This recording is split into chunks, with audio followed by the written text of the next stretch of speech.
The Alchemy of Stillness, a process of personal growth. Introduction. In the relentless churn of modern existence, where the noise of the external world constantly vies for our attention, a profound silence resides within us, waiting to be discovered. This silence is not merely the absence of sound, but a state of profound inner peace, clarity, and presence. It is a sanctuary accessible to everyone, yet often obscured by the frantic pace of daily life, the weight of past regrets, and the anxiety about the future. The alchemy of stillness is not about seeking a mythical elixir or escaping the world altogether. It is about transforming the very essence of your being, weaving the power of quietude and mindful awareness into the intricate tapestry of your everyday existence. It is a journey of inner alchemy where the impurities of distraction and reactivity are refined, revealing the radiant gold of self-awareness and equanimity. This book is not a mere collection of techniques. It is a guide to a fundamental shift in consciousness. It draws inspiration from ancient wisdom traditions that have long understood the transformative power of stillness, integrating principles that can be seamlessly integrated into your modern life.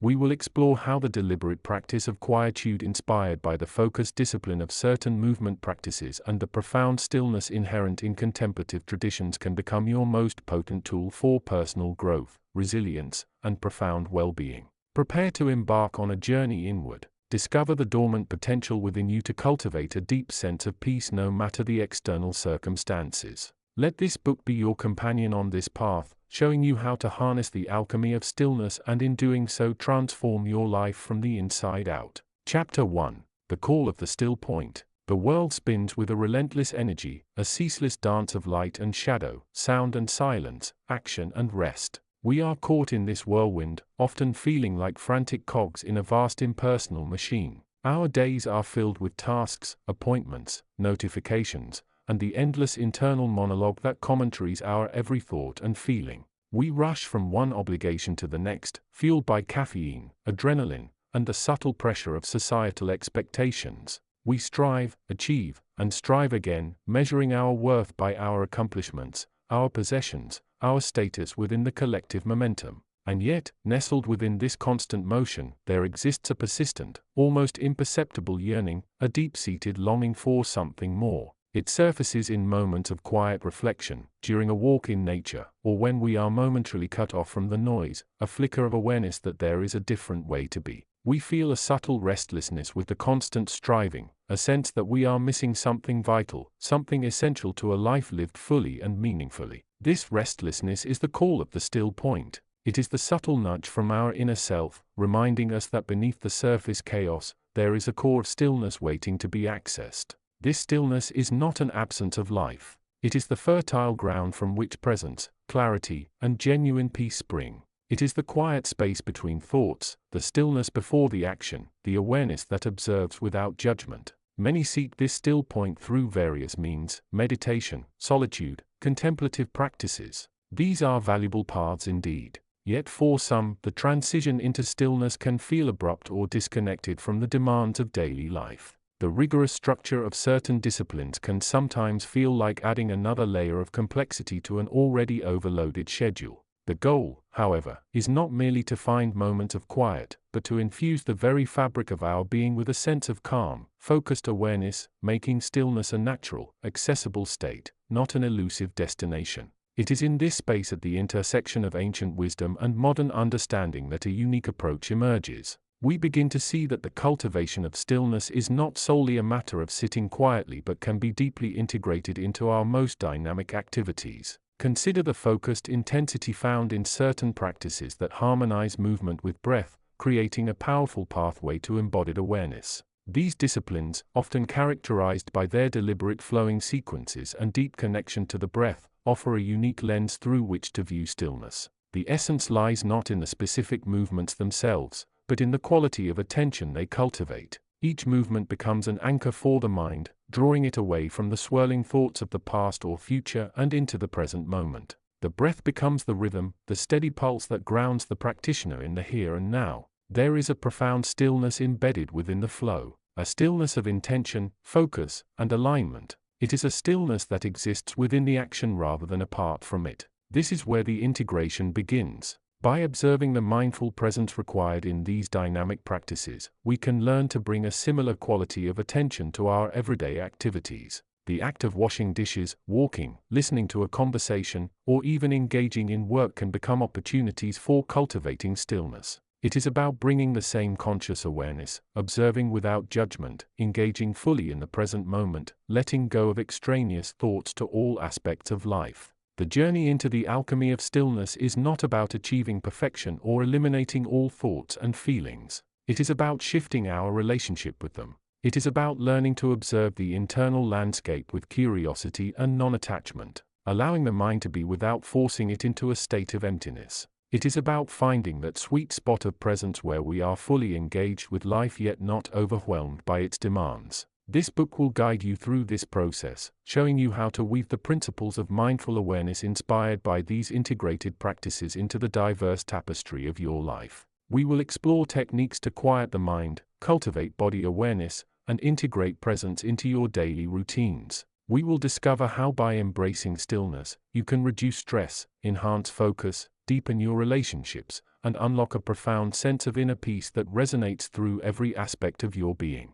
The call of the still point is a gentle yet persistent invitation. It asks you to pause, to look inward, and to recognize the inherent power and peace that resides within you always, even amidst the noise. Are you ready to answer this call and embark on the alchemy of stillness? In the quiet chambers of the mind, beyond the flickering fire of thought lies a realm of infinite potential. It is the workshop of the soul where the very fabric of reality is woven. Yet most inhabitants of this physical world drift through life, unaware of the loom before them, the threads within their grasp and the immense power residing in their own hands to shape the tapestry they call existence. This book is an invitation to step into that workshop, to learn the ancient craft of creation, and to consciously weave a life imbued with purpose, joy, and profound connection. It draws upon the understanding that our inner world mirrors and ultimately shapes our outer experience, guiding you to become not just a participant in life, but its masterful weaver. The true workshop of creation lies not in some distant celestial realm, nor solely within the density of the physical form, but at the very threshold where consciousness meets the unformed potential of being.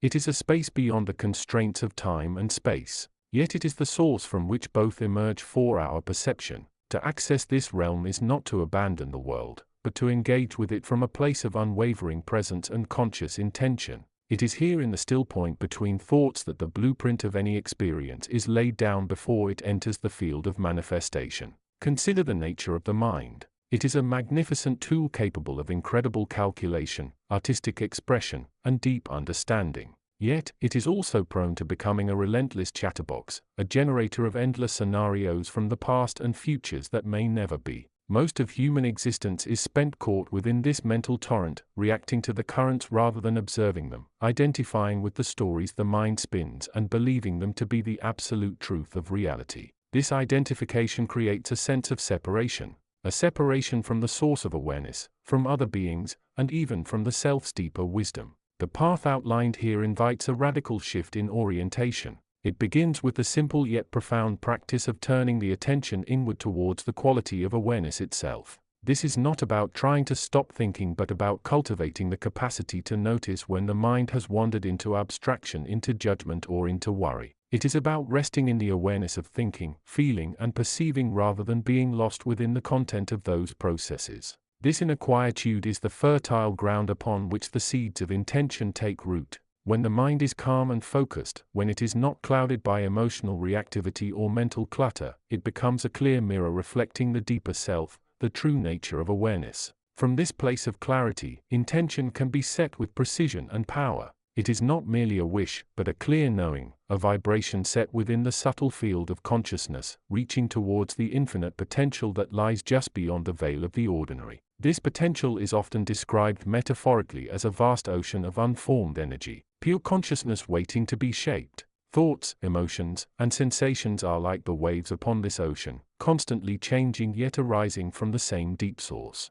By learning to work consciously with intention from the place of quiet awareness, one learns to become the skilled weaver, choosing the threads, deciding the pattern, and bringing into form experiences that resonate with the highest aspects of the self. The practice outlined in this journey integrates the direct awareness cultivated from the source. the understanding that you are the perceiver, the ground of being, not merely the perceived, with the focused action and embodied presence found in disciplines like yoga. Yoga in its essence is a profound practice of uniting the inner, the breath, the mind, the spirit with the outer, the body, the environment, the physical world. It is a moving meditation, a way of translating the subtle insights of inner awareness into tangible embodied action. The rhythmic flow, the emphasis on breath as an anchor, and the physical challenge all serve to purify the body-mind system, making it a more sensitive instrument for both receiving the guidance of inner wisdom and expressing conscious intention into the world. Together, these approaches form a powerful synergy. The stillness and direct perception from the source provide the clarity and intentionality. The dynamic practice of yoga provides the means to embody that intention, to ground the subtle energies of consciousness within the physical vehicle and to experience the transformation of awareness through action and sensation. It is a path that honors both the inner landscape of consciousness and the outer expression of the self in the world. This is not a journey of escaping the world but of engaging with it more consciously. It is about recognizing that every thought, word and action sends ripples through the fabric of reality. By aligning these ripples with a clear intention born from a place of inner peace and understanding, one begins to weave a life that is not merely lived but masterfully created. The first step, as always, is simply the turning of the awareness inward, the gentle recognition of the present moment and the quiet setting of intention from the ground of being. Chapter 2. The Unfolding Tapestry. The transition from the realm of pure potential, the source field of all creation, into the perceived world of form is not a fall but a choice, a descent into experience. It is here within the intricate dance of manifestation that the journey of consciousness truly begins. This physical existence, often cloaked in the illusions of separation and limitation, offers a unique laboratory for exploration and awakening. Consciousness, the fundamental ground of being, does not cease to exist when it enters this body-mind complex. Rather, it shifts its mode of operation. In the source it is pure awareness, unbound, undifferentiated, a vast quiet ocean. When it chooses to focus through a particular vehicle, the human form, it becomes the witness, the perceiver, the experiencer within the play of time, space, and sensation. The body itself is a remarkable instrument, a sophisticated field of energy and information, intricately connected to the larger field of the universe. It is not merely a biological machine but a living bridge, a focal point where the non-physical meets the physical, where the internal landscape of mind and emotion resonates with the external landscape of the world. The breath is the most immediate tangible connection to this deeper reality, the pulse of life itself carrying prana, the vital life force through every cell. This chapter delves into the initial stages of understanding how the human vehicle can be used as a tool for spiritual exploration, integrating the direct insights from the source with the practical application found in the ancient art of movement and awareness known as Vinyasa Yoga. It is about recognizing the body not as a limitation but as a laboratory, a vehicle for awakening. The practice of Vinyasa Yoga, often approached through a set sequence of postures linked by flowing movements, provides a powerful framework for this exploration.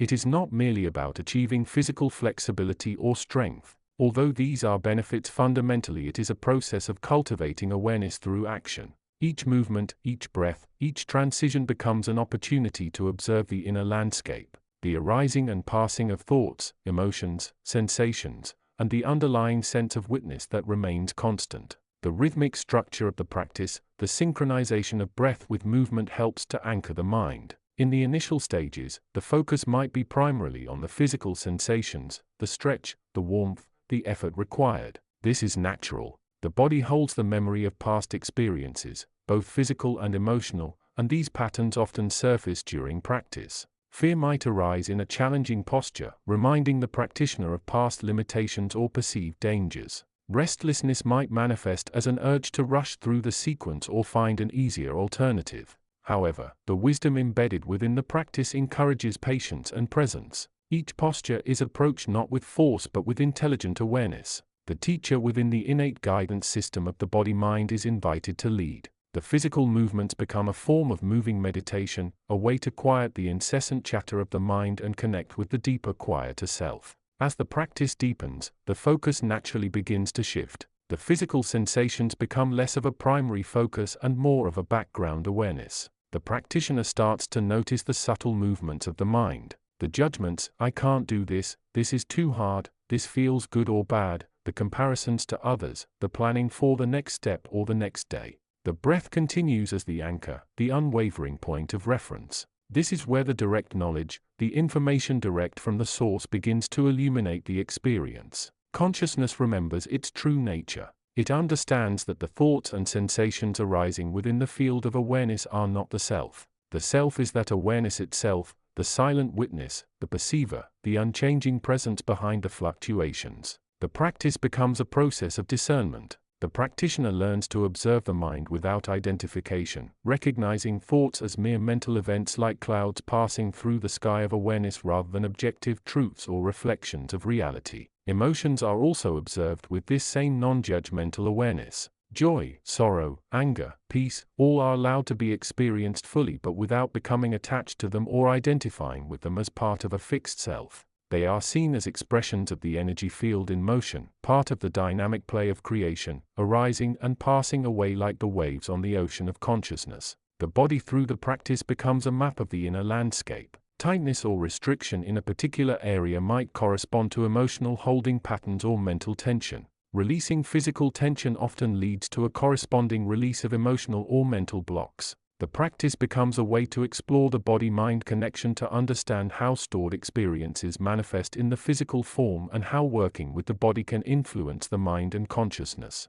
The rhythmic flow of the vinyasa, the linking of postures with breath, helps to cultivate a state of dynamic balance. It prevents the mind from becoming static or stuck in analysis. The practitioner is encouraged to be present with each moment, fully engaged in the movement and breath rather than lost in past regrets or future anxieties. This state of present moment awareness is where the direct knowledge resonates most strongly. It is in the now that consciousness is most vivid and alive. The sequence itself, while appearing rigid, is designed to systematically work through the body's energy channels and glands. It is a map for purifying the system, removing blockages that may hinder the free flow of energy, prana, and awareness. Each posture prepares the body and mind for the next, creating a wave of energy that rises and falls throughout the practice. This wave is often felt as heat, expansion, or a sense of flow, mirroring the natural ebb and flow of energy within the universe. By consistently engaging in this practice of movement, breath,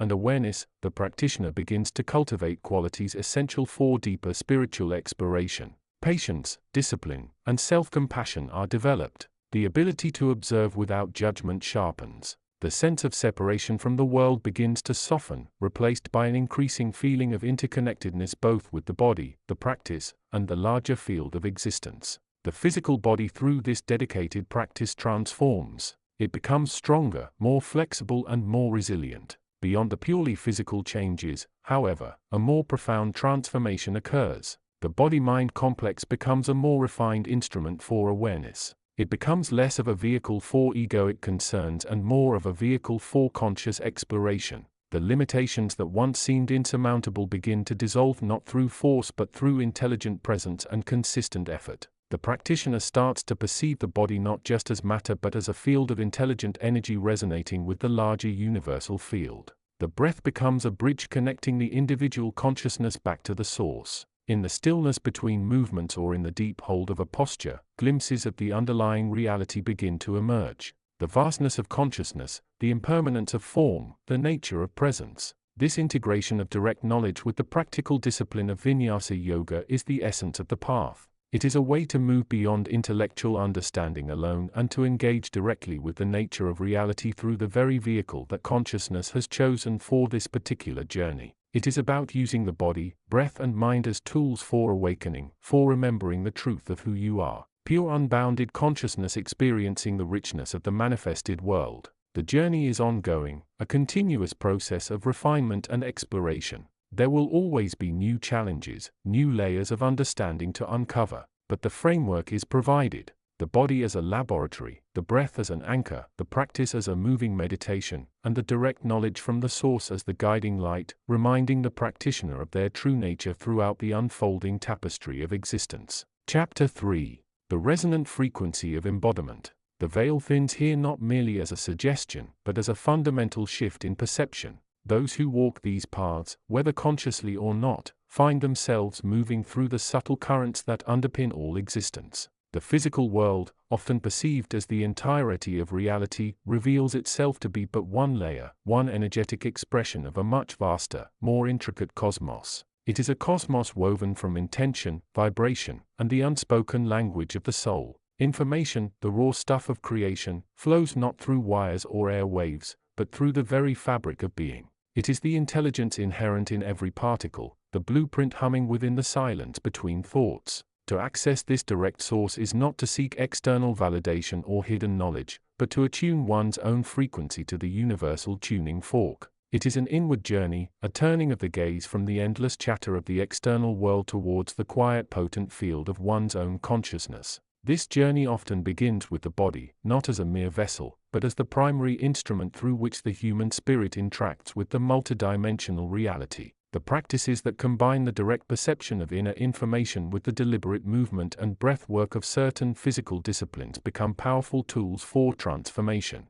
They are not exercises in mere fitness or flexibility. Though these benefits may arise, they are sacred geometries enacted within the human form, resonating with the deeper patterns of the universe. Consider the nature of the body itself. It is a complex living matrix, a field of energy interwoven with the mental, emotional, and spiritual bodies. Each cell holds memory not just of physical trauma but of emotional resonance and spiritual conditioning accumulated over lifetimes. The physical form becomes a map reflecting the state of one's inner landscape. Tensions, blockages, and limitations in the body often correspond to unseen energetic constriction or mental and emotional patterns that limit awareness and potential. The path described integrates the direct perception of this inner information, often accessed through moments of stillness, meditation, or intuitive insight, with the dynamic expression found in the physical practice. This practice, drawing inspiration from ancient wisdoms embodied in movement traditions, becomes a means of clearing energetic pathways, aligning the chakras or energy centers, and integrating the insights gained from inner listening.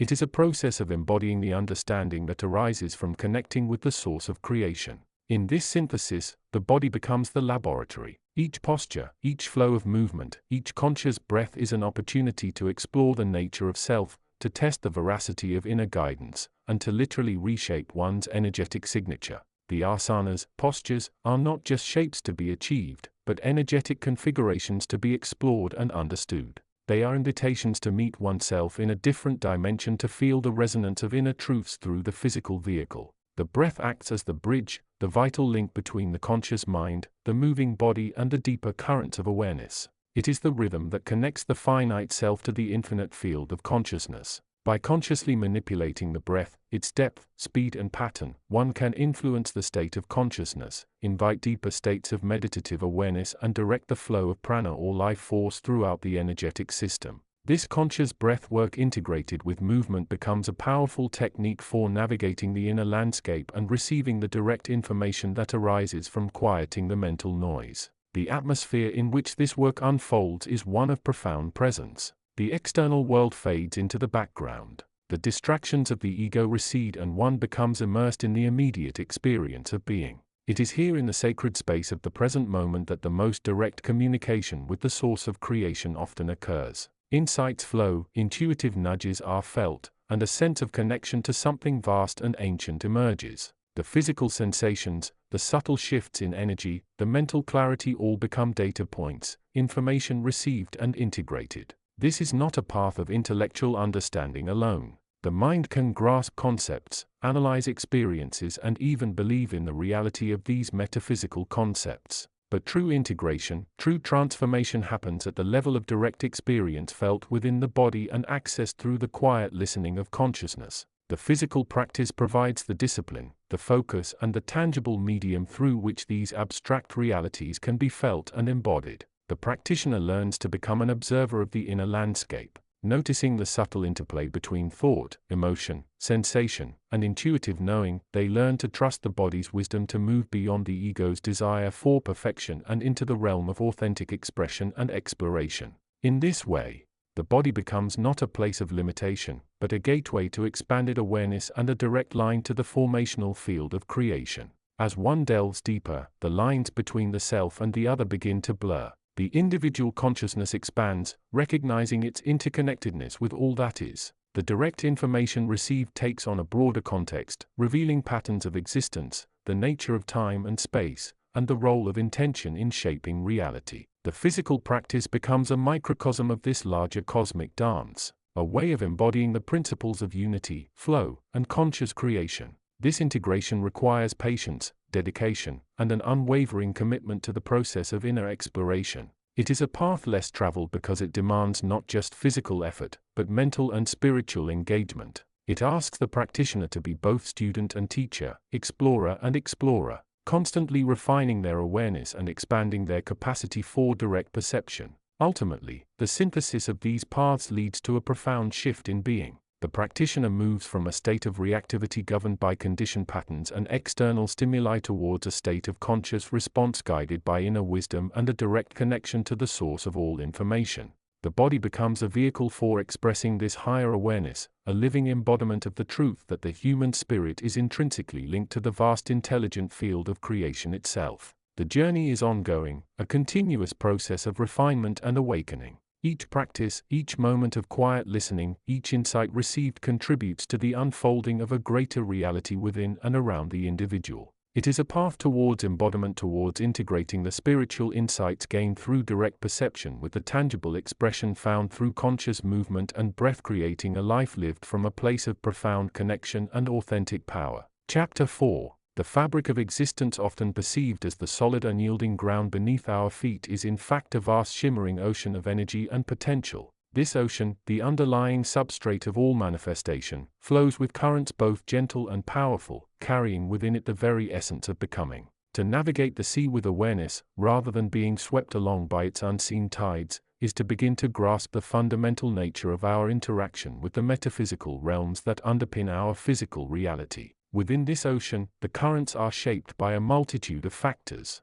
They are influenced by the collective consciousness of the universe, the intentions and focused awareness of sentient beings, the resonant frequencies of thought and emotion, and the deep-seated patterns of belief that color our perception. These currents are not merely passive flows. They are dynamic forces that can be understood, learned to sense, and even consciously directed to some degree. This understanding forms the bedrock of spiritual practice, moving beyond mere intellectual comprehension to experiential engagement with the subtle energies that animate all things. Consider the parallels between the flow of these metaphysical currents and the wellspring of creative energy described by the teachings that draw from the wellspring of direct knowing. This source is not merely a repository of information. It is the very origin point of the ideas, the insights, the intuitive nudges that spark novel pathways of thought and expression. Just as a river originates from a high mountain spring, so too does true creation arise from a place of deep inner connection, a resonance with the fundamental nature of intelligence itself. This connection allows an individual to tap into a broader pool of potential, accessing knowledge and inspiration that transcends the limitations of personal experience alone. This is where the practice finds its intersection with the physical discipline. The yoga system, with its rigorous sequence of postures performed with breath, embodies a profound understanding of the connection between the physical body, the flow of energy prana, and the cultivation of focused awareness. The deliberate, often challenging movement through its prescribed forms acts as a powerful conduit, clearing energetic blockages and preparing the practitioner's vessel, the body-mind complex, to receive and transmit higher frequencies of awareness. It is not merely about achieving physical flexibility, though that is a tangible benefit. It is about synchronizing the body's movements with the breath, a fundamental life force, thereby creating a stable platform upon which to observe the inner landscape and interact with the subtle currents surrounding us. In this state of heightened awareness, cultivated through both the disciplined practice of yoga and the quiet inquiry into the nature of direct knowing, one begins to perceive the world differently. The rigid boundaries that seemed so absolute begin to soften, revealing the interconnectedness of all phenomena. Thoughts cease to be seen as purely internal events, but rather as ripples on the vast ocean of consciousness, capable of influencing the currents both within oneself and to some extent without. Emotions are understood not as fixed states but as dynamic energies that flow through the system, carrying information and influencing the direction of the currents. The journey into understanding these currents is inherently a process of purification and alignment. Just as a stream flows more powerfully and clearly when debris is removed from its bed, so too does the individual's capacity to perceive and interact with these metaphysical energies increase when mental and emotional clutter is reduced. The practices associated with both the direct knowing path and the yoga tradition serve this purpose. They are tools designed to refine the instrument, the self, through which one perceives and participates in the greater reality. They encourage a state of presence where one is not lost in the endless chatter of the mind or the pull of past regrets and future anxieties, but is instead grounded in the immediacy of the present moment, the only place where true interaction with the currents can occur. This alignment, this conscious tuning into the flow, allows for a deeper comprehension of the creative process itself. It moves beyond the simple act of generation ideas, the what, to encompass the how and the why. Why does this idea resonate now? How does it fit into the larger tapestry of existence? From where does the impetus for its creation truly spring? These questions point towards a source that is both personal and universal, individual and collective. Emerging from the intersection of the conscious will and the underlying patterns of intelligent energy, the practitioner begins to act less like a passive observer and more like an active participant in the unfolding of creation. They learn to sense the vibrations of different ideas, to discern the quality of inspiration, and to understand the energetic landscape in which they operate. They become attuned to the subtle nudges of the deeper self, the voice that speaks from the place beyond personal conditioning, drawing upon the wellspring of direct knowing. This alignment allows the creative expression to become a more authentic reflection of the individual's true nature, infused with a clarity and power that transcends the ordinary. Furthermore, this understanding fosters a sense of responsibility. With the ability to perceive and influence the currents comes the awareness that one's thoughts and actions carry weight. In a universe operating through interconnected energy and intention, the choices made by individuals ripple outward,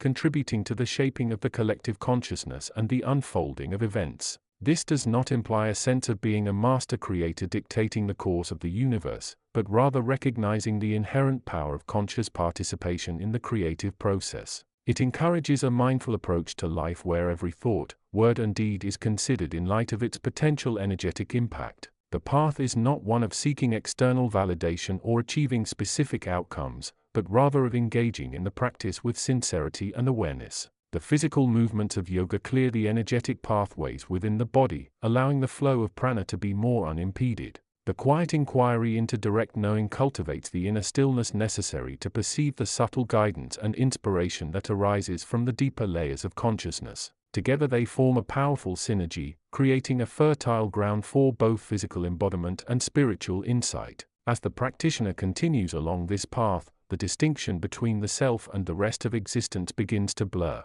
The currents once perceived as external forces are increasingly understood as aspects of the self's own nature, expressions of the underlying intelligence that permeates all things. The source of creative inspiration is no longer seen as a distant entity to be sought, but as the very essence of the individual waiting to be recognized and expressed through conscious engagement with the flow of existence. This realization brings a profound sense of peace and purpose. It shifts the focus from striving and achieving to simply being and participating authentically. It acknowledges that the individual is not separate from the creative process but an integral part of it. In navigating the currents with awareness, one becomes an expression of the universe's ongoing creative journey, contributing to the ever-evolving tapestry of existence from a place of deep connection and understanding. Chapter 5. The veil thins further here, not merely in a specific location, but as a deepening of the individual perception. One begins to notice the subtle hum of the universe, the constant undercurrent of energy that flows just beneath the surface of the tangible world.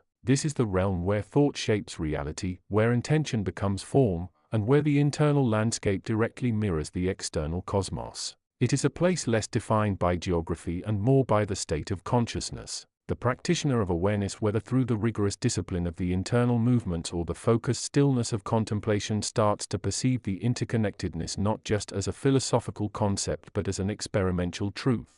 The breath, that ancient bridge between the physical and the non-physical, becomes a focal point, a lens through which the nature of existence is explored. In the rhythmic ebb and flow of inhalation and exhalation, one witnesses the constant interplay of expansion and contraction, of letting go and drawing near, mirroring the larger cosmic cycles. This chapter delves into the understanding that true transformation arises not from external forces or grand gestures, but from the deliberate navigation of these internal currents. It is about learning to become the conductor, not merely the participant in the symphony of energies that constitute the self and the universe. The path outlined here is one of alignment, of harmonizing the individual frequency with the greater resonance of all that is. Understanding energetic resonance. At its core, the experience of this dimension is one of resonance. Everything vibrates at a specific frequency. Thoughts, emotions, physical sensations, all possess an energetic signature. The physical world as we perceive it is a confluence of these vibrations, some dense and slow, others light and rapid. The spiritual and metaphysical perspective suggests that the unseen realms are composed of even higher, more refined frequencies of energy and consciousness. The journey begins with the simple act of observation, observing the internal landscape without judgment, noticing the rise and fall of thoughts, the ebb and flow of emotions, the subtle shifts in energy within the body. This observation is the first step towards understanding one's own unique energetic signature. It is about recognizing the patterns, the triggers, the frequencies at which one typically operates. This is where the synergy between the focused movements of the internal practice and the stillness of contemplation becomes apparent. The dynamic movements help to awaken and mobilize dormant energies within the physical vessel, clearing energetic pathways that may have become blocked. These pathways, often referred to as nadis in certain traditions, are the channels through which prana, life force, energy flows. By moving deliberately and mindfully, one can help ensure that these channels are open and unobstructed, allowing the vital energy to circulate freely. Simultaneously, the practice of stillness provides the space necessary to perceive the finer nuances of these energies. In the quietude, the mind is less cluttered and the sensitivity to subtle vibrational shifts increases. One begins to feel the resonance of thoughts, the energetic quality of emotions. A thought of fear carries a different energetic field than a thought of love. A feeling of sadness has a distinct vibration compared to a feeling of joy. By learning to discern these energetic qualities, one gains a deeper understanding of the internal landscape and its impact on the state of being. The practice of intentional attunement. Perception in this context is not merely a passive reception of sensory information. It is an active process of attunement. It is the ability to tune into the vibrational frequencies of the self and the environment with intention. This is where the concept of intention becomes paramount. Intention acts as the tuning fork, setting the desired frequency for the individual consciousness. Setting an intention is more than merely hoping for a positive outcome. It is about establishing a resonance with a desired state of being or a specific quality of consciousness. It is a commitment to align one's energy with the vibration of what one seeks to experience or create. For example, setting an intention to cultivate gratitude shifts the internal focus towards noticing and appreciating the positive aspects of one's life, thereby raising the individual's energetic frequency towards that of gratitude. The practice involves consciously choosing intentions before engaging in the internal movements or periods of stillness. These intentions can be simple: to move with awareness, to breathe deeply, to observe sensations without judgment, to cultivate a specific quality like patience or compassion.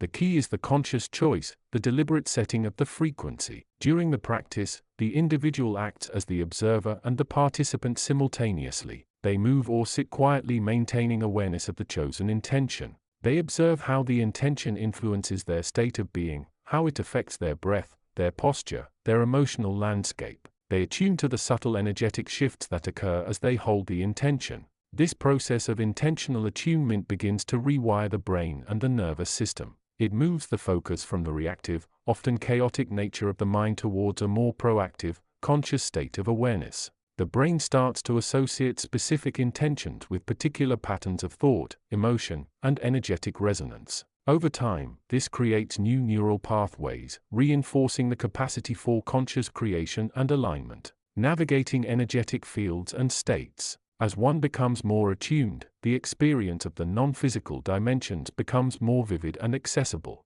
The subtle energetic fields that surround the individual, often referred to as the aura or energy field, become more apparent. These fields are a direct reflection of the individual's state of consciousness, their emotional and mental landscape. The practice provides a means to work with these fields. The internal movements with their emphasis on breath and flow help to cleanse and energize the field, removing energetic debris and infusing it with vital life force. The stillness practices allow for the observation and refinement of the field's quality, ensuring it resonates with states of peace, clarity, and positivity. One begins to perceive the energetic fields of others as well. This is not necessarily about telepathy or mind reading, but rather about sensing the dominant vibrations emanating from an individual. It is like perceiving the unique signature each person carries in their energetic field. This awareness fosters a deeper sense of empathy and connection as one becomes attuned to the internal states of others even without verbal communication.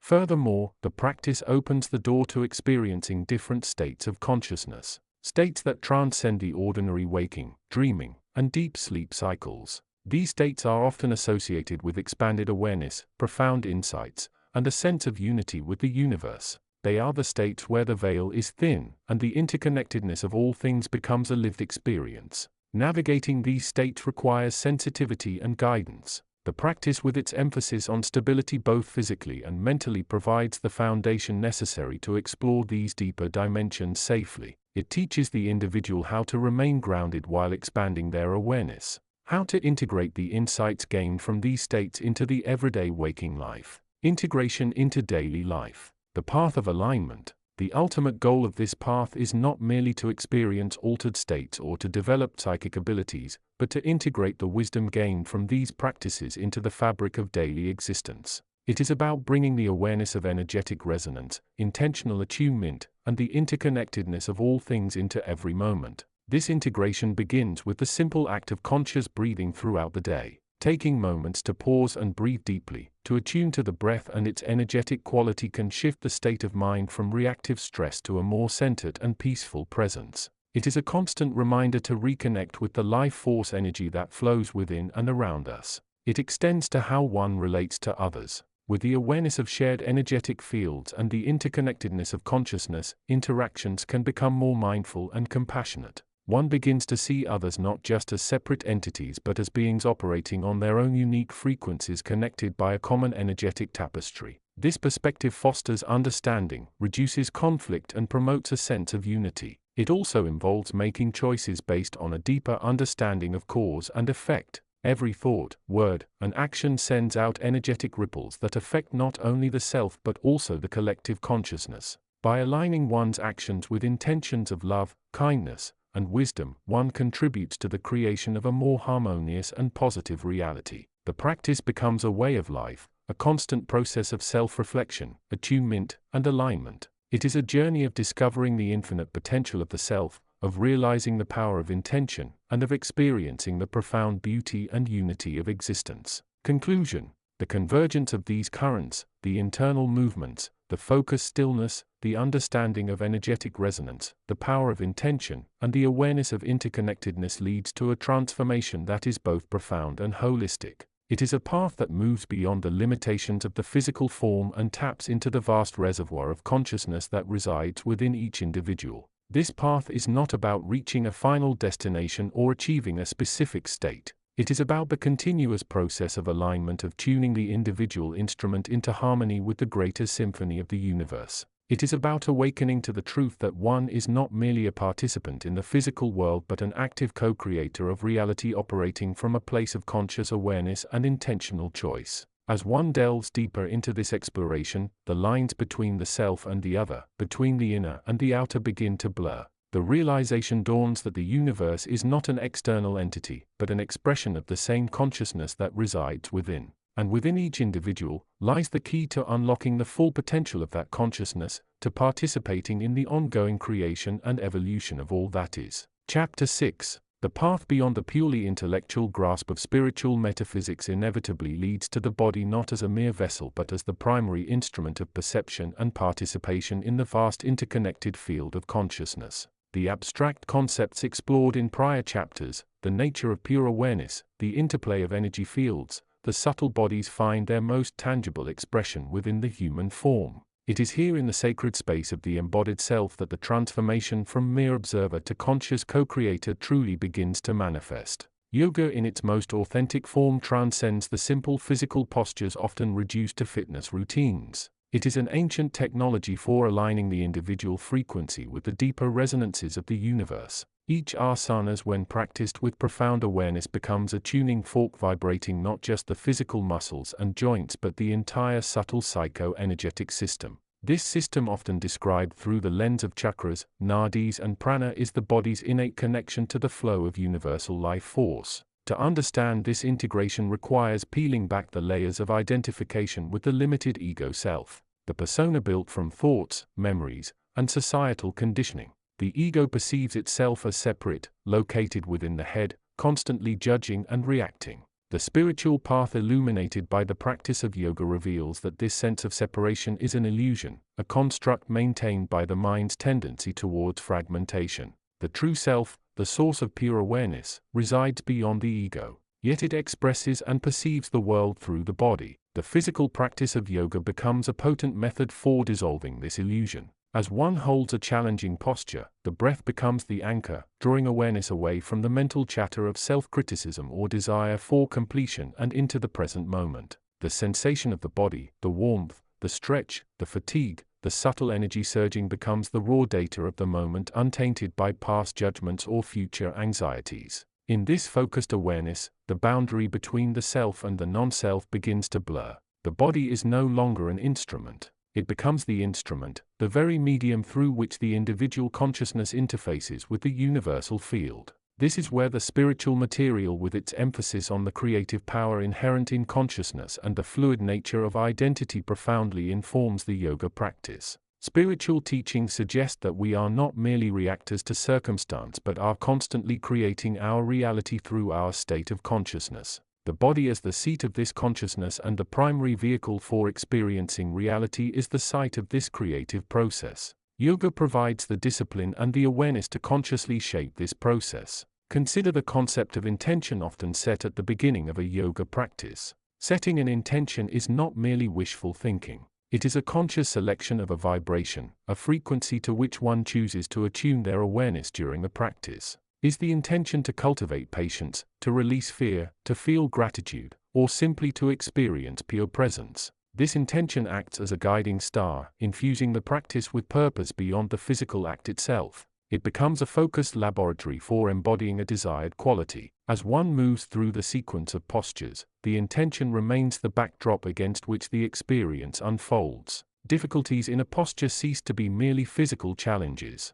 They become opportunities for exploring the nature of resistance, both physical and mental. Why is this posture difficult? Is it resistance to the sensation, fear of discomfort, attachment to ease, or a specific outcome? By observing these resistances without judgment and using the breath to navigate them, one is not only strengthening the body but also cultivating mindfulness and working directly with the patterns of the mind that create suffering. The physical alignment in yoga, often guided by principles of energy flow and structural integrity, mirrors the metaphysical understanding of the universe as a web of interconnectedness and harmonious resonance. Just as the planets orbit the sun in balanced patterns, the body has its own inherent structure and flow of energy. Misalignments, both physical and energetic, create friction, blockages, and dissonance, much like gravitational interference or a broken chord in music. Yoga practice through mindful movement and holding seeks to restore this natural alignment, clearing the energetic pathways, the nadis, and allowing the life force prana to flow freely. This restoration of flow has profound spiritual implications.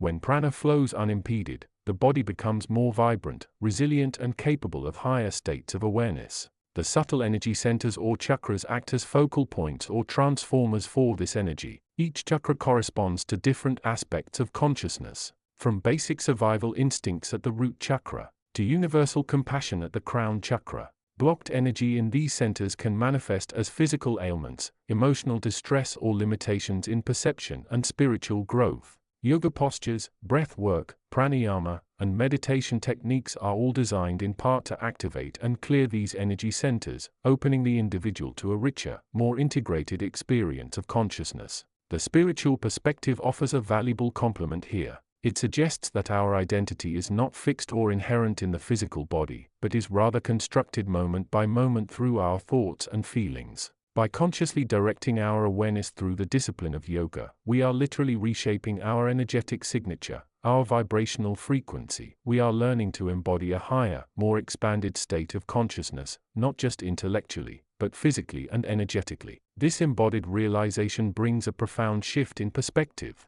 The world is no longer perceived as an external collection of objects and events to be reacted to. Instead, it is experienced as an unfolding expression of the universal field into which the individual consciousness is deeply interwoven. problems and challenges lose their absolute significance, revealing themselves as opportunities for growth, learning, and the refinement of consciousness. Joy and peace become accessible not just as fleeting emotions but as the underlying state of being available whenever one returns to the present moment and the resonant frequency of the body, mind, spirit. The practice of yoga therefore becomes more than just a set of exercises. It becomes a daily engagement with the fundamental nature of reality, a conscious participation in the process of embodiment and co-creation. It is a way to translate the abstract truths of spiritual metaphysics into the tangible felt experience of living.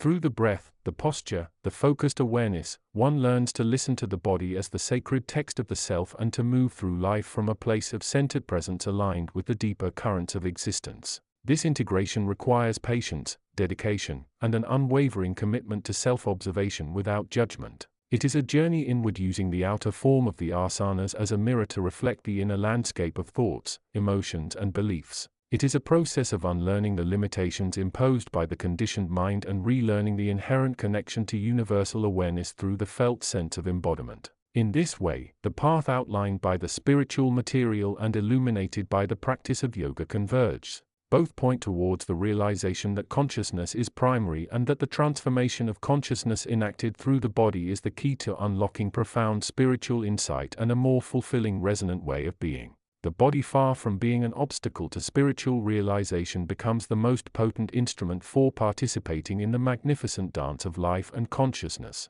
Chapter 7. The veil thins further here in the spaces between the frequencies of manifestation. This is not a place of static emptiness, but a realm of potent potential, a vast shimmering ocean of pure information, the very source code of creation unfolding. To stand within this domain is to feel the weight of the infinite, the hum of the eternal becoming, and the resonant echo of one's own essential nature back into the great wellspring. The journey here is less a physical traversal and more an internal alchemy, a process of shedding the layers of conditioning, the mental and emotional debris accumulated across lifetimes and even states of being. It requires the discipline of awareness, the unwavering gaze inward that yoga cultivates, with its relentless focus on the body's alignment and the breath's steady flow. In this spiritual practice, the body becomes the vessel, the instrument through which the practitioner tunes into the deeper vibrational patterns, the subtle currents that connect the individual self to the universal field of intelligence. Information direct from the source is not conveyed through linear thought or written word.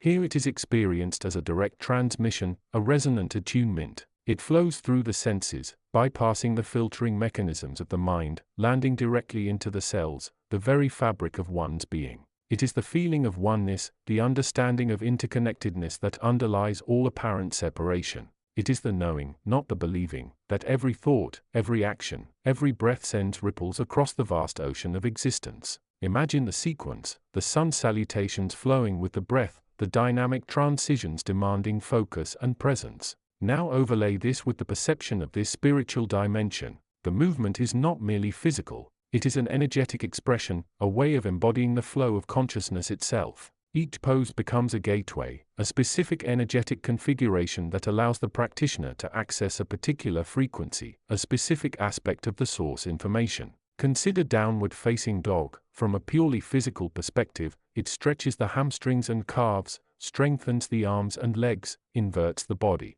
From this higher perspective, it is an act of surrender, a conscious letting go of the ego's grip on control. The heart is open towards the earth, acknowledging the support system, the foundation upon which all exploration stands. The gaze is often upwards towards the crown, acknowledging a connection beyond the immediate physical form. In this pose, one can perceive the information regarding trust, reliance on the unseen, and the upward thrust of aspiration balanced by grounded presence. It is a microcosm of the universe's own tension and release, its constant outward expansion rooted in inward stability. Then there is Warrior 2. Here the body faces forward, energy radiating outwards. Boundaries are established and focus is sharpened on a distant point. This reflects the aspect of creation that involves taking a stand, defining one's space and projecting energy and intention into the world. It is the energy of action, of engagement, of standing firm in one's truth. The twist inherent in many variations of this pose further illuminates the principle of integration, of seeing the whole picture, of allowing different aspects of oneself to coexist and inform the whole. The information accessed here relates to clarity of purpose, strength and conviction, and the dynamic interplay between effort and ease. The breath remains the constant anchor, the bridge between the denser physical world and this realm of pure information. It is the wave that carries the practitioner across the vastness. Each inhale draws in universal energy, potential, and intelligence. Each exhale releases the old, the limited beliefs, the patterns that no longer serve. The ujjayi breath, the gentle ocean sound, is particularly potent here. It creates a resonant frequency within the body-mind complex, a hum that vibrates at the frequency of the source field itself. It is a mantra without words, a continuous reminder of one's connection to the infinite, facilitating the direct reception of information. This direct reception is not always comfortable. It often challenges the ego, the aspect of self that relies on separation, on perceived limitations. The source information is unfiltered, absolute, and demands integration. It reveals the interconnectedness of all things, stripping away the illusion of isolation. It shows that what one perceives as a personal problem is merely a ripple in the collective consciousness. This can be disorienting, even frightening, for the ego structure is often built upon maintaining a sense of separate self of personal importance. Yet this is where the true transformation occurs. The practitioner, through the disciplined practice, becomes a stable vessel capable of navigating these deeper waters. They learn to observe the arising of thoughts and emotions without judgment, recognizing them as patterns within the field of awareness itself. They learn to rest in the stillness between the breaths, in the gap where the mind ceases its chatter, allowing the deeper informational currents to flow more freely. The information received is not just intellectual understanding. It is experiential knowing. It is the direct perception of the intelligence inherent in all phenomena, the underlying consciousness that animates the universe. It is the feeling of unity, the sense that one is an integral part of a grand unfolding symphony. This knowledge begins to rewrite the internal operating system, shifting the focus from the limited ego self to the expansive awareness that permeates all things. This state of receptivity and integration is the essence of the practice when viewed through this spiritual lens. The physical movements and breath work are the means to purify the instrument, to align the body with the higher frequencies, and to still the mental noise. The result is the ability to directly tap into the source of all information, to receive the guidance and wisdom needed for true alignment and fulfillment. This is not a destination to be reached, but a continuous process of attunement, of aligning the individual frequency with the universal resonance. It is a journey into the heart of being, where the information direct from the source reveals the true nature of self and existence. Through the disciplined practice of yoga, filtered through the understanding of these spiritual and metaphysical concepts, one can navigate the veils, access the deeper truths, and live from a place of greater awareness, purpose, and connection. Chapter 8. The Convergence of Currents. The path less traveled often reveals landscapes unseen by the crowd on the well-beaten way. Such was the journey of the seeker, who had dedicated considerable time to understanding the subtle currents that flowed through the fabric of existence. They had spent seasons immersed in the stillness offered by spiritual practices, attempting to quiet the internal chatter and perceive the deeper truths. They had also invested years in the precise flowing movements of the physical practice, feeling the tension release, the breath deepen, and the body become an instrument of awareness. Each discipline in its own right had offered profound insights. Yet a persistent sense of fragmentation lingered. The understanding derived from the spiritual path spoke of an underlying unity, a field of pure potential from which all manifestation arose. It described the nature of consciousness as the fundamental organizing principle, interconnected and infinitely vast. The practices within this domain aim to cultivate awareness, to move beyond the limitations of the ego mind and perceive one's true nature as part of this unbounded sea of consciousness. The emphasis was often on inner states, on transcending the physical form to realize a deeper non-physical essence. Conversely, the physical practice, particularly the dynamic and demanding form, known for its sequential postures and breath synchronization, operated from a different yet complementary vantage point. It worked directly with the body, the breath, and the flow of energy within its structures. This practice taught discipline, resilience, and the profound connection between mind and body. It honed the ability to focus intense awareness on the present moment, to observe sensations without judgment, and to cultivate a powerful inner stillness even amidst physical exertion. It viewed the body not merely as a biological machine, but as a sophisticated vehicle for consciousness, a tool for exploring the nature of presence and the quality of attention. For a long time, the seeker experienced these two paths as distinct territories. They were separate commitments, separate lines of inquiry. The spiritual path offered esoteric wisdom and practices for dissolving the sense of separation, while the physical practice provided a tangible framework for cultivating presence, discipline, and the embodiment of awareness. Yet, a growing intuition suggested that these were not separate paths at all, but rather two facets of a single larger reality. The stillness of the spiritual practice needed a vehicle to express itself in the world, and the dynamism of the physical practice required a deeper understanding rooted in the awareness cultivated by the spiritual inquiry. The convergence began suddenly. In the midst of a challenging sequence within the physical practice, the seeker noticed a shift. The usual mental commentary about discomfort or fatigue started to recede, replaced by a profound sense of observation. They became aware not just of the sensations in their body, but as the awareness itself, witnessing the flow of energy, the subtle movements within the joints, the rhythm of the breath, all without the usual filtering lens of judgment or desire. The physical form ceased to be merely an obstacle or a means to an end. It became a field for the direct experience of presence. This experience mirrored the insights gained from the spiritual path, yet it occurred within the embodied physical realm. The breath, which was central to both practices, became a particularly potent point of connection. In the spiritual practices, breath work often focused on subtle manipulations to alter states of consciousness to connect with the deeper self. In the physical practice, breath was the anchor, the rhythmic link between movement and stillness, guiding the flow of energy through the body. The seeker began to perceive the breath not merely as air moving in and out, but as a vital current, a bridge between the finite physical structure and the infinite non-physical field of consciousness. This bridge became the focal point for exploration. During meditation, the seeker would rest awareness on the sensation of the breath at the nostrils or the rise and fall of the core center, not with analytical thought, but with direct open attention. Simultaneously, during the physical practice, they would bring mindful awareness to the quality of their breath, synchronizing it with the movements, feeling it as a wave of energy flowing through their body, connecting each posture to the next, and linking the body to the breath and the breath to the vastness of awareness.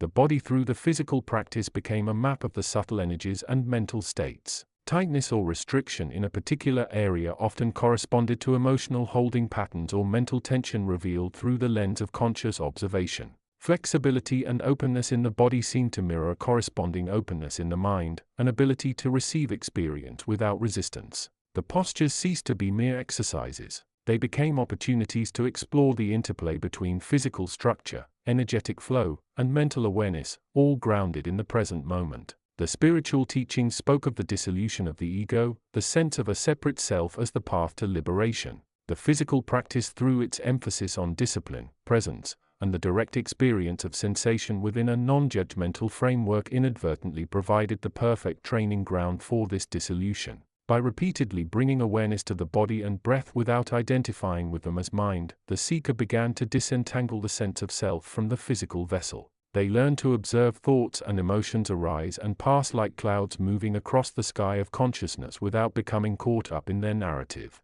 In this state of heightened awareness, the distinction between the physical and the non-physical began to blur. The body was no longer seen as an isolated separate entity, but as an expression of the same consciousness that permeated all of reality. The sensations within the body were simply the physical manifestation of the same energy currents that flowed through the universe. The breath became the tangible interface between the individual consciousness and the universal field. The practice became less about doing something to the body or controlling the mind and more about being aware of the seamless flow of existence as it expressed itself through the body and mind. The seeker found themselves spending less time comparing their progress on one path to the other and more time simply experiencing the convergence. The stillness of meditation was no longer an escape from the body, but a way to perceive the body as part of the whole. The dynamism of the physical practice was no longer a struggle against limitations, but an opportunity to express the freedom of consciousness through a physical form. The two paths were no longer separate.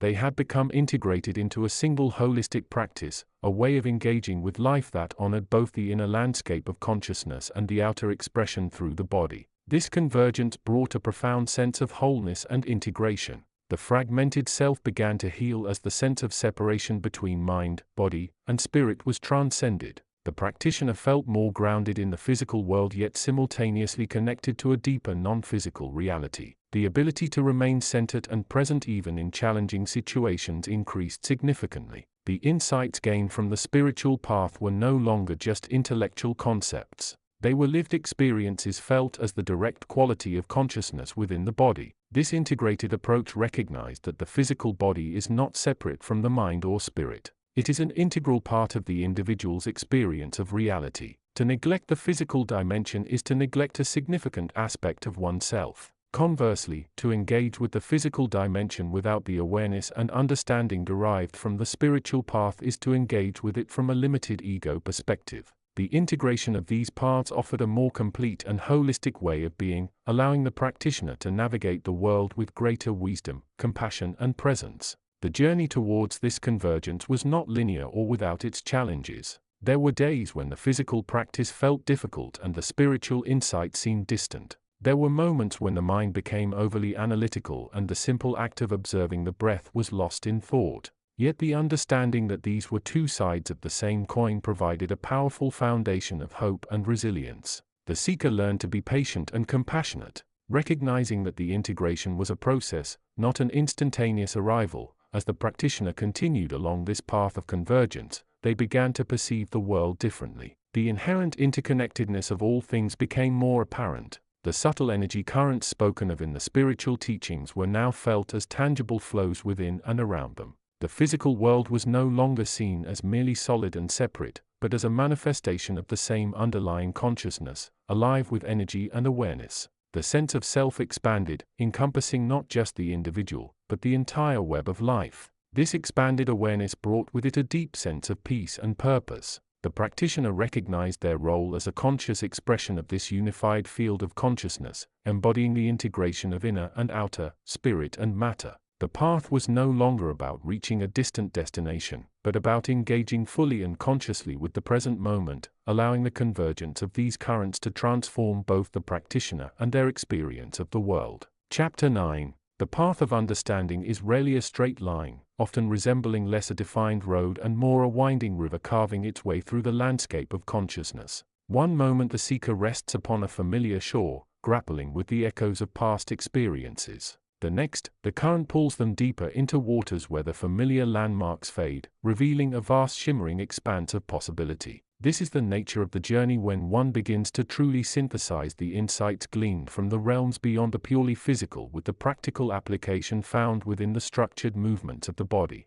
For many, the initial exploration of spiritual or metaphysical concepts occurs through the filter of thought, the lens of intellectual understanding. Ideas about energy fields, the interconnectedness of all things, the nature of consciousness, and the subtle realms are absorbed, discussed, and sometimes debated. These are valuable starting points like maps that suggest the existence of hidden territories. Yet, the map itself is not the journey, and the concepts remain abstract until they are experienced directly, felt as a tangible presence within the body and the field of awareness. This is where the practice drawing from the wisdom embedded within the sequences designed to harmonize breath and movement becomes an indispensable tool. It moves the seeker from the realm of intellectual assent. Yes, I understand the concept of energy flow to the territory of direct experience. I feel the energy moving the body. This remarkable vessel of consciousness becomes the laboratory where these profound ideas are tested, observed, and integrated into the very fabric of one's being. The physical practice, often characterized by its intensity and focus, serves as a potent catalyst. It demands presence, anchoring the mind in the felt sense of the body in motion, breath by breath, moment by moment. In this state of focused awareness, the boundaries between self and other, between inner and outer, begin to soften. The repetitive nature of the movement synchronized with the rhythm of breath allows the mind to quiet its incessant chatter, creating the stillness necessary for deeper perception. It is within this stillness that the subtle nuances of energy flow become apparent, not as abstract theories, but as lived reality. One might begin by feeling the tension release in a specific muscle group, a physical manifestation of the concept of letting go. Then perhaps there is a subtle sense of warmth or tingling, a signpost indicating the movement of vital force through the body. Or one might experience a moment of profound stillness during holding a posture where the external world fades away and the inner landscape becomes the focus. These are not mere physical sensations. They are the language of the body speaking the language of energy and consciousness, translating the abstract into the concrete, the metaphysical into the physical. This translation is crucial. It bridges the gap between the intellectual understanding of spiritual concepts and the embodied experience of them. Concepts like balance, alignment, and presence, while discussed intellectually, only truly come to life within the dynamic field of the moving body. They cease to be abstract ideals and become lived realities, integrated into one's way of being both on and off the mat. The practice becomes a mirror, reflecting back not just physical alignment, but the state of one's inner balance, the quality of one's presence, and the nature of one's energetic resonance. Furthermore, the practice provides a framework for observing the interplay of intention, thought, emotion, and sensation. One sets an intention perhaps to cultivate presence, to release tension, or to feel a sense of openness. One observes the thoughts that arise, the subtle emotional currents that surface, and the physical sensations that accompany the movement. This conscious observation is where the integration deepens. It is not enough to simply do the practice. One must also be present with the process of doing it with the totality of the experience. This conscious engagement transforms the practice from a mechanical exercise into a dynamic exploration of consciousness in motion. The wisdom embedded within the sequences encourages a holistic approach, moving through the body in a way that honors its interconnectedness. A stretch in one area inevitably affects another. A shift in alignment alters the distribution of energy. This mirrors the understanding that the physical body is not separate from the mental, emotional, or spiritual aspects of being.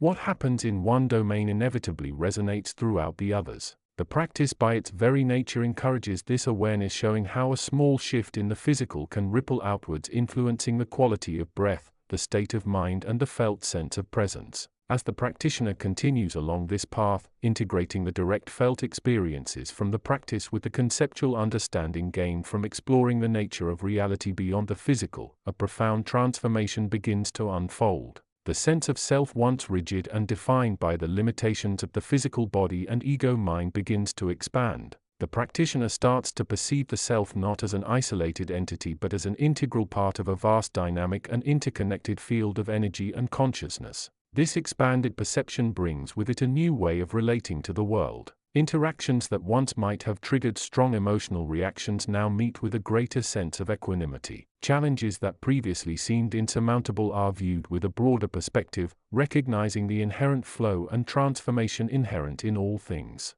The practitioner begins to embody the principles of balance, flexibility, and presence, not just on the mat, but in the midst of life's inevitable ups and downs. The journey towards integration is not one of arrival, but of ongoing transformation. It is a continuous process of refinement, of deepening awareness, of bringing more of the direct felt experience of consciousness into alignment with the conceptual understanding of the metaphysical realms. The physical practice serves as the anchor, the reliable point of entry into the direct experience of energy and presence, while the conceptual understanding provides the map and the language to navigate the vast landscape of consciousness. In this way, the path becomes a synthesis, a harmonious blending of the tangible and the intangible, the physical and the metaphysical. The body becomes a vehicle for spiritual exploration, a living laboratory where the profound truths about the nature of reality and consciousness are experienced directly. The practice becomes more than just exercise. It becomes a sacred art, a means of awakening consciousness,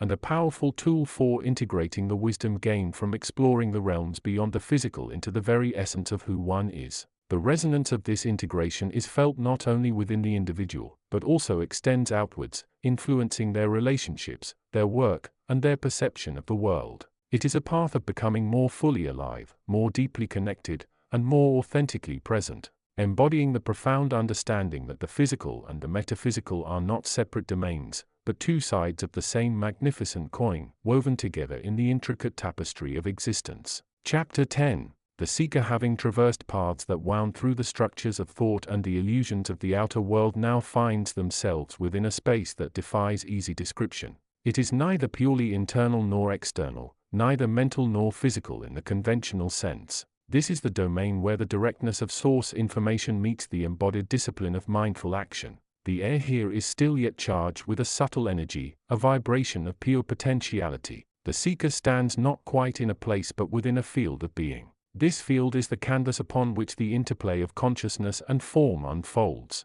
It is the ground of all existence, the unmanifest from which everything arises and into which everything returns. In this space, the rigid boundaries that separate the self from the other, the mind from the body, the inner from the outer begin to dissolve. The information that comes directly from the source of creation is not a mere intellectual concept here. It is an experiential reality, a felt sense of unity and interconnectedness. It is the awareness that underlies and permeates all phenomena, the silent witness to the dance of manifestation. The practice that has been integrated, drawing from the wisdom embedded in the rhythmic flow of physical movements, the vinyasa system serves as the key to navigating this field. It is not merely about strengthening the body or improving flexibility. On a deeper level, each posture, each movement sequence, each breath becomes a means of aligning the body's energy pathways with the greater currents of life force. It is a form of meditation in motion, a way to translate the abstract understanding of oneness into tangible embodied experience.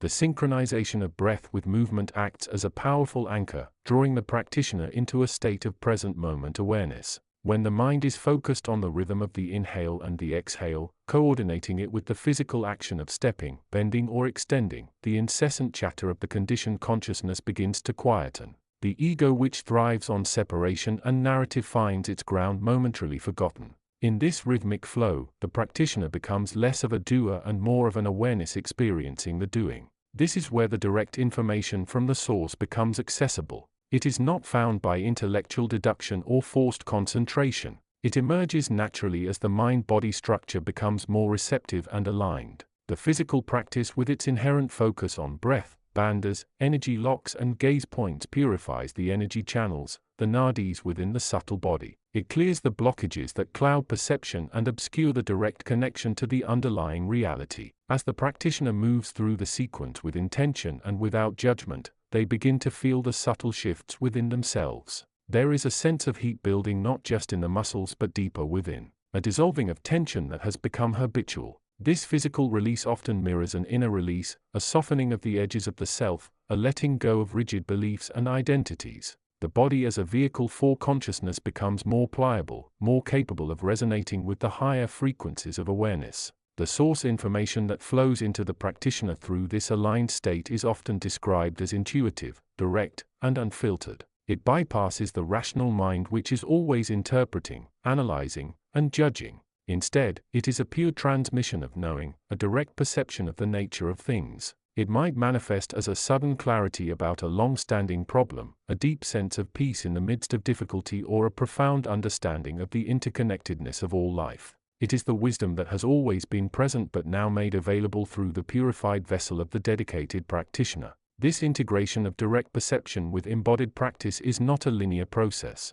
There will be days when the physical practice feels effortless and the insights flow freely, and there will be days when the body is stiff, the mind is restless and the connection seems distant. These challenges are not obstacles to be overcome but opportunities for deeper learning. The very effort to maintain awareness in the face of discomfort is itself a form of purification, a way of refining the instrument through which the direct information can flow. The seeker learns to trust the process both on the mat and off. They understand that the physical discipline is not an end in itself but a means to an end, a state of heightened receptivity. The insights gained are not meant to be intellectualized or accumulated. They are meant to be lived, to be expressed through the actions of the day, through the way the seeker relates to themselves and others, through the choices they make from a place of expanded awareness. As the practitioner continues to move through the sequences day after day, there is a gradual transformation. The initial focus might have been purely physical, achieving a certain posture or increasing stamina.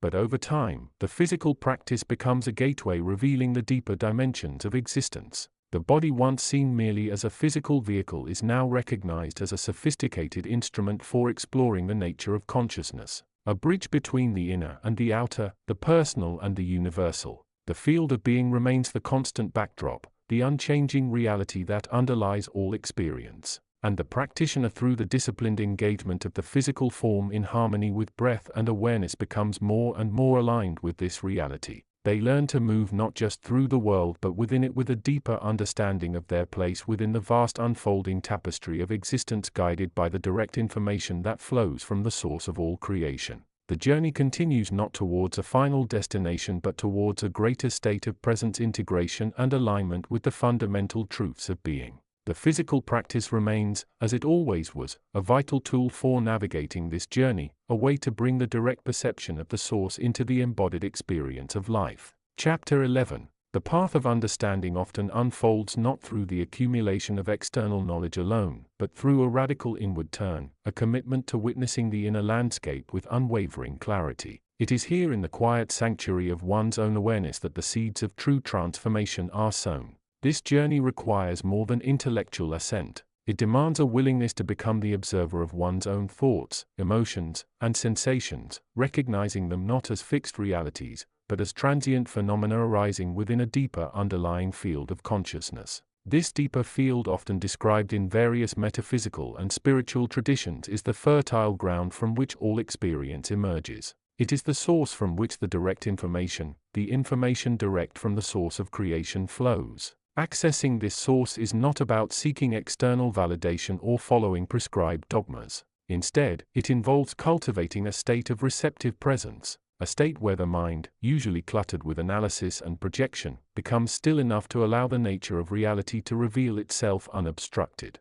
The practices that can facilitate this inward journey are diverse, yet they often share a common thread: the cultivation of embodied awareness. Movements that synchronize breath with deliberate sequential postures often found in the ancient traditions known as yoga serve as potent tools for this purpose. These practices are not merely about strengthening the physical body. Though physical health is often a byproduct, they are fundamentally about using the body as a vessel, a sensitive instrument through which to explore the connection between mind, body, and the wider field of consciousness. Consider the act of moving through a sequence of postures. Each movement is an opportunity to anchor the mind in the present moment. The sensation of the feet grounding on the floor, the subtle shift of weight within the body, the rhythm of the breath entering and leaving the nostrils. These are the raw data of the here and now. By paying close attention to these physical sensations without judgment, one begins to disentangle the narrative mind from the direct experience of being. This process mirrors in a way the journey of seeking information direct from its source. The intellectual mind, the mind of analysis, constantly tries to label, categorize, and interpret the sensations and experiences. It seeks answers and meanings outside itself. Yet, the direct source of experience is the immediate unfiltered awareness that witnesses the sensations as they are without the overlay of interpretation. The practice of yoga, with its repetitive yet dynamic nature, provides a framework for repeatedly returning the mind to the state of witnessing, gently discouraging the mind's habitual tendency to drift into thought. In this state of embodied presence, one begins to perceive subtle energetic currents within the body. The breath becomes more than just an exchange of gases. It becomes a vital force, a bridge connecting the body to the wider cosmos, to that source of direct information. The postures themselves can be seen as movements that open, align, and harmonize the body's energy pathways, clearing blockages that may have prevented the free flow of vital awareness. It is as if the physical form, when moved with intention and awareness, becomes resonant with the deeper vibrational frequencies of existence. This alignment, both physical and energetic, creates a conducive environment for receiving information that is not filtered through the usual cognitive processes. The body, when properly aligned and energized, becomes a sensitive antenna. The mind, quieted through focused attention and the rhythm of the breath, becomes a receptive space. In this space, the direct knowing, the information from the source, can begin to permeate consciousness. It may manifest as a subtle inner resonance, a feeling of deep peace, an intuitive insight, or a clear perception of the interconnectedness of all things. This direct knowing often contradicts the fragmented, ego-driven perspectives that dominate ordinary consciousness. It reveals a reality that is far more holistic, dynamic, and intelligent than the limited worldview constructed by the mind. It points towards a unity underlying the apparent diversity of the manifest world. The information received is not necessarily in the form of words or concepts, but as a felt sense, a direct experience of the nature of being itself. The integration of these practices, the stillness of contemplative awareness and the dynamic engagement of embodied movement, creates a powerful synergy. The stillness allows for the deep inner listening necessary to receive the direct information. The movement prevents the mind from becoming stagnant or lost in abstract thought, keeping it anchored in the tangible immediate experience of the body and the breath. Together, they provide a comprehensive approach to exploring the nature of consciousness and its relationship to the source of all creation.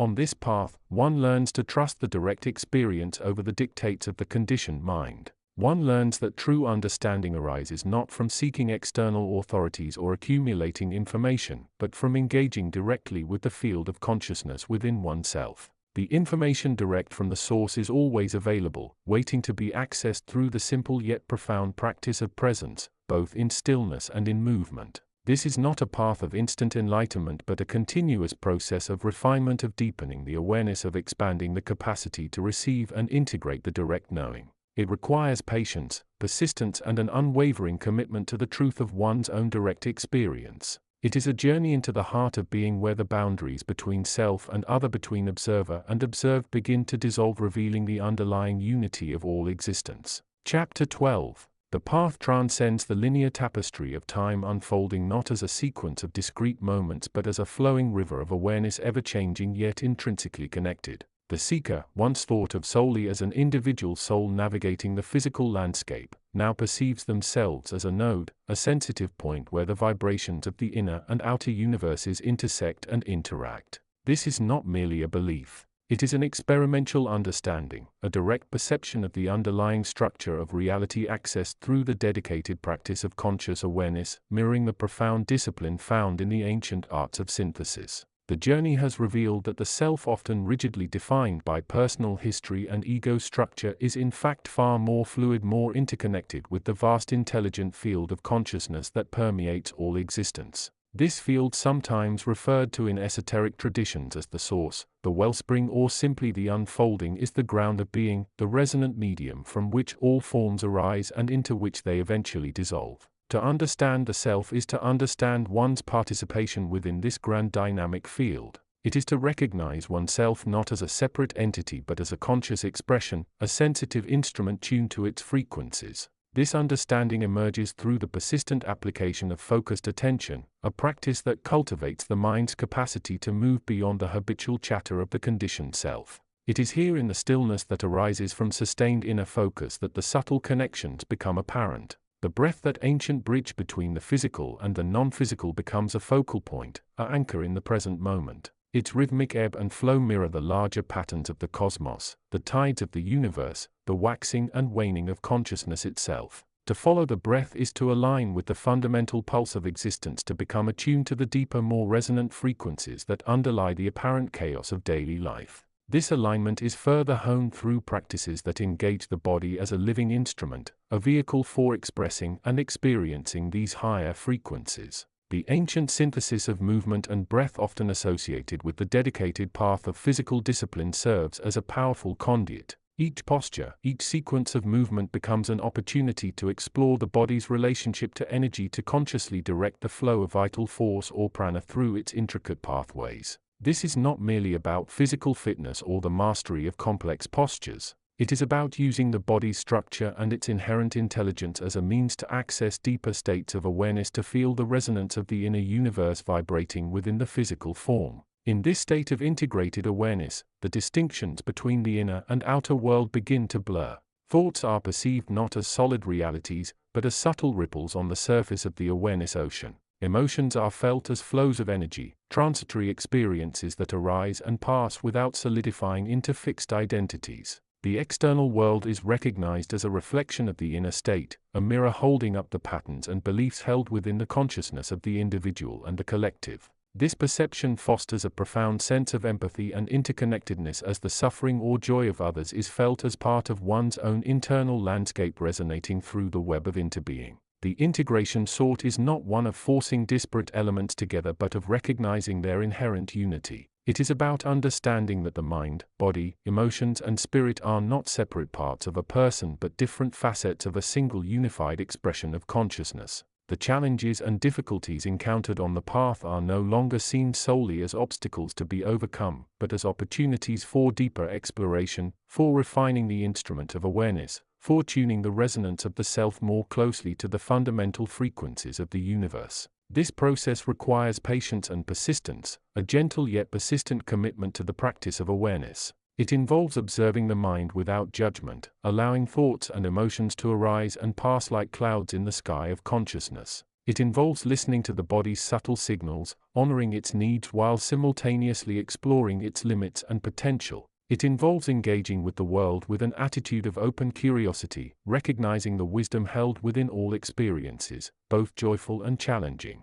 The practitioner learns to navigate the complexities of existence not through intellectual analysis alone but through direct experience, through the felt sense of what is. The information direct from the source of creation is not found in external texts or authoritative voices but within the silent watchful awareness of the present moment. It is the direct perception of the interconnectedness, the intelligent design, the underlying harmony that underlies all phenomena. This direct experience transforms the practitioner, moving them beyond the limitations of the conditioned self towards a more authentic integrated expression of being. As the awareness deepens, the capacity for presence expands. The practitioner learns to be fully present with each breath, with each sensation, with each thought and emotion as it arises. This presence is not static or passive. It is alive, engaged, and permeated with a sense of wonder and appreciation for the richness of experience. In this state, the limitations of time and space begin to dissolve as the practitioner perceives the eternal nature of consciousness and the seamless flow of energy throughout the universe.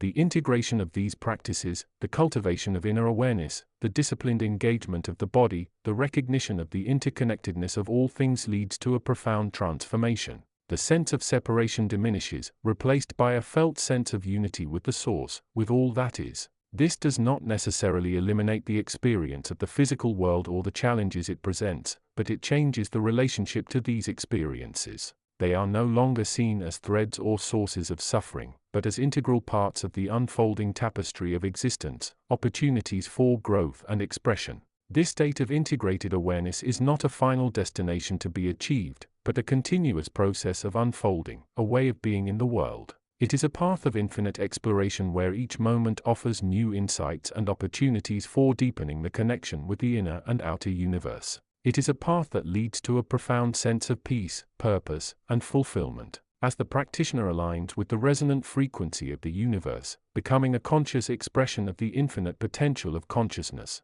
the journey is unique for each individual. Yet, it shares a fundamental quality, the unwavering commitment to the cultivation of awareness, the exploration of the inner landscape, and the recognition of the interconnectedness of all things. It is a path that requires courage to look inward, discipline to sustain the practice, and an open heart to embrace the fullness of experience. And ultimately, it is a path that leads to the realization that the self is not separate but an integral part of the grand unfolding mystery of existence itself. Chapter 13. The veil between the seen and the unseen is far thinner than most perceive. It is not a solid barrier, but a membrane of consciousness, delicate yet resilient, stretched taut across the fabric of reality. To walk the path of deepening understanding is to learn to manipulate this membrane, to become adept at perceiving beyond its limitations. This is where the practices drawn from the well springs of direct knowing intersect with the deliberate movement of the body as a sacred tool. Consider the nature of information itself.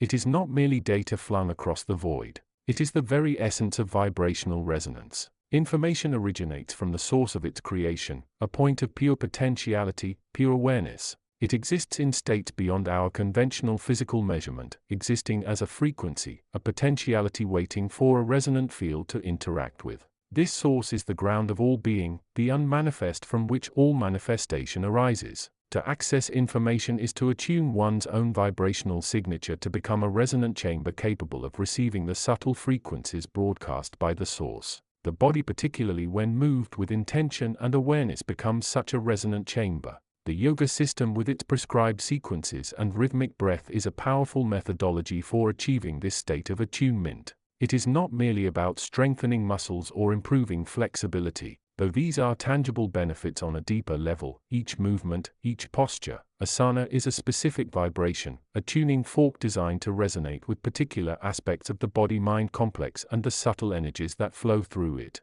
The synchronization of breath with movement is the crucial element. The breath is the life force, the prana, the animating current that connects the individual self to the universal field of information. By consciously directing the breath, one modulates the vibrational frequency of the body. This modulation acts like a key, unlocking access to different layers of information, both internal and external. The internal landscape, the landscape of thought, emotion, and subtle sensation, becomes a field of data waiting to be read, interpreted, and integrated. As one progresses through the sequence, moving from foundational postures to more complex configurations, it is like traversing a landscape of increasing energetic density and complexity. Each stage presents a unique challenge, a unique energetic hurdle to be overcome. Confronting this challenge is not merely about physical prowess. It is about meeting resistance within oneself, whether it be mental rigidity, emotional attachment, or subtle energetic blockages. Herein lies the profound connection to the spiritual material and the direct knowing it speaks of. Spiritual material emphasized the nature of consciousness as the primary creative force, suggesting that our perception shapes our reality. It spoke of accessing information from the unseen by changing our state of consciousness by becoming more aware of the vibrational nature of our own being and the universe. The practice, with its emphasis on discipline, breath work, and focused attention, provides a practical embodied framework for achieving this altered state of consciousness. In the stillness between movements or in the holding of a challenging posture, one is invited to quiet the internal chatter to turn the attention inward. This is where the direct perception occurs. It is not necessarily about receiving explicit messages in a linear fashion, but about attuning to the resonant frequencies of one's own being and the field of potential information that permeates all existence. One begins to read the body in a new way, not just as a physical structure, but as an energetic field, a living interface with the universe. The information received through this practice often manifests not as logical, verbal messages, but as intuitive insights, emotional shifts, or subtle energetic sensations.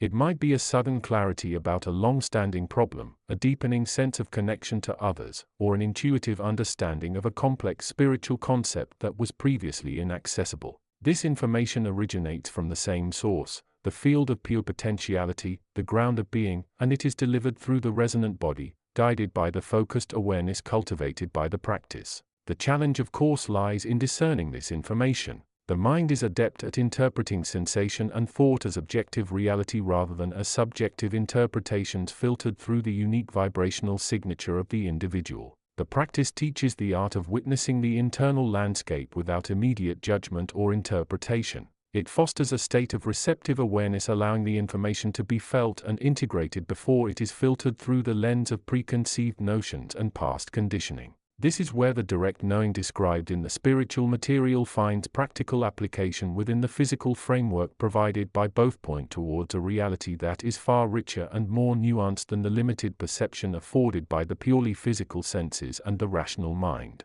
They point towards a state of being where the individual self dissolves into the vast ocean of consciousness, where information flows freely between the seen and the unseen, and where one perceives the interconnectedness of all things. The journey is one of continuous refinement, of learning to listen more deeply, to move more deliberately, and to breathe with greater intention. It is a path towards becoming a more conscious co-creator, perceiving the vibrational nature of reality and attuning oneself to the infinite stream of information that flows from the source. The physical practice becomes a metaphor, a tangible way of working with the subtle energies and consciousness to expand perception and deepen understanding beyond the confines of ordinary experience. Chapter 14. The path less traveled often reveals landscapes unseen by the feet of the many. It is here in the quietude that precedes the storm of awakening that the true work begins. This realm, existing beyond the rigid constructs of space and time as perceived by the physical senses, is the crucible where frequencies converge and transform.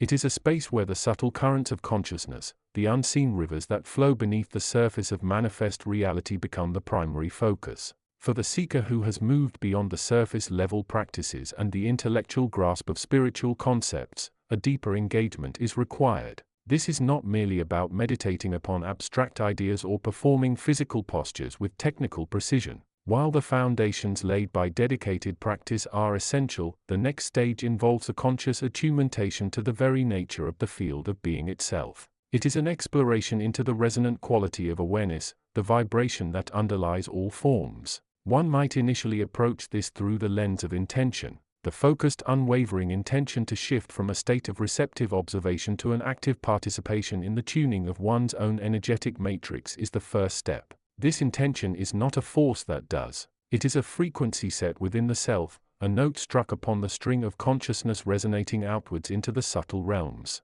It is the recognition that one is not merely an observer of reality but is in fact a participant in the very fabric of its creation through the quality of one's own focus and being. This is where the synergy between the insights derived from the direct source of creation, the intuitive nudges, the synchronicities, the moments of profound clarity that often arise from deep listening, and the disciplined practice found in traditions like yoga begins to manifest powerfully. With its rigorous sequence and emphasis on breath, coordination becomes more than just a system for physical conditioning. It becomes a tool for refining the instrument of awareness itself. The physical body, often dismissed as merely biological matter, is in truth a complex energetic system, a living antenna tuned to the frequencies of the universe. Each posture held with mindful awareness and synchronized breath becomes an act of calibration. It is an opportunity to explore the relationship between the body's structure, the flow of prana, life force, and the quality of mental focus. The heat generated, the sweat released is not merely physical byproduct.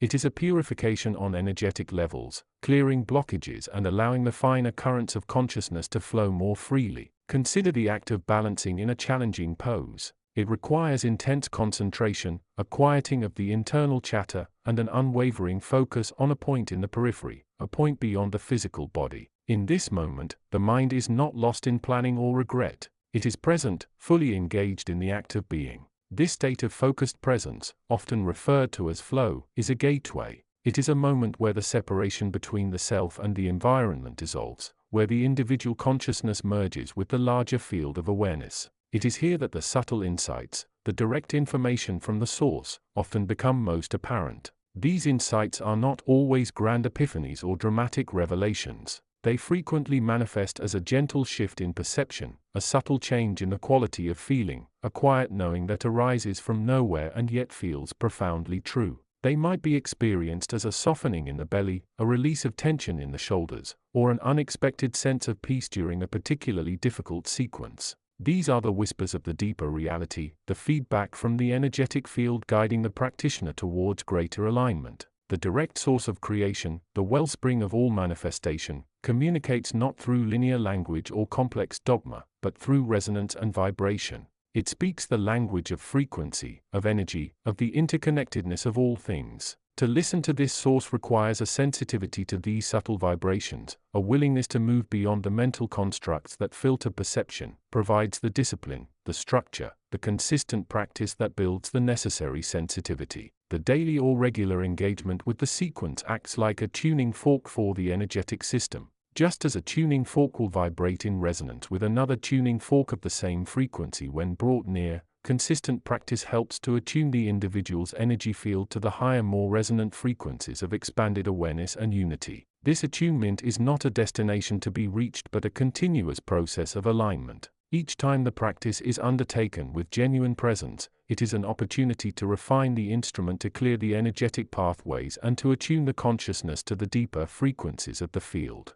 The insights gained from the direct source become more frequent and clearer. As the energetic pathways open and the sensitivity of awareness increases, the practitioner begins to notice patterns not just in the physical body or the mind, but in the subtle energetic landscape. They might begin to perceive a deeper connection to the natural world, feeling the subtle shifts in the atmosphere, sensing the energy in plants and animals, or noticing the energetic dynamics between people in their environment. The boundary between the inner and outer world becomes increasingly porous. This convergence of frequencies is the essence of the advanced spiritual journey. It is the point where the individual consciousness, through dedicated practice and open awareness, begins to merge with the universal field of consciousness. It is a recognition that the self is not confined to the physical vessel but is an expression of the infinite potentiality of the source itself. In this state, the information received from the direct source becomes a natural part of the experience. It is not sought after with grasping intention but allowed to flow as a natural consequence of being present and aligned.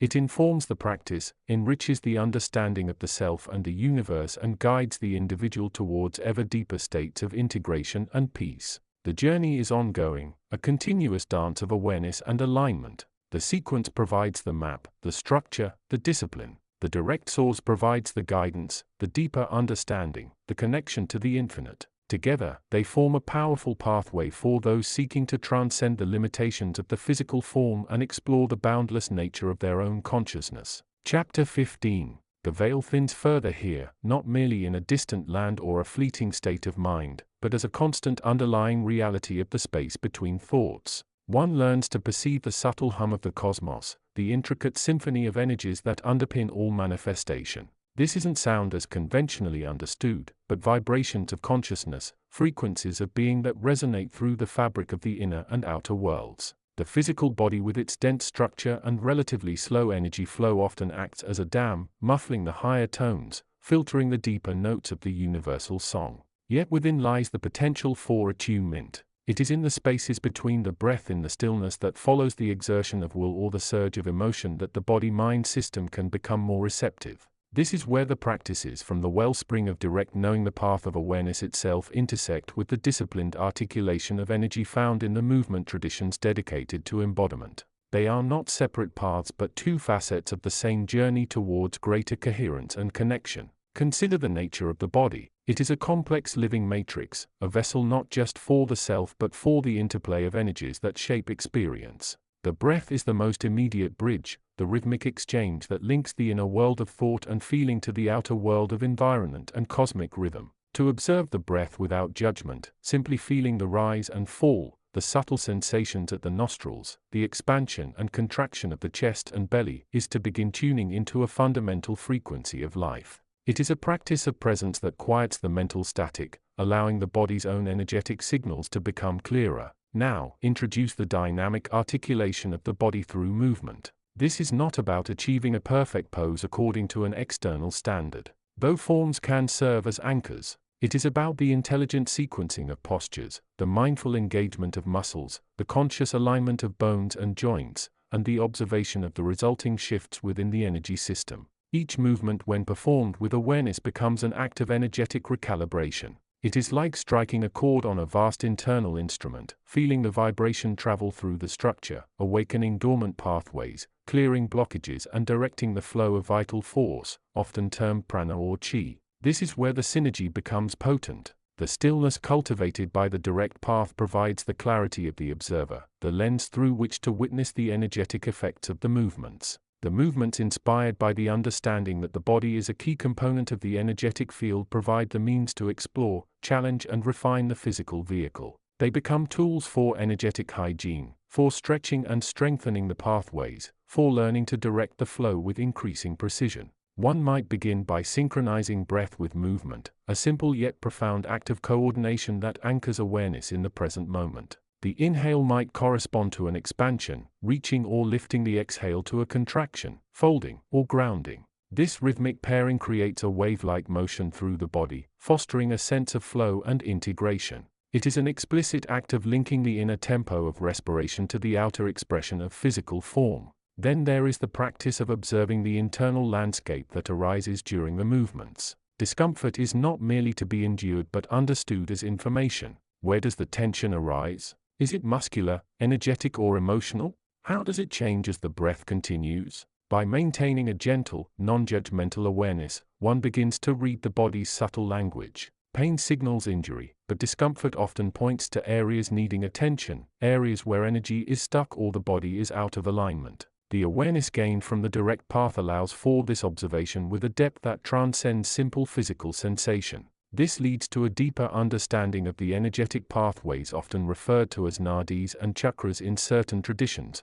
but accessible through simpler observation. As the body is moved deliberately and mindfully, one can feel the subtle currents shifting, the subtle tingling, warmth or coolness that indicates the movement of energy along facial lines, nerve pathways or meridians. The postures become experiments in energetic geography, helping to map the internal landscape and identify points of congestion or stagnation. The goal is not necessarily to achieve a specific energetic state, but to cultivate the capacity for awareness within the physical vehicle. It is to learn to move from a state of automatic reactive being to one of conscious intentional participation with the body's own energy. The stillness of the direct path teaches the art of inner listening. The movements provide the terrain upon which this listening can be applied and refined. Imagine the body as a series of interconnected nodes, each capable of resonating at a specific frequency. In a state of disease, these nodes may be out of tune, blocked, or vibrating at discordant rates. The practices described offer a method for bringing these nodes back into coherence.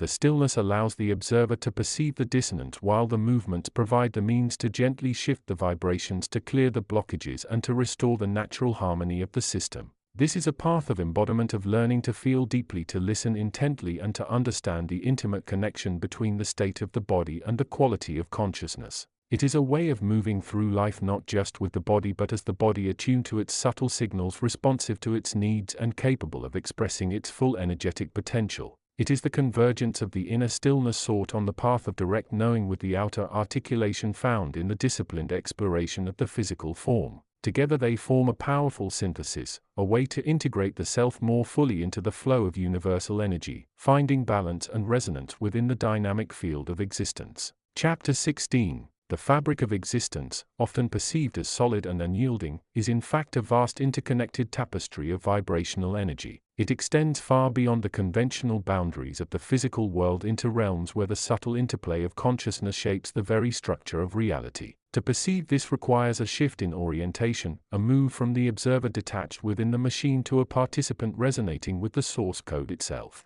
This source is not external. It resides within as the fundamental field of pure potentiality from which all manifestation arises. Information, the lifeblood of creation, flows from this infinite wellspring. It is the direct emanation of the source's inherent intelligence, a field of infinite possibility waiting to be selectively drawn forth and structured by the focused intent of a conscious mind. This is the principle that underpins all manifestation, from the formation of galaxies to the subtle shifts in one's own consciousness. The information is the what, the blueprint, the precise energetic signature of that which is intended to be brought into form. Understanding this is the first step beyond the limitations of perceived separation. The physical world with its rigid laws and predictable outcomes often masks the deeper truths of a universe governed by consciousness and intention. Within this spiritual and metaphysical framework, the journey is one of awakening to one's inherent power to shape reality. It is recognizing that the mind is not merely a processor within a predefined system, but the very system itself, capable of altering the parameters of its own experience and consequently the nature of the reality it perceives.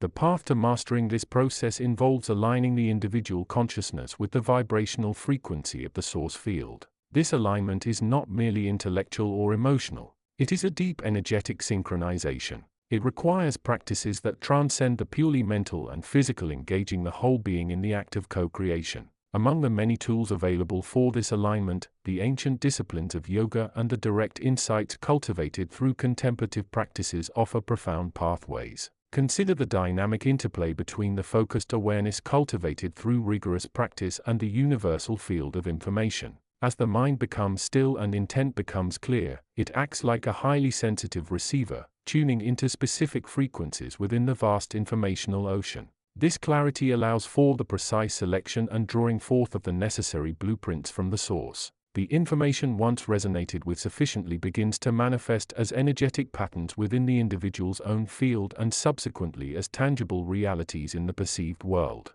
This is where the synergy between the inner disciplines and the outer practices becomes apparent. The physical postures and breath work of yoga, for instance, serve as powerful anchors for the mind. They engage the body, the most tangible aspect of our physical existence, as a vehicle for raising energetic vibration and cultivating unwavering focus. The deliberate movement and synchronization of breath with action ground the practitioner, making the subtle shifts in consciousness more palpable and manageable. It is a method of embodying the principles of intention and resonance in the physical body, the seat of our most primal awareness. The breath in particular acts as a bridge between the body and the mind and ultimately to the source field. It is a continuous flow, a rhythm that connects the finite self to the infinite. By consciously manipulating the breath, its pace, depth, and quality, one can directly influence the state of consciousness. This conscious manipulation allows the practitioner to move from a state of reactive conditioned awareness to one of proactive intentional presence.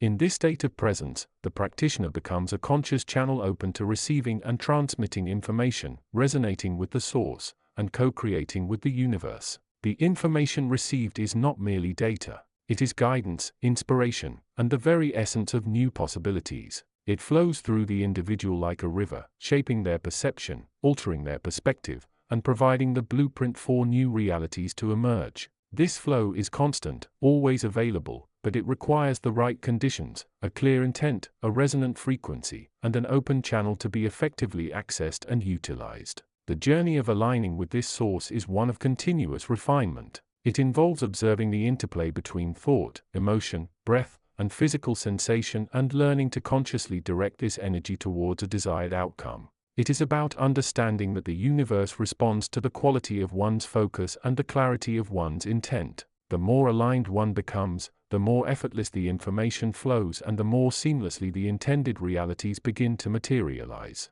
This process is inherently spiritual as it involves connecting with the divine intelligence that underlies all existence. It is a recognition that the individual self is not separate from this source but an integral part of it. The practice becomes a sacred act of participation in the ongoing dance of creation, a conscious contribution to the unfolding tapestry of existence. It is a move from merely existing within the world to actively participating in its creation, guided by the wisdom of the source and the power of focused intent. The physical practice of yoga, therefore, is more than just a system for physical health. It is a profound tool for spiritual awakening, a means of aligning the body, mind, and breath with the higher vibrational frequencies of the source field. It is a way to cultivate the inner stillness and clarity necessary to become a conscious channel for the infinite flow of information and to harness the creative power inherent within. By integrating the direct insights gained from tuning into the source with the physical and mental discipline provided by such practices, one embarks on a path of profound transformation, co-creating a life and reality that resonates deeply with the true nature of being. Chapter 17. The veil thins further here, not merely in the sense of perception becoming sharper, but in the fundamental nature of being itself. One exists less as a separate entity within the cosmos and more as a sensitive point through which the cosmos expresses itself. The information direct from the source of creation is not a distant transmission to be received. It is the inherent potentiality of every cell, every thought, every breath resonating with the underlying frequency of all that is. To access this information is not to seek external knowledge but to attune the instrument of the self, the body-mind complex, to its most authentic vibration. This attunement is where the path of direct knowing converges with the discipline of embodied practice. As the body moves through space with intention following the ancient patterns woven into its very fabric, a profound alchemy occurs. The physical form, often seen merely as a biological machine, becomes a sacred geometric generator, a living antenna tuned to the frequencies of existence.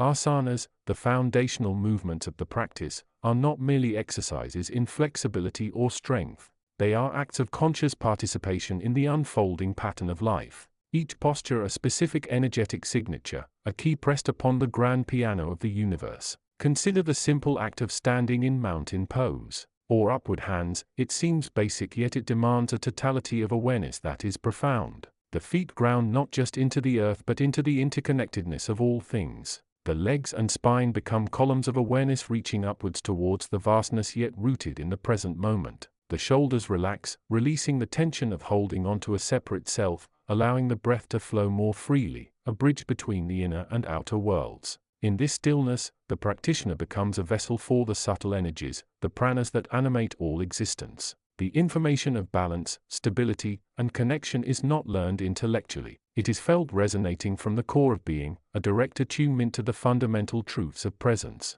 This is where the synergy between the direct knowing path and the inspired practice becomes illuminated. The rhythmic breath, often synchronized with movement, becomes more than just oxygenation. It becomes a metronome for the subtle bodies, a pulse that guides the flow of creative energy, the chi through the channels or nadis, weaving a tapestry of awareness. Each movement initiated from the core and flowing with breath is an expression of the unwavering now. It is a rejection of the mental noise of past regrets and future anxieties, anchoring the self firmly in the only reality that truly exists. This moment experienced through the body, the system with its defined sequences provides a structure, a map, but it is the practitioner's intention and awareness that give it life. It is not about perfectly executing a series of postures according to a rigid formula, but about using the sequence as a tool to explore the landscape of the self, to meet the arising sensations and thoughts with unwavering presence. When the focus shifts from the physical outcome to the inner experience, the practice transforms.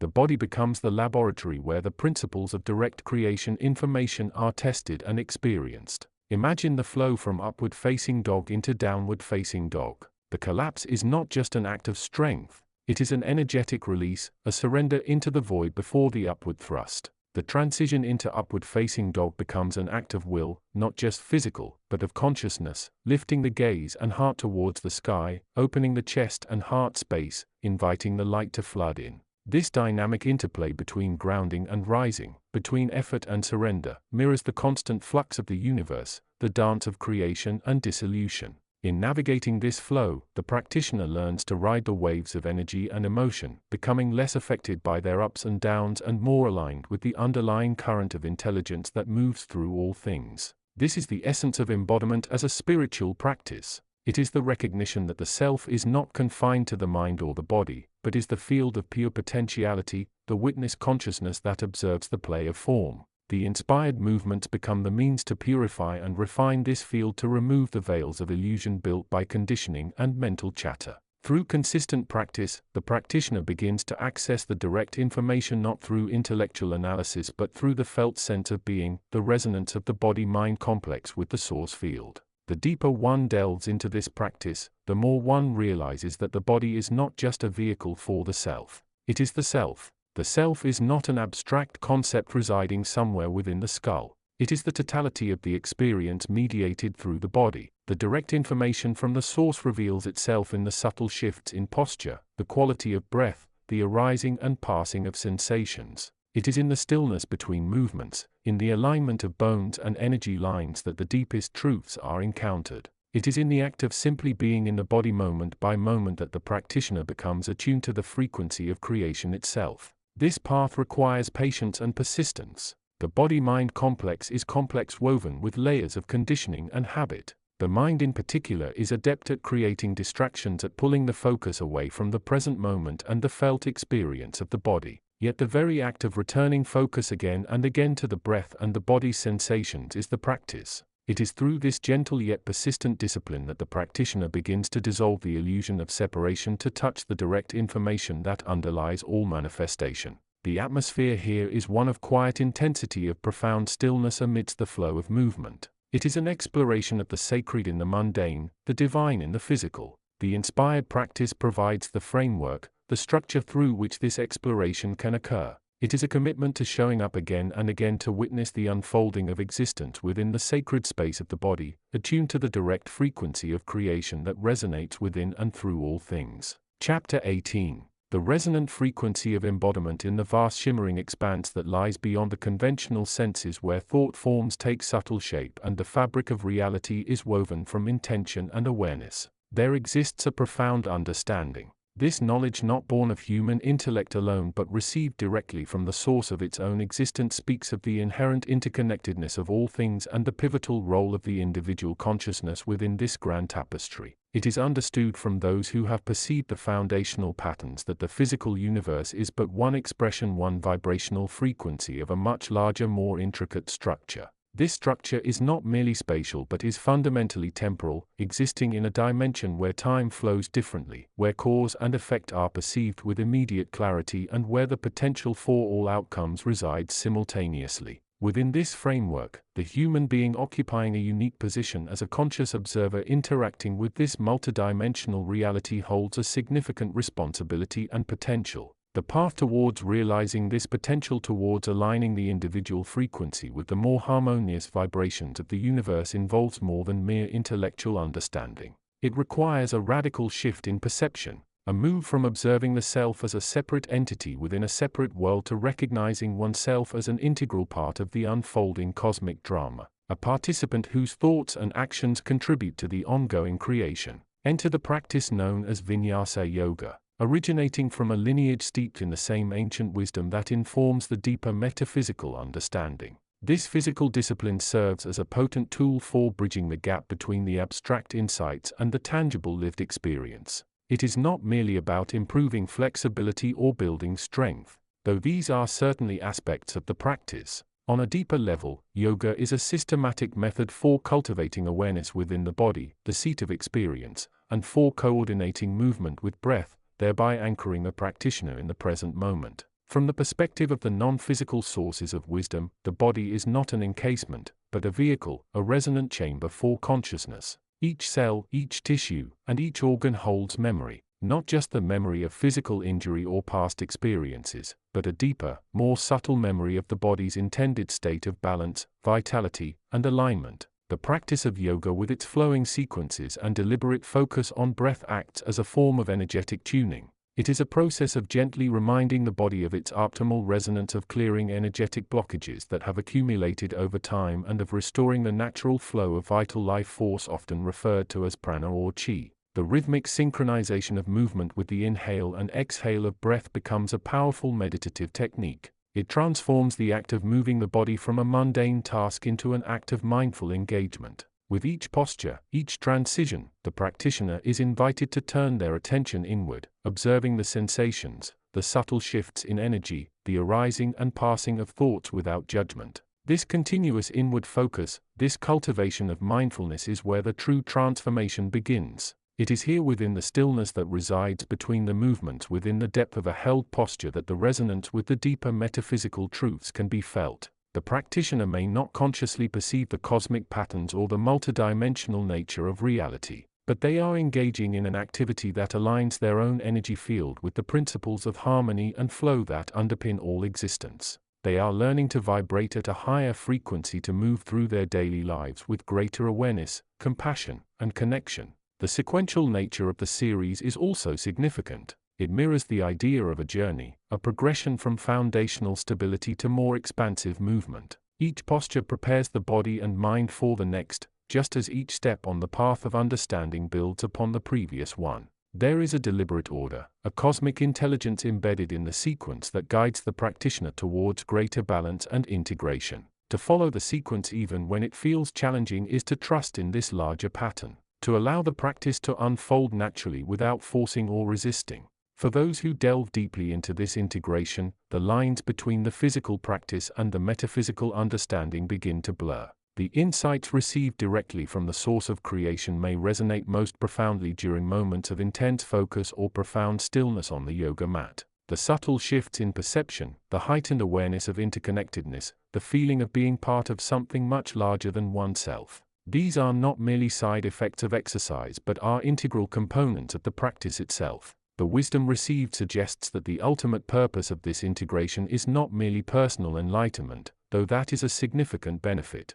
It is about returning to the source, about remembering the inherent divinity within, and about contributing one's unique vibrational signature back into the universe with greater clarity and intention. It is about becoming a beacon of light, a point of harmony within the complex energetic field of existence, capable of influencing the world around one through the power of conscious aligned action. The practitioner, through the dedicated practice of yoga, becomes a living laboratory for these profound truths. They explore the nature of consciousness through the medium of the body. They learn to navigate the interplay of energy and intention, and they gradually dissolve the illusion of separation that has clouded human perception for so long. In doing so, they not only transform themselves but also contribute in however small a way to the healing and harmonization of the entire planetary energy field. This is the path outlined by the deeper understanding, a path that combines the direct insights received from the source of creation with the tangible embodied practice of yoga. It is a path of continuous learning, of gentle discipline, and of unwavering trust in the inherent wisdom that resides both within and beyond the individual self.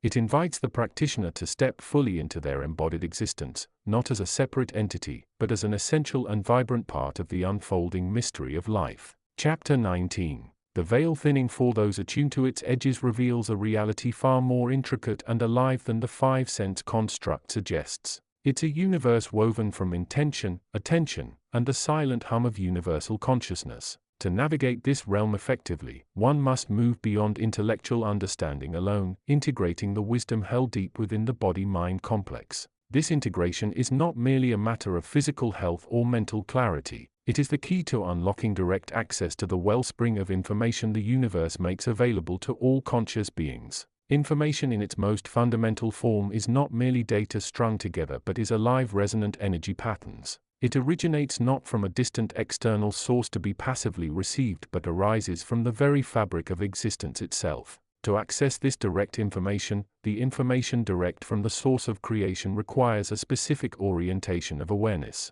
It demands we recognize ourselves not as isolated observers but as integral participants, co-creators resonating within the grand design. This recognition shifts the locus of authority from external doctrines or authorities to the inner landscape of the individual. This inner landscape is most profoundly accessed through the body. The body is not merely a vessel or a biological machine. It is a sophisticated energetic system, a living antenna tuned to the frequencies of existence. Every cell holds memory, not just of physical injury or trauma, but of energetic imprints, emotional resonances, and subtle vibrational patterns that align or misalign with one's true nature. The asanas, the physical practice often explored, is a powerful tool for engaging with this energetic body. It is far more than simple stretching or strengthening. It is an act of conscious alignment, a deliberate tuning of the physical structure to allow for deeper energetic flow and awareness. Consider the practice of vinyasa yoga. Its structured sequence flowing from one posture to the next with breath as the anchor is designed to systematically work through the body's energetic locks, bandhas,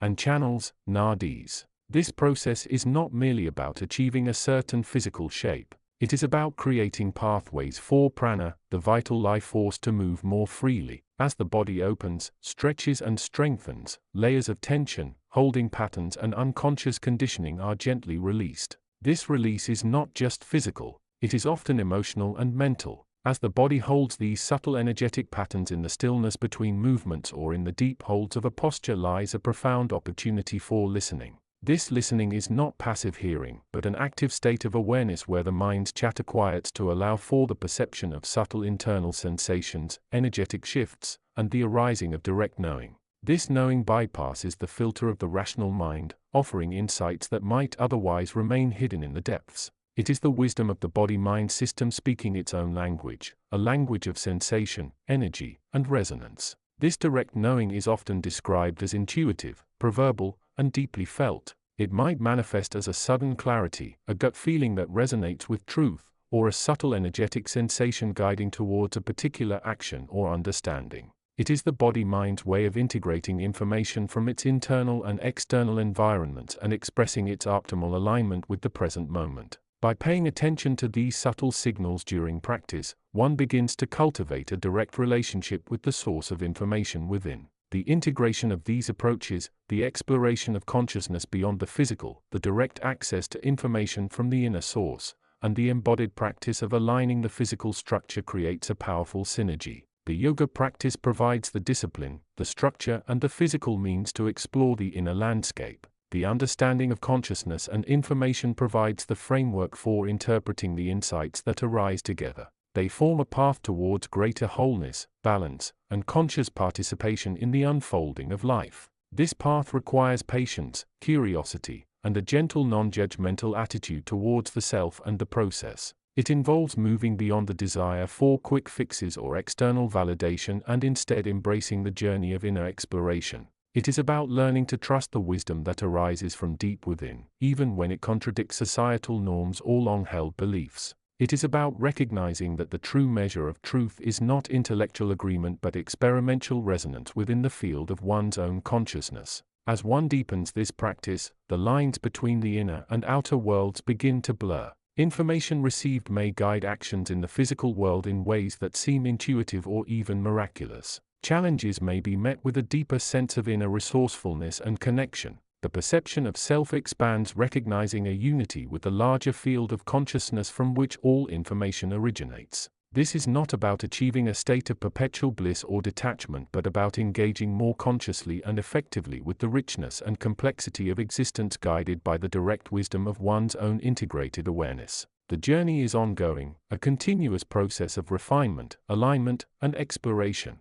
It invites us to move from a state of conditioned reaction to one of conscious response, from a focus on the limitations of the physical form to the realization of the boundless potential of consciousness embodied. In this integration lies the profound potential for transformation, not just of the individual self, but of one's relationship with the entire tapestry of existence, resonating with the deeper truths that underlie all reality. Chapter 20. The veil thins further here, not merely as a concept, but as a tangible thickness, a density one can almost feel against the skin. This is the realm where the subtle bodies, the energetic architecture of being, become less abstract and more intimately woven into the fabric of perception. It is a place beyond mere thought where understanding manifests as a felt sense, a resonant frequency within the soul's core. The The journey undertaken through the disciplines of awareness, the deep listening cultivated by the inner voice, begins to yield fruits not just in the quiet chambers of the mind, but out in the open field of existence. The practitioner who once saw truth solely within the silent chambers of introspection now finds that truth echoing back from the very structure of reality itself. It is as if the inner work has not merely polished a mirror but has fundamentally altered the light shining upon it, revealing a universe of interconnectedness previously unseen. This integration, this joining of the path of direct knowing with the path of embodied transformation is not a simple additive process. It is more akin to the alchemical fusion of elements where the distinct identities of the components are transmuted into something entirely new, something vibrant and alive with the resonance that permeates both inner and outer worlds. The practitioner becomes a tuning fork capable of resonating with the deeper frequencies of the cosmos, not just intellectually or emotionally, but through the very cells of their being. Consider the nature of the inner voice, that persistent, often subtle guide that has been the focus of dedicated attention. It arises from a place deeper than the conditioned mind, a wellspring of pure awareness. Its whispers are not merely suggestions or interpretations. They are echoes of the soul's true guidance, illuminated by the light of direct perception. When this inner knowing is given the space to arise and be witnessed without the immediate filter of judgment or the desire to manipulate its message, it begins to reveal the underlying patterns of the self and the subtle currents of the universe. Now consider the practice of yoga. On the surface, it is a physical discipline, a sequence of postures demanding strength, flexibility, and unwavering focus. Yet, its true essence lies far deeper. It is a moving meditation, a way of embodying awareness through the very act of moving the body with intention and breath. Each posture is an invitation to meet oneself in a specific energetic configuration, to feel the subtle tensions, the hidden blocks, the underlying flow of energy. It is a practice of listening not just to the voice within but to the body's own language, the language of sensation and resonance. The synergy between these two paths is profound.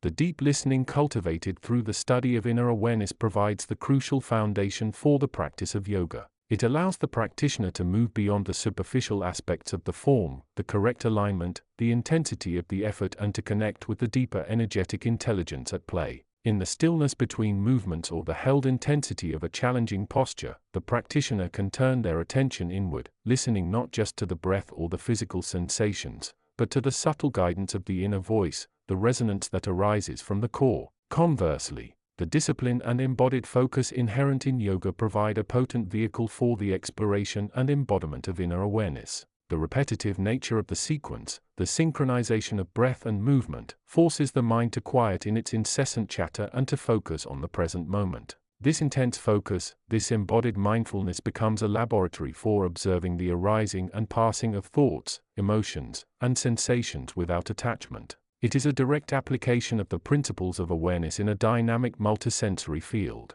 Through this integration, the practitioner begins to perceive the interconnectedness not just as a philosophical concept but as a lived reality. The inner voice, the subtle guidance, becomes clearer, more distinct, more actionable. It speaks not in abstract terms but through the resonant language of the body, the environment, the subtle energies that flow through all things. The postures of yoga cease to be mere exercises and become symbolic expressions of inner states, opportunities for transformation that ripple outwards into the practitioner's life and relationships. This is the alchemy, the transformation of knowing into being, the integration of the inner world with the outer expression. It is a path that transcends the limitations of the purely intellectual or purely physical approaches. It honors the wisdom that arises from deep inner listening while simultaneously grounding that wisdom in the tangible act of embodiment. It is a path that leads to a profound sense of wholeness, a feeling of being centered within oneself while simultaneously connected to the vastness of the universe. The practitioner learns to move through the world not as an observer but as a participant, an active co-creator of their reality.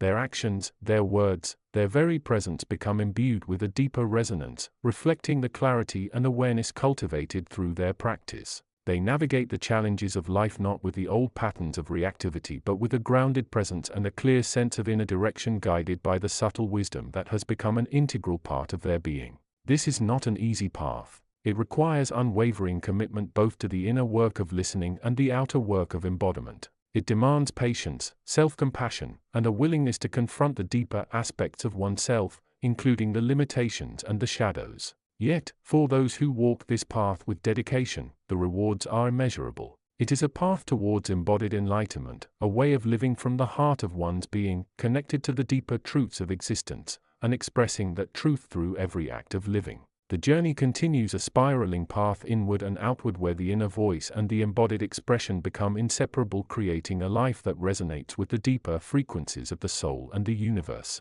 The practitioner becomes a beacon not through loud proclamation but through the quiet yet undeniable resonance of their authentic being. Chapter 21. The path less traveled often leads to landscapes unseen by the crowd. Such was the case for the seeker who, having weathered the internal tempest described in preceding chapters, found themselves not in a grand revelation but in a quiet stillness. This wasn't the silence of emptiness but the profound quietude that precedes sound, the space from which all phenomena emerge. They stood not physically but in the vastness of their own consciousness at the threshold of a domain where the physical laws as they understood them held little sway. This realm was not a place defined by walls or distance but by resonance. It was the inner sanctum, the resonant chamber of the self where the frequencies of thought, emotion, and belief vibrated most intensely. It was here, beyond the immediate chatter of the mind and the pull of the physical world's demands, that the true integration began. The seeker had practiced the disciplines of awareness, had cultivated the stillness through dedicated focus,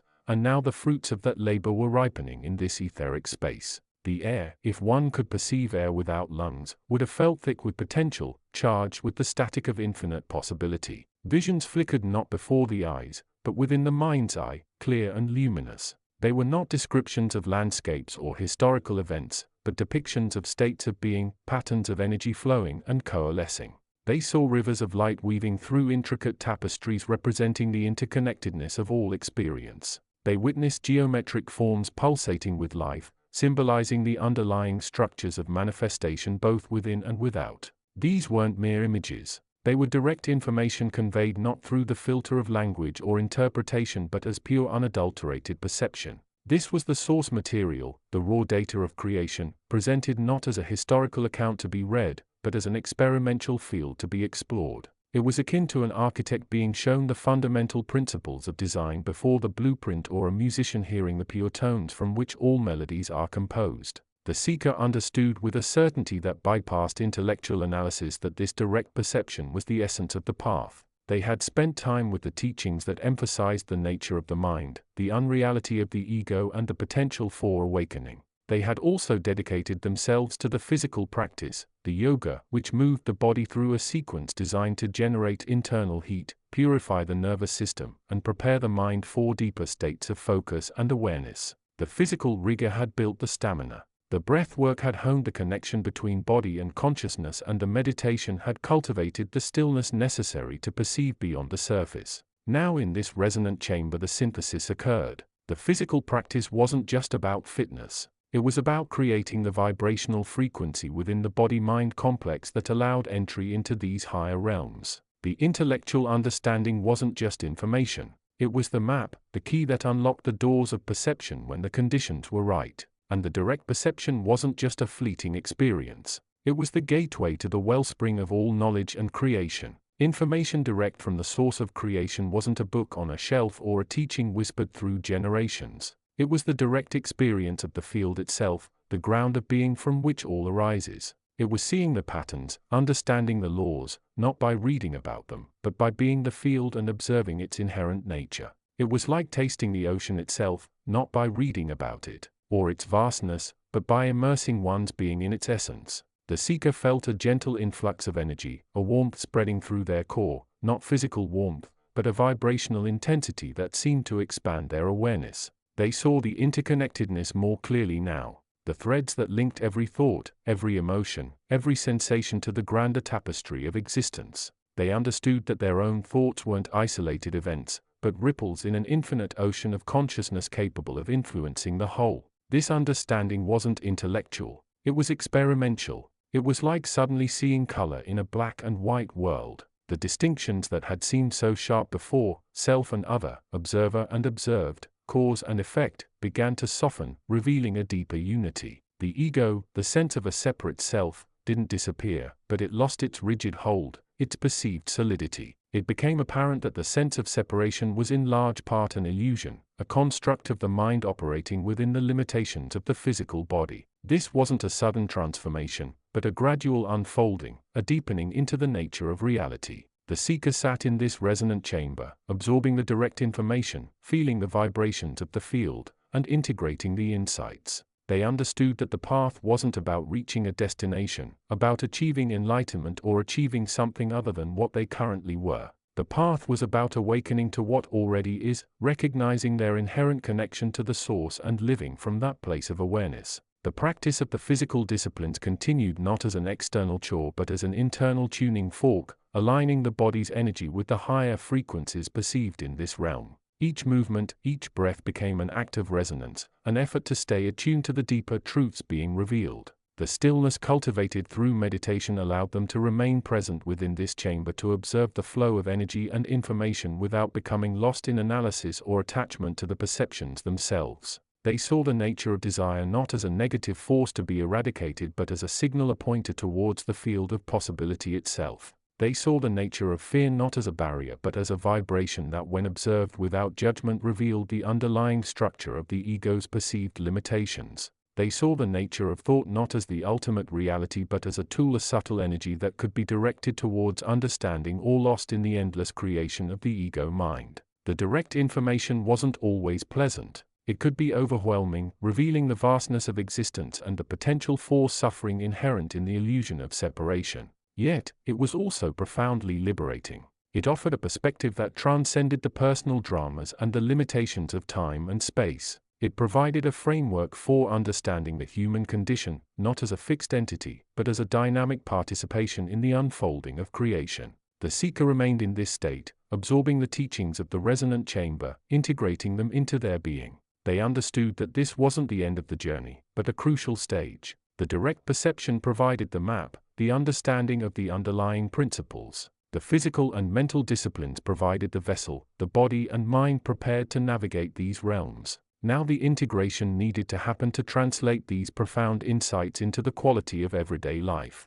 Even as the seeker continued to explore the deeper dimensions of consciousness, the resonant chamber was a gateway, not a destination. It was a place of direct connection to the source, to the raw material of creation. It was a reminder that the answers sought were not external but internal, available to all who were willing to still the mind, open the heart and perceive with directness. It was a place where the information direct from the source of creation became not just a concept but in lived reality, shaping the very nature of the individual's experience of the world. And so the seeker sat, a vessel filled with the resonance of the infinite, ready to return to the world, not to impose change, but to live from the center, embodying the understanding that had been revealed in the quiet, vibrant space of the resonant chamber. Chapter 22. The path transcends the linear tapestry of cause and effect, unfolding as a series of resonant frequencies within the vast interconnected silence. To perceive this requires a shift in orientation from the observer's stance, detached and analytical, to the participator, immersed and interwoven. The separation between self and other, between mind and matter, is not an inherent feature of reality but an illusion, a filter tinted by the ego's persistent narrative of isolation. This chapter explores the nature of this illusion and the profound resonance that occurs when the filter begins to thin, allowing the unified field's intelligence to flow more freely through the individual. The journey towards integration is less a destination and more a fundamental recalibration of being. It involves recognizing the subtle yet pervasive undercurrents that connect all phenomena. These are not merely abstract philosophical concepts but are the very fabric of existence, the unspoken language of the cosmos. To join the currents requires listening beyond the clamor of the surface mind, attuning the inner ear to the deeper hum of the universe. This is where the practices often pursued separately begin to converge and amplify each other. Consider the discipline of Vinyasa Yoga. Its structure is precise, demanding focus, breath control and the synchronization of movement with the inhale and exhale. The physical body becomes the instrument through which the practitioner navigates the currents of energy. The breath, each posture or pose, is not an isolated exercise but a node upon a larger energetic grid. The sequence itself is a design pathway leading the practitioner through a spectrum of movement and intensity designed to systematically dismantle rigidity and cultivate suppleness not just in the flesh but in the deeper tissues of the being. The breath is the crucial bridge, the mediating factor between the conscious mind and the instinctual body. It is the rhythm that anchors the practice, the pulse through which awareness flows. In the stillness between movements or the depth of a challenging pose, the practitioner learns to observe the breath, the subtle shifts within the body, the arising and passing of thoughts without judgment. This active observation is the first step away from the reactive loops of the ego-driven mind towards a more conscious present state of awareness. The physical practice becomes a moving meditation, a laboratory for cultivating mindfulness in motion. Now consider the insights offered by the direct source of creation, the wellspring of all information.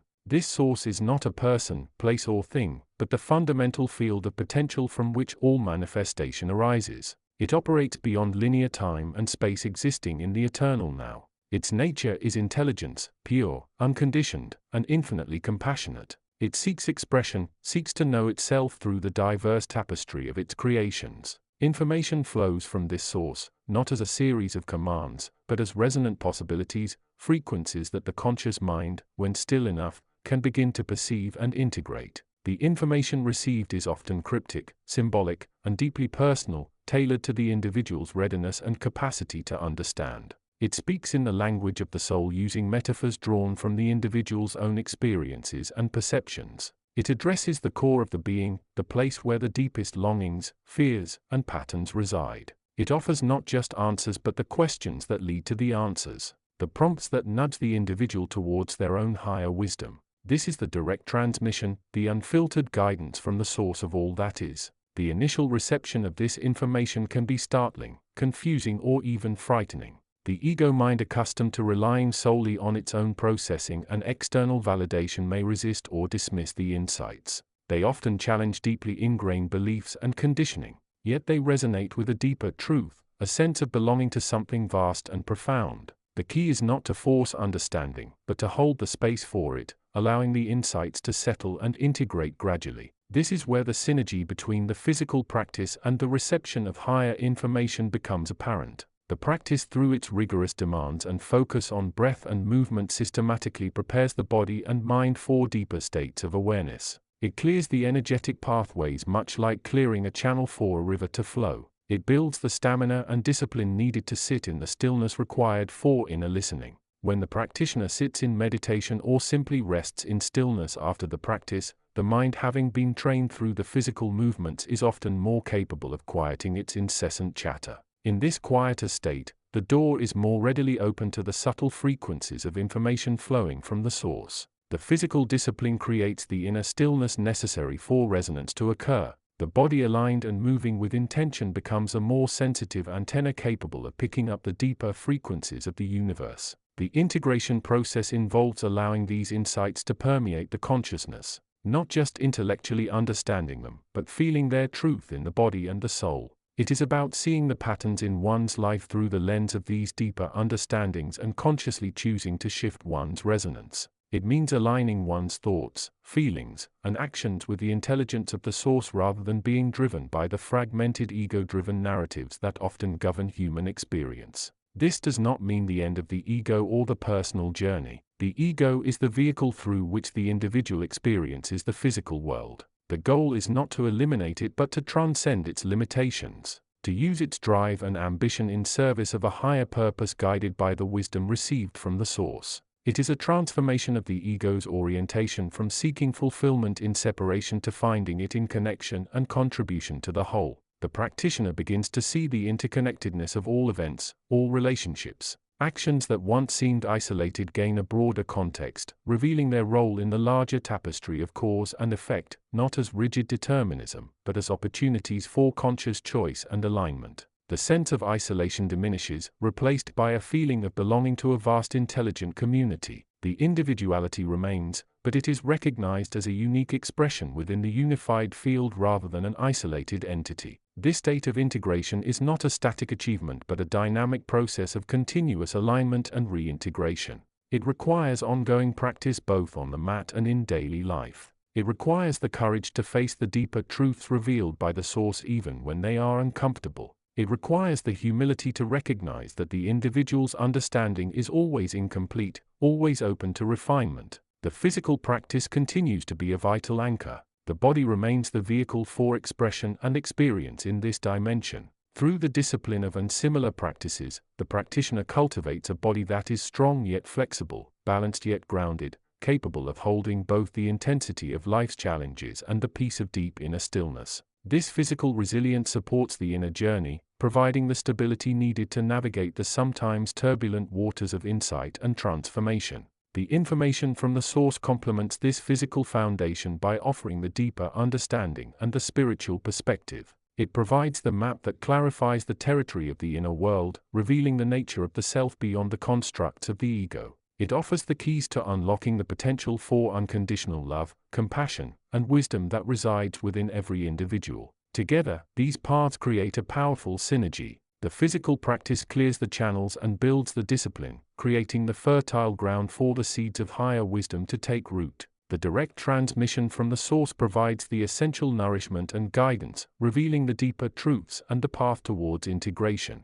The individual becomes a resonant vessel capable of holding and expressing a higher frequency of consciousness. This is the journey towards becoming an integral part of the whole. It is a path of awakening, of recognizing the inherent divinity within oneself and extending that recognition to all of creation. It is a path of transformation, of moving from a state of fragmentation and separation towards one of unity, purpose, and profound peace. The path is within, always within, waiting to be discovered through the disciplined exploration of the body, the attentive listening of the mind, and the courageous embrace of the soul's deepest truths. Chapter 23. The veil that separates the perceived from the perceiver is far thinner than most realize, though it is woven with the threads of belief, conditioning, and the relentless repetition of the mind's familiar patterns. To truly understand the nature of this separation is not merely an intellectual exercise. It is a fundamental shift in orientation, a turning of the gaze from the endless stream of external events towards the still observing presence that underlies all experience. This inner space, this conscious awareness itself is the only truly real territory, yet it remains the most neglected aspect of human life. Consider the nature of the self. In the conventional framework, the self is often identified with the body, the mind, the collection of memories, the narrative spun by the ego. It is seen as a distinct entity, separate from and interacting with the world out there. This sense of separation fosters a certain perspective, one of limitation, of lack, of a constant need to acquire, defend, and protect. It generates the familiar emotions of fear, anxiety, anger, and sorrow born from the belief that the self is vulnerable and incomplete. Yet there is another way to look. What if the self is not an entity within the field of experience, but rather the very field of experience itself, the conscious awareness that allows the within and the without to appear as distinct? What if the body is not your body but a vehicle, an instrument through which this awareness expresses itself in the world of form? What if the mind is not your mind but the field in which thoughts, images, and sensations arise and pass away like waves on the ocean of consciousness? This perspective is not easily grasped through intellectual reasoning alone. The mind, after all, is the very instrument that constructs the sense of separation. It relies on concepts, labels, and comparisons, all of which operate within the framework of duality. To truly touch the nature of unity, one must go beyond the mind's habitual functioning, beyond the constant commentary and identification. This is where the practices found within the traditions of direct awareness and mindful movement intersect profoundly. The rigorous flowing movements of yoga, for instance, are not merely physical exercises designed to strengthen the body. While they achieve this, their deeper purpose lies in their ability to discipline the nervous system and the associated mental processes. By demanding consistent focused attention on the body's sensations, the breath's rhythm, and the sequence of movements, the practice systematically weaves a thread of conscious awareness through the entire waking state. It forces the practitioner to be present moment by moment with what is happening now. It strips away the layers of mental chatter, the planning, the future projections, and the past regrets that typically fill the mind. In the focused awareness required for the practitioner becomes intensely aware of the inner landscape, the subtle shifts in energy, the arising and falling of breath, the sensations of muscle stretching and contracting, the internal dialogue that tries to pull focus away. This intense embodied awareness is a potent antidote to the sense of separation. When you are fully present with your breath, you are not thinking about your work, your relationships, or your worries. You are not identifying with the breath as your breath, but simply observing its natural flow, a vital process occurring within this vessel you call a body. When you are mindful of the movement, you are not lost in thought, but are directly experiencing the physical expression of awareness in space and time. This continuous practice of bringing awareness to the body and breath acts like a laser beam, cutting through the dense fog of identification and belief in a separate self. It begins to reveal the underlying unity, the seamless flow of energy and awareness that connects all things.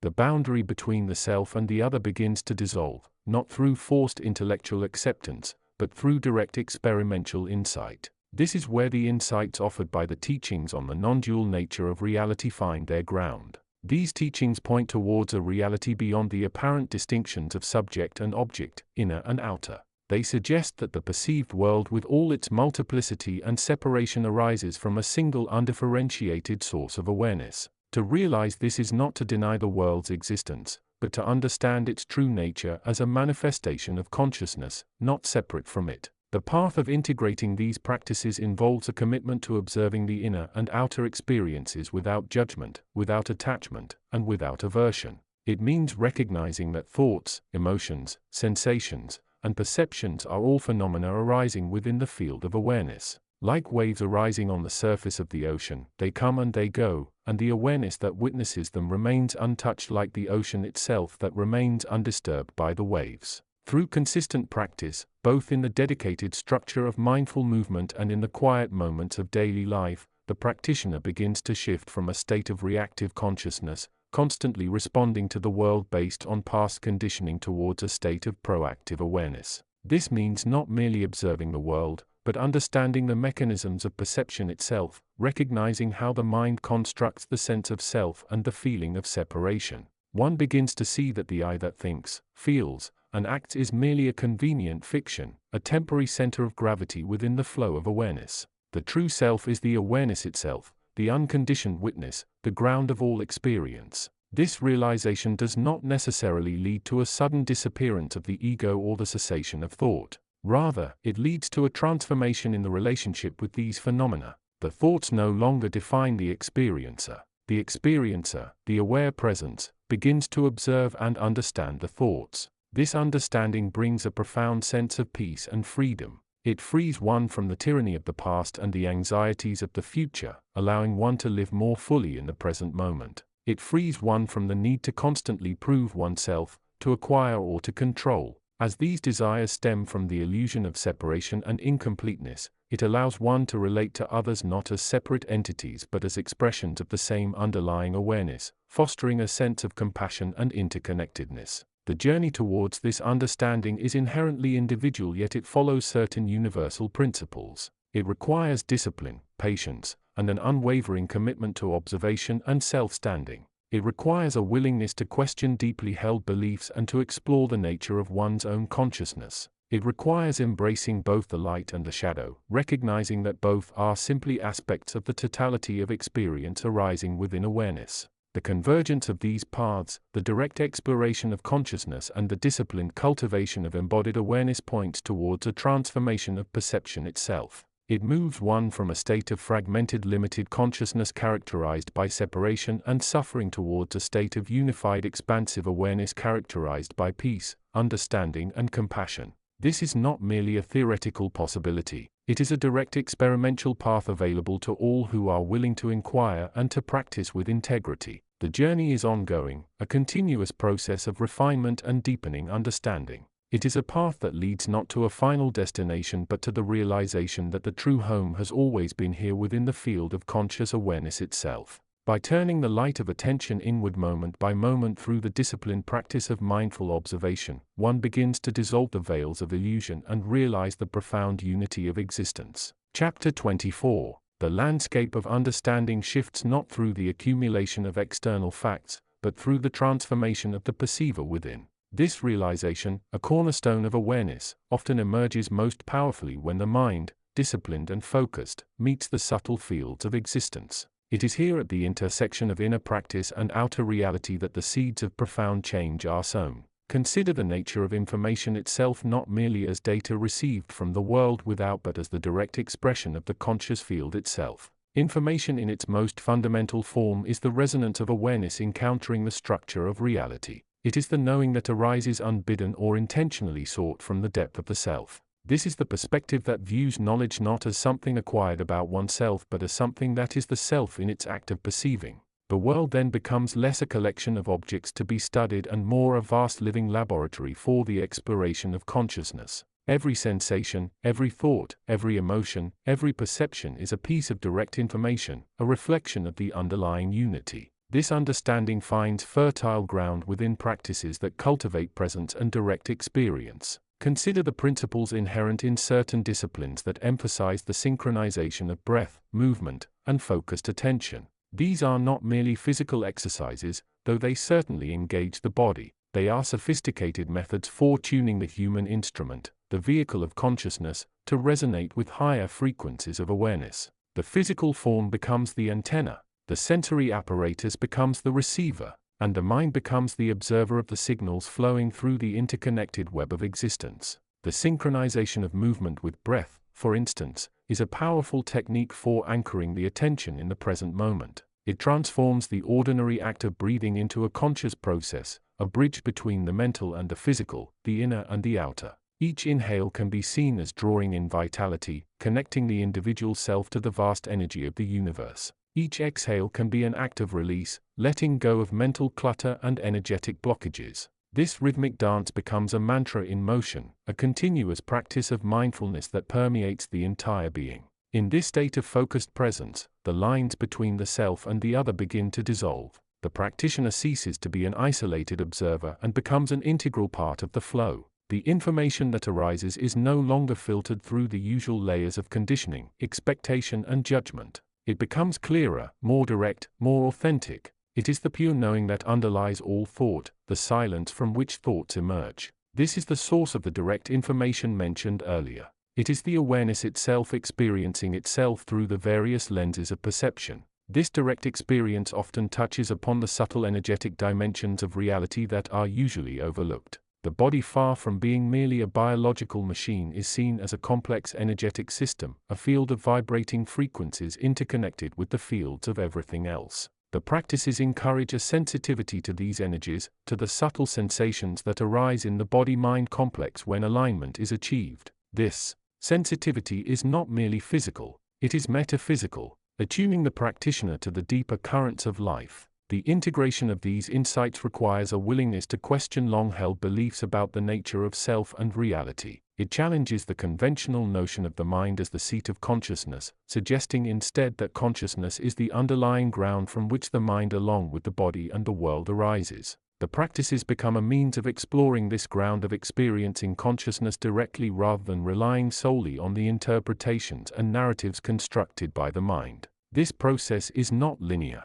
It is more like a spiraling journey inward where each cycle brings new layers of understanding and integration. There may be moments of confusion, moments of doubt, moments where the old patterns of thinking and reacting resurface. Yet the commitment to the practice, to the discipline of presence, provides the stability needed to navigate these challenges. It is through the consistent application of these principles that the transformation occurs. Not through some sudden mystical event, but through the gradual cumulative effect of conscious choice. The information received through this direct experience is often paradoxical, challenging the logical frameworks that the mind relies upon. It points towards a reality that is far more dynamic, more interconnected, and more mysterious than the conventional worldview allows. It suggests that the individual self is not separate from this larger reality but is in fact a manifestation of it. A wave arising from the ocean of consciousness. This understanding has profound implications for how one relates to the world and to oneself. It fosters a sense of unity, a recognition that all beings and all phenomena are interconnected expressions of the same underlying reality. It reduces the sense of isolation and separation that often fuels suffering. It encourages compassion, empathy, and a deeper appreciation for the intricate tapestry of existence. Ultimately, the journey is one of awakening, of realizing the full potential of consciousness within the human form. It is about moving beyond the limitations of the conditioned self and experiencing the boundless nature of awareness. The practices, whether they take the form of physical movement, meditation, or other forms of focused attention, are simply tools, means to an end. The end is not a state to be achieved but a realization to be experienced, the direct knowing of what consciousness truly is in this moment and in all moments. This is the essence of the integration being explored. the fusion of the direct knowing that arises from the depth of awareness with the embodied practices that refine and amplify that awareness. It is a path that leads not to mere intellectual understanding, but to lived experience, the direct perception of the unity of all things, the realization of the self as an integral part of the vast unfolding mystery of existence. Chapter 25. The journey inward, while deeply personal, is not undertaken in isolation. The resonance of awareness, the direct information that flows from the heart of being, naturally seeks connection with like-minded frequencies. This is the invisible thread that links the individual seeking understanding to the vast tapestry of consciousness that permeates all of existence. It is a recognition that the exploration of the inner landscape is inextricably an exploration of the outer world and vice versa. The self in its quest for clarity and understanding is not separate from the universe it seeks to comprehend. This sense of interconnectedness is not merely a philosophical concept to be intellectually grasped. It is a lived experience, a fundamental truth that becomes apparent when the mind is quieted and the senses are attuned to the subtle vibrations of reality. It is the feeling of being part of a larger whole, of sharing in the breath of the universe, of feeling the pulse of all life as if it were one's own. This is the ground upon which the practices of awareness are built, providing the foundation for the exploration of direct knowing. The practices themselves, whether they manifest as synchronized movements that harmonize breath and body or as periods of stillness that allow the mind to settle into its natural state, serve as powerful tools for tuning into this network of interconnectedness. They act as conduits, opening the channels through which the direct information can flow more freely. In the stillness of meditation, the mind becomes a clear mirror reflecting the subtle patterns of energy and thought that arise from the deeper layers of consciousness. In the flow of movement, the body becomes a living antenna, picking up the vibrations of the world around it and translating them into a language of felt sense. When these practices are undertaken with sincerity and dedication, a transformation begins to take place. The rigid boundaries that once defined the self begin to soften, yielding to a more fluid sense of identity. The individual becomes less of a separate entity and more of a node within a vast network of interrelatedness. This shift in perspective has profound implications for how one relates to others, to the environment, and to the world at large. It fosters a deep sense of empathy, compassion, and understanding. As the practitioner begins to see the reflection of the self in all beings, this interconnectedness is also reflected in the nature of the information that arises through the practice. It is no longer merely information about the self or about the external world, but information about the relationship between the two. It is the direct experience of the flow of energy, the patterns of thought and feeling that connect all things, the underlying unity that underlies all apparent diversity. This information is often paradoxical, challenging the conventional notions of separation and duality that have been ingrained from birth. It points towards a reality that is far more holistic and integrated than the conventional worldview allows. The integration of these insights requires a willingness to embrace the inherent uncertainty and paradoxes of existence. It is a recognition that the answers to life's deepest questions are not to be found in the realm of the rational and the logical, but in the realm of the intuitive and the experimental. The practices become a means of cultivating this intuition, of tuning into the deeper currents of awareness that lie beneath the surface of the mind. This process of integration is also supported by the community of like-minded individuals who are also on the path. The sharing of experiences, the mutual support and the collective energy of the group can be incredibly powerful in accelerating the transformation. It is as if each individual practitioner is a tuning fork, and when they come together, they create a resonant field that amplifies the frequency of awareness. This collective energy can help to break through the blocks and limitations that each individual may be facing on their own. The community also serves as a reminder that the journey is not solitary. There are others who have traveled the path before and others who are traveling it alongside. This creates a sense of continuity, a connection to the vast history of human experience and spiritual exploration. It is a recognition that the individual is part of a larger tradition, a lineage of seekers who have been exploring the mysteries of consciousness for millennia. This sense of connection to the past and to the future also helps to put the individual's struggles and challenges into a broader perspective. It is a reminder that the difficulties and obstacles that arise on the path are not unique to the individual but are part of the universal human experience. This understanding can bring a sense of compassion and understanding both for oneself and for others. Ultimately, the journey of awareness is one of awakening to the interconnectedness of all things. It is a realization that the self is not separate from the world but is an integral part of it. This understanding has profound implications for how one lives one's life, how one relates to others, and how one perceives the world. It is a path that leads to a deeper sense of meaning, purpose, and fulfillment. As the practitioner aligns themselves with the flow of the universe and realizes their true nature as a conscious expression of the vast unfolding mystery of existence. The practices, the community, the direct experience of interconnectedness. All these are facets of the same journey leading towards the same realization.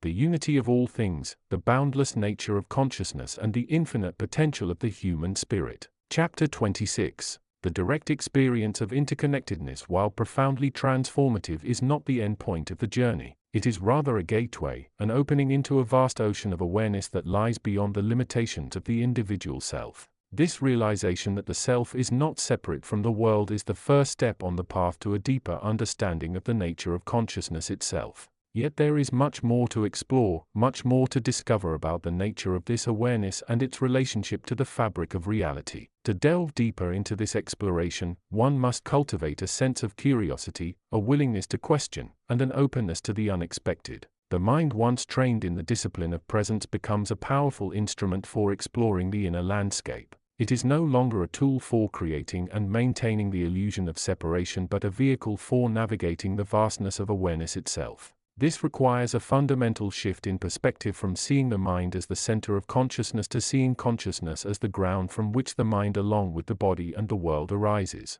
This deeper exploration often involves a shift in the focus of attention, from the external world to the internal landscape of experience. It is a movement away from the constant chatter of the mind and towards the deeper layers of awareness that lie beneath. This is not an easy task, as the mind is highly skilled at keeping the attention focused on the external world, on the endless stream of thoughts, sensations, and emotions that fill the consciousness. Yet it is precisely this skillful attention that is needed to navigate the inner landscape and discover the nature of awareness itself. The practices of awareness, whether they take the form of physical movement, meditation, or other forms of focused attention, become powerful tools for this exploration. They provide a framework for cultivating the concentration and mindfulness needed to sustain the attention in the face of distractions. They also provide a means of exploring the subtle sensations and experiences that arise within the body-mind complex as the attention becomes more refined. For example, in the practice of realization movements, the focus is on the sensation of the body in motion, on the flow of energy through the body and on the breath as it moves in and out of the body. This focus helps to anchor the attention in the present moment away from the endless stream of thoughts about the past and the future.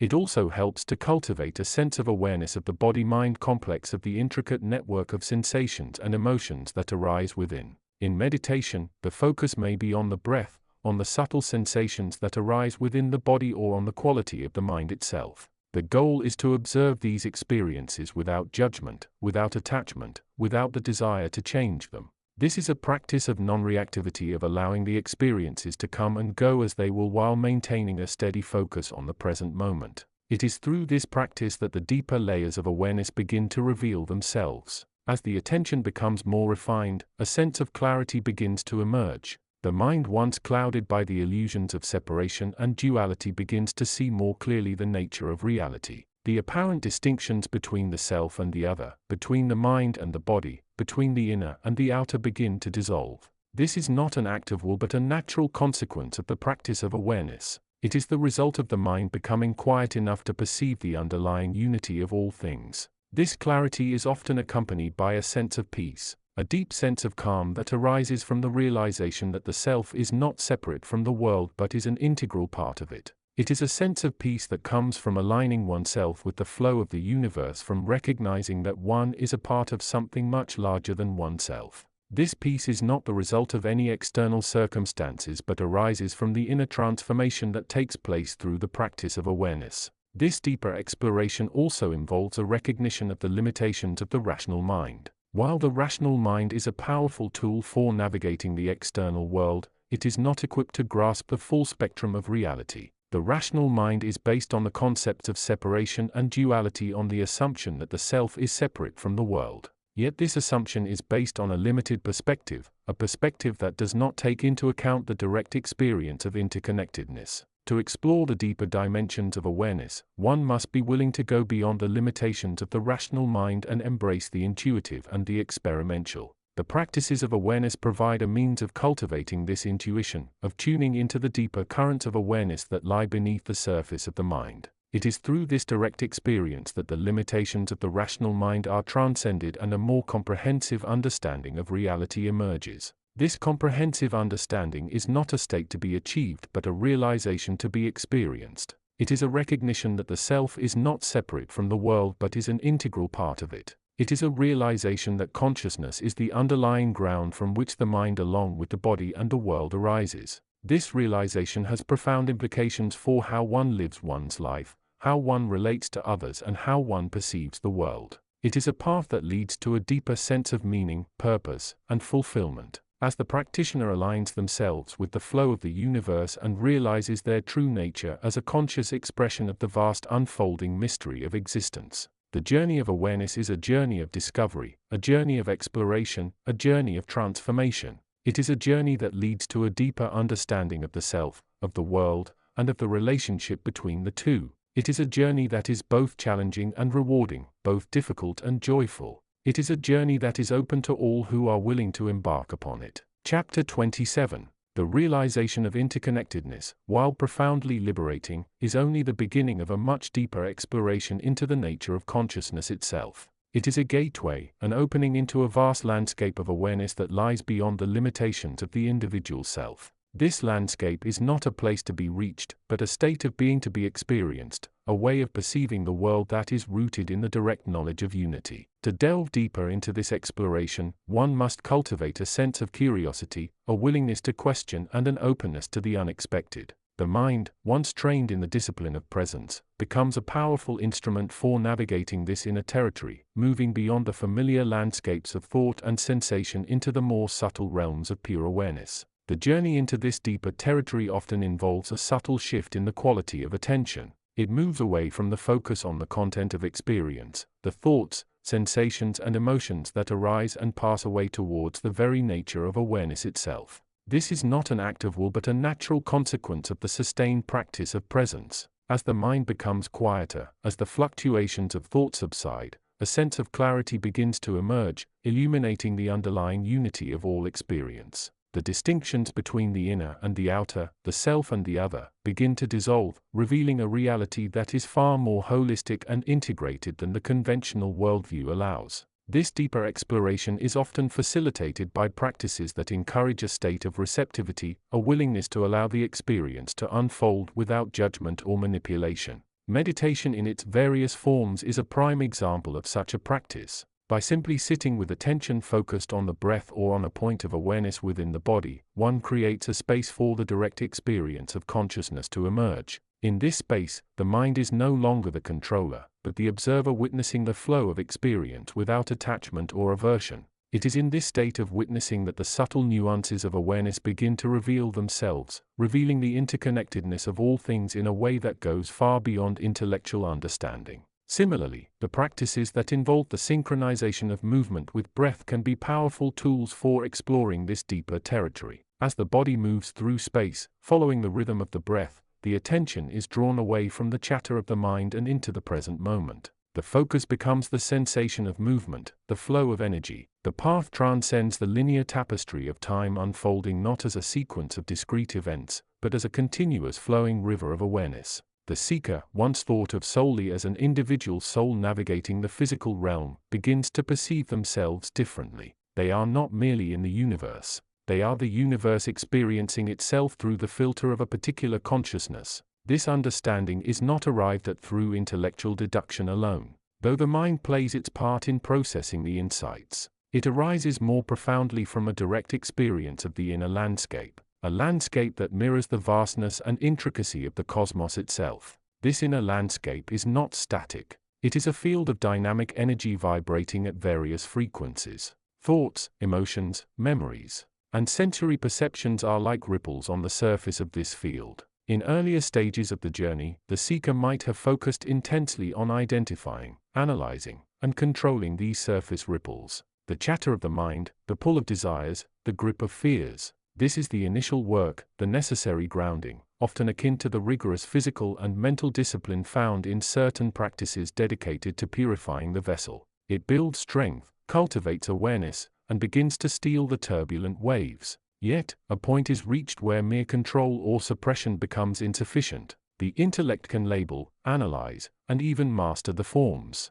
but it struggles to grasp the underlying unity, the resonant core from which all these phenomena arise. The true work shifts from doing to being, from manipulating the surface ripples to understanding the immutable frequency that underlies them all. This frequency is the fundamental vibration of the self, the unchanging awareness that observes the waves without being swept away by them. To understand this integration requires a shift in perspective. The conventional mind trained to see separation, self and other, mind and body, inner and outer, must begin to dissolve these artificial boundaries. The source of creation, the wellspring of all manifestation, including the individual self, operates beyond these dualistic concepts. It is the ground of being, the silent witness, the pure potential from which everything emerges and into which everything returns. Information about this source is not found solely in external texts or through external authority. It is available through the direct experimental exploration of the inner territory. This exploration is where the practices often rooted in physical disciplines that harmonize the body's energy become profoundly meaningful.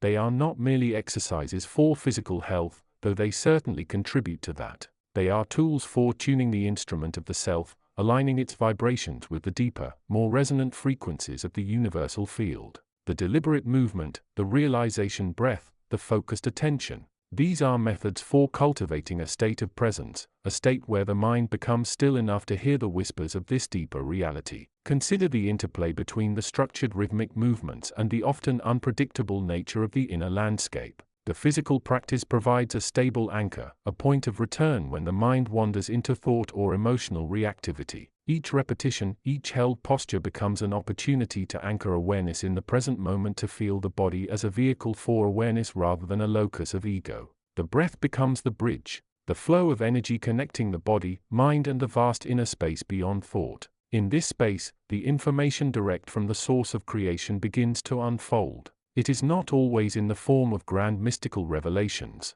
Often it manifests as a subtle shift in perception, a quietening of the inner critic, an increase in compassion for oneself and others, a sense of profound interconnectedness. It is the direct experience of the field itself, the awareness that is both the observer and the observed, the ground and the blossoming of form. The information is the direct experience of the source, not merely about it. This integration is not a destination to be reached but a constant state of being, a way of navigating the inner and outer worlds. It involves recognizing the arising of thoughts and emotions without judgment, observing them as transient phenomena within the vastness of awareness and returning to the felt sense of presence. It means seeing the divine spark not just in sacred texts or distant beings but within oneself and equally within everyone and everything else. Recognizing the shared origin in the unmanifest potential. The practices that harmonize the body's energy become sophisticated methods for navigating this inner territory. They help to identify and release energetic blockages that correspond to mental and emotional patterns of resistance or attachment. Through the consistent application of attention and movement, the practitioner begins to feel the subtle shifts in energy flow, the opening of chakras or energy centers, not as literal anatomical points, but as symbolic representations of areas of consciousness opening to a broader perspective. This process inherently connects the individual to the collective. As one's own frequency becomes more resonant with the universal field, the resonance extends outwards. The individual ceases to be an isolated island and becomes part of a larger interconnected whole. The insights gained through inner exploration begin to inform one's interactions with the world, fostering a deeper sense of empathy, understanding, and service. The lines between self and other blur, giving rise to a natural impulse to contribute to the greater well-being of the whole. This state of integrated awareness is the natural condition of the soul before the conditioning of the ego mind begins to create separation. It is a state of pure potential, of unwavering presence, of unconditional love and acceptance.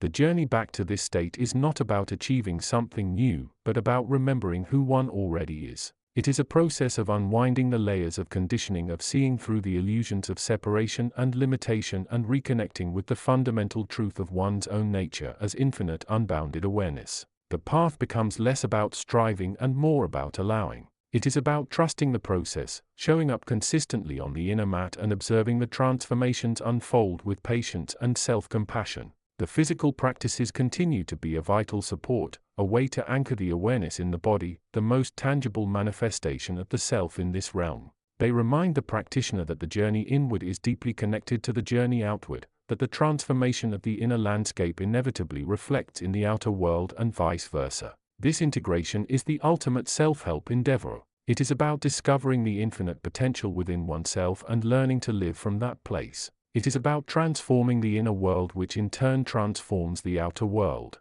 It is the realization that one is not just a passenger on the planet but an active participant in co-creating a reality that reflects the highest aspects of consciousness. The information sought is not external. It is the direct experience of being the fundamental resonance of the self that, when allowed to express, brings harmony and balance to the entire system. The journey is ongoing, a continuous process of refinement and awakening. Each moment offers a new opportunity to return to presence, to feel the connection, to resonate with the deeper truth. The practices become the means by which this resonance is cultivated and maintained, turning the ordinary moments of life into opportunities for profound spiritual exploration and integration. The path once seen as separate becomes one with the practices, and the practices become a direct conduit to the source of all creation within. Chapter 28. The path transcends the linear tapestry of time, unfolding not as a sequence of discrete events but as a continuous flowing river of awareness. The seeker, once thought of solely as an individual soul navigating the physical realm, begins to perceive themselves differently.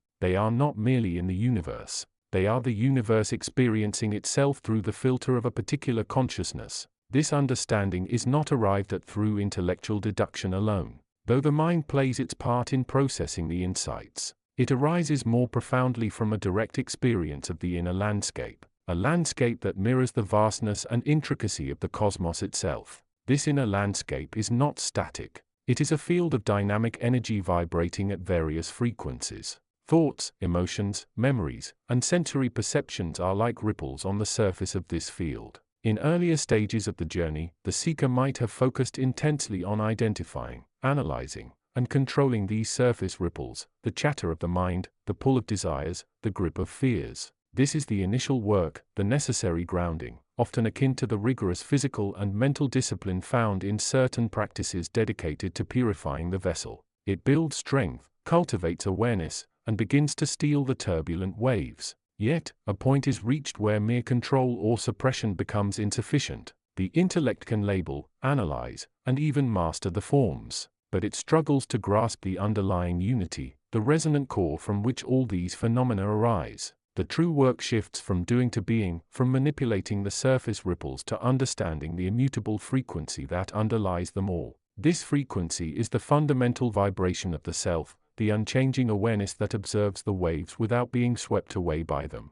To understand this integration requires a shift in perspective. The conventional mind, trained to see separation, self and other, mind and body, inner and outer, must begin to dissolve these artificial boundaries. The source of creation, the wellspring of all manifestation, including the individual self, operates beyond these dualistic concepts. It is the ground of being, the silent witness, the pure potential from which everything emerges and into which everything returns. Information about this source is not found solely in external texts or through external authority. It is available through the direct experimental exploration of the inner territory. This exploration is where the practices often rooted in physical disciplines that harmonize the body's energy become profoundly meaningful. They are not merely exercises for physical health, though they certainly contribute to that. They are tools for tuning the instrument of the self, aligning its vibrations with the deeper, more resonant frequencies of the universal field. The deliberate movement, the realization breath, the focused attention. These are methods for cultivating a state of presence, a state where the mind becomes still enough to hear the whispers of this deeper reality. Consider the interplay between the structured rhythmic movements and the often unpredictable nature of the inner landscape. The physical practice provides a stable anchor, a point of return when the mind wanders into thought or emotional reactivity. Each repetition, each held posture becomes an opportunity to anchor awareness in the present moment, to feel the body as a vehicle for awareness rather than a locus of ego. The breath becomes the bridge, the flow of energy connecting the body, mind and the vast inner space beyond thought. In this space, the information direct from the source of creation begins to unfold. It is not always in the form of grand mystical revelations. Often it manifests as a subtle shift in perception, a quietening of the inner critic, an increase in compassion for oneself and others, a sense of profound interconnectedness. It is the direct experience of the field itself, the awareness that is both the observer and the observed, the ground and the blossoming of form. The information is the direct experience of the source, not merely about it. This integration is not a destination to be reached but a constant state of being, a way of navigating the inner and outer worlds. It involves recognizing the arising of thoughts and emotions without judgment, observing them as transient phenomena within the vastness of awareness and returning to the felt sense of presence. It means seeing the divine spark not just in sacred texts or distant beings but within oneself and equally within everyone and everything else. Recognizing the shared origin in the unmanifest potential. The practices that harmonize the body's energy become sophisticated methods for navigating this inner territory. They help to identify and release energetic blockages that correspond to mental and emotional patterns of resistance or attachment. Through the consistent application of attention and movement, the practitioner begins to feel the subtle shifts in energy flow, the opening of chakras or energy centers, not as literal anatomical points, but as symbolic representations of areas of consciousness opening to a broader perspective. This process inherently connects the individual to the collective. As one's own frequency becomes more resonant with the universal field, the resonance extends outwards. The individual ceases to be an isolated island and becomes part of a larger interconnected whole. The insights gained through inner exploration begin to inform one's interactions with the world, fostering a deeper sense of empathy, understanding, and service. The lines between self and other blur, giving rise to a natural impulse to contribute to the greater well-being of the whole. This state of integrated awareness is the natural condition of the soul before the conditioning of the ego mind begins to create separation. It is a state of pure potential, of unwavering presence, of unconditional love and acceptance. The journey back to this state is not about achieving something new, but about remembering who one already is. It is a process of unwinding the layers of conditioning, of seeing through the illusions of separation and limitation and reconnecting with the fundamental truth of one's own nature as infinite unbounded awareness. The path becomes less about striving and more about allowing. It is about trusting the process, showing up consistently on the inner mat and observing the transformations unfold with patience and self-compassion. The physical practices continue to be a vital support, a way to anchor the awareness in the body, the most tangible manifestation of the self in this realm. They remind the practitioner that the journey inward is deeply connected to the journey outward, that the transformation of the inner landscape inevitably reflects in the outer world and vice versa. This integration is the ultimate self-help endeavor. It is about discovering the infinite potential within oneself and learning to live from that place. It is about transforming the inner world, which in turn transforms the outer world. It is the realization that one is not just a passenger on the planet but an active participant in co-creating a reality that reflects the highest aspects of consciousness. The information sought is not external. It is the direct experience of being the fundamental resonance of the self that, when allowed to express, brings harmony and balance to the entire system. The journey is ongoing, a continuous process of refinement and awakening. Each moment offers a new opportunity to return to presence, to feel the connection, to resonate with the deeper truth. The practices become the means by which this resonance is cultivated and maintained, turning the ordinary moments of life into opportunities for profound spiritual exploration and integration. The path once seen as separate becomes one with the practices, and the practices become a direct conduit to the source of all creation within. Chapter 29. The fabric of existence, the very substrate upon which the tapestry of experience is woven, is not what it seems. It is a river not of water but of awareness itself. To perceive this is to step beyond the veil of ordinary consciousness, to glimpse the underlying reality that supports and transmits the seeming chaos of daily life. This river flows constantly, carrying all things within its currents. Yet most beings swim oblivious to its nature, caught in the illusions of separate selfhood and fragmented perception. Direct transmission of understanding speaks of this river as the primordial source, the unmanifest potential from which all manifestation arises and into which it eventually dissolves. It is the ground of being, the silent witness to the dance of form. To know this is not merely to intellectualize an idea. It is to begin to feel the flow, to sense the undercurrent that moves through every sensation, every thought, every emotion. This feeling is the beginning of awakening, the first tremor in the heart of the sleeping giant. Yoga, the dynamic and potent system rooted in ancient traditions, provides a unique and powerful vessel for navigating this current. It is more than mere physical posturing. It is a systematic method designed to harmonize the body, the breath, and the mind, creating a pathway through the layers of conditioning that obscure the direct perception of this underlying reality. The sequential movements. Realization with the breath act as a form of moving meditation, a conscious engagement with the flow of energy and awareness within the physical vessel. The first principle, often overlooked in its profound implications, is the cultivation of surrender. This is not passive resignation but an active release of the grip of the ego. The clinging to the illusion of separate selfhood. In the practice of this surrender begins with simply showing up on the mat without judgment or expectation. It continues with the conscious act of letting the body move, guided by the breath rather than driven by the will's desire for achievement or perfection. Each movement becomes an opportunity to let go, to release the tension of resistance, both physical and mental. This surrender mirrors the understanding that the true source of power lies not in the door but in the doing itself, in the flow of energy that is greater than the individual mind. The physical body, this temporary vehicle, holds the keys. By moving consciously with awareness and without excessive striving, one begins to tap into the deeper wellspring of vitality and presence. The postures become less about achieving a specific shape and more about exploring the landscape of sensation, observing the arising and passing of feelings without attachment. The breath serves as the anchor, the bridge between the finite self and the infinite awareness. It is the life force, the prana, that animates the body and connects it to the greater current. In the rhythmic synchronization of movement with the inhale and exhale is not arbitrary. It is a deliberate technique for focusing the mind and cultivating a deep sense of inner presence.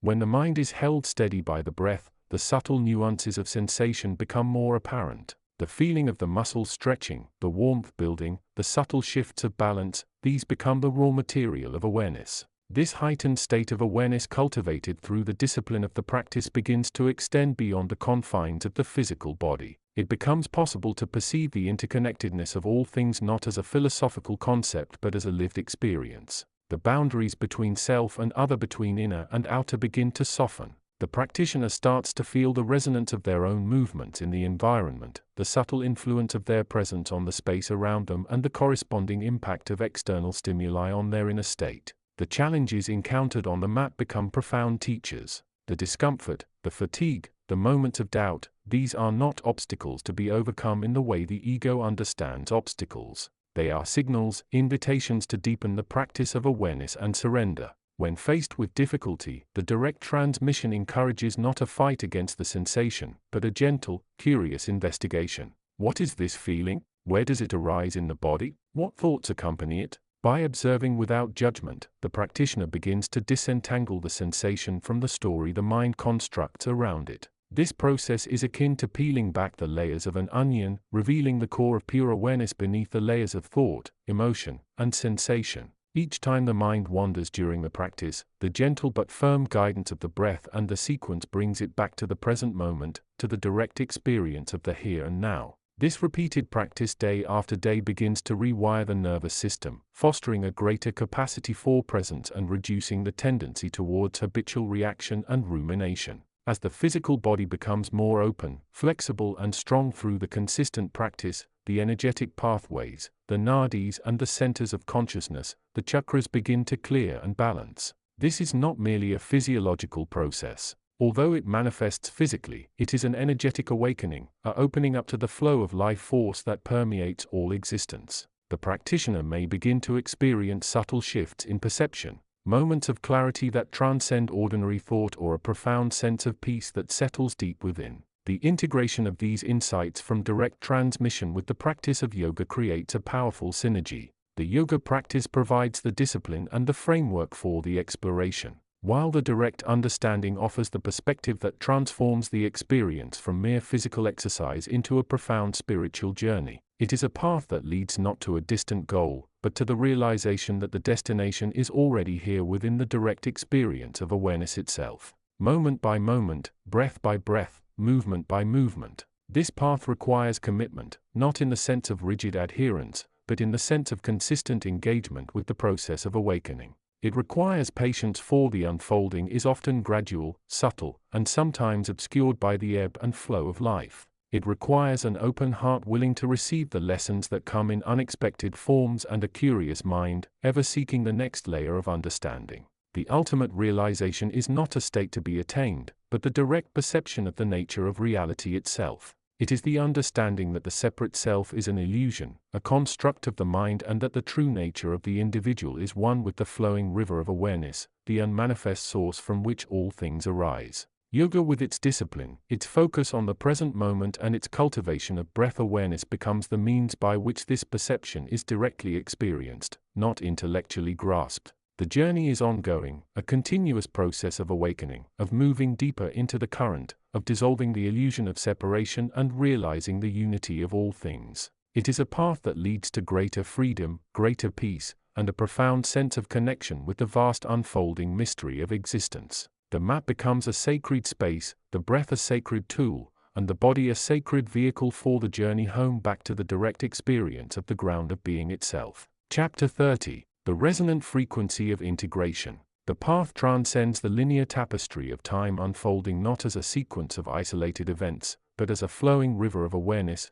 constantly meeting and merging with the vast unbounded ocean of consciousness. The seeker, once perceived as separate, gradually dissolves the illusion of the ego, recognizing themselves as the ever-present current, the undying flow within the eternal present moment. This realization is not merely intellectual understanding. It is an experimental shift, a fundamental change in the resonant frequency of their being. From the vantage point of the unconditioned, the seeming complexities of the physical world, the cycles of birth and death, the illusions of gain and loss, the whispers of fear and desire lose their grip. They are seen not as absolute realities, but as subtle patterns superimposed upon the underlying unity, like ripples on the surface of an infinite still waters. The true work, the profound practice, lies not in escaping these patterns, but in understanding their nature and learning to navigate them with increasing wisdom and compassion. Always returning to the center of stillness within this inner sanctuary, this place of unwavering presence, becomes the anchor.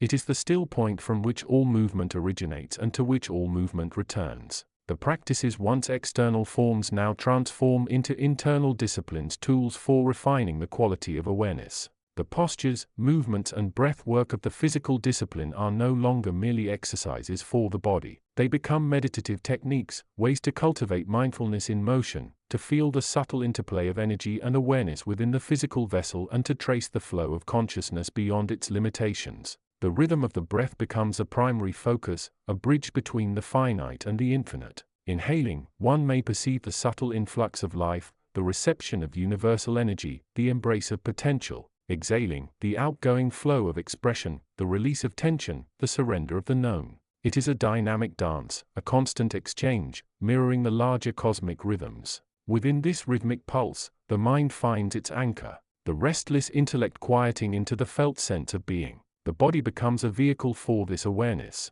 not an object of concern but a field of sensation through which the flow of consciousness is experienced directly. The internal landscape, once a territory of conflicting thoughts and emotions, begins to reveal a deeper layer of peace and stillness. The arising of thoughts is observed without judgment. Like clouds passing through the sky of awareness, they are recognized as mere mental phenomena, not reflections of an inherent self. Emotions too are witnessed with equanimity, understood as energy in motion, arising and passing away like the tides. This witnessing, this conscious observation, does not suppress the natural flow but allows for a different relationship with it. The inner critic finds its voice weakening, the inner criticizer losing its power, replaced by an attitude of gentle acceptance and understanding.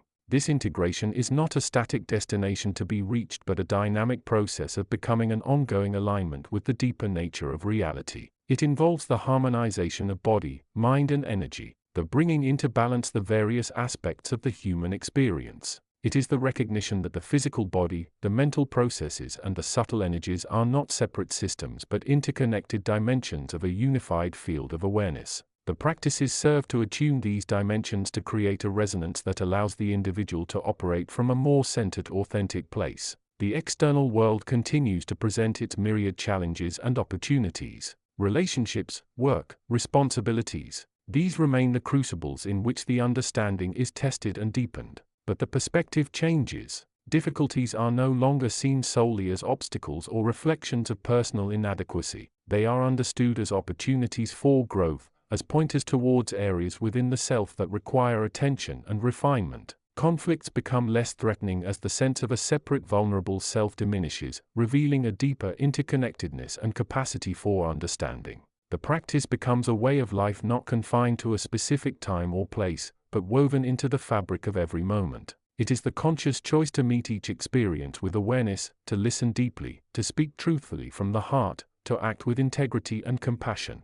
It is the art of presence, the willingness to simply be even when the circumstances seem less than ideal. This presence becomes the greatest gift one can offer themselves and others, dissolving the barriers of separation and fostering a sense of shared humanity rooted in the unchanging reality of consciousness. Within this framework, the integration of knowledge from diverse sources becomes natural. Insights gleaned from the study of consciousness, the exploration of inner states, and the understanding of universal principles are not isolated fragments, but pieces of a larger holistic picture. They inform and enrich the direct experience cultivated through the practice, creating a synergy that accelerates the process of awakening. The mind, once perhaps cluttered with information, now becomes a clear reflective surface able to hold the subtle nuances of experience without distortion. The journey is inherently solitary in the sense that the ultimate realization must be experienced directly by the individual self. Yet it is profoundly relational in that the practice often unfolds within the context of a community sharing the journey with others who are traveling along similar paths. This shared exploration provides support, encouragement, and the valuable perspective of witnessing others' struggles and breakthroughs. It reminds the seeker that they are not alone on this path, that the human capacity for awakening is a universal potential. Ultimately, the realization transcends conceptual understanding. It is the direct experience of the unity underlying all apparent diversity, the recognition of the self as inseparable from the totality of existence. It is the peace that comes from resting in the unconditioned, the freedom from the tyranny of the separate self. This state is not a permanent abeyance but the foundation upon which all subsequent experience rests, the unchanging sky from which all the clouds of phenomenon arise and dissolve. The path continues guided by the light of awareness, the resonance of truth within. It is a path of continuous learning, unlearning and relearning, always returning to the source, always expanding the circle of understanding and compassion. It is the journey of a lifetime, unfolding moment by moment, breath by breath into the vast luminous potential of being. Chapter 31. The veil thins here, not merely in places, but as a fundamental shift within the consciousness of those attuned. It is a subtle turning inward away from the endless chatter of the external world and towards the quiet, profound hum of the inner cosmos. This inner cosmos, this vast luminous field of pure potential is the seat of creation, the direct source from which all information arises. To perceive it is not to merely gaze upon a distant star, but to step into the starry expanse itself, to become the vessel and the viewer in one. For the seeker who walks the path of awareness, the journey is less about traversing space and more about navigating the intricate landscapes of perception itself. The physical body, often dismissed as merely a biological machine, is revealed as a complex dynamic antenna, a living bridge between the dense frequencies of the material world and the boundless high vibrational realms beyond. It is through this body in this precise moment that the connection is most tangible, most potent. This understanding merges the ancient wisdom found in the direct transmission of consciousness, the spiritual material, with the potent embodied practices outlined in the yoga tradition. They are not separate paths but two facets of the same fundamental truth, the necessity of integrating the inner and outer, of aligning the energetic body with the soul's vibration. Yoga provides the precise dynamic framework for this alignment through movement, breath, and focused awareness. The direct source material illuminates the why, the underlying spiritual and metaphysical principles that govern this integration, explaining the nature of consciousness, the nature of the self, and the subtle mechanics of resonance. The practitioner, through dedicated practice, begins to feel the subtle shifts. The breath becomes more than mere respiration. It becomes a conscious modulator of energy, drawing in vital frequencies and releasing stagnant patterns. The postures or asanas cease to be mere physical exercises and transform into energetic alignments, geometries of consciousness designed to unlock specific energetic centers or chakras and harmonize the flow of life force known variously as prana, chi, or life energy. Each movement is an act of conscious participation in the unfolding of the self, a deliberate adjustment of one's resonant frequency. This is where the true work resides, not in achieving a perfect pose, but in cultivating the awareness within the pose. It is noticing the subtle sensations, the arising and passing of thoughts and emotions without judgment, the tension and release, the expansion and contraction. In this moment-of-moment awareness, the practitioner begins to directly experience the nature of the inner cosmos. Information flows not just into the mind, but through the mind, perceived as a direct intuitive knowingness that bypasses the filtering mechanisms of the conditioned self. The physical world, the dense matrix of form and time, acts as a crucible. It provides the necessary contrast, the resistance, the very challenges that invite the practitioner to deepen their awareness and strengthen their energetic connection. Pain, discomfort, fatigue, these are not merely obstacles to be overcome, but signals, invitations to investigate more deeply. Where is the tension? What is the underlying thought pattern? How is the breath responding? Each sensation becomes a potential doorway into the deeper layers of being. This process inherently involves the dissolution of the rigid ego boundary. The sense of being a separate, isolated self located within the physical vessel begins to soften. The practitioner starts to recognize that the self is not confined to the body but is an energetic field that permeates and extends beyond it. The wisdom from the direct source emphasizes this non-dualistic understanding, pointing towards the realization that the perceived separation between the self and the universe is an illusion, a consequence of limited perception. Through the consistent application of the yoga method, the body becomes a more refined instrument for navigating this illusion. The discipline fosters a capacity for intense focus and sustained awareness, qualities essential for perceiving the subtle dimensions of reality. The rhythmic structure of the practice provides a stable container, allowing the practitioner to explore the inner landscape without becoming overwhelmed by the sheer vastness of the experience. The information received directly from the source of creation is not always logical, linear, or easily articulated. It often comes in the form of intuitive insights, visceral feelings, synchronicities, and moments of profound clarity that arise spontaneously during or after periods of deep concentration, such as those found in sustained practice. This information is inherently personal, yet it often resonates with universal truths about consciousness and existence. The practitioner learns to trust this direct knowingness, differentiating it from the mental chatter and conditioned beliefs that constantly cloud perception.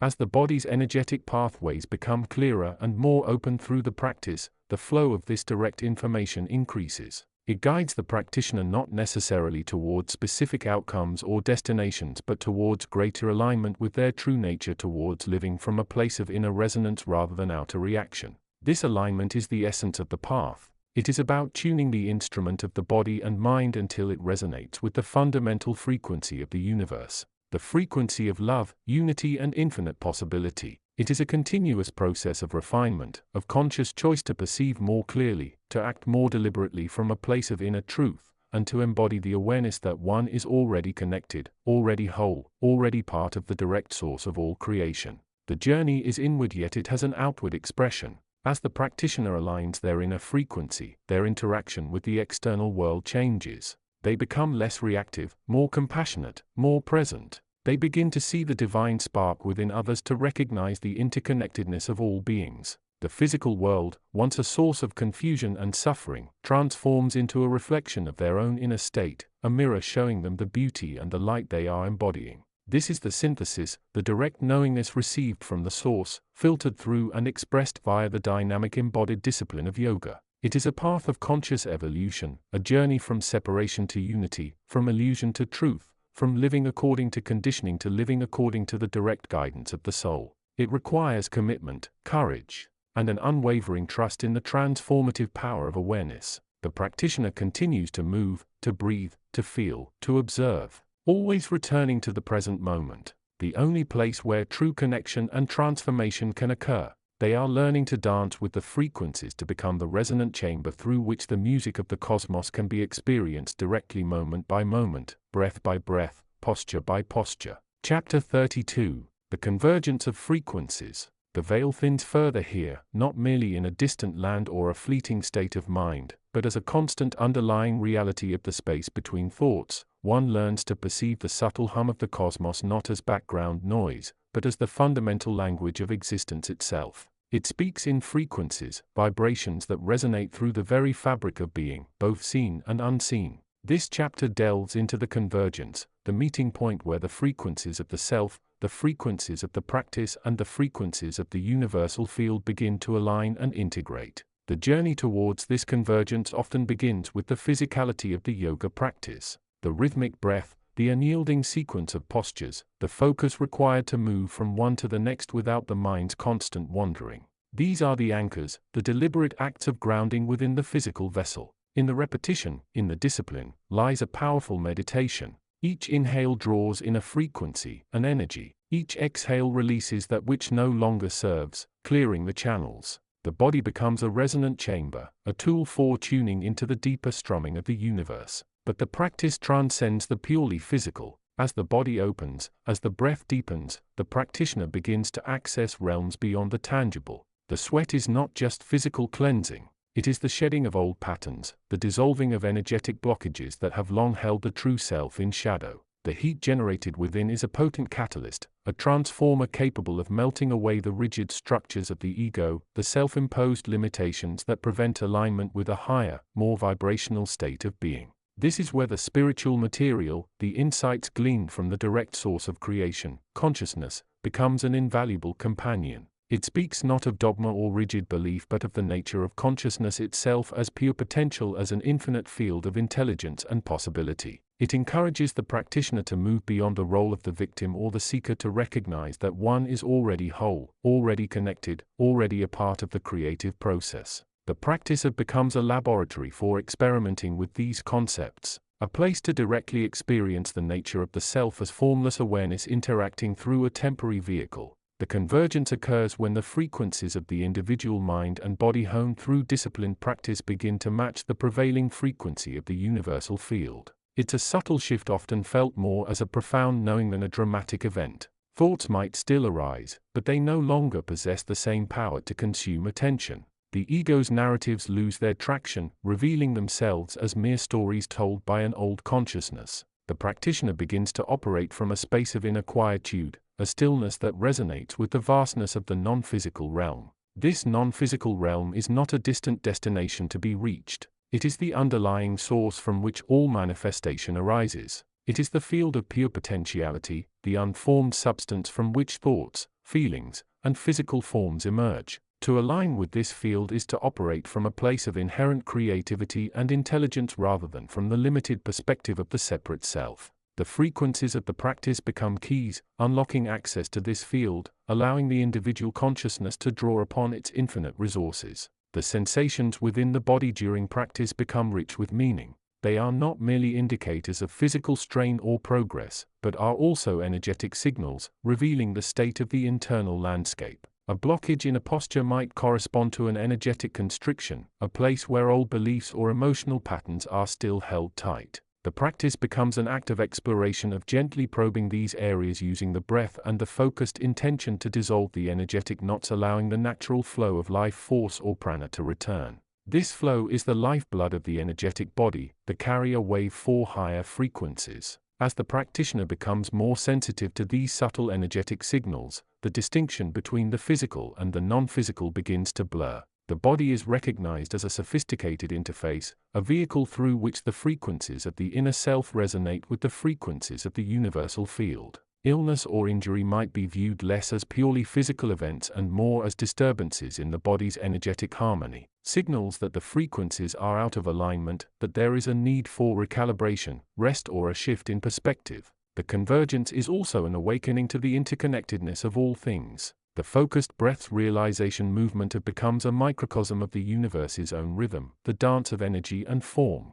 The practitioner feels less like an isolated individual and more like a conscious spark within an infinite web. Actions, thoughts, and intentions carry a deeper resonance, understanding that they ripple outwards through the field, influencing not just the self but the collective consciousness as well. This recognition brings a profound sense of responsibility and also liberation, as one realizes the inherent power of conscious participation in the creative process. This state of convergence is not a permanent destination to be achieved but a recurring condition to be cultivated. The mind by its nature tends towards fragmentation and distraction. The ego constantly seeks to reinforce its separate identity. Therefore, the practice becomes not just a means to an end but an ongoing process of refinement, a continuous effort to maintain the alignment to keep the frequencies tuned. It requires a gentle but persistent awareness, the willingness to return to the breath, to the movement, to the stillness again and again whenever the frequencies begin to drift. The direct source of creation consciousness offers the understanding that the individual self is not separate from this creative field but is in fact an expression of it.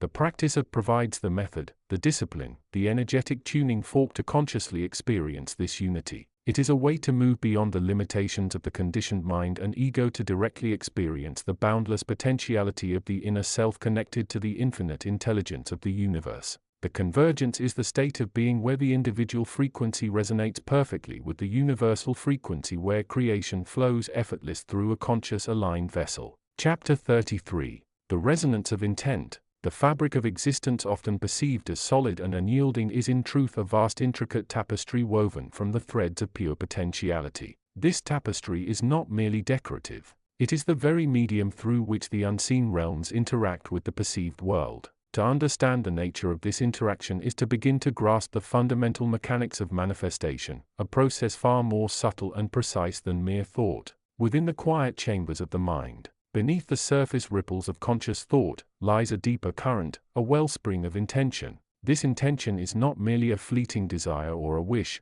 but a vibration set into motion, a declaration of presence within the great ocean of possibility. It is the conscious alignment of one's being with a specific frequency, a tuning fork struck within the inner sanctuary to resonate with a particular aspect of the universal consciousness. Consider the act of creation, not as an external event, but as an internal tuning. Just as a musician adjusts the strings of a lute until they vibrate at the precise note intended, so too must the individual attune their inner state. This attunement is the crucial link between the realm of pure idea and the realm of manifested form. It is the bridge constructed from the substance of focused awareness, spanning the gulf between the known and the unknown. The practice is inherent in certain disciplines, often misunderstood or simplified by the purely intellectual mind, serve as powerful tools for this internal tuning. Movements that coordinate breath with subtle shifts in energy flow are not merely physical exercises. They are sophisticated techniques for directing and amplifying intention. Each posture, each sequence of breath becomes a means of weaving a more intricate pattern into the fabric of potential, of clearing the energetic pathways that might otherwise impede the smooth flow of creative force. The stillness found in contemplative states is equally vital. It is within the profound quiet, the absence of external noise and internal chatter, that the true nature of intention can be perceived. Here the mind becomes a clear mirror reflecting the deeper currents of being. It is in this space that intentions can be refined, purified and imbued with the unwavering clarity necessary to cut through the veils of illusion. The focused gaze, whether upon a candle flame, a point in the distance, or the inner landscape of the mind, becomes a concentrator of force, drawing the subtle energies into alignment with the chosen path. The journey of integrating these practices into daily life is one of conscious choice. It requires a persistent commitment to the inner work, a willingness to observe the interplay of thought, emotion, and energy without judgment. The external world with its constant demands and distractions presents numerous opportunities for the mind to wander, for the intention to waver. Yet it is precisely in the midst of these challenges that the strength of focused intention is most severely tested and most powerfully revealed. Consider the individual navigating the complexities of relationships. Love as an intention is not merely a feeling but a choice to extend understanding, compassion and presence. When this intention is met with conflict or misunderstanding, the practice becomes one of maintaining that vibration of love even when the external circumstances suggest otherwise. It is the conscious decision to remain centered in the frequency of connection rather than being swept away by the emotional tides of the interaction. This is not about ignoring reality but about choosing to interact with reality from a place of higher awareness, allowing the intention to shape the experience rather than being entirely dictated by it. Similarly, the intention to create, whether a work of art, a project or a new way of being, requires unwavering focus amidst the potential chaos of the creative process. Doubt, fear, and procrastination are natural phenomena arising from the ego's resistance to the flow of pure creation. Yet, the disciplined application of focused attention, the rhythmic cadence of action and reflection, can dissolve these barriers. Each step taken in alignment with the chosen intention reinforces the reality of that creation, weaving it more securely into the fabric of potential until it begins to manifest in the physical domain. The interplay between these inner practices and the outer world is a dynamic and reciprocal relationship. The clarity gained through inner work allows for a more discerning engagement with the external environment. The focused intention honed through practice becomes a lens through which the world can be perceived with greater depth and understanding. It enables the individual to see beyond the superficial appearances, to recognize the underlying patterns of energy and intention that inform all manifestation. This perception is not merely intellectual, it is intuitive, arising from a direct connection to the source of creation itself. It is the ability to sense the vibrations of intention in others, to perceive the subtle energetic currents that underlie all interactions. This awareness fosters a profound sense of empathy and connection as one recognizes the shared participation in the great creative process. Ultimately, the path of integrating focused intention into the fabric of being is one of alignment. It is the conscious choice to operate from a place of inner coherence where thought, feeling, and action are in harmony, all vibrating at the frequency of the chosen intention. This alignment is not about forcing the external world to conform to one's desires, but about recognizing that the individual state of being is the creative force, and by aligning that force, one naturally influences the flow of manifestation in a harmonious and effective way. The journey is ongoing, a continuous process of refinement and attunement. Each moment presents an opportunity to check in with one's state of being to ensure that the inner current remains aligned with the intended vibration.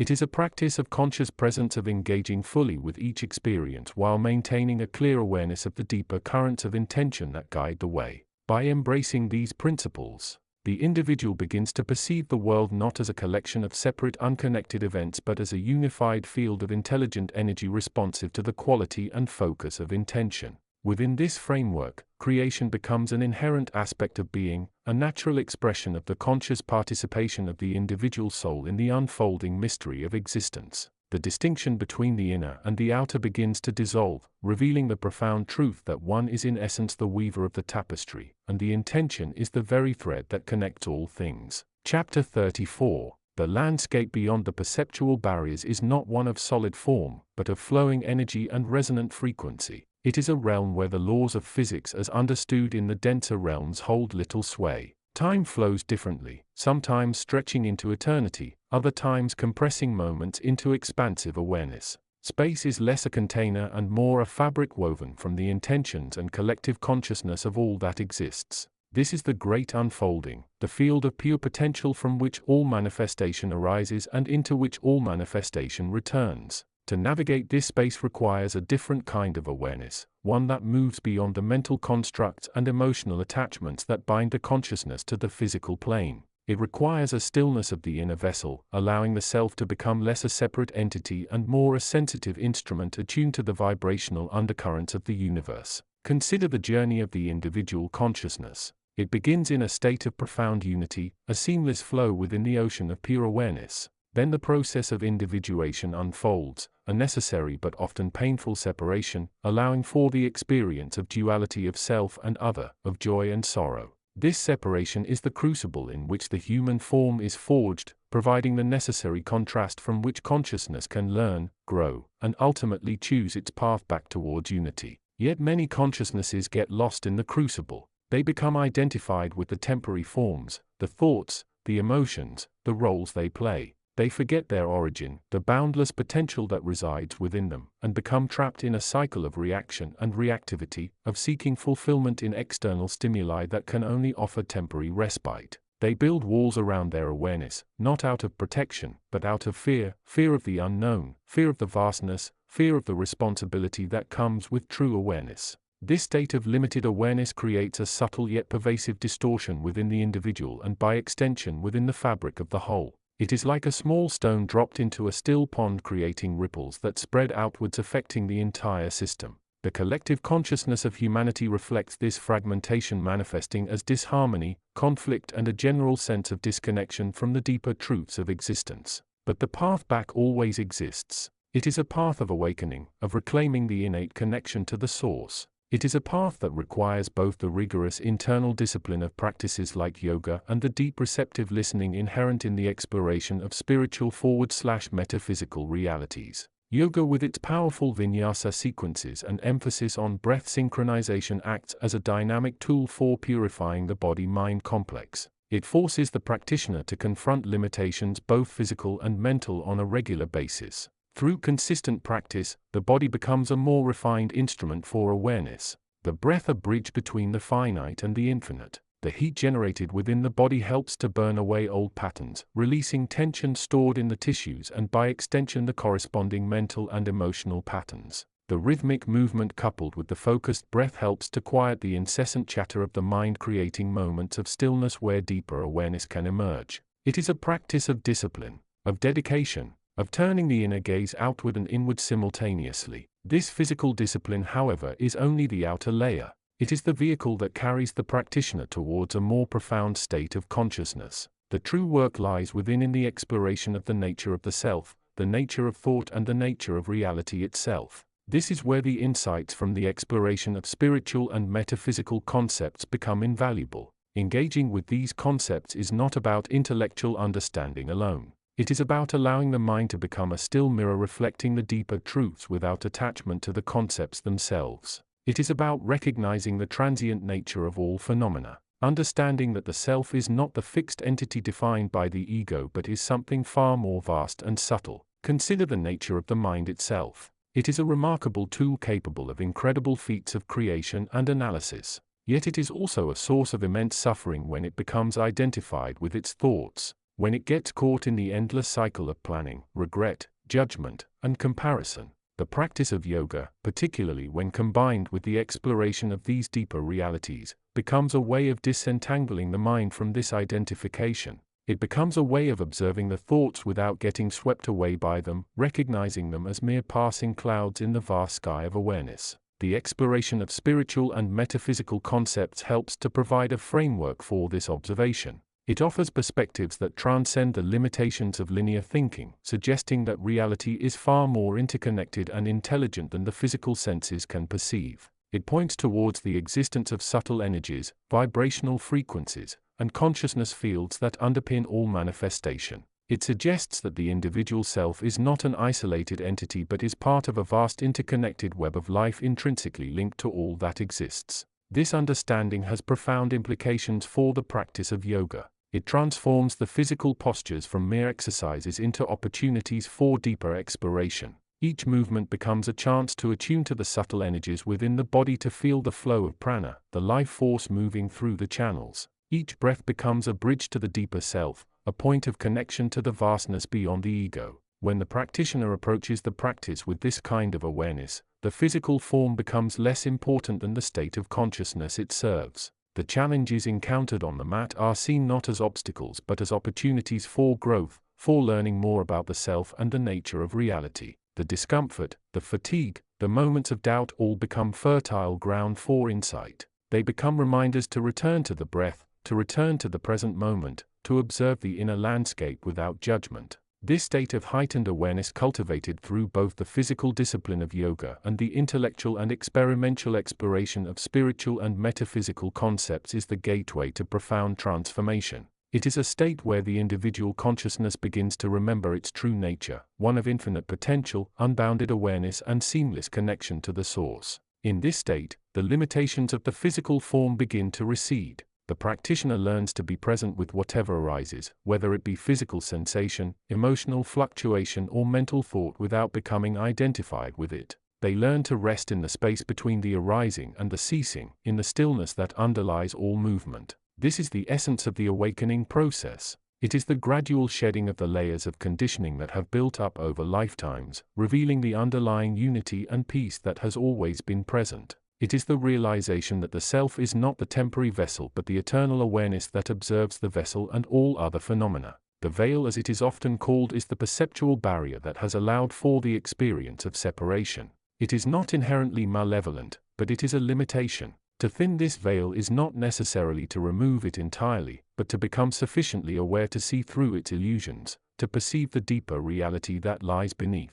It is to recognize the hand that is both the baker and the bread, the observer and the observed. This awakening is not a destination to be reached, but a state of being that can be cultivated through consistent practice and unwavering dedication. It requires the discipline of yoga to purify the instrument, the openness of spiritual and metaphysical exploration to expand the awareness, and the unwavering commitment of the heart to remember the truth of one's own nature. As the consciousness becomes more refined, more attuned to the vibrational frequencies of the universe, it begins to resonate with the deeper truths of existence. It begins to align with the flow of the great unfolding, moving in harmony with the intentions of the whole. This alignment brings a sense of peace, a sense of purpose, and a profound sense of connection to all that is. The journey is arduous, yet it is also the most rewarding path one can take. It is a path of transformation, of awakening, of remembering the truth of who you truly are. It is a path that leads beyond the limitations of the physical form into the vast boundless ocean of consciousness from which all things arise.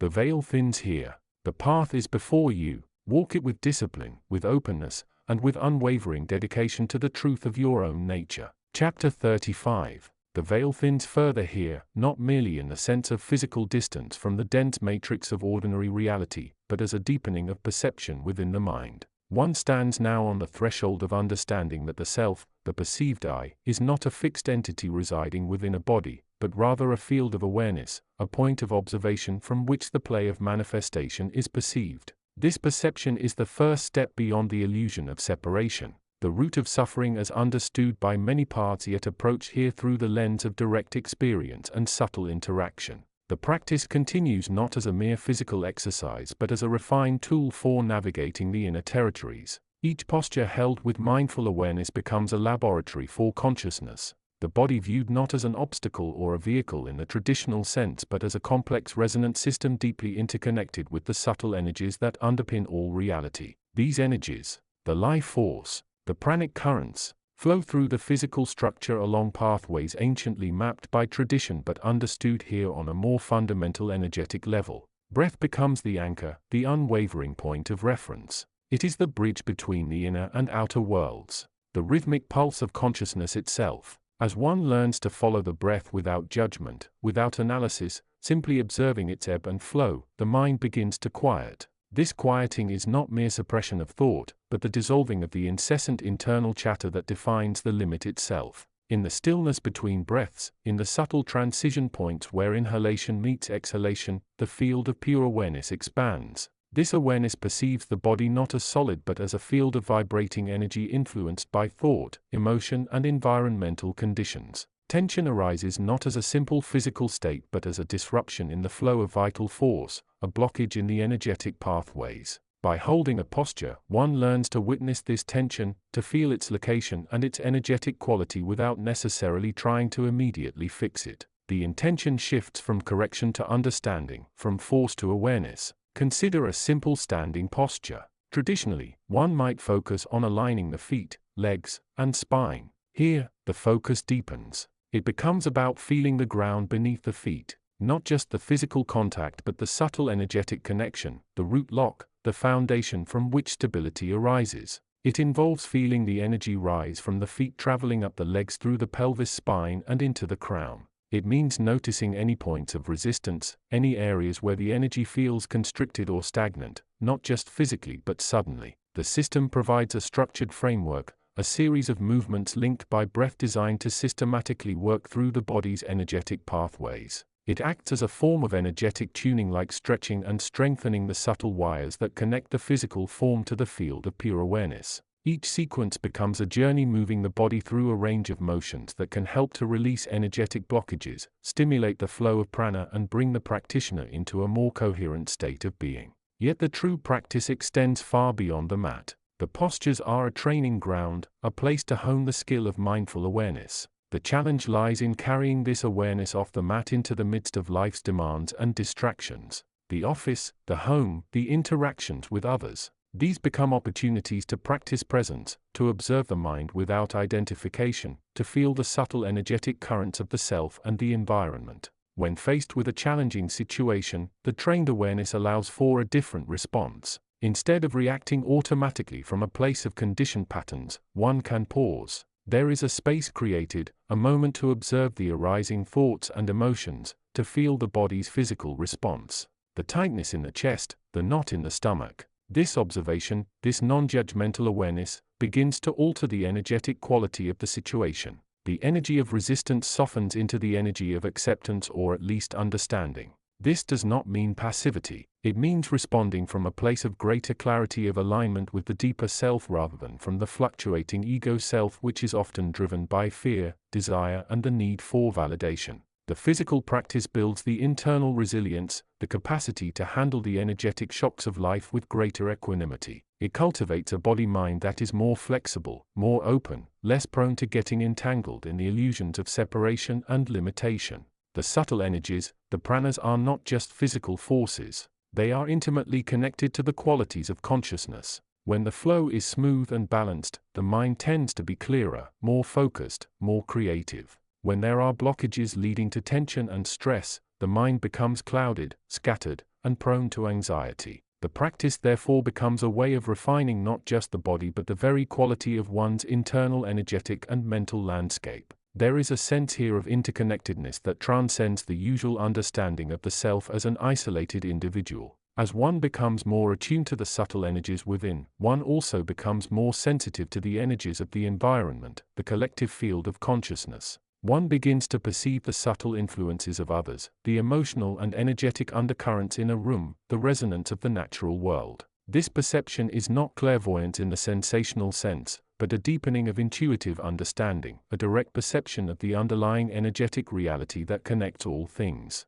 It is a recognition that the self is not bounded by the skin, but is part of a vast dynamic field of awareness and energy. The physical body is merely a particular configuration within this field, a vehicle for this field's exploration and experience of manifestation. The journey as mapped by the practice is towards a state of greater coherence, greater alignment between the individual field of awareness and the universal field of which it is a part. It is about moving from a state of fragmentation where the self is perceived as separate and isolated towards a state of wholeness where the sense of separation dissolves in the direct experience of unity. This is not achieved through intellectual understanding alone but through the direct experiential exploration facilitated by the disciplined practice. The path is not linear. There will be days of clarity and ease, days when the practice feels effortless and the inner landscape is bright. There will also be days of frustration, of physical or mental strain, of feeling stuck or disconnected. These experiences are also part of the learning. They provide opportunities to practice patience, compassion, and acceptance, not just for others, but for the self in its totality, including its imperfections and challenges. The guidance from the source of creation, the direct experience that underlies all teachings, is one of unwavering presence. It is the recognition that the only real reality is this moment, this breath, this feeling, this perception. Everything else is a concept, a story constructed by the mind, superimposed onto the underlying field of pure potentiality. By grounding oneself in the tangible reality of the present moment through the felt sense of the breath and the body, one begins to disentangle the self from the web of conceptual thought. The self is not the story the mind tells about itself. It is the awareness that witnesses the telling of the story. It is the quiet ground beneath the narrative. The practice with its rhythmic movement and breath-link sequencing provides a powerful container for this exploration. It structures the experience, offering a reliable framework within which the practitioner can safely navigate the deeper waters of consciousness. It transforms the physical act of moving the body into a profound metaphor for the movement of energy, the unfolding of awareness, and the gradual dissolving of the illusion of separation. As one progresses, the focus shifts suddenly. It moves from the physical form and the challenges of the practice towards the inner landscape revealed through it. The body becomes less of a focus and more of a vehicle, a tool for perceiving the nature of consciousness itself. The postures become less about achieving a perfect shape and more about exploring the energetic landscape within, observing how thoughts, emotions, and sensations arise and pass like waves on the ocean of awareness. This direct perception is the essence of the spiritual path as understood here. It is not about achieving a specific state or attaining enlightenment in some distant future. It is about awakening to the nature of reality now through the simple act of paying attention, of being present, of feeling the subtle energies of the self and the environment. The practice becomes the means by which this awakening unfolds.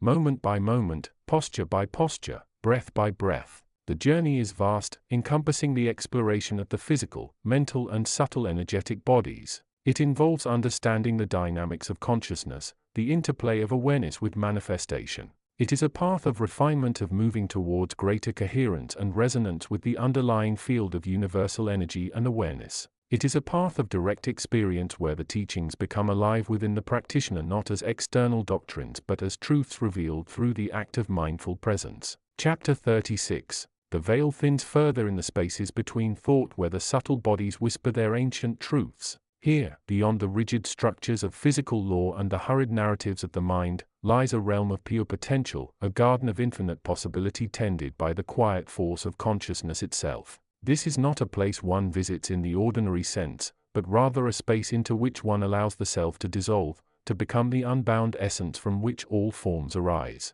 The practitioner of deep awareness, whether through the disciplined movements of the path or the direct inquiry fostered by the insights attributed to the spiritual material, learns to navigate these inner terrains. They understand that the body, particularly when moved with intention and breath, becomes a vehicle, a sacred instrument capable of tuning into frequencies usually drowned out by the static of everyday concerns. The postures are not merely exercises in flexibility or strength. They are gateways, carefully constructed openings that allow the practitioner to penetrate deeper, to touch the resonant core of being. In this present moment of exploration, the focus is not on achieving a perfect alignment according to external standards, nor is it solely on the sensation of the muscles stretching or the breath flowing. Rather, it is about becoming utterly present within the field of awareness that the physical action cultivates. The mind, that relentless compiler of past and future, finds its usual playground diminished. Its habitual chatter softens, not necessarily because it is suppressed but because a more fundamental awareness arises, one that observes the mind without becoming lost in its stories. Consider the act of standing in the physical world.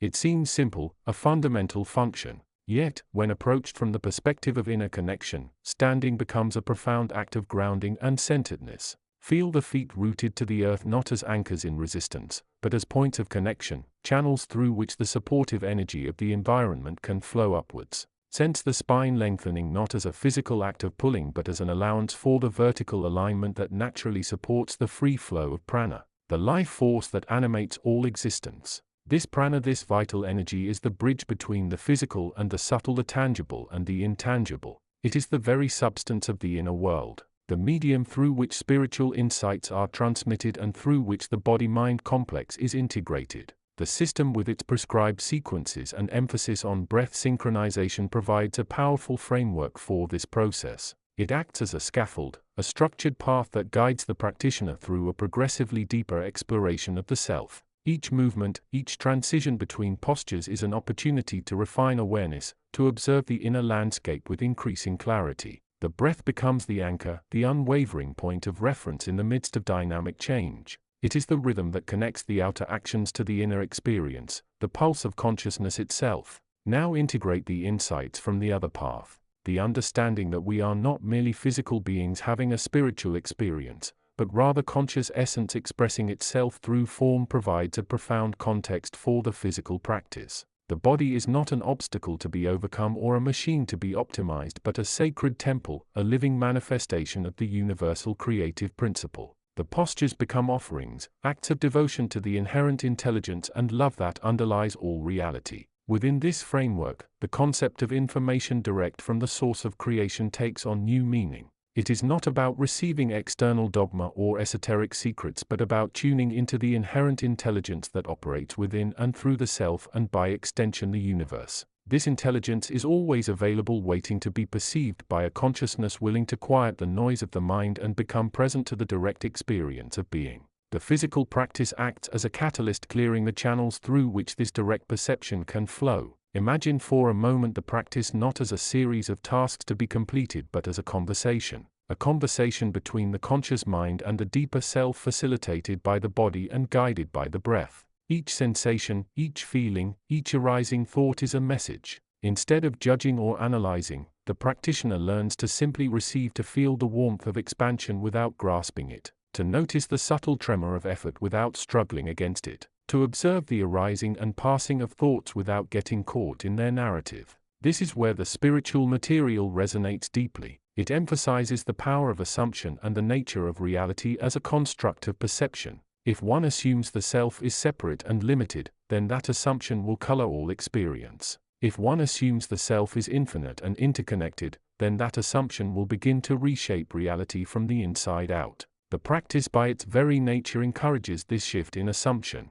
Through consistent effort and presence, the practitioner gradually moves away from identifying solely with the limited fluctuating ego and towards recognizing the unchanging expansive field of awareness that underlies all experience. This field of awareness is the source of all information. It is the creative matrix from which all thoughts, feelings, sensations, and perceptions arise. To access this field is to receive information direct from the source. It is not about receiving external messages but about tuning into the inherent intelligence of the self, recognizing that the self is the inner reflection of the universe's creative principle. The body's movements and the breath's rhythm become the tuning fork, bringing the practitioner into resonance with this inner universe. In this state of resonance, the lines between the physical and the subtle blur. Sensations that were once merely physical begin to carry layers of meaning. Insights that were once intellectual become felt truths. The body becomes a living antenna picking up the frequencies of the deeper self and the universal field.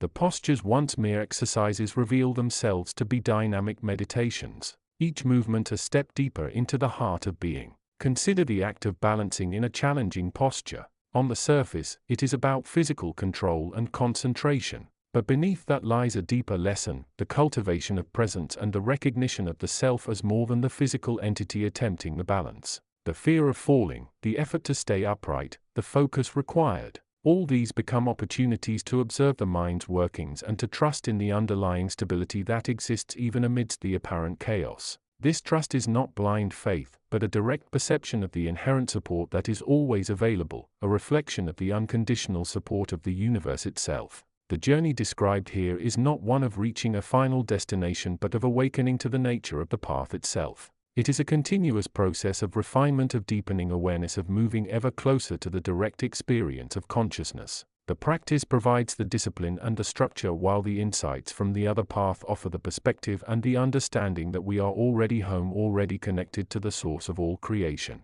By integrating these two approaches, the practitioner accesses a powerful synergy. The physical discipline grounds the subtle insights in direct experience, preventing them from becoming abstract concepts or mere intellectual exercises. The subtle insights in turn provide the framework for understanding the deeper purpose and meaning of the physical practice, transforming it from a mere routine into a sacred art of living.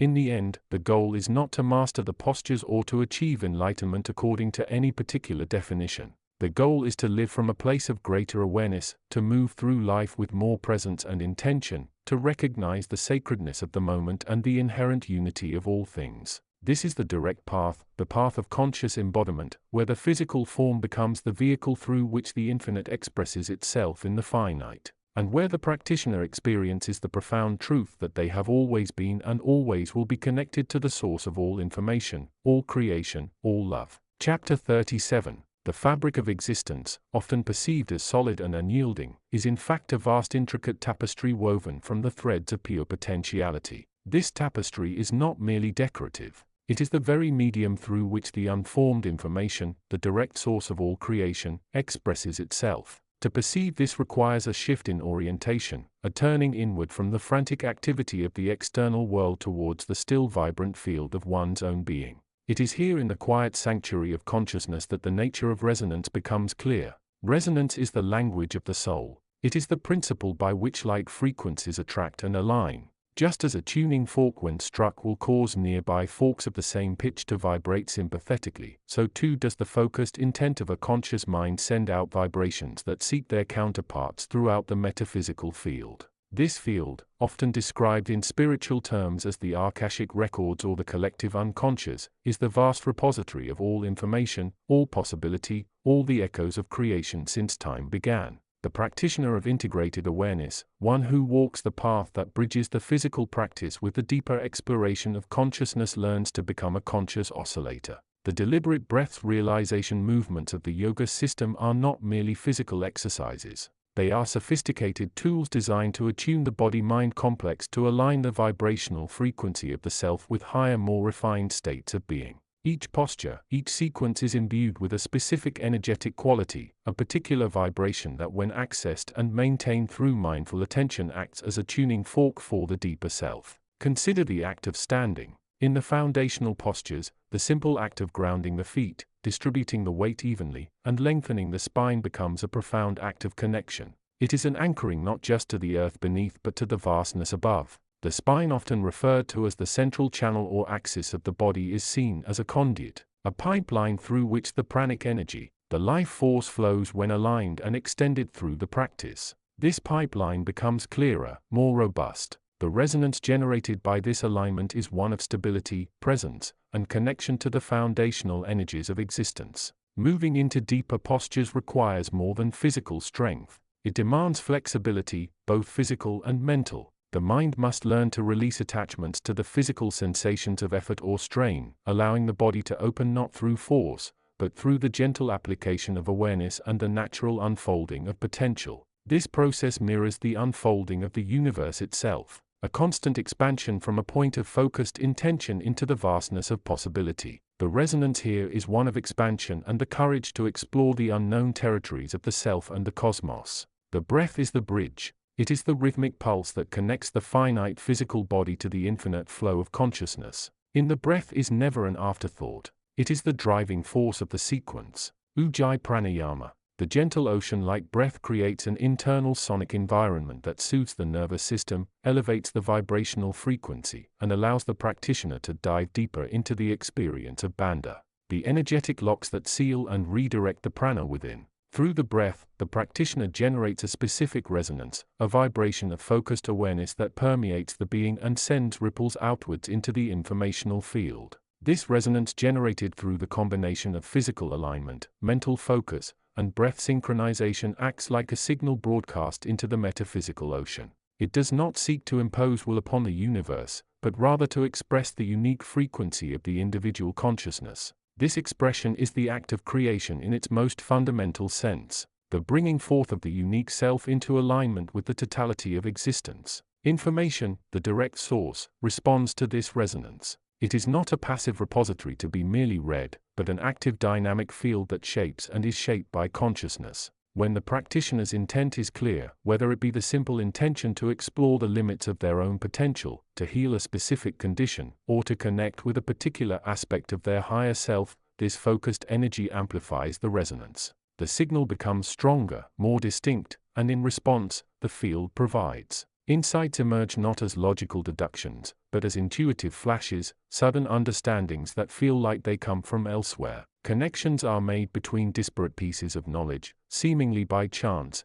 yet guided by an underlying energetic alignment. The practitioner begins to perceive the interconnectedness of all things not just as a philosophical concept, but as a tangible reality they can participate in. This is where the spiritual material, with its emphasis on the power of the individual consciousness to create reality through thought and belief, intertwine seamlessly with the practice of spiritual teaching, suggest that we are not merely reactors to an external world but are the primary creators of our own experience, projecting our inner states outwards to shape our perception and our reality. The focused intent and resonant vibrations cultivated through the yoga practice become the very tools for this creative process. The physical postures act as anchors, grounding the practitioner in the present moment and providing a stable platform from which to project their intentions. The breath acts as the modulator, refining the quality of the resonance being sent out. The mental focus required dissolves the ego filter, allowing the practitioner to connect more directly with the universal field of information and potential.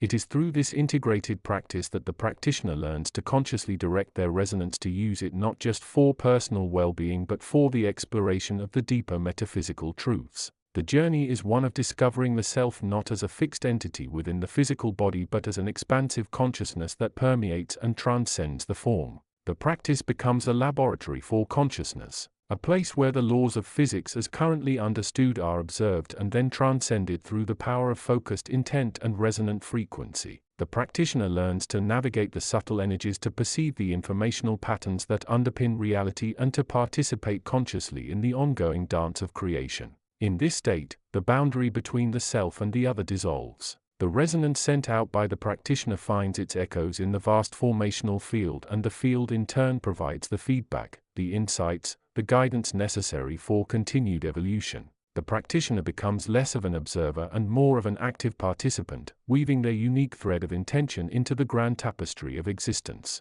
This is the path of integrated awareness, the conscious linking of the physical practice with the exploration of the metaphysical dimensions of being. It is a path of discovery, of transformation, and of the realization that the power to shape one's experience and indeed to contribute to the unfolding of reality itself resides within the focused resonance of conscious intent. The journey continues in the quiet, powerful space where the body meets the breath, the mind meets the heart, and the individual self meets the infinite field of information. Chapter 38. The resonant frequency of integration, the fabric of existence, often perceived as the solid, unyielding ground beneath our feet, is in fact a vast shimmering ocean of pure potentiality. This ocean, the foundational source from which all manifestation arises, is not merely a backdrop, but an active intelligent field humming with a frequency of infinite possibility. To navigate this realm effectively requires more than intellectual understanding. It demands a deep resonant attunement to the vibrational patterns that underpin all of life.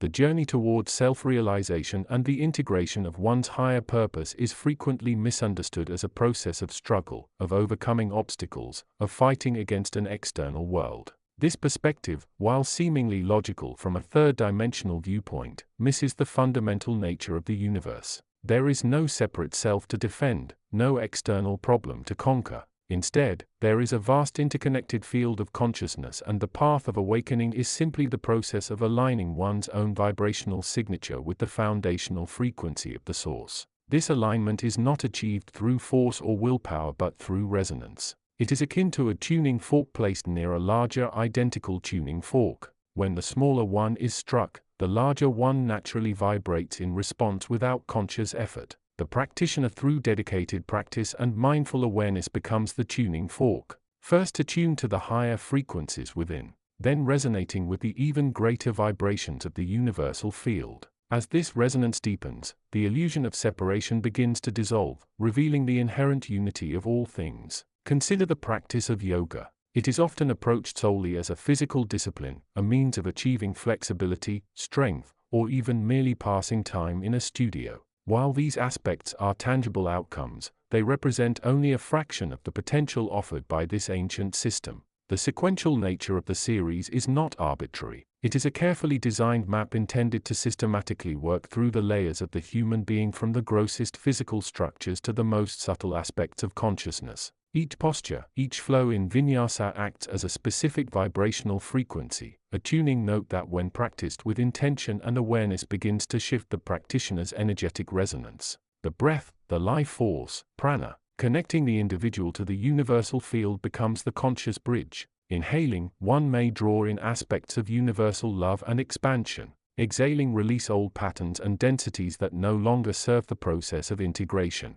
This dynamic exchange is not merely physical, it is metaphysical, a constant interplay between the individual consciousness and the field of infinite consciousness. The true genius of the system lies in its integration of movement, breath, and focus. These three elements are not separate components but facets of a unified whole, the expression of consciousness in motion. When practiced with deep awareness, the physical movements become less about demonstrating strength or flexibility and more about the vehicle through which the practitioner can explore the nature of their own being and their relationship to the larger field. The body becomes a laboratory for consciousness, a tool for exploring the subtle interplay of energy and awareness. This exploration is mirrored in the spiritual material, which repeatedly emphasizes the power of intention, the nature of thought as creative force, and the individual's ability to shape their reality from within. The spiritual consciousness encourages a move away from reliance on external validation or adherence to established dogmas towards a direct experience of one's own inner universe.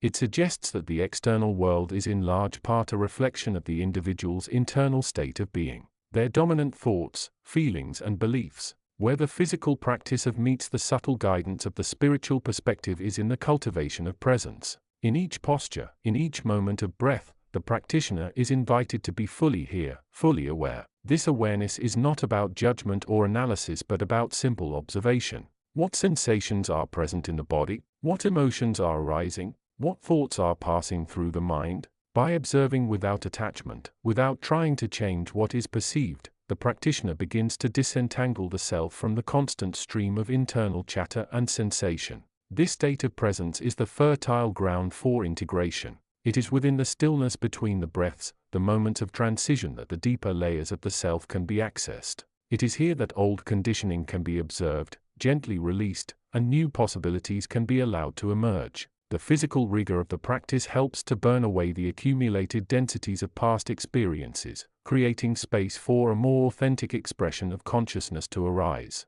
The spiritual material often speaks of the importance of allowing the self to emerge rather than forcing an identity upon oneself based on past experiences or societal expectations. This principle applies directly to the practice of yoga. Instead of approaching the mat with the goal of achieving a particular pose or demonstrating physical prowess, the practitioner can approach each moment with the intention of simply being, of allowing the body and breath to move as they will, guided by the intelligence inherent within the practice itself. This allows the practice to become a process of discovery rather than a process of achievement. Integration from this perspective is not about reaching a final destination or achieving a state of perfection. It is about the ongoing process of harmonizing the various aspects of the self, the physical body, the emotional landscape, the mental patterns, and the deeper underlying consciousness with the universal field of intelligence and love. It is about recognizing that the individual self is not separate from this field but is in fact a manifestation of it.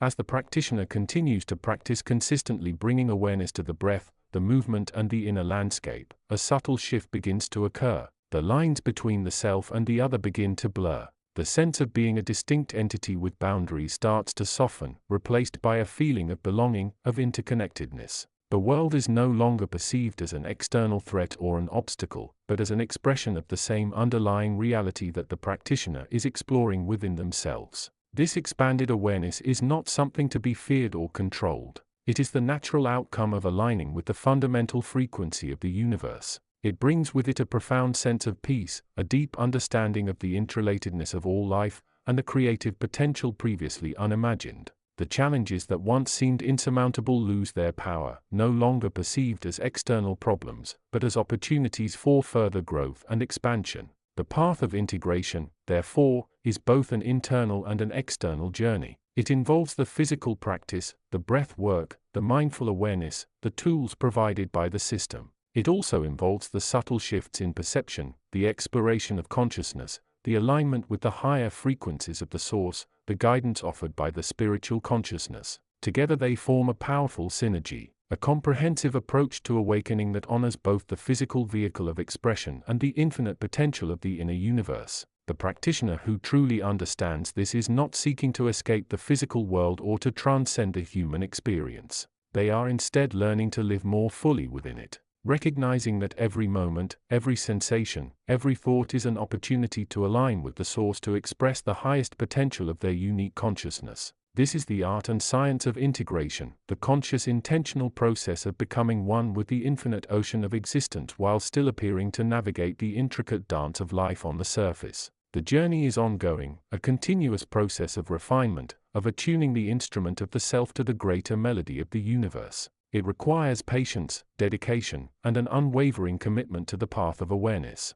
But for those who embark upon it, the rewards are immeasurable, leading not just to physical well-being, but to a profound transformation of consciousness, a realization of the inherent unity of all life, and a direct experience of the boundless creative potential that lies at the heart of existence. Chapter 39. The veil thins further in the realm of becoming, where thought weaves the tapestry of perceived reality and the silent witness observes the intricate patterns without attachment. This space, often denoted by seekers as the intersection of inner and outer, is not a destination to be reached but a quality to be cultivated, a state of being where the frequencies of the self align harmoniously with the grander symphony of existence. It is here in the quiet hum between the vibrations of intention and manifestation that the true work of integration unfolds. Integration in its most profound sense transcends the simple merging of disparate elements. It is the alchemical process by which the fragmented aspects of the ego self, its desires, fears, memories, and identifications are not merely combined but transformed into a unified field of conscious awareness.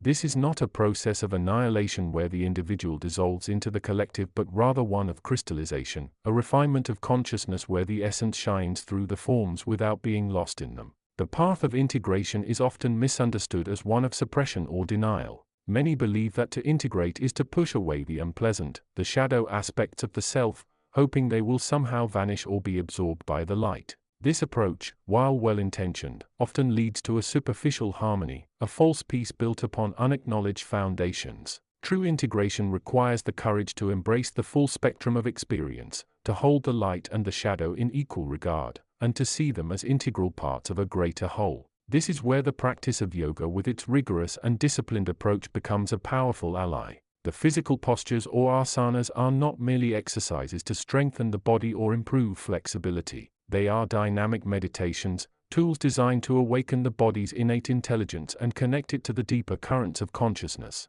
Each movement is a deliberate invitation to observe the inner landscape, the thoughts, emotions, and sensations that arise in response to the physical challenge. In the system, the sequence of postures is not arbitrary but follows a precise mathematical and energetic progression. This sequence, known as the primary series, is a microcosm of the journey of human consciousness. It begins with simple movements and gradually builds in complexity, mirroring the process of awakening from ignorance to wisdom. As the practitioner moves through the series, they are not just stretching their muscles but also untangling the knots of the mind, dissolving the rigid patterns of thought that have become the cage of the ego. The breath is the key to this process. It is the vital force, the prana that animates the body and connects it to the universal energy field. In yoga, the breath is not an afterthought but an integral part of the movement. Each posture is realization with a specific pattern of breath, creating a dynamic flow that is both challenging and meditative. The rhythmic inhales and exhales act as a metronome for the mind,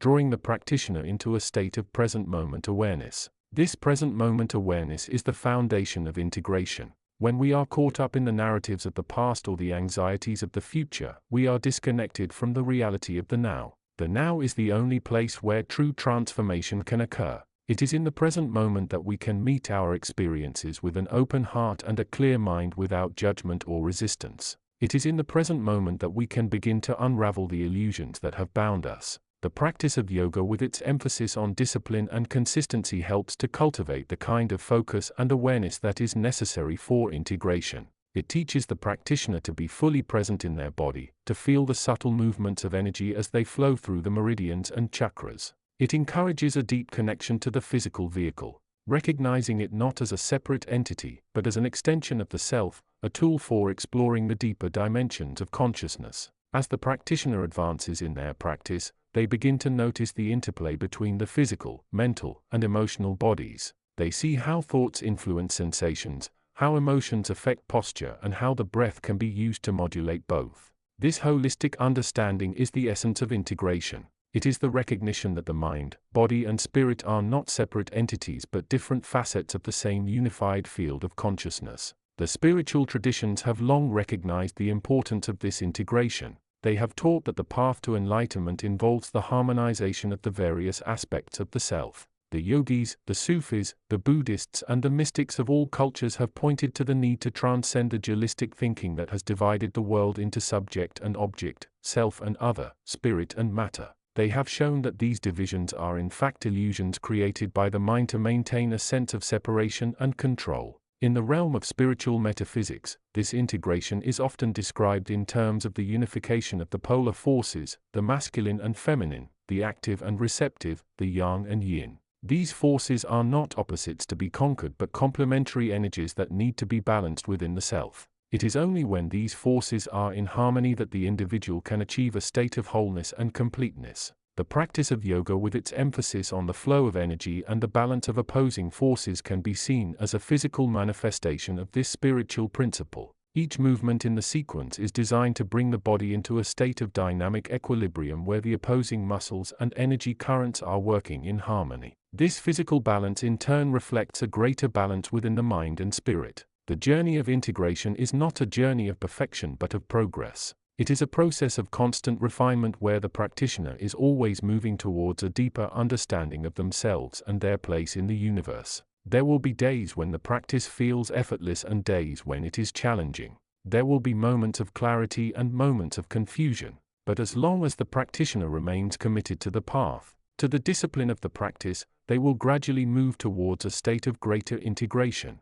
This state of integration is not a final destination but a way of being. It is a state of consciousness where the individual is fully present in their life, fully engaged with their experiences and fully connected to the deeper currents of existence. It is a state of grace where the practitioner moves through the world with a sense of ease and purpose, knowing that they are a part of the grander symphony of life. In the end, the practice of yoga is not just about achieving physical flexibility or strength. It is about awakening the consciousness to its full potential, about integrating the fragmented aspects of the self into a unified field of awareness. It is about recognizing the sacredness of the body as a vehicle for spiritual exploration and the breath as a bridge to the infinite. It is about living in a way that reflects the unity of all things and finding fulfillment in the simple act of being present moment by moment, breath by breath. Chapter 40. The fabric of existence, often perceived as solid and unyielding, is in truth a vast shimmering tapestry woven from the threads of pure potentiality. It is a realm where the unseen currents of consciousness flow like mighty rivers, shaping form and reality from the ground up. To perceive this requires a shift in orientation, a turning inward from the frantic activity of the external world towards the still observant space of one's own awareness. This is not merely contemplation, it is participation. It is the act of tuning into the fundamental frequencies that underlie all manifestation. Within the subtle bodies often spoken of in the traditions that delve into the mysteries beyond the purely physical reside centers of energy known as chakras. These are not anatomical structures in the conventional sense, but rather dynamic intersections of consciousness and universal force. They are like energetic gateways, spinning points of integration where the inner world connects with the outer expression. Each chakra corresponds to a specific quality, a particular aspect of the human experience and a frequency within the spectrum of universal energy. The journey of balancing these centers is not one of forced manipulation, but of understanding and alignment. It is about recognizing the inherent nature of each chakra and allowing its authentic expression to arise. The first chakra, situated at the base of the spine, grounds one in the physical body and the tangible world, anchoring the awareness. The second, located just below the navel, governs creativity, sensuality and the flow of vital energy, the prana, through the body. The third chakra, the seat of will, sits just above the navel and is the center of personal power and discernment. Above it, the fourth chakra, the heart center, opens to love, compassion, and the recognition of oneness with all beings. Further up, the fifth chakra at the throat allows for expression, communication, and the release of creative blocks. The sixth chakra between the eyebrows, the brow center, is the seat of intuition, insight, and inner vision. Finally, the seventh chakra, the crown, connects the individual self to the infinite, the gateway to the universal consciousness. Often, the path towards greater self-understanding involves practices that harmonize these centers. Movements that coordinate breath with postures, drawing awareness through the body, can be particularly effective. Consider the sequence known as flowing movement. It begins with the feet grounding firmly, roots extending into the earth, mirroring the stability of the first chakra. As the body begins to move, the breath becomes the guide, flowing in and out with each gentle shift of weight, each reaching, bending, or unfolding. This synchronous movement of breath and body naturally draws awareness into the second chakra, fostering a sense of inner ease and allowing the vital currents, the prana, to move more freely throughout the system. As the movement becomes more expansive, involving the chest and rib cage, the focus can suddenly shift towards the third chakra. Here the practice encourages the development of inner strength and clarity. Each movement, especially those involving back bends or upward reaches, can be an opportunity to cultivate a sense of personal power, not through force, but through alignment and intention. It is the power that arises from knowing one's own essence and choosing to express it authentically. The heart center naturally opens with movements that involve chest expansion, gentle back bends, or poses where the arms are raised overhead. These postures invite the practitioner to soften the shoulders, release tension in the chest, and allow the heart to become the focal point. In this space, the practice becomes less about physical exertion and more about cultivating feelings of openness, kindness, and connection. It is here that the practitioner can begin to truly feel the resonance of their own intentions. An intention set with the heart, one that is grounded in love and compassion, sends ripples through the subtle body that can influence not only the practitioner's own state, but also the energetic field around them. The brow center, the seat of intuition, benefits from movements that require focus and presence. Poses that gently invert the head or those that involve sustained balances encourage the practitioner to turn the gaze inward. The eyes might soften, focusing not on a physical object but on the inner screen of awareness. In this state, the mind quiets, the chatter subsides, and the door to intuitive insight begins to open. The subtle movements of the body guided by breath become less important than the internal landscape unfolding. It is a practice of listening, of tuning into the deeper knowing that resides beneath the surface of thought. Finally, the crown chakra connects the individual to the vastness of the universe. While all movements have this potential, certain postures amplify this connection. Standing tall with arms raised, gazing upwards, or practices involving inversions can help to lift the awareness beyond the limitations of the physical self. It is a practice of letting go, of dissolving the sense of separation, and recognizing the inherent unity with all that is. In this space, the practitioner can experience the direct transmission of universal intelligence, the source from which all creation arises. It is here that the information direct from the source of creation can be perceived not as a dogma to be accepted, but as a felt reality, a resonance that echoes within the core of being. The practice of harmonizing the chakras through movement and breath is not merely physical exercise. It is a sacred art of self-remembering. It is a way to become more consciously aware of the energetic pathways within oneself and by extension how one interacts with the energetic fields of others and the larger universe. It is a journey into the heart of the matter where the physical and the metaphysical converge and where the power to shape one's reality from the inside out resides. As the practitioner continues to explore these pathways, they may begin to notice subtle shifts in their perception of the world. The lines between the inner and outer realms become increasingly blurred. Thoughts and feelings gain a greater clarity. Insights arise with ease and a profound sense of peace and centeredness can become the new baseline. This is not an end state to be achieved but a continuous process of awakening, of tuning the instrument of the self until it resonates perfectly with the frequencies of the universe. The information direct from the source is always available, waiting to be perceived by an awareness that is awake and willing to receive. It is not found in external authorities or complex dogmas, but in the direct experience of one's own consciousness, explored through practices that honor the intricate design of the human being as a microcosm of the universal whole. By moving with intention, guided by breath, and held by an attitude of open awareness, the practitioner accesses the flow of creative energy, the life force that animates all existence and is the very essence of the self-help journey towards greater wholeness and purpose. Okay, let's continue. Focusing on the integration of insights from sources exploring consciousness and direct knowing blended with practices emphasizing embodied awareness and energetic alignment. Chapter 41. The Resonant Frequency of Embodied Knowing. The exploration of consciousness is not merely an intellectual pursuit undertaken within the quiet confines of a study room. It is a radical immersive engagement with the very fabric of existence itself. To truly understand the nature of awareness, one must move beyond the abstract and into the tangible, the felt sense of being. This is where the path of direct knowing, often described through the lens of immediate information and the nature of consciousness itself, converge powerfully with the embodied practices found in certain disciplines dedicated to physical alignment and energetic flow. It is an invitation to perceive the interconnectedness not just as a philosophical concept but as a lived resonant reality accessible through the body, the seat of our most profound experiences. Consider the nature of information itself as understood from the source of its creation, the field of pure awareness or the underlying structure of reality. This information is not merely data to be processed intellectually. It is intelligent presence, a living, breathing field of potential and actuality. It holds the blueprint for everything,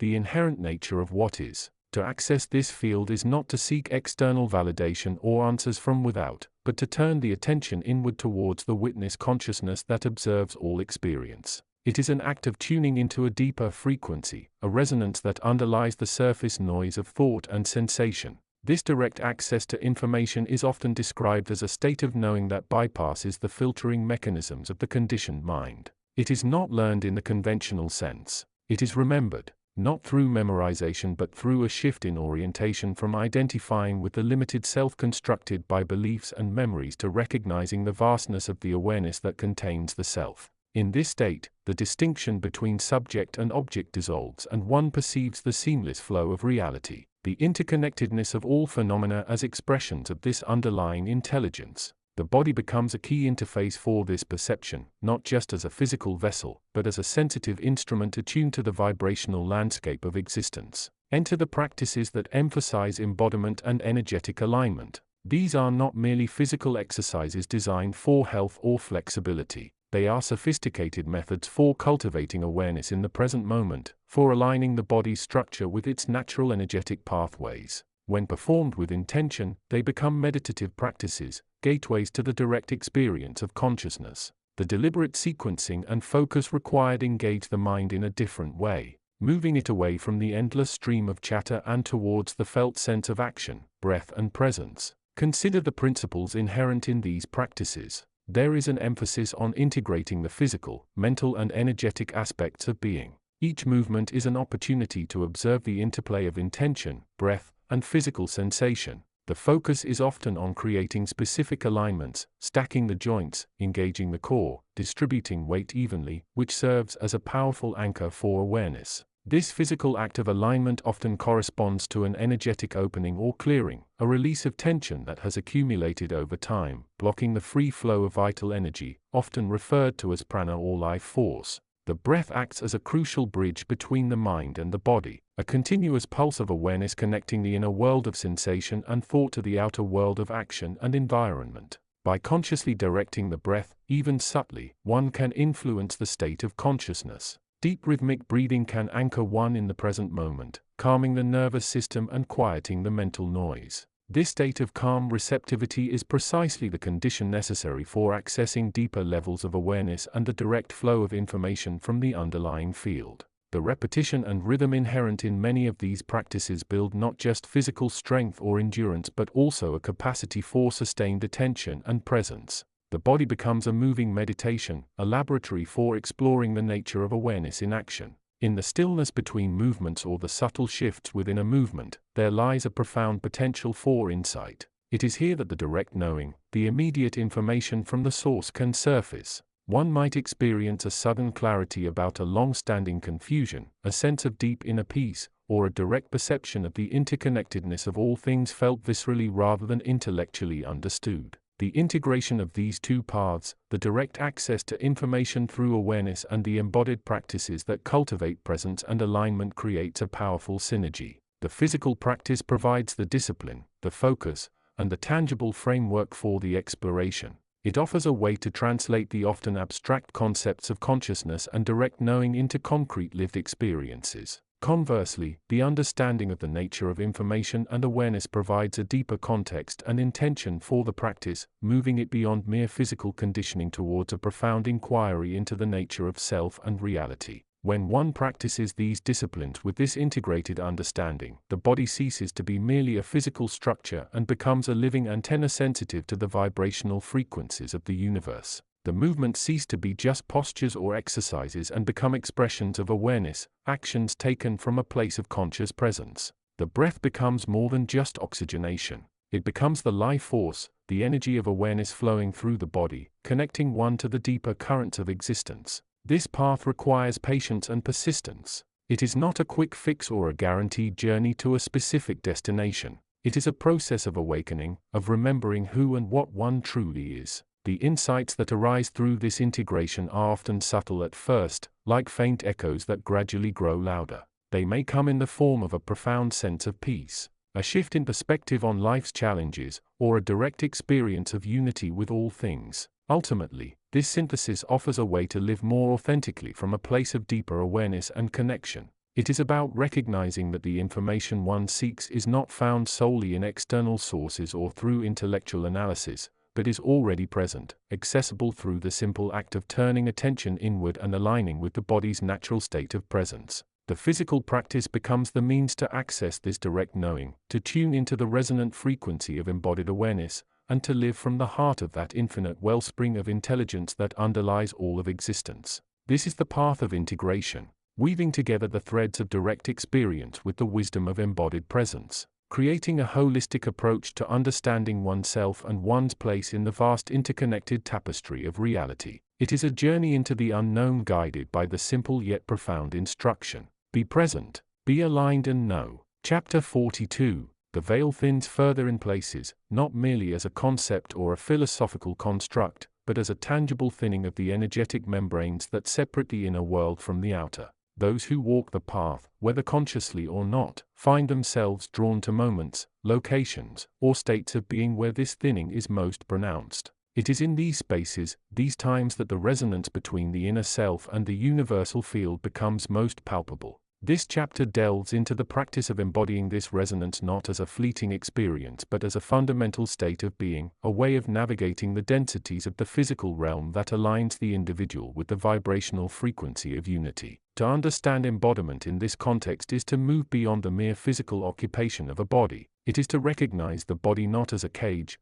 however temporary, but as a resonant chamber, a sophisticated instrument capable of tuning into frequencies far vaster than the limited spectrum of the 5 physical senses can perceive. The practice of yoga, with its inherent focus on the integration of movement, breath, and awareness, provides a potent framework for this tuning. It is not merely about achieving physical postures, though the postures are the starting point, the initial tuning forks. It is about using the body's structure as a map, a guidepost back to the deeper layers of consciousness, back to the source from which the body itself arose as an expression. The journey into embodiment begins with the breath, the eternal bridge between the inner and the outer, the finite and the infinite. In the rhythm of the breath, one finds a metronome for the universe itself. When practiced with intention, moving beyond the mere act of respiration to become an observer of the breath's subtle mechanics, its ebb and flow, its pauses and returns, one begins to anchor the self in the present moment. This present moment is the only reality that truly exists,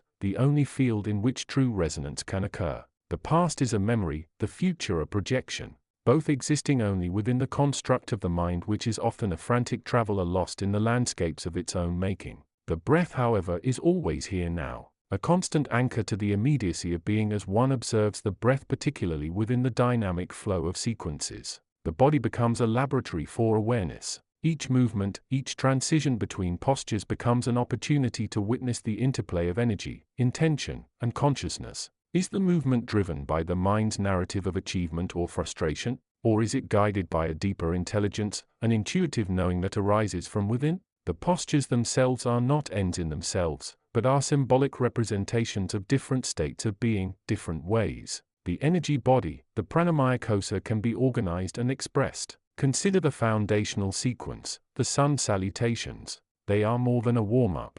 They are a series of movements that mirror the natural rhythms of the universe, the pulse of life itself. The inhale often corresponds to an expansive upward moving energy, the exhale to a drawing in, a grounding. The flow from standing to sitting to lying down and back again mirrors the cycles of activity and rest. The dance between the conscious and the subconscious. In performing these sequences with mindful awareness, one is not just strengthening muscles or improving flexibility. One is practicing the art of presence, learning to be fully embodied in each moment of the movement, feeling the subtle shifts in energy, the way the breath supports the transition, the way the body becomes an extension of the breath's flow. This is where the resonance deepens. As the practitioner moves through the sequence, attuned to the inner landscape, they begin to feel less like a separate me doing the yoga and more like an instrument playing a melody dictated by the universal harmony. The postures become less about physical conquest and more about exploration, exploring the limits and possibilities of the body-mind complex, exploring how intention shapes sensation, how awareness transforms perception. The physical body with its intricate network of nerves, muscles, and organs becomes the conduit through which this exploration occurs. It is the field where the invisible frequencies of thought, emotion, and spiritual insight can manifest as tangible experience. The deeper one delves into this practice, the more one realizes that the body is not merely a biological entity, but a sophisticated energetic system intricately connected to the field of universal energy, often referred to as the prana or the life force. Each cell in the body holds a memory not just of physical injury or trauma but of emotional and spiritual experiences of the energies with which it has interacted throughout the individual's life. The practice of yoga, with its emphasis on breath movement and sustained attention, acts as a powerful catalyst for releasing old energetic patterns, clearing blockages that have prevented the free flow of life force. This clearing is not merely about alleviating physical tension or mental stress.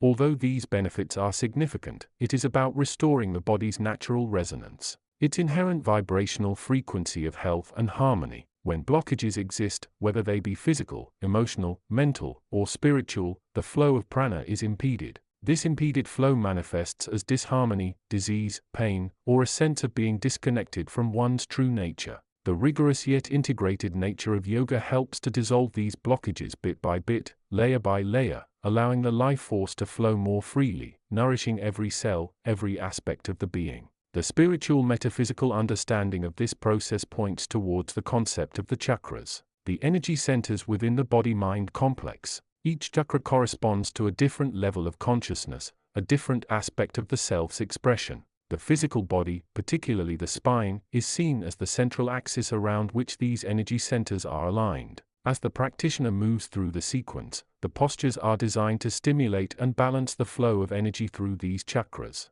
For example, standing poses often work on grounding and opening the lower chakras, while inverted poses can help to balance the upper chakras, promoting a sense of clarity and connection to the divine. The breath acts as the key that unlocks the flow of energy through these centers. Pranayama techniques, while not always explicitly part of the primary series flow, are essential companions on this path. They are tools for consciously directing and manipulating the life force, refining the instrument of embodiment. By practicing specific breathing patterns, one can influence the state of consciousness, calming the mind, energizing the body, or opening the heart center. These practices further enhance the resonance, allowing the practitioner to fine-tune their energetic frequency and align it more closely with the universal field. As the practitioner becomes more deeply embodied, the distinction between the self and the other begins to dissolve. In the stillness between movements, in the deep exhale, in the quiet moments of holding a posture, one may experience a sense of unity, a recognition that the individual self is not an isolated entity but a spark within the vast ocean of consciousness. The personal history, the ego structure, the sense of separation, these begin to lose their grip, revealing a deeper truth of interconnectedness. The physical world, once perceived as merely external and separate, is now seen as an extension of the self, a manifestation of the same universal energy field. This does not necessarily mean abandoning the physical world or its responsibilities. Rather, it means engaging with it from a different place, from a place of inner resonance, of clear awareness, of compassionate action. The challenges and difficulties of life are no longer met with the same level of fear or reactivity. They are met with a deeper understanding and awareness that the situation, like everything else, is part of the larger pattern, a field of energy seeking balance. The practitioner learns to navigate this field not through force or struggle but through alignment, through listening, through responding from the place of embodied presence. The journey of embodiment is a lifelong process, not a destination to be reached. It is about continually refining the instrument, tuning the strings of awareness,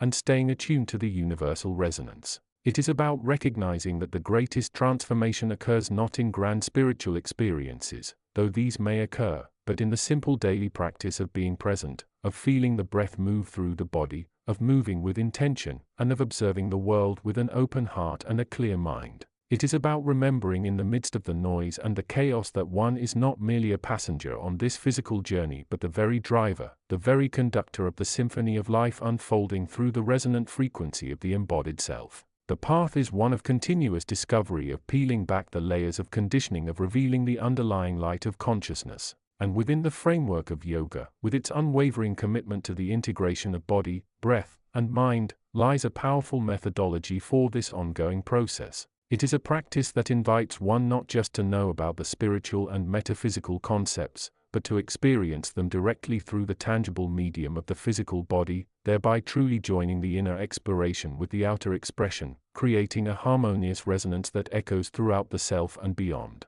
Chapter 43. The veil thins further in the spaces between worlds, becoming less a solid barrier and more a shimmering membrane, translucent to the energies that flow both ways. Within this zone, where thought shapes reality with greater immediacy and the echoes of creation resonate clearly, the journey of understanding deepens. This is not merely a place of contemplation but a workshop of profound transformation where the innermost truths of being are tested and integrated into the fabric of daily existence. For the seeker who has walked the path of inner exploration, whether through the disciplined movement of the yoga tradition or the direct insights cultivated through connection with the source, a pivotal moment arrives. It is a convergence, a point where the subtle frequencies cultivated within the body-mind complex begin to resonate with the larger, more fundamental vibrations of the universe. This is the space where the personal becomes universal, where the individual soul joins the symphony of all existence. The practitioner, through years of dedicated practice, has learned to move the body with intention, linking breath to motion in a sequence designed to awaken energy prana and open the channels,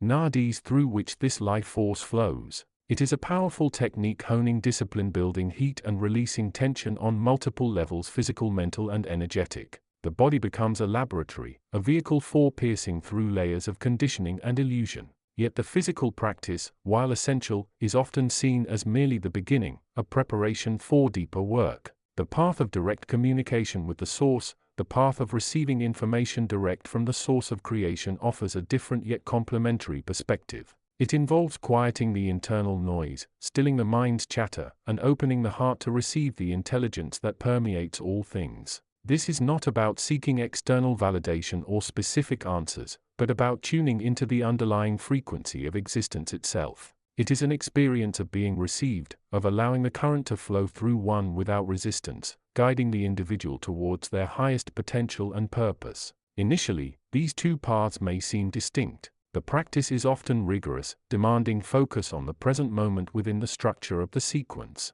The path of receiving direct information requires stillness, introspection, and a willingness to let go of the need for control. However, as the practitioner deepens their understanding, the distinctions begin to blur. The discipline cultivated on the mat becomes the foundation for the stillness required for inner listening. The awareness sharpened through the dynamic movements allows for a clearer perception of subtle energetic shifts and intuitive nudges. The convergence occurs when the focused breath-synchronized movement aligns with the receptive state of open awareness. In this alignment, the body becomes not just a tool for physical conditioning, but a resonant chamber for receiving and expressing higher frequencies. The sequences, once learned primarily for their physical benefits, take on a new dimension. Each movement, each breath, becomes an opportunity to attune to a specific vibration, to embody a particular aspect of the universal energy field. Imagine the sun salutations. In their most physical interpretation, they are a series of postures linking movement with breath.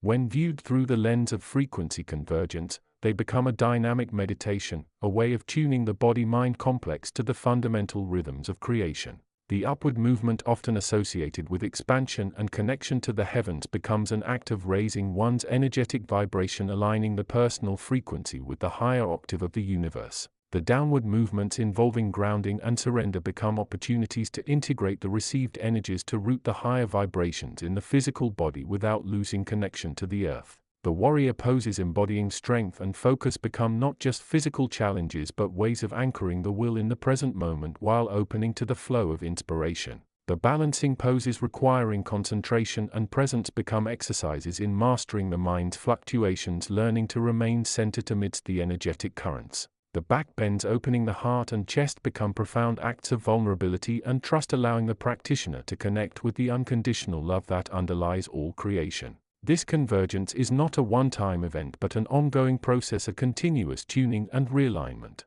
It requires patience as the frequencies must be cultivated gradually. It requires humility as the individual recognizes their place within the vastness of the universe. It requires courage as the practitioner moves beyond the familiar into the unknown realms of direct experience. The information received directly from the source is not always logical or easily understood within the framework of conventional thought. It often comes in the form of feelings, intuitions, images, or synchronicities that point towards a deeper reality. It may resonate with the subtle energetic shifts cultivated during practice, confirming the validity of the experience and offering guidance on how to navigate it. For example, a practitioner might be moved to explore a particular area of the body during practice, not for the sake of perfecting the form, but because an inner guidance suggests that area holds a blockage or requires attention on an energetic level. This guidance might later be confirmed through the direct reception of information, revealing a connection between a specific emotional pattern and a corresponding energetic constriction. The practice provides the physical awareness and the energetic sensitivity to perceive these subtle signals, while the path of direct connection provides the deeper understanding and the context for integration. The atmosphere in which this convergence unfolds is one of profound stillness amidst underlying vibrancy. It is a space where the ordinary becomes extraordinary, where the mundane gains depth, and where the limitations of the physical self are gently transcended. The practitioner learns to perceive the world not just through the five senses, but through the expanded awareness that comes from tuning into the universal frequency field. This expanded perception brings with it a sense of unity and interconnectedness. The boundaries between self and other, between inner and outer, begin to dissolve. The practitioner realizes that they are not separate from the universe, but an integral part of it, a wave within the vast ocean of consciousness. This understanding transforms the way one relates to the world, fostering compassion, empathy, and a deep sense of responsibility for the well-being of all. The integration of these paths is not without its challenges. The practitioner must navigate the potential for information overload or dissociation from the physical body. They must learn to discern between true guidance and the projections of the ego mind. They must find a balance between inner exploration and outer engagement, ensuring that the profound insights gained do not lead to withdrawal or detachment from the responsibilities of life. Yet the rewards are immeasurable. The convergence of frequencies opens the door to a direct experience of the divine, of the underlying intelligence that governs all existence. It transforms the practitioner from a mere observer into an active participant in the unfolding of creation, guided by the wisdom that flows through them. It is a journey towards wholeness, towards embodying the unity of mind, body, and spirit, and towards contributing in a meaningful way to the greater good of the world. As the practitioner continues on this path, the lines between practice and direct reception become increasingly fluid. The yoga becomes a way of life,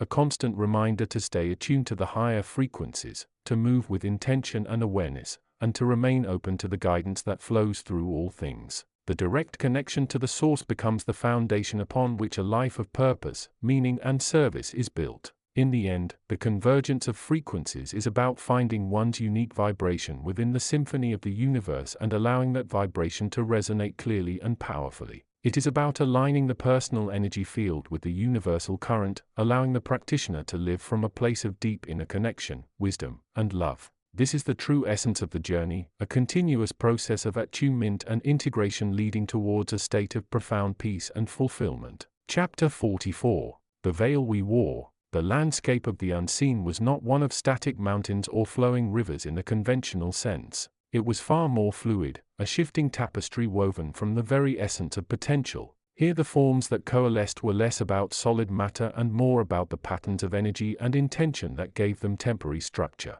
Think of it not as a place with things but as a field of becoming where the essence of all things resided in a state of dynamic equilibrium before manifestation into the physical. Our consciousness in its current state of exploration drifted through this realm. It wasn't a journey driven by a fixed destination but rather an immersion in the nature of the field itself. We observed the intricate patterns, not just visual, but resonant patterns of frequency and vibration that underlay everything. These weren't merely background decorations.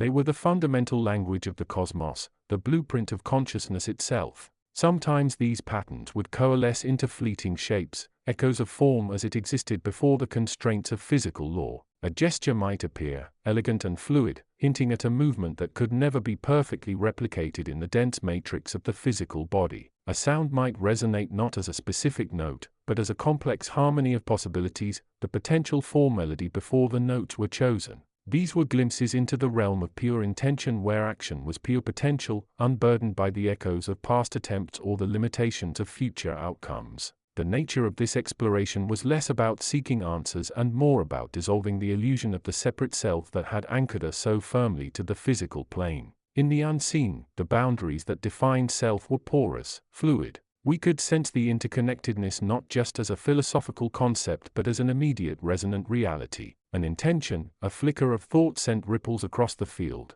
connecting us to the distant patterns and the near ones alike. It was within this context that the resonance of movement began to harmonize with our perception. We weren't practicing yoga postures in the physical sense. Rather, we were embodying the principles of the practice within the energetic fabric of the unseen. The breath wasn't air moving in and out of lungs. It was the fundamental rhythm of the universe. The pulse of creation and dissolution, the flow of intention into form and back again. It was the vital force, the prana that wasn't just in us, but us. We felt the subtle correspondences. The gentle drawing in of awareness during exhalation mirrored the way energy could seem to withdraw, consolidating potential before release. The expansive awareness during inhalation mirrored the way potential could open, drawing in the necessary components for manifestation. The transition between postures wasn't just a change of position. It was the dance of intention shifting focus, the flow from one state of being to another, guided by breath and awareness. The primary principle, the thread that wove through all the movements, was the cultivation of awareness.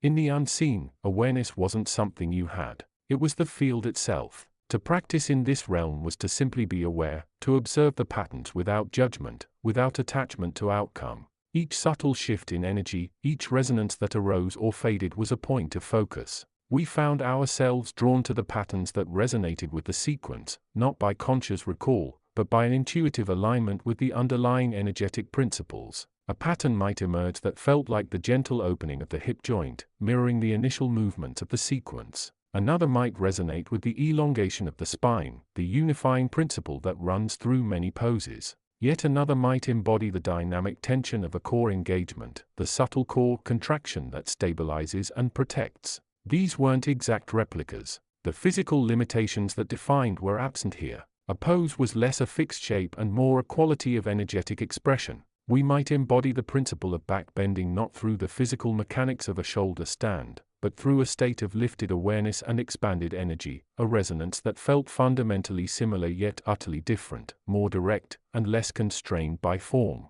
The practice became less about achieving a specific shape and more about navigating the currents of energy with mindful attention. We moved through the patterns, sometimes flowing smoothly, sometimes encountering areas of resistance that required gentle inquiry. This resistance wasn't an obstacle to be overcome in the physical sense. It was an energetic density, a pattern that needed understanding, not force. By simply observing it with awareness, by feeling the quality of the energy around it, a subtle shift often occurred, a softening, a release that wasn't forced but allowed. There was a profound sense of alignment with the deeper structures of existence. The rhythm of the practice began to mirror the rhythm of the cosmos itself, the ebb and flow of energy, the cycle of expansion and contraction, the constant interplay of presence and potential. It felt like tuning into a deeper frequency, a foundational hum that underlay all manifestation. This wasn't an end state, nor was it a destination to be reached. It was a way of being, an integration of the lessons of the physical practice into the fabric of one's being on a more fundamental level. The separation between the mind, body, and spirit began to dissolve, revealing a unified field of awareness and energy, the true nature of the self that existed beyond the constructs of the physical form. The journey through this unseen landscape, guided by the resonant principles of the inspired practice, was about remembering the interconnectedness, remembering the power of intention, remembering the nature of awareness as the fundamental reality. It was about peeling away the layers of conditioning, the beliefs about limitation, the fears that bound the consciousness to a narrow focus. We drifted further, feeling the gentle pull back towards the periphery of the unseen, the shimmering edge where the veil seemed thin. The resonance of the practice lingered, not as a specific memory of movement, but as a fundamental shift in the quality of awareness. The patterns of the unseen now seemed slightly different, imbued with a deeper understanding, a resonance that spoke of alignment, of flow, of the inherent harmony of existence. The return wasn't a sudden shift, but a gradual reintegration. The physical body felt suddenly different, more open, more attuned. The mind felt clearer, less cluttered. The emotions felt more balanced, less reactive. These weren't just physical sensations. They were echoes of the state of being experienced in the unseen. A state where the practitioner wasn't separate from the field, but was the field itself, moving with its natural rhythm. The lessons carried forward weren't about performing postures perfectly on a mat, but about embodying the principles in daily life. It was about moving through the challenges of the physical world with awareness, with intention, with the understanding that every action is a form of expression, a co-creation within the vast energetic field. It was about remembering to breathe, not just with the lungs, but with the whole being, connecting deeply with the pulse of life itself. The practice in its essence had become a bridge connecting the mundane reality of the physical world with the infinite possibilities of the unseen. It was a way to continually remind the consciousness of its true nature, of its inherent connection to all that is, and of its power to shape reality through focused awareness and aligned intention. The journey continued, guided by the whispers of the patterns and the rhythm of the breath, a constant return to the source, and the remembering that we already were. Chapter 45. The path of understanding is rarely a straight one, winding through landscapes, both familiar and utterly alien, inner and outer. It requires a willingness to look beyond the surfaces, to question the very foundations of one's beliefs and perceptions, and to embrace the inherent paradoxes that arise when the veil between the seen and the unseen begins to thin. This journey is not merely intellectual. It demands participation, engagement of the whole being, much like the commitment required on the mat of a yoga practice. For too long, many have viewed these two paths, the exploration of consciousness and the physical discipline of yoga, as separate domains. One perhaps perceived as esoteric, abstract, dealing with the subtle energies and the nature of being beyond the tangible. The other understood as a system of postures and breath work designed to condition the body, improve flexibility, and perhaps manage stress within the physical realm. This separation, this lack of integration, represents a missed opportunity, a fragmentation of the holistic nature of human experience. The source material delves deeply into the nature of information itself, suggesting that much of what we perceive as solid reality is in fact a form of direct transmission, a constant flow of intelligence originating from a deeper, more fundamental source. It speaks of consciousness not merely as a product of the brain, but as something far more primary, perhaps even as the underlying substance from which the physical universe emerges or is filtered. This perspective challenges the conventional understanding of the self as merely an entity within the body and brain, proposing instead a more expansive identity, one intrinsically connected to the vast unfolding field of awareness. Consider the nature of the yoga practice itself. On the surface, it involves moving the body through a series of postures, synchronizing movement with breath. Yet, for those who delve deeper, the practice becomes a potent tool for self-inquiry. Each stretch, each hold, each moment of stillness becomes an opportunity to observe the inner landscape, the arising and passing of thoughts, the sensations within the body, the subtle shifts in energy. The breath becomes a bridge, a point of anchor in the present moment, connecting the mind to the body and potentially beyond both to a field of quieter awareness. This inner observation, this conscious awareness during practice mirrors the call to look directly at the nature of information and reality as presented in the source. It asks the practitioner not just to do the posture, but to be aware of the process, to witness the inner workings without judgment. Is the mind restless, pulling away into planning or regret? Is there resistance in the body rooted in past injury or conditioning? By observing these patterns, the practitioner begins to engage directly with the source code of their own experience rather than merely reacting to it. The source often speaks of the limitations of the physical senses and the conceptual mind in grasping the true nature of reality. It suggests that direct perception, a form of intuition or inner knowing, is often necessary. Yoga, through its emphasis on presence, stillness, and the cultivation of inner awareness, provides a fertile ground for this direct perception to arise. The physical discipline helps to quiet the noise of the body and the chatter of the mind, creating the necessary space for something deeper to be felt or known. This is where the integration becomes potent. As the practitioner on the yoga mat becomes more aware of their inner state, they may begin to perceive subtle energetic currents, sensations that don't fit neatly into the categories of physical discomfort or simple relaxation. They might experience moments of clarity that transcend logical thought, insights that feel intuitively direct from the source of their own being. The postures become less about achieving a perfect shape and more about creating an opening both physically and mentally. For this deeper awareness to surface, consider the concept of energy flow often explored in yoga, particularly in relation to the subtle body or energy channels. The source material speaks similarly of the movement and patterns of intelligence and awareness that underpin existence. By consciously working with the body and breath on the mat, the practitioner is not just manipulating physical structures. They are potentially interacting with these subtle currents of energy and information, learning to navigate and perhaps even influence their own energetic landscape. This is a form of direct engagement with the non-physical aspects of being grounded in the physical practice. The journey outlined is one of awakening, of moving from a state of relative unconsciousness where one is primarily a victim of circumstance and internal noise towards a state of greater conscious participation. The source material points towards a reality far richer and more interconnected than the limited perspective afforded by the physical senses and the ego mind. Yoga, with its ancient wisdom and practical methodology, offers a timeless framework for embodying this awakening. It is not necessary to accept the source material as literal fact in order to benefit from its perspective. The value lies in the lens it provides, encouraging a way of seeing the world and one's own experience that is less bounded, less constrained by purely materialistic assumptions. Applied within the practice of yoga, this perspective transforms the simple act of stretching and holding postures into a profound exploration of consciousness itself. The practitioner becomes an experimenter, not just on the physical level, but on the level of awareness.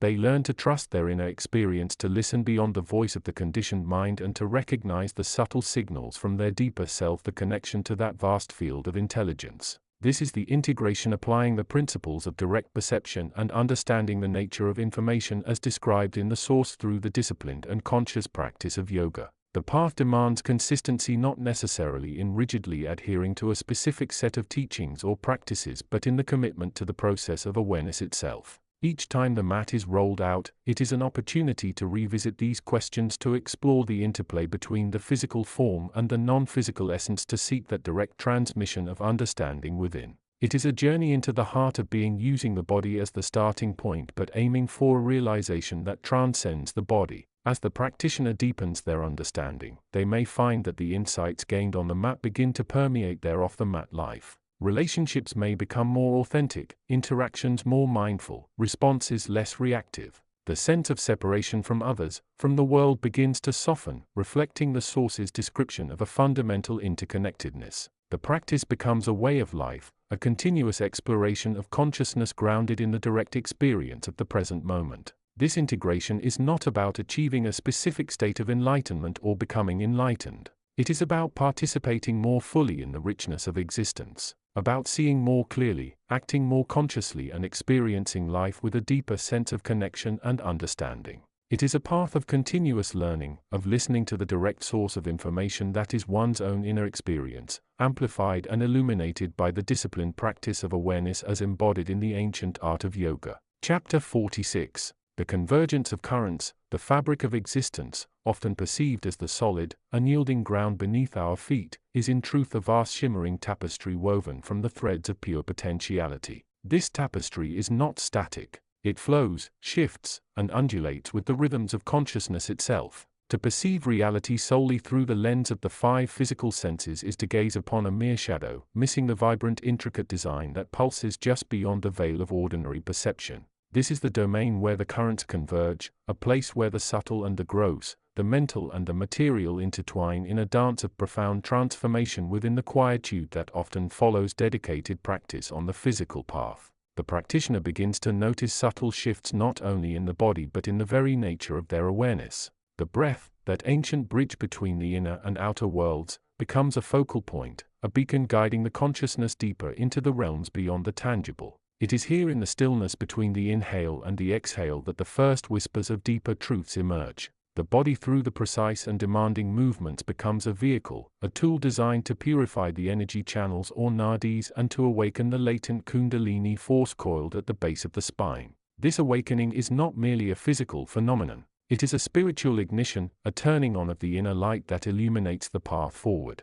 As this inner fire begins to glow, the practitioner finds their relationship with the world shifting. The noise of the external environment, the chatter of the mind, the constant stream of thoughts and worries, they begin to recede, no longer defining the inner landscape. Instead, a different kind of awareness emerges, one that perceives the interconnectedness of all things. The separation between self and other, between observer and observed, starts to dissolve like misting the morning sun. This is the beginning of true understanding, a realization that what we perceive as separate entities are in fact facets of a single unified consciousness. This unified field of consciousness, often described in spiritual metaphysical terms as the source, the ground of all being, is the ocean from which all phenomena arise. It is the unmanifest potential, the void before the Big Bang. Yet it is also the fertile ground from which all creation unfolds. To join the currents means to consciously align one's own energy field, the subtle body, with the vibrational frequency of this source.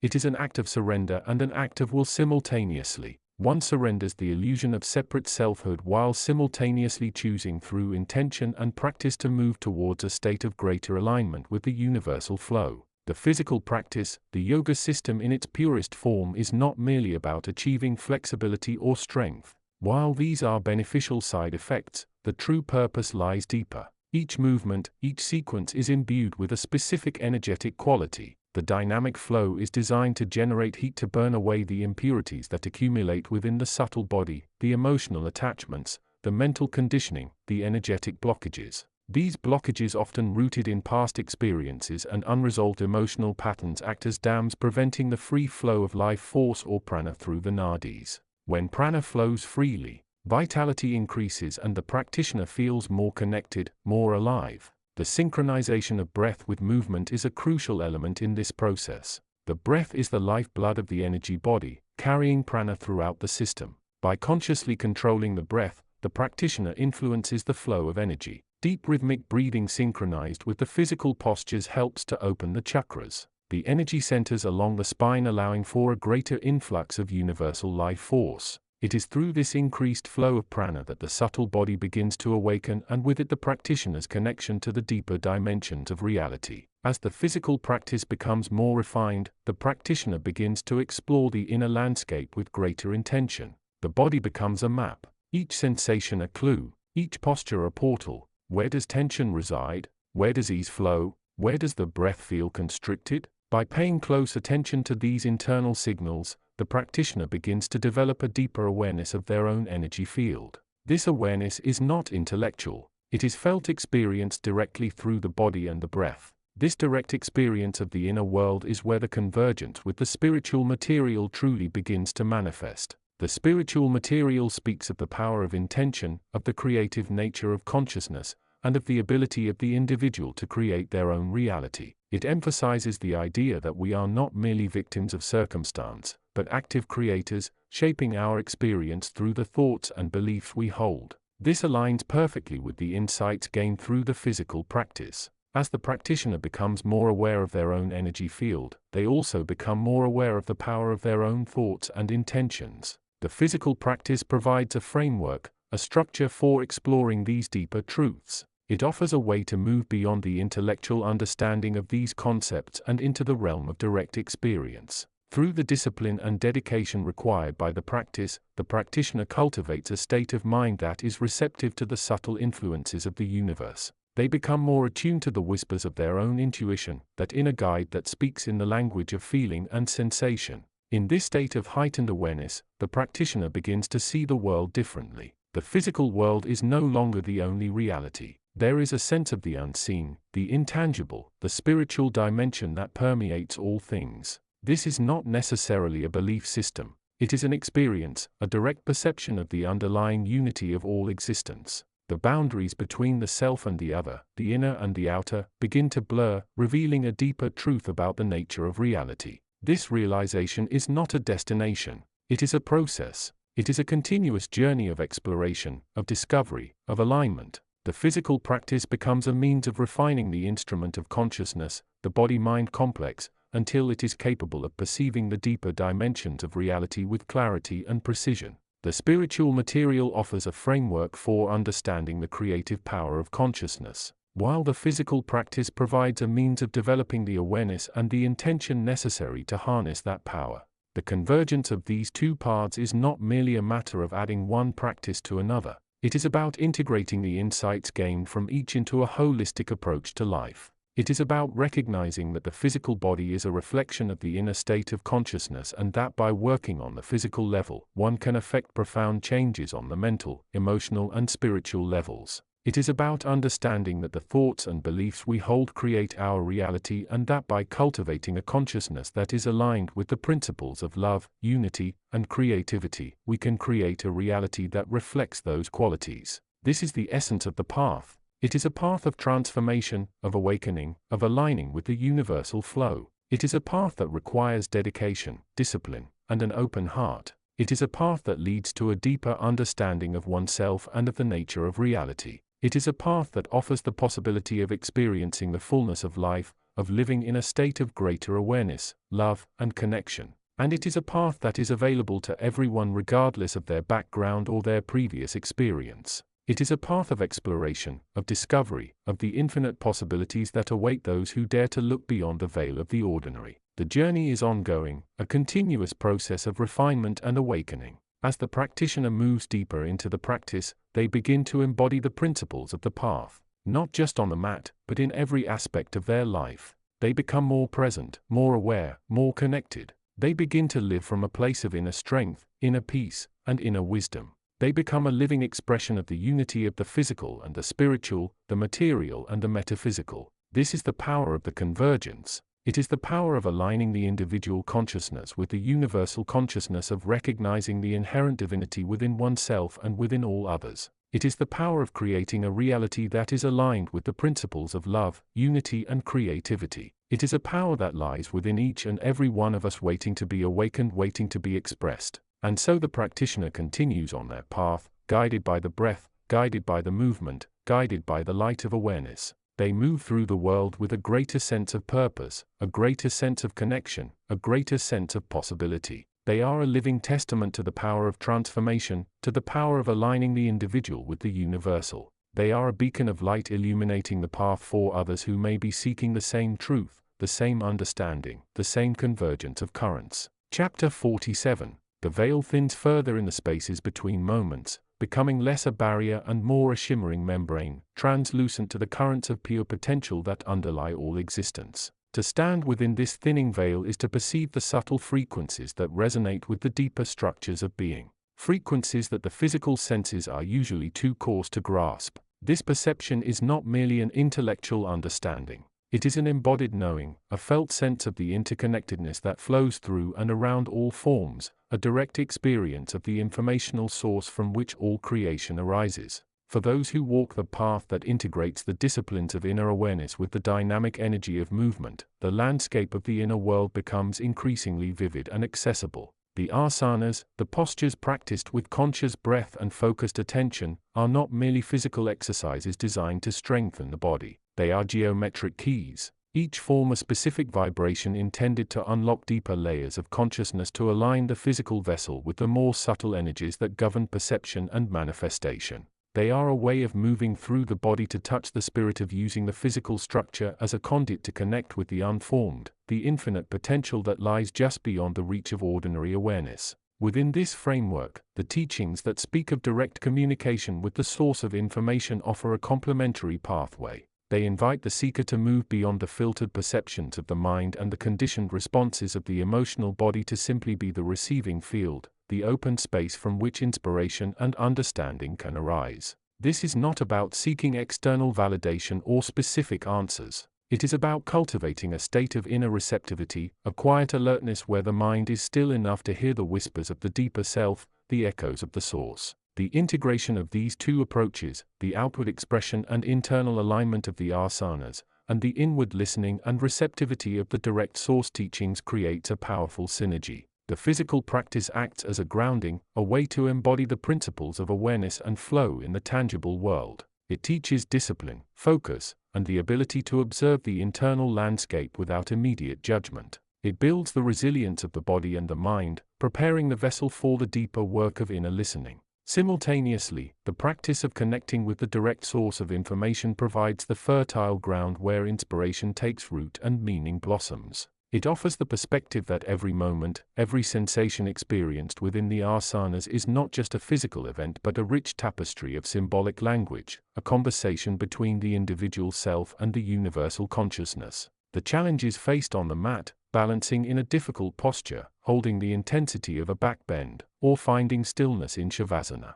The lying down posture of conscious rest where the body becomes still, the breath softens, and awareness settles into a quiet, spacious presence that become metaphors for the inner struggles and illuminations of life. The source teachings encourage the interpretation of these experiences not as mere obstacles or achievements but as vital pieces of information guiding the practitioner toward greater wholeness and alignment. This is where the true transformation occurs. It is not merely about achieving perfect form in an asana or having a sudden epiphany about the nature of reality. It is about the consistent, dedicated practice of both the outer movement and the inner listening. It is about learning to trust the body's intelligence as revealed through the practice and simultaneously learning to trust the wisdom that arises from the still receptive space of inner attention. The body becomes a laboratory for consciousness and the direct source of information becomes the guide, offering insights tailored to the unique journey of the individual, insights that resonate with the very fabric of their being. The practitioner begins to perceive the interconnectedness not as a philosophical concept but as a lived reality.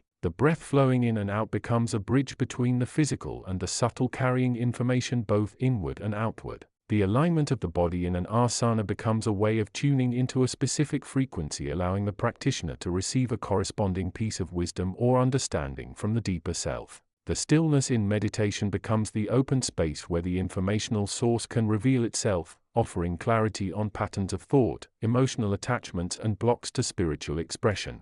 This path requires patience and persistence. It asks the practitioner to be both the student and the teacher, the observer and the observed, the seeker and the one being sought. There will be days when the body feels stiff and resistant, when the mind races with anxieties and distractions, and when the sense of connection to the source feels distant or unclear. These are not signs of failure but opportunities for deeper inquiry. On these days, the practice becomes about showing up, about committing to the process even when the results are not immediately apparent. It is about honoring the body's needs, calming the mind through breath, and maintaining the intention of inner listening, trusting that the connection remains even if obscured. The ultimate goal is not to achieve a particular state of enlightenment or to master all the asanas perfectly. The goal is to live from a place of greater awareness, greater alignment, and greater authenticity. It is to move through life both on and off the mat with an increased sensitivity to the informational currents that flow through all things. It is to embody the principles of presence, non-attachment, and conscious creation that are inherent in both the physical practice and the direct experience of the source. It is to become a conscious channel, allowing the wisdom and energy of the source to express through the unique configuration of the individual self, contributing to the unfolding of the collective consciousness.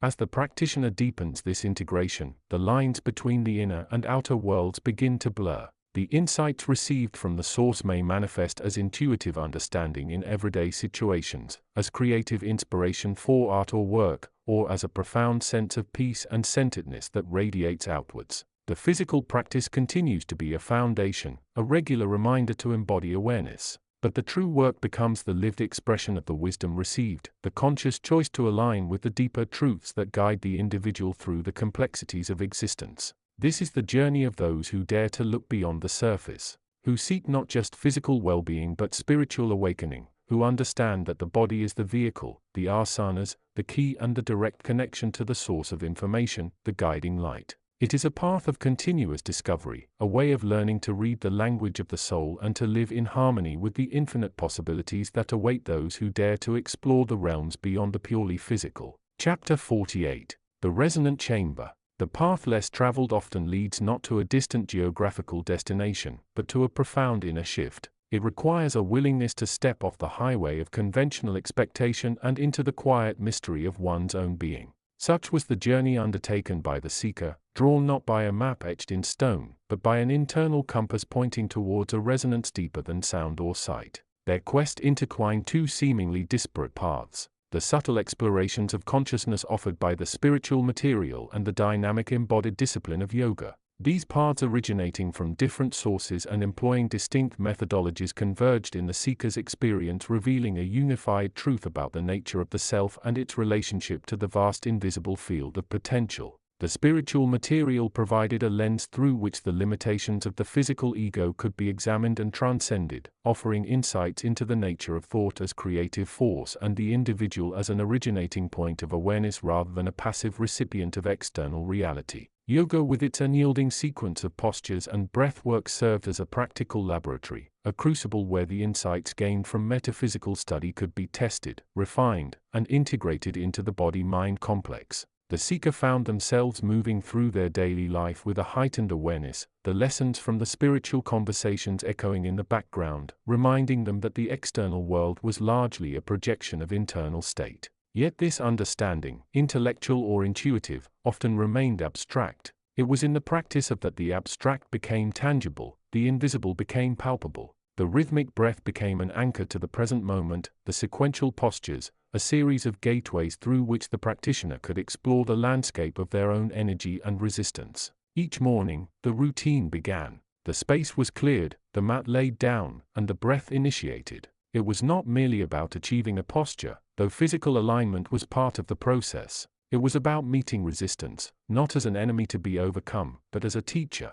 Where did the tension arise? In the tightness of the hip flexor, the holding in the belly, the tension in the jaw. These physical manifestations were seen as echoes of deeper mental and emotional patterns, the resistance to change, the fear of vulnerability, the attachment to outcome. And within this framework, the insights from the spiritual perspective provided a unique lens. The postures were not just physical exercises, they were opportunities to witness the interplay of consciousness and form. The body viewed through this lens was not merely a biological machine but a field of energy and thought, a living map of the individual's inner landscape. The sensation of effort was examined not with judgment but with curiosity. What thought is fueling this resistance? What belief is this tension embodying? In the quiet moments between movements held in the stillness of a posture-like extended hand-to-toe pose, the seeker could feel the subtle undercurrents. The mind, trained by the rhythm of the breath and the discipline of the sequence, would quiet its incessant chatter. And in this stillness, the spiritual understanding that thoughts create reality began to resonate with startling clarity. The physical sensations were not just physical, they were imbued with meaning, reflecting the seeker's internal narrative. Was the tightness in the foot a manifestation of a belief in limitations? The strain in the leg a reflection of a reluctance to stretch beyond the known? The tension in the shoulders an echo of carrying the weight of the world? By observing without judgment, the seeker began to disentangle the sensation from the interpretation, recognizing the thought forms that were shaping the experience. This process became a form of meditation, a moving meditation where the body became the vehicle for exploring the nature of consciousness. The sequence with its inherent flow and intensity acted as a powerful catalyst, forcing the practitioner to confront their patterns directly. The heat generated within the body was seen not just as physical warmth, but as a potential for transformation, a space where old conditioning dissolved away. The insights gained on the mat began to permeate the rest of life. Interpersonal interactions, once potentially fraught with misunderstandings and projections, became opportunities for deeper awareness. The seeker learned to recognize the spiritual echo in their reactions, the tendency to interpret events through the filter of past conditioning and expected outcomes. They observed how their own thoughts created the emotional landscape of their experience, much like the unseen thoughts, according to the spiritual material, shaped the visible world. The practice also became a way to cultivate a sense of inner stability, a sanctuary within the self that remained constant regardless of external circumstances. In the face of challenge or uncertainty, the memory of the stillness found in the practice, combined with the understanding from the spiritual conversations that the self was not defined by the external situation, provided a profound sense of resilience. The external world continued its unpredictable dance, but the inner reference point remained grounded like a flame that could not be extinguished by the passing wind. The integration of these two paths was not a process of merging two distinct doctrines, but rather an awakening to a deeper unity that underlies all experience. The subtle insights from the spiritual material illuminated the unseen currents that shaped the visible form, while the embodied practice had provided a direct experience of the body as a vehicle for this exploration. The physical discipline honed the focus necessary to perceive the subtle interplay of mind and matter, while the metaphysical understanding offered the framework for interpreting the experience. The seeker found themselves less caught up in the narrative of the separate self and physical form. They began to perceive the self as a more fluid, dynamic expression of consciousness, intrinsically connected to the field of all possibilities. The boundary between the inner and outer world began to dissolve, revealing a unified reality where the physical and the metaphysical were not opposites, but different facets of the same underlying truth. This realization did not bring a state of enlightenment, but rather an ongoing process of exploration and integration. The journey was not about arriving at a final destination, but about continuing to deepen the connection, to refine the perception, to live from a place of greater awareness and authenticity. The seeker continued their practice, the breath an unbroken thread, the postures a series of explorations, the insights from both paths weaving together into a richer, more profound understanding of existence. In this way, the path less traveled revealed its true nature, not as a divergence from the norm, but as a more direct route to the heart of the matter. It required courage to step off the well-worn path, but the rewards were immense. A direct experience of the interconnectedness of all things, a liberation from the limitations of the ego, and a profound sense of participation in the unfolding mystery of life. The seeker, through the integration of these two seemingly disparate paths, had begun to map a new territory, one not defined by physical boundaries, but by the limitless potential of consciousness. Chapter 49. The Resonant Frequency of Embodiment. The fabric of existence, that vast intangible tapestry woven from the threads of pure potential and conscious awareness, extends far beyond the limitations of the physical form. Yet, it is within this form, seemingly paradoxically, that the most profound connections to the deeper truths of being are often forged. This realm, the space between thought and feeling, between the observed universe and the observing consciousness, is where the subtle art of embodiment begins. To understand embodiment is to grasp that the self is not merely contained within the skin and bone, but is a resonant field that interacts with the entirety of the universe. The body in its most refined state becomes less a cage and more a sensitive antenna tuned to the frequencies of life itself. It is through this tuning, this conscious attunement to the vibrational landscape of being, that one accesses the direct source of creation, the unmanifested potential from which all things arise. This source is not distant. It resides within the quiet chambers of the heart, waiting to be acknowledged. It is the silence between the notes of a cosmic symphony, the space from which every intention springs forth. The challenge, the sacred art, lies in learning to listen beyond the chatter of the mind, beyond the pull of conditioned responses, and to feel the subtle hum of the body as it resonates with this inner silence. This is where the wisdom of the body honed through the ancient practice known as Vinyasa Yoga becomes a guide. Yoga, often perceived solely through the lens of its demanding physical postures, offers a pathway far deeper than mere fitness. Its sequential flow, the linking of movement with breath, is designed to be a moving meditation, a method to systematically dismantle the layers of mental and emotional conditioning that obscure the direct experience of the self. Each posture, each movement, each breath is an opportunity to meet oneself in a moment of pure presence, free from judgment or expectation. In this practice, the body becomes a laboratory for consciousness. The physical sensations, the warmth of stretching muscles, the coolness of breath entering the nostrils, the subtle shifts of balance, the fatigue and the energy are invitations to turn the gaze inward. They are the language of the body, speaking the truths that the mind often ignores. When one learns to listen to this language, not with the aim of controlling it, but with the intent of understanding it, a profound transformation begins. This transformation is the cultivation of embodied awareness. It is the ability to feel the resonance of one's own energy field and to perceive how it interacts with the energies of the environment, the energies of others, and the energies of the subtle realms beyond the purely physical. It is recognizing that the boundary between self and other, between inner and outer, is not absolute but fluid, permeable. The direct source of creation, the unmanifested potential, flows into the embodied being, not through abstract thought alone, but through the felt sense of it all. It flows through the open heart, through the relaxed yet alert state of the body moving with breath.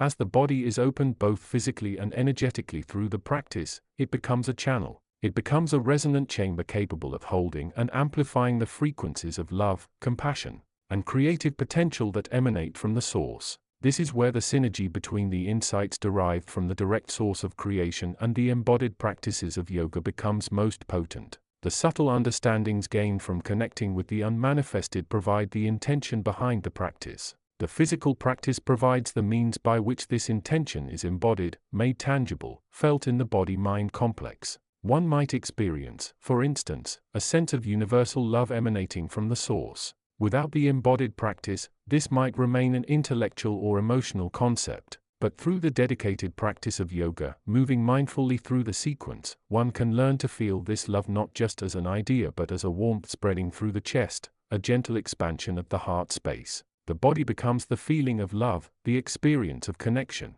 The practice becomes the process of allowing the body to resonate with this higher frequency, to embody it. Similarly, the insights about the nature of reality, the interconnectedness of all things can be felt in the body. The coordinated movement of breath and body, the flow from one posture to another, can mirror the constant dynamic exchange that occurs within the universe. The stillness found in holding a challenging posture can become a portal to experiencing the deeper silence that underlies all manifestation. The source itself felt as a palpable presence within. The path of embodiment is not one of perfection but of increasing presence. It is about showing up for oneself in the body moment by moment, breath by breath. It is about meeting the challenges of the practice, both internal and external, with awareness rather than resistance. It is about learning to trust the body's wisdom to allow it to guide the exploration of consciousness. In this way, the seemingly disparate paths, the direct knowing derived from the source of creation and the disciplined exploration offered by yoga, converge.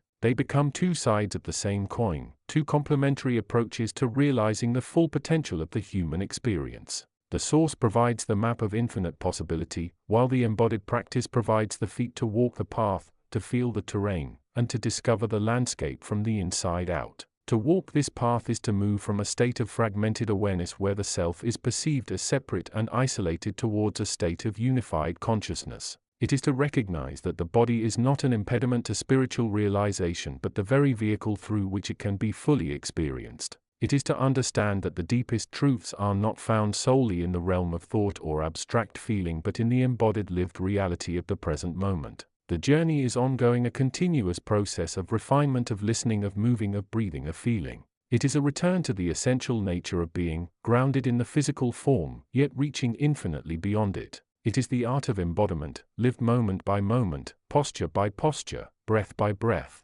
Chapter 50, The Veil Thins. The path less traveled, the one that winds through the shimmering mist of perception rather than the well-trodden highway of expectation, often reveals landscapes of profound understanding. This was the journey undertaken by the seeker whose heart resonated with the echoes of ancient wisdom and the subtle pulse of the universe. They had walked the physical path, practiced the disciplines that shaped the body and focused the mind, finding solace and strength in the structured rhythms of the yoga tradition. Yet they sensed there was more, a deeper layer of reality waiting to be perceived, a current flowing beneath the surface of mere physical practice. This chapter delves into the realm where the discipline of the body meets the exploration of the inner cosmos, where the structures of the practice become bridges not just to physical health but to the very fabric of the metaphysical. It is here in the stillness that follows the exertion, in the quiet moments between the breath and the movement, that the subtle shifts begin. The practitioner, through unwavering dedication and an open heart, starts to discern the signals that transcend the purely physical.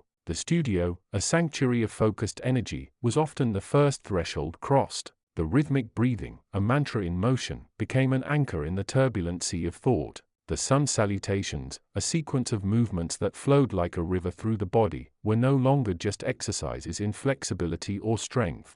They became rituals, initiations into a deeper awareness. With each repetition, the practitioner felt less like an observer of their own body and more like an integral part of the unfolding moment, a participant in the grand dance of existence. The physical form, the vehicle through which they navigated the world, became a map, its lines and curves revealing the landscape of their inner state. Tightness, resistance, discomfort. These were no longer merely physical ailments to be overcome. They were indicators, signposts pointing towards unprocessed emotions, ingrained patterns of thought, or areas where the self had become fragmented. The challenge of the practice shifted from conquering the body to understanding its language, to listening to the whispers within. In the quietude that followed the final pose, the asanas, the body felt like a vessel that had been washed clean, leaving behind the residues of tension and doubt. It was in these moments of stillness that the truly transformative work began. The mind, accustomed to the chatter of the external world, started to quiet in its incessant noise.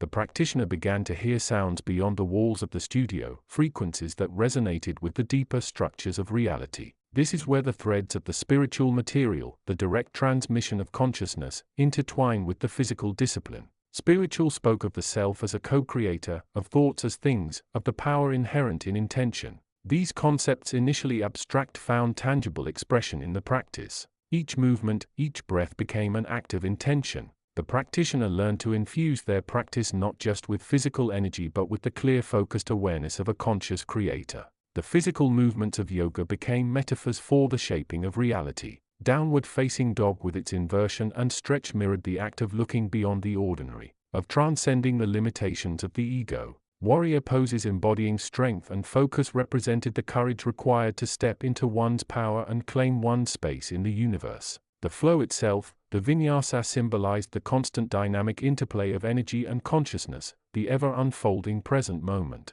Through this synthesis, the practitioner began to perceive the subtle energies, the life force or prana that flowed through the body, through the poses, through the breath. It was no longer just air moving in and out, but a vital current connecting the individual to the universal field of consciousness. The body became a channel, a tuning fork that could resonate with the higher frequencies of the metaphysical realm. The studio transformed from a place of physical training into a laboratory for consciousness. It was here that the concepts of the spiritual material, with their emphasis on the power of the mind and the non-dual nature of reality, began to take root. The practitioners started to question the rigid boundaries between the self and the other, between the inner and the outer world. The separation, they realized, was an illusion, a construct of the mind. In this state of heightened awareness, the veil between the physical and the metaphysical became translucent. The practitioner could sense the presence of the field of potential, the ocean of consciousness from which all things arose. Thoughts, emotions, and sensations were no longer seen as internal events, but as ripples on the surface of this vast underlying reality. They were interconnected,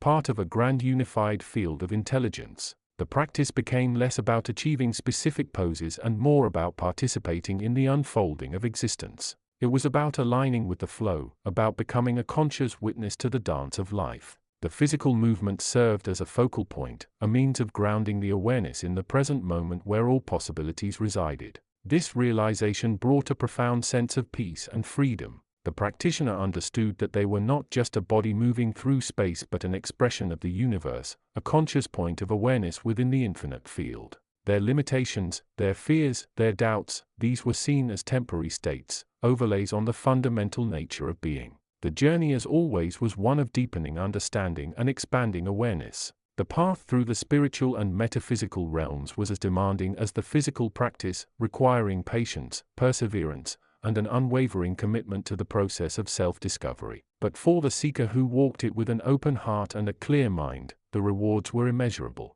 They had found a way to integrate the discipline of the body with the exploration of the inner cosmos, to use the physical practice as a stepping stone to the higher realms of consciousness. They had learned to listen to the language of the body, to perceive the subtle energies that flowed through it, and to connect with the vast underlying field of potential. And in doing so, they had discovered a profound truth, that the physical and the metaphysical are not separate, but are two sides of the same coin, two expressions of the same underlying reality. They had learned to walk the path less traveled, to see the world through a new lens, and to live a life of greater awareness, purpose, and fulfillment. The journey had just begun, and there was much more to explore, much more to discover. But the practitioner was no longer afraid. They knew that they were guided by a power greater than themselves, and that the path ahead was illuminated by the light of their own awakened consciousness. End of Chapter 50.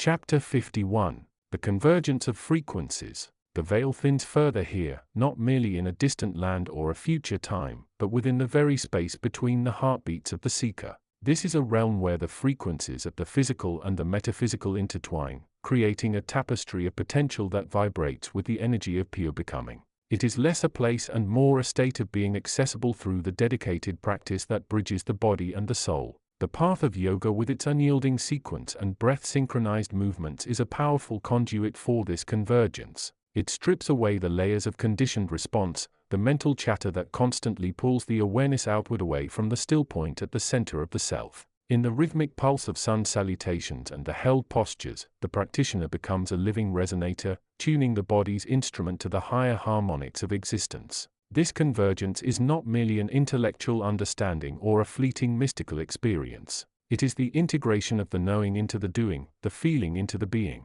It is the moment when the information direct from the source of creation, the pure potential of the universe, flows through the channels of the body-mind complex and manifests as clear perception and compassionate action in the everyday world. Consider the breath. It is the most fundamental rhythm, the life-giving current that connects the individual to the great cosmic breath. In the breath, it is not an incidental accessory. It is the guide, the anchor, the very medium through which the transformation occurs. Ujjayi pranayama. The ocean-sounding breath becomes the sonic vehicle that carries the practitioner deeper into the core of the self, vibrating the subtle bodies and clearing the energetic pathways or nadis. When the breath is synchronized with movement, it becomes a dynamic meditation, a process of transmutation where tension is released, awareness is sharpened, and the inner light begins to illuminate the shadowed corners of the psyche. The postures themselves are not merely physical exercises designed to increase flexibility or build strength. They are symbolic representations of the journey inward, each shape holding a specific energetic quality that prepares the practitioner for the next stage of exploration. The flowing sequences build heat and momentum, dissolving physical and mental rigidity, much like the purifying fire that transforms both matter and the consciousness that observes it. The static holds, on the other hand, demand immense focus and endurance, forcing the practitioner to confront their limitations and cultivate the inner stillness necessary to perceive beyond the surface level of experience. In this stillness, the subtle vibrations of the inner world become apparent, whispers of guidance that might otherwise be drowned out by the noise of the outer world and the internal monologue. The information direct from the source is not something that is acquired through reading or listening to gurus. It is an inherent quality of consciousness, always available but often obscured by the layers of conditioning, fear, desire, and belief. The practice of yoga, with its emphasis on discipline, presence, and the integration of body, breath, and movement, is a potent method for peeling away these layers. It is a process of purification. Through consistent and dedicated practice, the practitioner learns to move beyond the reactive mind and tap into the deeper wellspring of wisdom that resides within. This deeper wisdom is not always pleasant or easy to accept. It often challenges the comfortable narratives we have constructed for ourselves, revealing the illusions and the self-deceptions that have kept us bound in limited patterns of behavior and belief. However, the clarity of perception that comes with this integration allows for the recognition of these patterns, and with it the possibility of choice. The practitioner begins to see the interconnectedness of all things, the dance of cause and effect, and the nature of their own participation in this grand cosmic play. This understanding fosters a sense of responsibility, not in a judgmental or punitive way, but as a recognition of the power of their own actions and intentions to shape their reality and contribute to the greater whole. The spiritual and metaphysical concepts that underpin this path are not meant to be intellectual concepts alone. They are meant to be experienced, felt, lived. They are the direct experience of the unity of all existence. The realization that the self is not a separate entity but a facet of the greater whole, a wave upon the ocean of consciousness. This realization does not necessarily lead to a dissolution of the individual self, but rather to a transformation of its nature, expanding its boundaries to embrace the totality of experience. The journey is not linear, nor is it without its challenges. There will be days when the body feels stiff and resistant, when the mind is cluttered with doubt and distraction. There will be moments of frustration and impatience when the practitioner feels like they are not making any progress. However, it is in these very moments that the practice becomes most crucial. It is through the commitment to show up, to breathe through the discomfort, to hold the postures even when they feel impossible, that the transformation begins to take root. Each challenge overcome is a step further away from the old self and closer to the realization of the true nature of being. The information direct from the source is a constant reminder that the practitioner is not alone on this journey. It is the voice of the universal wisdom guiding them through the darkness, offering them the light of understanding. It is the promise that beneath the surface of the physical world lies a vast and infinite realm of consciousness waiting to be explored and experienced. As the practitioner continues their practice, they will begin to notice subtle shifts in their awareness. The world will seem to become more vibrant, more alive. As they perceive the underlying energetic patterns that connect all things, they will begin to experience moments of profound connection both with the natural world and with the people around them. They will find themselves responding to situations with greater clarity and compassion, acting from a place of inner strength and wisdom rather than from the reactive patterns of the past. This is the convergence of frequencies, the meeting point of the physical and the metaphysical, the individual and the universal. It is a state of being that is both profound and simple, accessible through the dedicated practice of yoga and the unwavering commitment to the journey inward. It is a state of being that allows the practitioner to live fully, to express their true nature, and to contribute to the greater harmony of the universe. Chapter 52. The Resonance of Presence. The veil thins here, not in a sudden tear but in a slow deliberate unwinding, revealing the intricate tapestry of interconnectedness that underlies all perceived reality. This is the realm where the subtle meets the profound, where the practitioner through dedicated practice and unwavering intention begins to move beyond the narratives of the mind and touch the underlying fabric of existence. It is a place less defined by physical location and more by the quality of awareness. One might enter this space not through grand gestures or dramatic leaps of faith but through the persistent gentle application of presence. Consider the practice, for instance, that integrates the ancient wisdom of mindful movement with the direct perception of inner states, a synthesis that has long been explored by seekers who bridge worlds. The rhythmic breath, a bridge between the finite body and the infinite consciousness, becomes a focal point, not just an anchor, but a generator of awareness itself.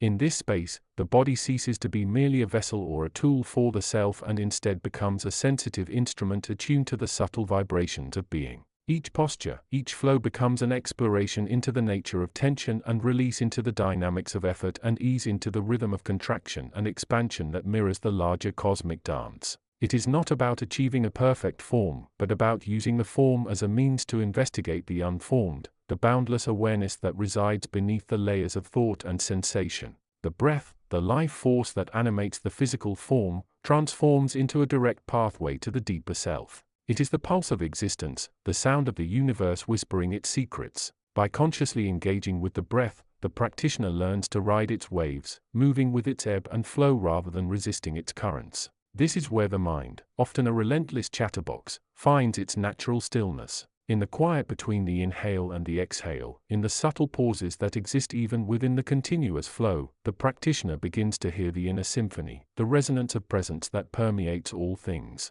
This resonance is not merely a feeling. It is a fundamental reality, the ground of being itself. It is the source from which all creation arises and to which all returns. To attune to this resonance is to align with the natural order of the cosmos, to move from a state of striving and separation to one of effortless participation and unity. It is to recognize that the self is not confined to the boundaries of the body or the limitations of the ego, but is instead an expression of this vast underlying field of awareness. The journey into the state is often marked by moments of profound insight, where the illusions of separation dissolve and the interconnectedness of all life becomes starkly apparent. It is as if the practitioner is tuning into a frequency previously unheard, a dimension of reality that has always been there but has been masked by the static of the mind. In these moments, the distinctions between self and other, between observer and observed begin to blur, revealing a deeper truth about the nature of existence. This is not a state to be grasped or held onto, for such attachments are part of the very illusion it seeks to transcend.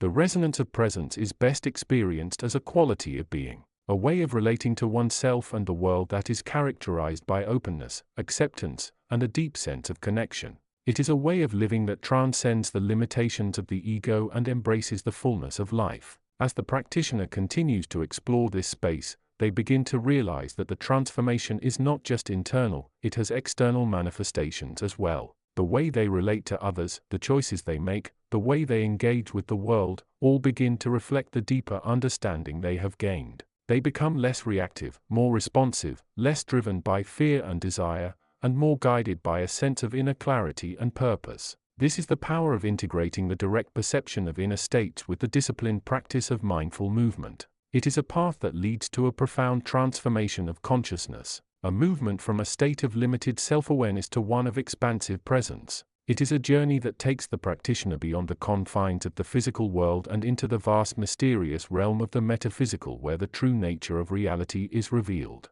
In this realm, the practitioner learns to live from a place of inner strength, a sense of groundedness that comes from connecting with the deeper self. They learn to navigate the challenges of life with grace and resilience, knowing that they are always supported by the underlying fabric of existence. They learn to see the beauty in the world, to appreciate the richness of life, and to contribute to the collective evolution in a meaningful way. The path is not easy and it requires dedication, perseverance, and a willingness to embrace the unknown. But for those who embark on this journey, the rewards are immeasurable. They begin to experience a profound sense of peace, a deep sense of connection, and a renewed sense of purpose. They begin to live from a place of inner freedom, a state of being that is unbound by the limitations of the ego and aligned with the natural flow of the universe. This is the essence of the practice, a synthesis of ancient wisdom and direct perception, a path that leads to a profound transformation of consciousness. It is a journey that takes the practitioner beyond the physical world and into the vast mysterious realm of the metaphysical, where the true nature of reality is revealed.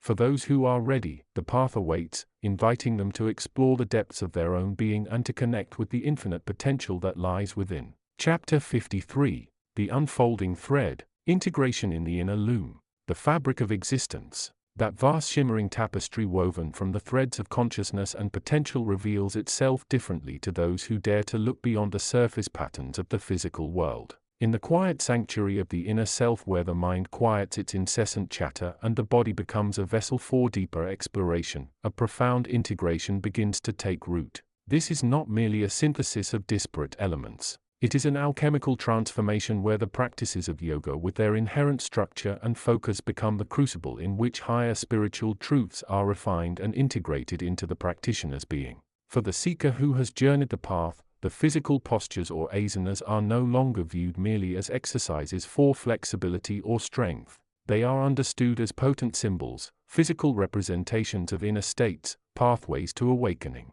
Each movement, each breath coordinated with the body's transition from one shape to another, becomes an act of conscious participation in the unfolding of consciousness itself. The rhythmic inhale and exhale, the lifeblood of the practice, are no longer just physiological processes. They are the sacred sounds of the universe, the vibration of the primordial field connecting the individual self back to the infinite unmanifest source. The synchronization demanded by the system, the linking of movement, breath and focus, very acts as a powerful tool for mental purification. The mind, accustomed to its endless stream of thoughts and distractions, is gently but firmly directed towards the present moment. In the stillness between movements, in the deep holds of the postures, the practitioner encounters the stillness beneath the surface of the mind. It is here in this fertile ground of quietude that the seeds of deeper understanding are sown. The intellectual grasp of spiritual concepts gathered from the vast repository of wisdom traditions begins to transform into lived experience. This transformation is not a sudden event but a gradual unfolding process. It requires patience, persistence and an unwavering commitment to the inner work. The body, through the discipline of the practice, becomes more sensitive, more attuned to the subtle vibrations of energy or prana. It becomes a clearer channel, less obstructed, allowing the flow of life force to move more freely. This increased sensitivity extends inward, sharpening the awareness of the mind and opening the heart to deeper emotions and insights. The philosophical underpinnings, often presented in a more abstract manner, find their grounding in the tangible experience of the practice. Concepts like yamas, restraint, and the niyamas, discipline, are no longer just ethical guidelines. They become lived realities. Honesty in the practice, and showing up consistently despite discomfort or lack of motivation, becomes an expression of satya. Kindness towards oneself, especially during challenging moments, becomes an embodiment of ahimsa. The practice itself becomes a laboratory for ethical living, refining the character from the inside out.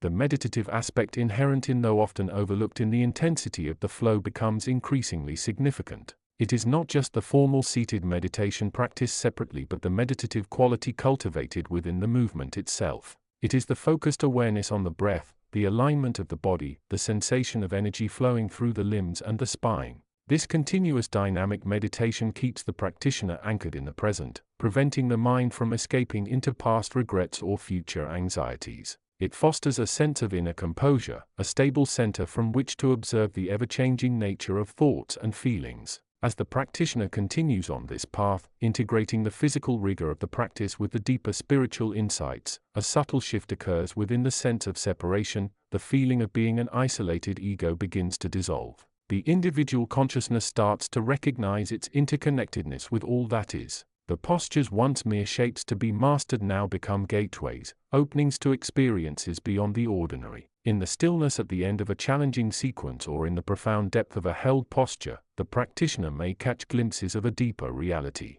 a sense of unity and a connection to something vast and timeless. This integration is not about achieving a specific state of enlightenment or achieving perfect mastery of the postures. It is about the ongoing process of awakening, of seeing more clearly, of living with greater awareness and compassion. It is about recognizing the sacredness of the present moment, the sacredness of the body as a vehicle for consciousness, and the sacredness of the breath as the link between the inner and outer worlds. The yoga sequence, with its repetitive yet evolving nature, mirrors the journey of life itself, a continuous process of unfolding, refinement, and integration on the path towards wholeness. The practitioner, through dedicated practice, becomes a living testament to the transformative power of integrating profound spiritual understanding with the disciplined application of physical technique. They learn to navigate the complexities of the inner world with greater ease, to respond to life's challenges with greater wisdom, and to contribute to the world with a deeper sense of purpose and connection. This is the true essence of the path.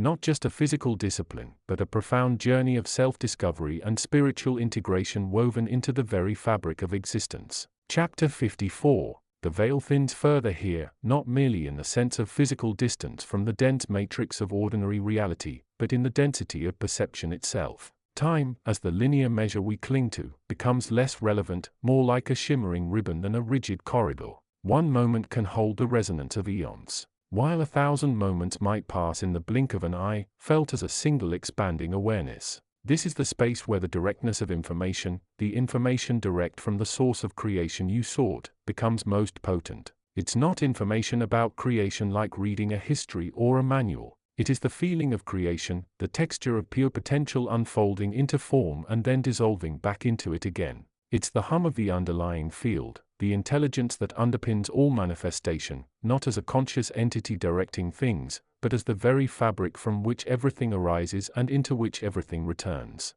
Think of it not as a library of facts, but as a vast luminous ocean of pure awareness. You are not a swimmer in this ocean. You are the ocean itself. Momentarily forgetting your identity as such. The information isn't something you receive into a separate self. It is the realization that there is no separate self receiving it. You are the field, the source, the perceiver, and the perceived all rolled into the infinite seamless totality of what is. This realization often arrives not through grand epiphanies, though those can occur, but through the persistent practice of quieting the internal noise. This is where the synergy with the physical practice, the moving meditation known as vinyasa yoga, becomes profoundly significant. It provides the discipline, the structure, the rhythmic pulse that allows the mind to settle into stillness, to become the fertile ground upon which the seeds of direct perception can germinate. Each movement synchronized with the breath becomes a microcosm of the unfolding universe. The inhale might represent the drawing in of potential, the stillness between movements, the space of undifferentiated awareness; the exhale, the release of form into the field, the transition into the next posture, the continuous flow of transformation. It is a moving meditation, a bodily practice that dissolves the conceptual mind, not by fighting it, but by transcending it through embodied presence. In this state of embodied presence, the information direct from the source flows naturally. It isn't sought with the intellect. It is felt. It's the sense of oneness with the breath, the feeling of the earth supporting your weight while simultaneously feeling utterly weightless within the cosmic embrace. It's the awareness of the subtle energy currents moving through your body, mirroring the larger energy fields of the universe. It's the quiet voice that whispers beneath the surface of thought, offering insights not as logical conclusions, but as intuitive knowing, arising from the deep well of the self, which is the source itself. This direct perception often reveals the nature of the information direct from the source. It is not a set of instructions or a map. It is the feeling of being, the experience of existence itself. It is the joy of pure being, the intelligence of the unfolding moment, the interconnectedness of all things resonating within you. It is the recognition that you are not merely a participant in creation, but are the very creativity itself, expressing through every cell, every thought, every breath. Understanding this shifts the perspective on self-help. Self-improvement is not about fixing a flawed self or achieving a distant goal. It is about remembering the inherent wholeness and perfection that already exists. The self is not a fixed entity to be modified, but the field of pure potential from which all expressions arise. The path is not one of striving but of alignment, aligning the body, mind and breath with the natural flow of existence, allowing the inherent intelligence of the source to express through you more fully. Obstacles arise. Of course, the mind clings to concepts, to the story of the separate self. Fear, doubt, and attachment are the familiar echoes of this clinging. The physical body can resist the demands of the practice, reminding the ego of its limitations and pain. The breath can become erratic, reflecting the turmoil within. Yet the practice becomes the laboratory for navigating these challenges. When the mind wanders, gently bring it back to the sensation of the breath moving through the body. When doubt arises, rest in the feeling of presence, the simple awareness of this moment. When physical discomfort occurs, meet it with mindfulness, not resistance or avoidance, but with the understanding that the body is a vehicle, a tool for this exploration, and that sensation is merely information, not a threat. Transcend the mind's narrative by becoming the awareness that observes the narrative. Through this consistent practice, the flow of information direct from the source deepens. It becomes less like a sudden revelation and more like the background hum of reality, the constant comforting presence of home. You begin to see the divine intelligence not just as a concept but as the underlying reality of every interaction, every sensation, every thought. This perception transforms relationships. Instead of seeing others as separate entities with whom you must interact or compete,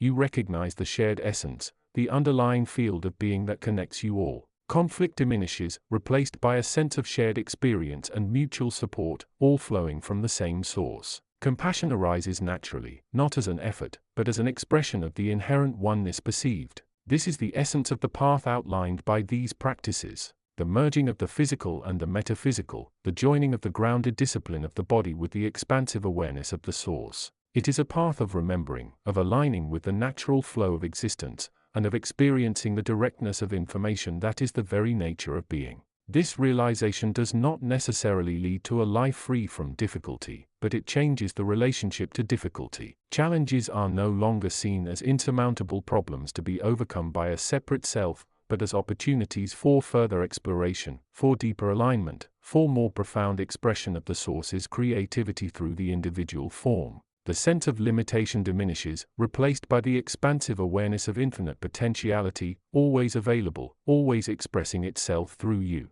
And so you continue the practice, moving through the postures, breathing through the transitions, remaining present in the stillness between. In the directness of this presence, the information flows, guiding you not with answers, but with the profound knowing that you are already home, already whole, already the expression of the source itself. Chapter 55. The resonant frequency of embodied knowing. The veil, thinning yet ever present, shimmered with the energy of transformation. Worlds beyond the five senses existed in immediate proximity, accessible only through the crucible of conscious awareness. This was the realm where the subtle frequencies of existence vibrated most intensely, a space between thought and pure being, between the observed and the observing consciousness itself. Here in the quietude that preceded and followed every breath lay the gateway to understanding not just about the self but the self as the ultimate expression of universal awareness. In this space, the practitioner of the ancient art now reinterpreted through a lens of profound metaphysical understanding moved.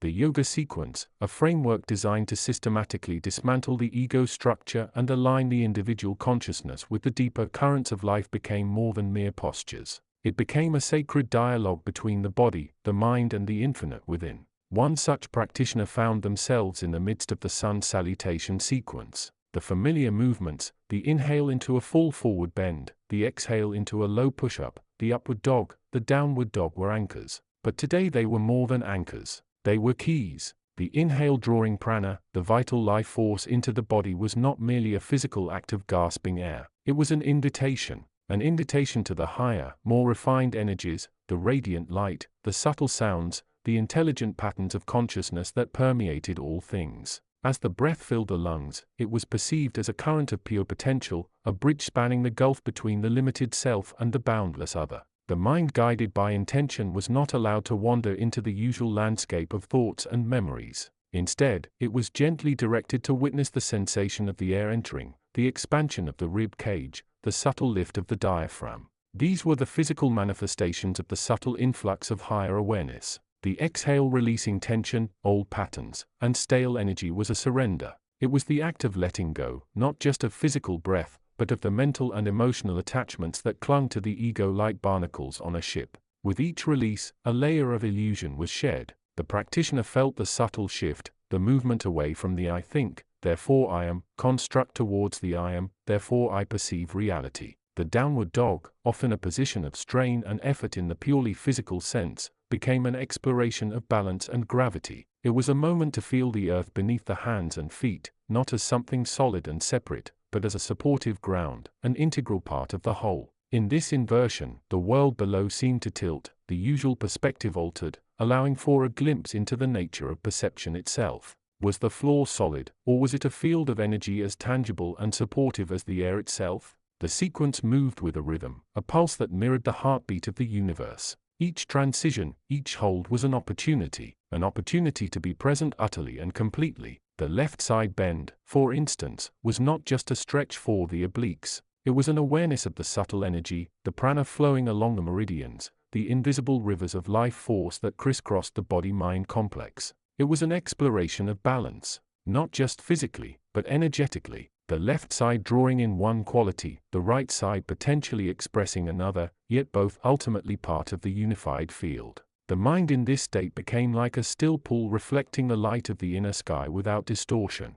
Thoughts arose like leaves floating on the surface, but they were perceived without attachment, recognized as mere passing phenomena, not reflections of truth. This was where the insights from the direct source, the wellspring of understanding that resonated within, began to illuminate the path. These weren't doctrines to be believed, but truths to be experienced. The direct transmission spoke of the self as an embodiment of the universal consciousness, a spark of the infinite held within the temporary vessel of the physical form. The practice of yoga, with its demanding physicality and unwavering focus, became the perfect vehicle for this experience. The body, often seen as merely a biological machine, was revealed as a sophisticated antenna, a resonant chamber for the subtle vibrations of existence. Each posture, each movement through the sequence was an act of tuning. The practitioner was learning to attune the physical instrument, the body-mind complex, to the higher frequencies of awareness. The sweat that poured down was not just the byproduct of exertion. It was a purification, a release of blocked energy, of mental and emotional static that interfered with the clear reception of the inner guidance.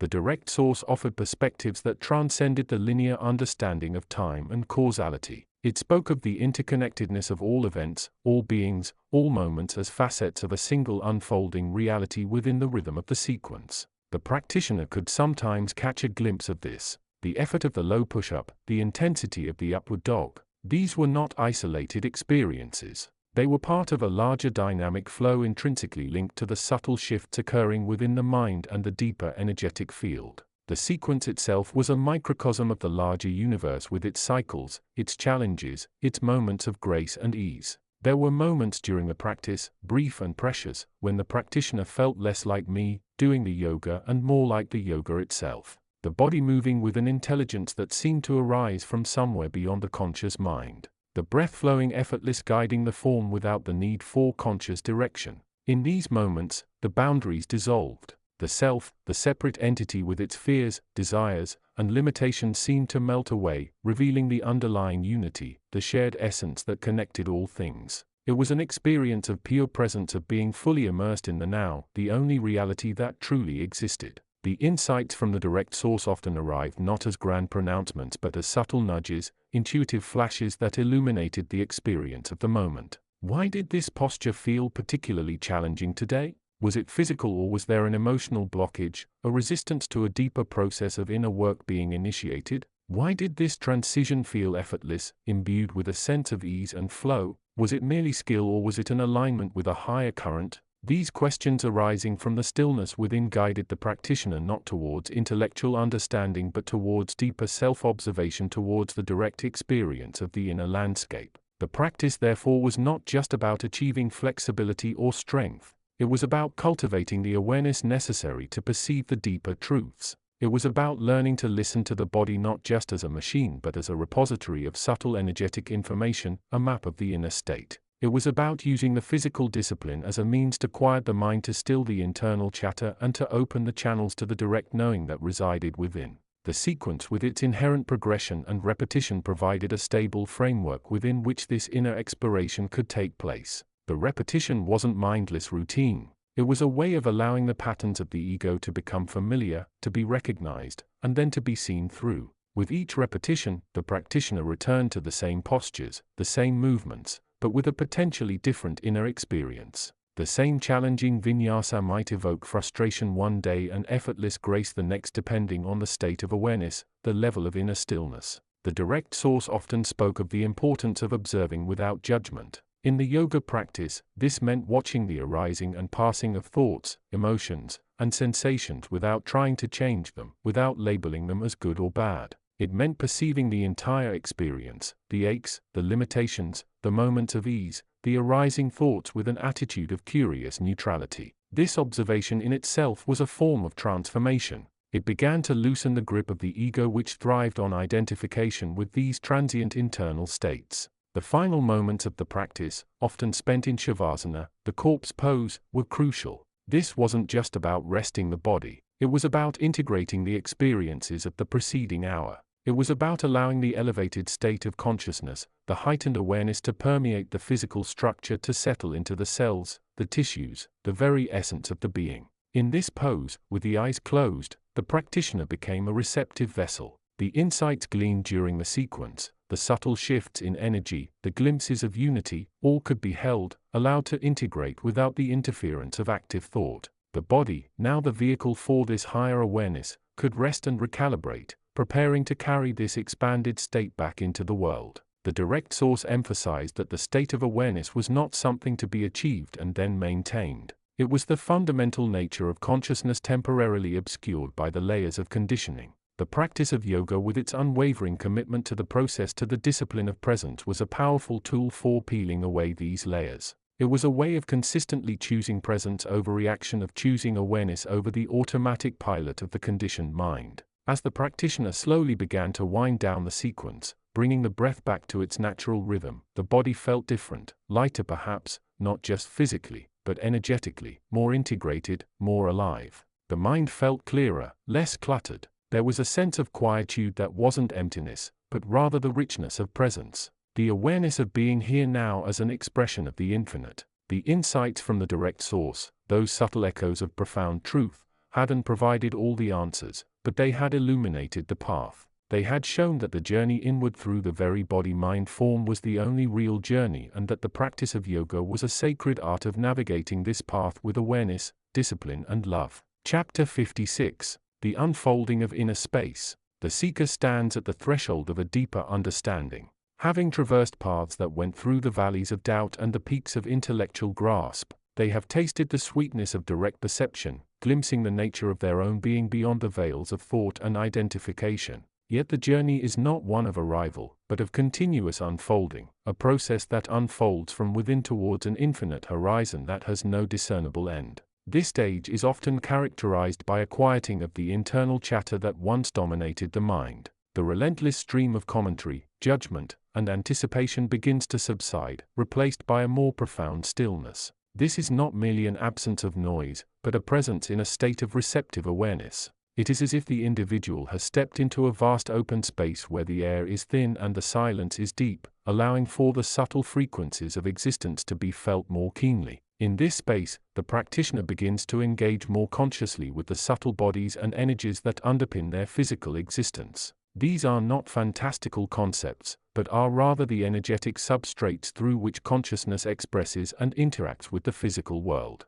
The body in this context is not merely a vessel but a complex system of resonant frequencies, interconnected pathways and dynamic fields of energy. The practice of yoga with its inherent focus on breath, movement and alignment becomes a powerful tool for exploring these subtle dimensions. Each posture or asana is not merely a physical exercise but a means of accessing and balancing the energies within the body. The breath serves as the anchor, the vital force that connects the physical body with the deeper dimensions of consciousness. As the practitioner moves through the sequence with intention and awareness, they begin to feel the subtle shifts in energy flow. The body becomes a laboratory for exploration where each sensation is a clue, each resistance a point of inquiry. The focus is not on achieving a perfect form but on cultivating presence and awareness in the present moment. This process of inner exploration is deeply connected to the spiritual teachings that emanate from the source of creation. These teachings offer a framework for understanding the nature of consciousness,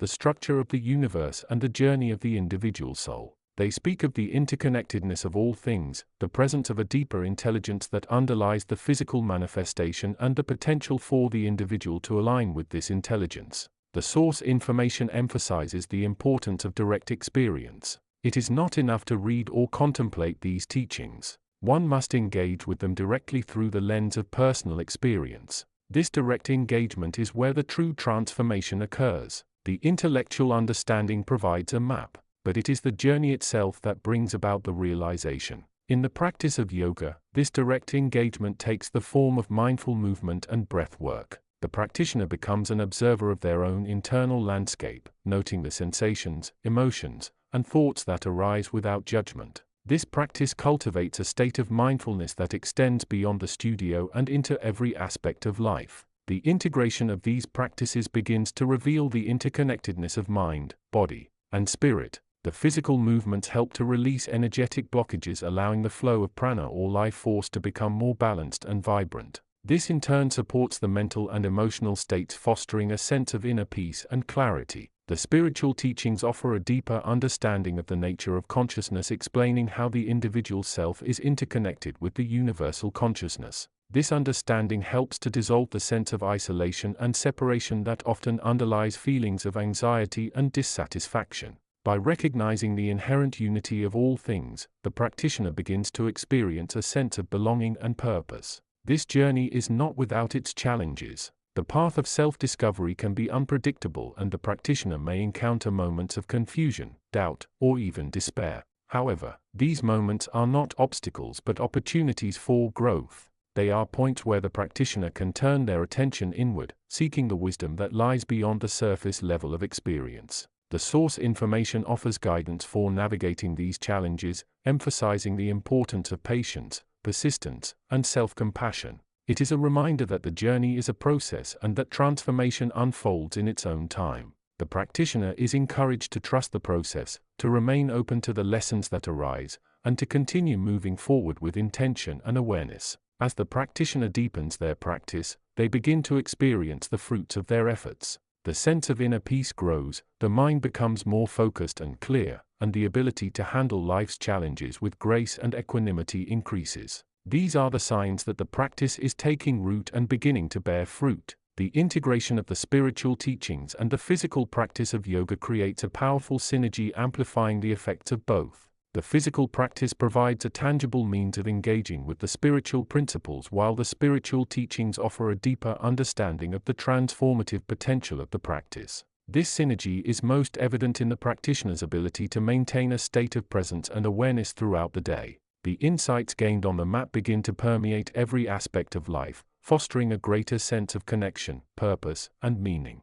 The practitioner becomes more attuned to the subtle frequencies of existence, more aware of the deeper currents that underpin all reality. The journey is a continuous process of refinement and transformation. The practitioner is always learning, always growing, always moving towards a deeper understanding of themselves and their place in the universe. This is the essence of the path, a continuous unfolding, a journey without end towards the infinite potential that lies within. In this journey, the practitioner discovers that the true nature of reality is beyond the reach of words and concepts. It is a direct experience available to all who are willing to engage with it consciously. The spiritual teachings and the physical practice serve as guides, as tools to help the practitioner navigate this path and discover the profound truth of their own being. The final realization is not a destination but a continuous process of awakening. It is the recognition that the individual self is an expression of the universal consciousness, and that the journey is one of returning home, of remembering the inherent unity that underlies all existence.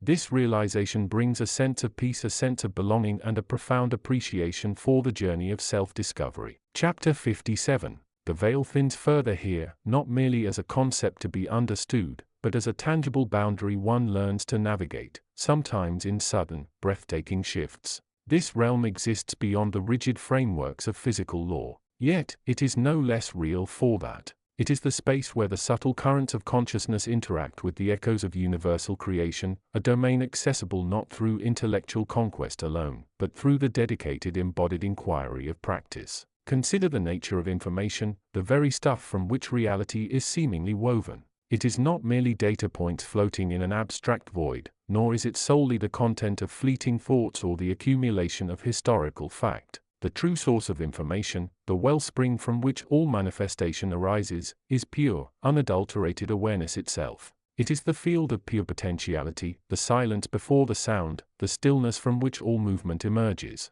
To access this source is not to seek a specific piece of knowledge hidden somewhere, but to become the awareness in which all knowledge already resides. This is the direct transmission, the connection to the ground of being, often described metaphorically as receiving guidance or listening for the inner prompt. This understanding transforms the nature of self-help. It is no longer merely about altering external circumstances or modifying behavioral patterns based on external advice. True self-transformation, the kind that resonates with the deepest spiritual aspirations, begins from the inside out, from the very source of the self within the field of pure awareness. It is about recognizing that the self is not a fixed entity located somewhere within the physical body-mind complex, but is in fact this very awareness itself, observing the myriad phenomena that arise and pass within its field. The practices that bridge the gap between this understanding and daily experience often draw from diverse traditions, each offering a unique pathway to illuminate the same underlying reality. One such path involves the precise flowing movements of a particular discipline often associated with ancient teachings and focused on synchronizing breath with action.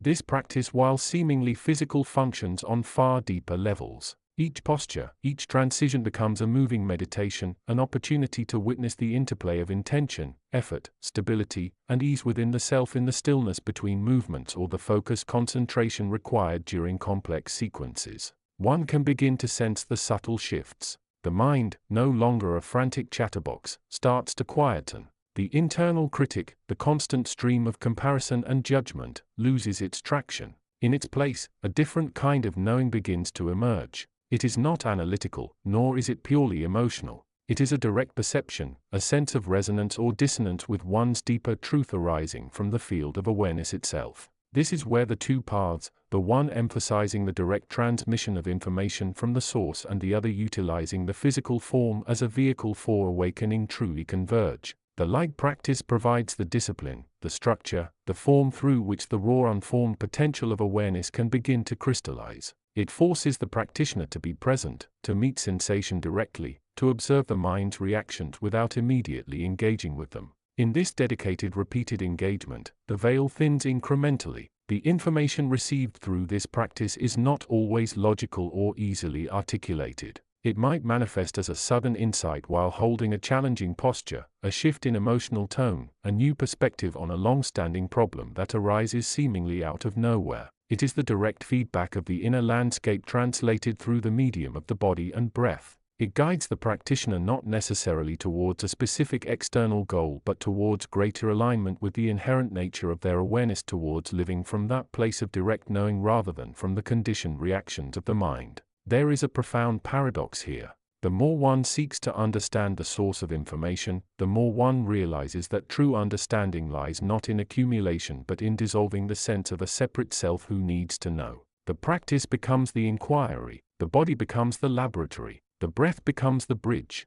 Information is not something one gains. It is something one is directly moment by moment when the mind is quiet enough and the awareness is focused enough to simply witness. This requires immense patience and self-compassion. The path is not linear. There will be days of clarity and insight, days when the practice feels effortless and deeply meaningful, and there will be days of frustration, confusion, and seemingly little progress. The physical demands can be intense, and the mental and emotional challenges equally. So, the ego, the aspect of the self that thrives on separation and achievement, will inevitably resist the dissolution it seeks. It will seek external validation, compare itself to others, or find excuses to avoid the discomfort of deep inquiry. Yet, the very act of showing up day after day with intention, even when the motivation wanes or the challenges feel overwhelming, is itself a powerful act of faith. It is in alignment with the deeper truth that the path itself is the goal, that the transformation unfolds through the consistent application of awareness regardless of the immediate outcome.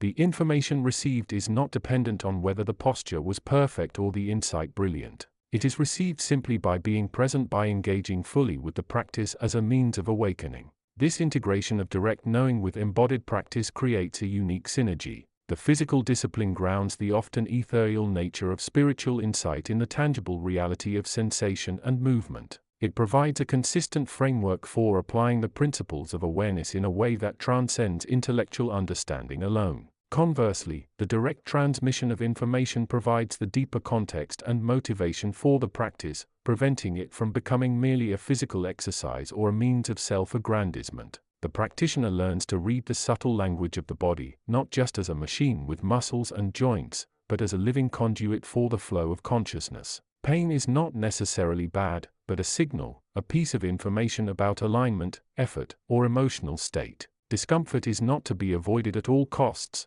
but can be a fertile ground for observation and awareness. The breath becomes the anchor, the rhythmic bridge between the inner and outer worlds, the tangible manifestation of the life force that connects all things. In this way, the journey becomes less about achieving a particular state of being or mastering a set of techniques and more about awakening to the nature of reality itself moment by moment. The information from the source is not a destination to be reached but the very ground upon which all movement occurs. The practice is the act of remembering this again and again through the dedicated engagement of the body, breath, and awareness. The veil may never fully disappear for some, remaining a subtle yet persistent boundary. For others, through consistent practice and unwavering dedication to the path of direct knowing, it may thin to the point where the distinction between the inner and outer worlds becomes increasingly irrelevant. One simply lives from the center, guided by the immediate intuitive feedback of the inner landscape expressed through the body and actions in service to the unfolding of awareness itself.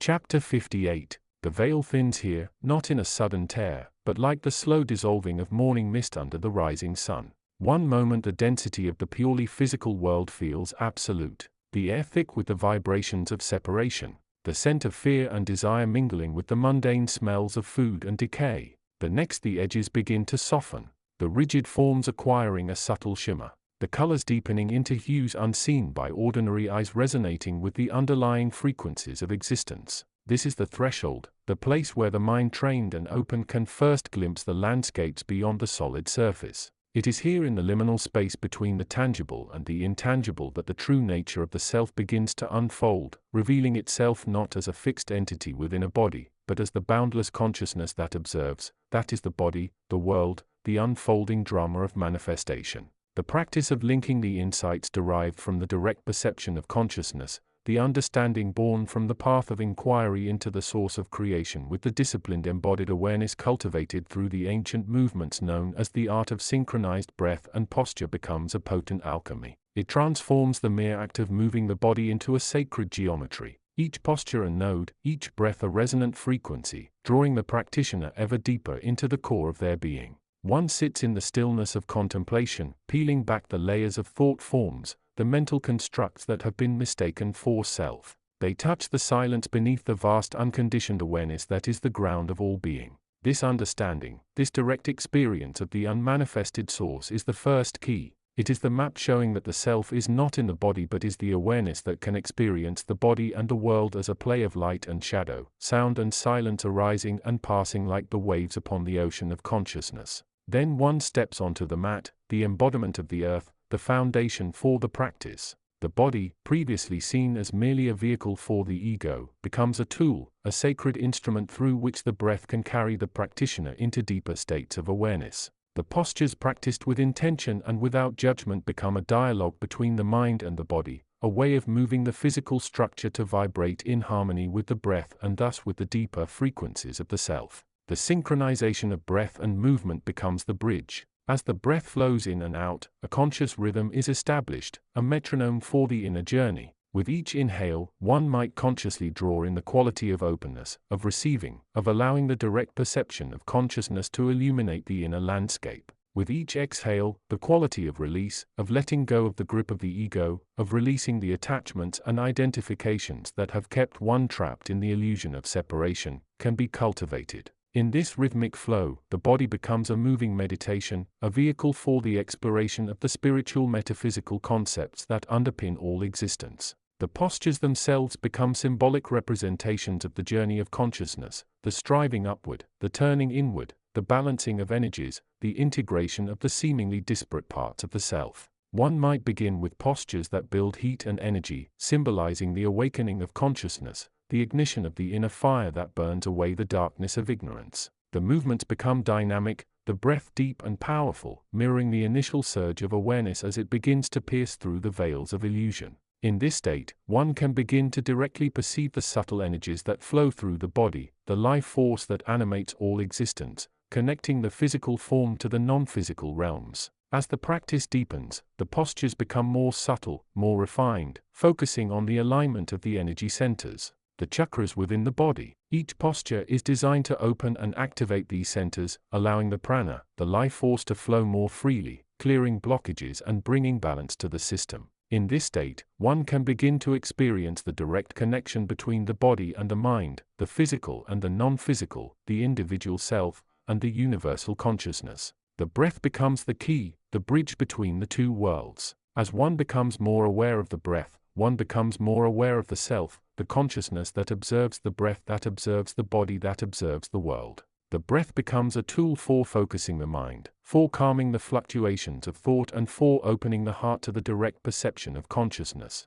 This is the path of synthesis, the joining of the direct perception of consciousness with the embodied awareness cultivated through the practice. It is a path of integration, of bringing the insights derived from the study of the source of creation into the very fabric of the physical experience, transforming the body into a living laboratory, a sacred temple for the exploration of the spiritual metaphysical concepts that underpin all existence. In this state, one can begin to perceive the world differently, not as a separate entity, but as an extension of the self, a reflection of the universal consciousness. The boundaries between the self and the other begin to dissolve, and one experiences a sense of oneness, a unity with all that exists. This is the state of enlightenment, the ultimate goal of the spiritual journey, the realization of the true nature of the self and the dissolution of the illusion of separation. The practice becomes a way of life, not just a set of movements performed on a mat, but a way of being in the world, a way of perceiving reality, a way of expressing the unity of the self with all that exists. The postures become a means of grounding the practitioner in the physical world, while the breath becomes a means of connecting them to the non-physical realms. The mind becomes a tool for exploration, for delving deeper into the mysteries of consciousness, and the heart becomes a vessel for the unconditional love that is the essence of all existence. This is the path of transformation, the path of self-discovery, the path of enlightenment. It is a path that requires dedication, discipline, and an unwavering commitment to the truth. But for those who are willing to embark on this journey, the rewards are immeasurable. They will experience a profound transformation of their being, a liberation from the illusion of separation, and the direct experience of the unity of all that exists. The journey is ongoing, a continuous process of exploration, discovery, and transformation. But for those who walk this path with an open heart and a clear mind, the rewards are beyond measure. They will experience a profound transformation of their being, a liberation from the illusion of separation, and the direct experience of the unity of all that exists. Chapter 59. The resonant frequency of integration. The path of understanding is rarely a straight line, often more resembling a spiraling ladder that ascends towards realms yet unseen. It moves through the valleys of confusion, climbs the steep faces of doubt, and rests momentarily upon ledges of insight before plunging again into deeper exploration. The seeker, the traveler upon this path, learns to perceive the interconnectedness not merely as an abstract philosophical concept, but as the very fabric of existence itself, woven from the threads of consciousness and energy. This particular stage of the journey involves the conscious integration of insights it's gained from seemingly disparate sources. The resonance felt between the direct, often startling guidance perceived from the source of creation, the wellspring of all that is, and the disciplined body-based practices outlined in the ancient teachings of movement and breath forms a unique and potent alchemical process. It is here in the crucible of integration that true transformation begins to manifest, not just as intellectual understanding but as lived experience. The nature of the source from which direct information flows is fundamentally beyond the conventional parameters of space and time. It is the unconditioned field, the pure potential from which all manifestation arises. Communication with the source is often subtle, sometimes startling, and always requires a state of receptivity that transcends the mental chatter and ego attachments that constantly seek to interpret and control. The information received often speaks in the language of pure energy, of vibrational patterns, of the intention behind the unfolding of existence. It is guidance about alignment, about the nature of true self, and about the individual's unique role within the grand symphony of consciousness. It points towards the dissolution of the illusion of separation, towards the recognition that the self is not merely a localized entity within a physical body but is intrinsically linked to the whole. Simultaneously, the ancient body-based practices often associated with the synchronized flow of movement, breath, and focused awareness offer a different yet complementary pathway. These practices work directly with the vehicle of the physical form believed by those who understand their deeper purpose. They utilize the body's inherent intelligence, the network of fascia, nerves, and energy centers to awaken dormant potentials, clear energetic blockages, and cultivate a profound state of presence. The rhythmic movement synchronized with the breath acts as a tuning fork for the subtle bodies, resonating deep within the cellular structure and the field of consciousness that permeates all things. The focus required during these practices helps to quiet the incessant internal monologue, allowing the practitioner to become the witness, to feel the subtle shifts, and to integrate the physical, mental, and energetic aspects of being. The initial encounter with these two paths can present a challenge. The direct, often nonsensicality-like nature of insights from the source of creation might seem disconnected from the highly structured, repetitive nature of the physical practices. One speaks of the infinite, the unformed potential; the other focuses on the form, the precise movement through space and time. Yet beneath the surface difference lies a profound resonance. Both point towards balance, towards the harmonious interaction between the inner and the outer, the subtle and the gross. Consider the concept of intention. In the direct guidance received, intention is presented as the fundamental force shaping reality. It is the quality of consciousness that precedes action, the energetic signature that imbues creation. In the physical practices, intention is equally crucial. It is the focused awareness that guides the movement, the quality of mind that breathes life into the postures, the inner stillness that allows one to move not just through the body but with the body as an instrument of consciousness. The physical practice becomes a laboratory for embodying the understanding received from the source regarding the power of intention. By repeatedly setting and following intention in the context of movement and breath, the practitioner begins to internalize this principle, feeling its power directly within the physical and energetic system. Furthermore, both paths ultimately lead towards a state of greater presence of awareness in the moment.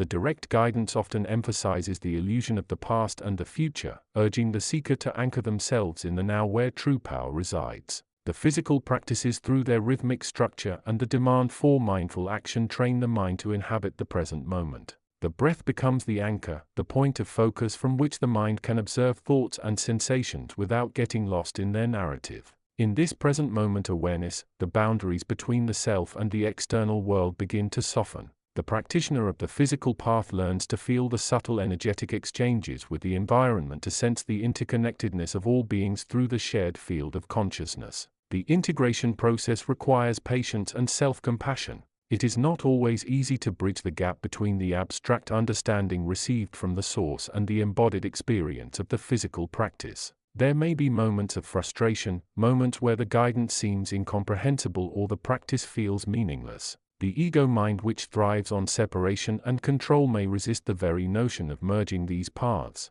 preferring to cling to one or the other as a source of validation. It is essential to recognize these resistances not as failures but as part of the process itself, indicators of the deep-seated patterns of conditioning that are being addressed. The practice becomes a mirror reflecting not only the state of the physical body but the condition of the inner landscape. Difficulties in movement may point to emotional tensions or mental blockages. Moments of clarity or ease in the practice may correlate with sudden insights received from the inner source. By observing these correlations with non-judgment, the practitioner begins to develop a deeper intuition, a sensitivity to the interplay between the inner state of consciousness and the outer expression through the body. As this integration deepens, a profound shift occurs. The practitioner begins to move not just with the body but as the body as an instrument through which the direct guidance of the source can express itself in the physical world. The physical practice becomes less about achieving perfect form and more about expressing the quality of being that the source reveals. Movements flow with a newfound ease and purpose, guided by an inner intelligence that transcends the conscious mind. The breath becomes a conduit for the flow of creative energy, nourishing both the body and the field of consciousness around it. This state is not one of separation but of participation. The practitioner understands that they are not merely in a body, but that the body is part of them, an extension of their consciousness, a tool for interaction with the vast unfolding reality. The insights received from the source gain a tangible embodied dimension. Concepts of unity, of flow, of the power of intention are no longer just intellectual concepts, but are felt as lived truth. The physical practice becomes a way of life, a constant reminder of the interconnectedness and the inherent sacredness of the moment. This integrated path leads towards a state of service, not in the conventional sense of selfless action for others but in the profound act of conscious participation in the unfolding of creation itself. By aligning with the direct guidance and expressing it through the embodied practice, the individual becomes a resonant frequency contributing to the harmony of the whole. They move through the world not as an isolated entity seeking personal gain but as a conscious node within the vast network of consciousness, contributing their unique vibration to the grand symphony. The journey continues, always spiraling upwards deeper into the nature of being. The integration of these seemingly disparate paths reveals the underlying unity of all knowledge and experience. It points towards the realization that the source of creation, the direct guidance and the disciplined expression through the body are not separate elements but facets of a single holistic understanding. And in that understanding lies the freedom and the power to live a life of profound purpose and conscious connection. Chapter 60. The fabric of existence, often perceived as the solid, unyielding ground beneath the feet of the waking mind, reveals itself upon closer inspection through the lens of deep awareness, as an infinitely intricate tapestry woven from the threads of pure potentiality. This tapestry is not static. It flows, shifts, and resonates with the vibrational frequencies of thought, emotion, and intent. To stand upon this ground is not merely to walk, but to dance upon the very current of becoming itself. For the seeker who has begun to peel back the layers of conditioned perception, the distinction between the inner and outer realms begins to blur. The inner landscape, the realm of consciousness, thought, and feeling is no longer seen as a mere appendage to the physical body, but as the fundamental substance from which the perceived physical world arises. This is not to deny the reality of the body or the external world, but to understand their nature as expressions, projections, perhaps even echoes of a deeper, more fundamental reality, the unmanifested, the source field of all information and possibility. This source field, often described in spiritual metaphysical terms as the ocean of consciousness or the void before the Big Bang, is not empty in the sense of being devoid of substance.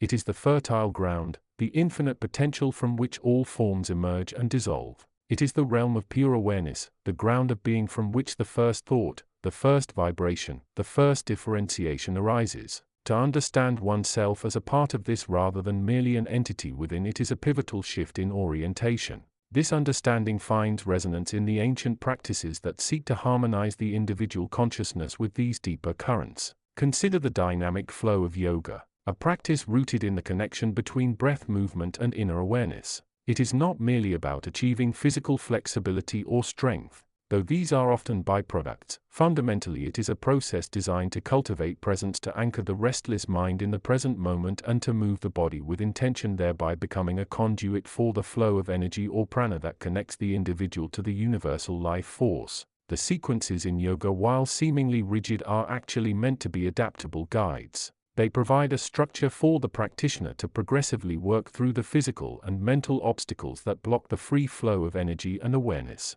Each movement is linked to the breath, creating a moving meditation that transforms the body into a vehicle for self-discovery. In the stillness between movements, in the holding of a pose, there lies a profound opportunity to observe the inner landscape, to meet the arising thoughts and emotions without judgment, and to rest in the awareness that permeates all experience. This practice, when approached with sincerity and without excessive attachment to outcome, becomes a direct pathway to the understanding of the relationship between the inner and outer worlds. The physical body with its limitations and sensations becomes the laboratory. The breath becomes the bridge, the vital link connecting the conscious mind to the deeper unconscious, to the source field itself. The poses become metaphors for the expansion and contraction of consciousness, for meeting resistance not just in the muscles but within the structures of belief and conditioning. Information direct from the source of creation is not something that can be neatly packaged or intellectually grasped in the conventional sense. It is experienced.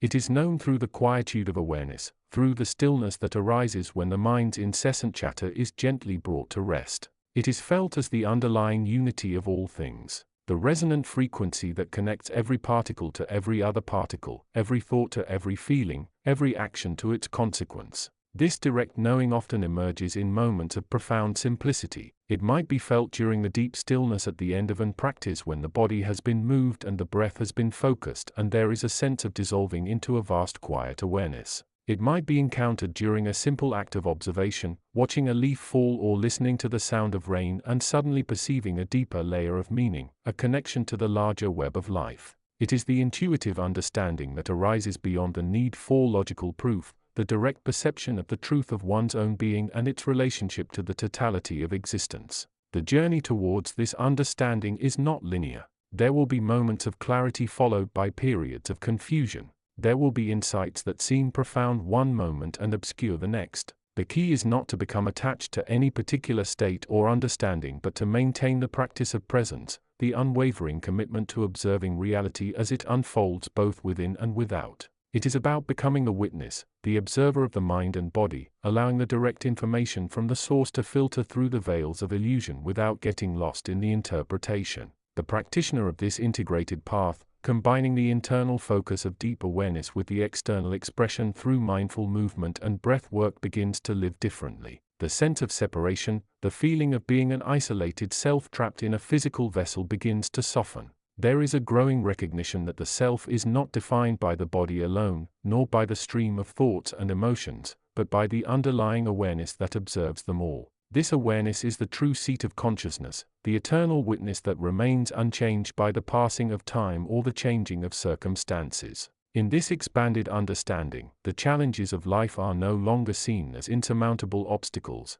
but as opportunities for growth, for deeper exploration of the self and the nature of reality. Pain, whether physical or emotional, is met not with resistance or avoidance, but with curiosity and compassion. It is seen as a signal, an indicator of a blockage, an invitation to investigate more deeply the patterns of thought and belief that may be contributing to suffering. The path outlined here is not one of dogma or rigid adherence to any particular set of beliefs. It is a path of inquiry, of exploration, of direct experience. It invites the seeker to become an experimenter with consciousness, to trust the inner guidance and to allow the direct information from the source of creation to inform every aspect of life. It is about recognizing that the potential for transformation, for awakening, lies within oneself always, and that the practices of awareness and mindful action are the keys to unlocking that potential. To walk this path is to step beyond the conventional definitions of success and failure, to measure progress not by external achievements but by the depth of inner peace, the quality of presence and the degree of alignment with the fundamental truth of one's being. It is a journey into the heart of the mystery, a journey of becoming aware that the ground of all being is already within, always available, waiting to be recognized. Chapter 61. The Veil We Wear. The journey through the inner landscape is rarely a straight path. It is more often a winding river carving its course through landscapes both familiar and utterly alien. The seeker, the one who turns the gaze inward with intention, often finds themselves navigating not just external challenges, but the intricate undercurrents of their own consciousness. These undercurrents, the subtle energies and deep-seated patterns that govern perception and reaction, are the very fabric of the inner world. They are the currents that can either propel one forward with grace or pull one back into the maelstrom of reactivity. Understanding these internal dynamics is not merely an intellectual exercise. It is a fundamental requirement for any profound shift in being. The physical world with its predictable laws and tangible objects offers a certain comfort. We can measure, analyze and understand it to a degree,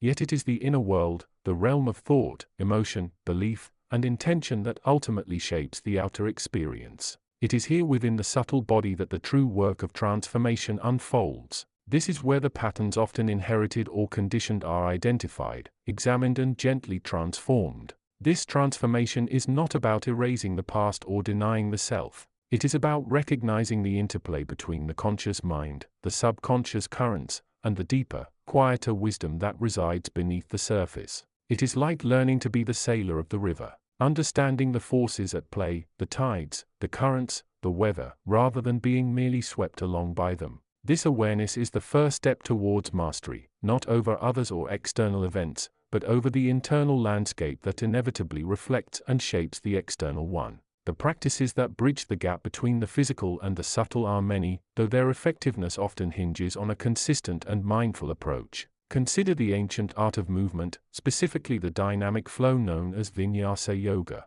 This practice, with its deliberate sequence of postures linked by breath, is more than mere exercise. It is a moving meditation, a potent tool for cultivating presence and awareness within the body itself. The rhythmic inhale and exhale serve as an anchor, grounding the practitioner in the present moment, the here and now, amidst the constant chatter of the mind. The physical body, often dismissed as merely a biological machine, is in fact a sophisticated vehicle, a living bridge between the denser physical plane and the more subtle realms of energy and consciousness. Each sensation, each stretch, each moment of holding or transition offers a rich field for observation. What arises in the mind during this practice? Where does tension reside in the body without judgment? How does the breath respond to moments of ease or challenge? This direct experiential awareness is invaluable. It bypasses intellectualization and allows the practitioner to encounter their inner state in a vivid, immediate way. Through the consistent application of such practices, the subtle body begins to awaken. It is a gradual process like the unfolding of a lotus petal. Initially, the awareness might be fleeting, the insight superficial, but with dedication the practitioner begins to discern the deeper patterns. They start to recognize the familiar loops of thought and emotion, the triggers that set off old reactions, the ways in which they unconsciously create their own suffering. This recognition is not about self-criticism, but about understanding. It is the light of awareness illuminating the shadows of the unconscious. This awakening of awareness within the body and the mind is where the true metaphysical exploration begins. The physical world, the five senses, the tangible reality we perceive as reality itself becomes less absolute. It is understood as one layer, one expression of a much vaster reality. This vaster reality is not necessarily something out there somewhere separate from the self. It is more accurately described as the underlying field of consciousness from which the physical world arises. The physical is a manifestation, an energetic projection of this deeper unconditioned awareness. The practices of inner observation cultivated through movement, meditation, and mindful living allow the individual to begin perceiving this underlying field. It is like learning to hear the subtle hum beneath the noise, to see the interconnections where the eye previously saw separation. Thoughts cease to feel entirely their own. Emotions begin to be understood as energetic states rather than fixed identities. The sense of a solid separate self diminishes, replaced by a more fluid, interdependent sense of being. This shift in perception is not instantaneous. It is a gradual unwrapping, a peeling back of the layers of conditioning. It requires patience, persistence, and a willingness to sit with discomfort and uncertainty. The old patterns, the familiar ways of being will resist transformation. They are comfortable even if they are no longer serving. The ego, the sense of self built upon these patterns, will often cling to the familiar, even suffering, rather than embrace the unknown potential of a more awakened state. Yet, it is precisely this potential that beckons. The invitation is to move beyond the limitations imposed by the conditioned mind and the rigid boundaries of the ego, to recognize that the self is not merely the body-mind complex but is nested within and ultimately connected to a much larger field of intelligence and awareness. This larger field is the source of all creativity, all healing, all potential for growth. It is the wellspring from which all manifestation arises. The journey therefore becomes one of alignment. It is about learning to attune the inner instrument, the body, the mind, the emotions to the vibrations of this underlying field of consciousness. It is about allowing the breath to carry the practitioner into the stillness between thoughts, into the space where intention takes root. It is about seeing the world through the eyes of this deeper awareness, recognizing the divine spark within oneself and others and acting from that place of connection rather than from the reactive patterns of the past. This alignment is not about achieving a state of perpetual bliss or effortless perfection. It is about navigating the complexities of life with greater wisdom, compassion, and effectiveness. It is about responding rather than reacting. It is about choosing conscious action born from clarity and understanding rather than unconscious behavior driven by habit and conditioning. The challenges of the world do not disappear, but the practitioner's relationship with those challenges transforms. The practices of yoga, with its emphasis on discipline, breath movement coordination, and sustained attention, provide an excellent framework for cultivating this alignment. Each posture becomes a laboratory for awareness. Each breath is an opportunity to return to the present moment. Each repetition builds not just physical strength, but the resilience of the mind and the stability of the awareness. The practitioner learns to meet the sensations of the body, the arising thoughts, and the ebb and flow of energy with equanimity, observing without judgment, engaging with intention. This equanimity is the hallmark of the awakened state. It is the ability to remain centered amidst the ups and downs of life, to feel the full spectrum of human experience, joy, sorrow, love, fear, without being overwhelmed or defined by any single emotion. It is the recognition that all experiences are transient, part of the vast tapestry of existence, and that the unchanging awareness that observes them is the true seat of being. The path is inward, yet it leads to a profound expansion of consciousness. It is a journey from the limit itself, bound by time, space, and conditioning, to a recognition of the infinite potential that resides within. It is about discovering the sacredness of the present moment, the magic of the breath, the interconnectedness of all things, and the unwavering support of the underlying field of consciousness. This understanding, born from direct experience within the inner landscape, is the true self-help. It is not about acquiring more external possessions or achieving superficial success. It is about realizing the inherent worth and potential of the self, awakening the dormant capacities for wisdom, compassion, and creativity. It is about aligning with the flow of life, contributing to the greater whole from a place of inner richness and connection. This is the essence of the journey, the path that joins the exploration of the inner dimensions with the practical application of awareness in the flow of existence. Chapter 62: The Resonant Frequency of Integration. The path beyond the purely intellectual grasp of the metaphysical is less a journey across vast landscapes and more a descent into the quiet chambers of the self. It is here, within the often tumultuous and frequently misunderstood inner territory, that the true work of integration begins. One might contemplate the nature of the universe, the interplay of energy, the subtle bodies, and the cosmic dance of consciousness for a lifetime and still remain an observer perched precariously on the edge of the unknown. True transformation, however, occurs not merely through contemplation but through the deliberate conscious embedding of these understandings into the very fabric of one's being. This integration is not a mere intellectual synthesis. It is an alchemical process where the sparks of higher knowing are fused with the latent density of the ego structure. It requires a willingness to be uncomfortable, to sit with paradox, and to allow the boundaries between the self and the other, the observer and the observed, to become increasingly fluid. The intellectual understanding provides the map and the language, but it is the lived experience, the embodied feeling, that brings the map to life and allows one to navigate the inner territories with a sense of presence rather than just analysis.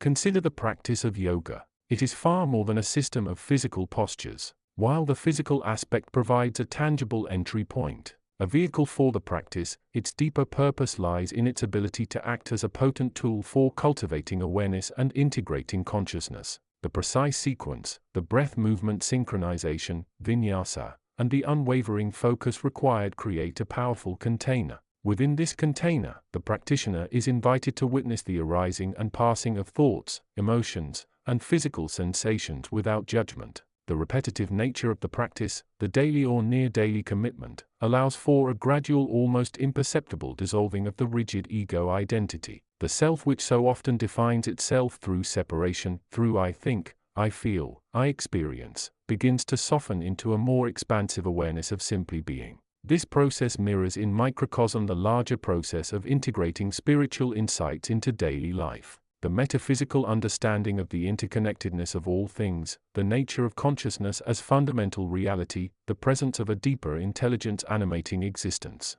These are profound truths, yet they remain abstract unless they are lived. One can read about the oneness of creation and intellectually agree, yet still react with anger when one's needs are unmet, still feel isolated in moments of sorrow, still operate from a place of self-interest. Integration demands that these insights be brought to the laboratory of one's own experience. The mind, that magnificent yet often misleading instrument, thrives on categorization, on division, on the creation of a separate self to navigate the complexities of existence. It builds walls, draws lines, and assigns labels. The spiritual path, the path of integration, begins to dismantle these walls not through force but through awareness. It begins by recognizing the nature of the mind's constructions. In the stillness between breaths, in the moments of transition between postures, in the quiet moments before sleep or upon waking, one can begin to observe the mind at work. One can notice the stories it tells, the fears it projects, the identifications it fosters. This observation is not about criticism or suppression. It is about understanding. It is the first step in allowing the mind to function less as a prison and more as a mirror reflecting the deeper reality of presence. The body too is a key player in this integration. It is the vehicle through which we experience the world, the field in which consciousness unfolds. Physical sensations, the warmth of the sun, the coolness of water, the ache of fatigue, the flush of emotion are direct messages from the body-mind complex. Often we ignore these messages, stuff down discomfort, or react to them with aversion or craving. The practice of yoga, with its emphasis on moving through the body's range of motion, cultivating breath awareness, and embracing discomfort within safe limits, serves as a powerful education in listening to the body's wisdom. It teaches resilience. It fosters a sense of embodiment. It helps to release physical tensions that are often rooted in emotional or mental holding patterns. As the body becomes more open, more flexible, more alive, it becomes a more receptive vessel for the flow of higher energy and awareness. Energy, the life force that underlies all manifestation, flows through the body along specific pathways and centers. These are often referred to metaphorically, for lack of more precise terminology, as channels or points of concentration. The practice of yoga, particularly when combined with mindful awareness, can help to clear blockages within these pathways known in some traditions as nadis and balance the energies centered within the body known as chakras. This process is not about achieving specific energetic states for their own sake, but about creating a more open, vibrant, and integrated system through which the individual can more fully participate in the flow of universal life force. A balanced and unobstructed energy system supports mental clarity, emotional stability, and a profound sense of well-being, making the individual more receptive to spiritual insights and more capable of embodying the principles of interconnectedness. The integration of these various dimensions, mind, body, energy, and spiritual understanding, is a gradual process. It does not happen overnight. It requires consistency, patience, and self-compassion. There will be days when the practice feels effortless and insights seem to flow easily. There will be days when the mind is cluttered, the body resistant, and the path feels obscure. These are not signs of failure. They are simply part of the human experience. The crucial element is the commitment to the process itself, the willingness to return again and again to the practice, to the stillness, to the observation regardless of the external circumstances or internal state. This commitment is in itself a powerful statement. It declares that one is willing to invest time and energy in the transformation of consciousness, willing to move beyond the superficial and the reactive towards a deeper level of being. It is a shift from identifying primarily with the limited ego self to identifying with the broader field of awareness, the witness consciousness that observes the mind, body, and world without becoming entangled in them. As this integration deepens, a profound shift occurs in one's relationship to reality.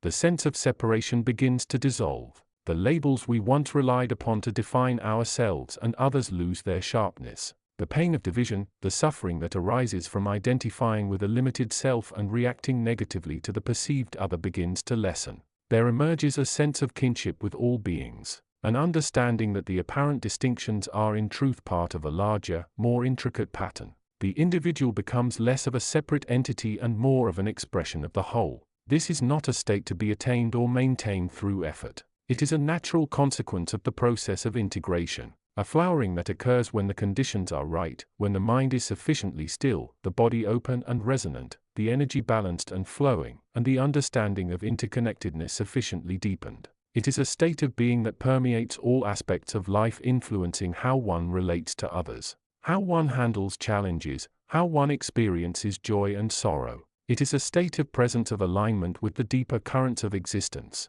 The journey of integration is in essence the journey home. It is the journey back to the source from which all things arise, the journey back to the state of pure potentiality and awareness that underlies the manifest world. It is a journey that requires both the intellectual understanding provided by the exploration of metaphysical concepts and the embodied practice offered by disciplines like yoga. It is a journey that transforms the individual not just from the outside in, but from the inside out, creating a resonance between the inner state and the outer world that reflects a more authentic, more connected, and ultimately more fulfilling way of being. Chapter 63. The Resonance of Intent. The veil between the seen and the unseen is far thinner than most perceive, especially when one stands upon the precipice of intention. Below, the physical world churns with the familiar rhythms of birth, decay, and the relentless pursuit of forms. Above, in the dimensions where pure energy flows without constraint, the structure of reality is woven from the threads of consciousness itself. These realms are not separate. They are two sides of the same conscious coin, interacting continuously through the power of focused thought and feeling. To understand the true nature of creation, one must first grasp the fundamental principle that it is not merely a creation but the creation ongoing and perpetual. A vast tapestry woven by the collective and individual wills of all conscious beings. The physical universe is but one layer, one expression of this grander design tapestry. It is a realm, a form of time and of perceived separation. Yet it is deeply influenced and indeed sustained by the frequencies operating beyond its boundaries. Consider again the practice known as yoga. It is often approached solely as a system of physical postures, a demanding workout designed to build strength and flexibility, and indeed the physical benefits are significant. The rhythmic breath synchronization with movement, the flowing sequence, the emphasis on alignment. These aspects engage the body profoundly. They train the nervous system, improve circulation, and cultivate a potent form of embodied awareness. The heat generated during practice can be seen as a physical manifestation of the internal energy, prana, being awakened and directed. Yet the true depth of extends far beyond the muscular and skeletal structures. Its foundational philosophy is rooted in the ancient understanding that the body is the vehicle for the spirit, the instrument through which consciousness interacts with the manifest world. The sequential nature of the poses is not unshaped. It is often interpreted as a map of the internal landscape, a journey from the gross physical aspects towards the subtler energetic and mental centers. Each posture held with mindful awareness and breath control becomes a station for observation and transformation. In the quiet spaces between the movements during the deliberate pauses and the deep inhales and exhales lies the fertile ground for spiritual insight. It is here that the mind trained by the discipline of the practice can begin to quiet its incessant chatter. The repetitive nature of the sequence allows the conscious mind to step back, observing the flow of energy, the sensations within the body, the patterns of thought that arise and dissolve.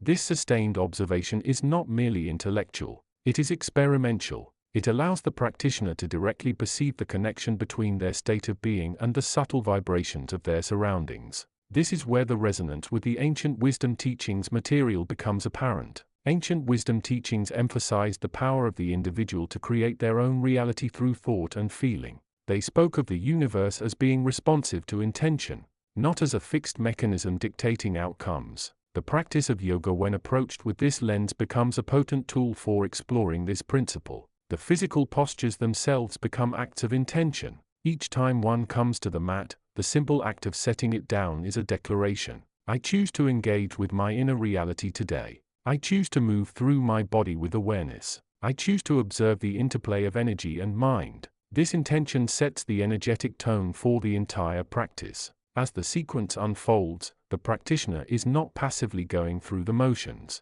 They are actively engaging with the flow of prana, learning to direct it intentionally. Holding a challenging pose like extended hand-to-toe pose requires not just physical strength but mental focus and the intention to remain present. The discomfort, the urge to strain or give up, becomes a laboratory for observing attachment and resistance. The practitioner learns to meet these sensations with equanimity, choosing instead to focus on the breath, on the subtle shift of energy, on the underlying intention of extending awareness. This process mirrors the teachings found in the ancient wisdom teachings material regarding the nature of the self and its relationship to the universe. Ancient wisdom teachings often spoke of the self as being the conscious awareness that perceives rather than a fixed entity located within the head. The practice encourages a similar shift in perspective by focusing on the breath moving through the body, by feeling the energy flow from one posture to the next. The practitioner begins to sense a deeper, more pervasive awareness that is not confined to the physical form. This expanded sense of self is the ground upon which new realities can be created. Ancient wisdom teachings emphasized that we are not limited by past experiences or perceived physical constraints. Our thoughts and feelings are the creative force, and by changing our internal state we can change our external circumstances. Yoga, by cultivating physical vitality, mental focus and energetic awareness, provides the ideal vehicle for making this shift. The synchronization of breath with movement is particularly significant in this context. Breath is the most immediate connection we have to the life force, the bridge between the physical and the subtle. By consciously managing the breath, the practitioner learns to modulate their energy levels, to calm the mind, and to anchor their awareness in the present moment. This present moment awareness is crucial for creative change, as it is only from this point that new intentions can effectively be set and felt. When one practices with the understanding that each movement, each breath is an expression of intention, the practice transforms. It becomes less about achieving perfect form and more about engaging in a dynamic dialogue with the inner self and the universal energy field. The postures become symbols not just of physical alignment but of the qualities of consciousness one is cultivating. Strength, flexibility, focus, patience, presence. The spiritual metaphysical concepts embedded within the practice begin to unfold naturally without the need for dogma or rigid interpretation. The practitioner may begin to notice synchronicities, moments where seemingly unrelated events seem connected in the principle that everything is interrelated and responsive to intention. They may experience moments of profound inner stillness where the sense of a separate self diminishes and they feel a sense of unity with the flow of life. This is not to say that the physical practice is solely a means to an esoteric end. The physical benefits are real and valuable in themselves, serving as a foundation for deeper exploration. A strong, healthy body is better equipped to handle the rigors of spiritual practice and the challenges of daily life. The discipline learned on the mat translates into greater focus and resilience in other areas. The increased energy and vitality can lead to a more positive outlook and a greater capacity for joy. Yet, the true potential of yoga when viewed through the lens of conscious creation and spiritual exploration lies in its ability to help individuals connect with their own innate power.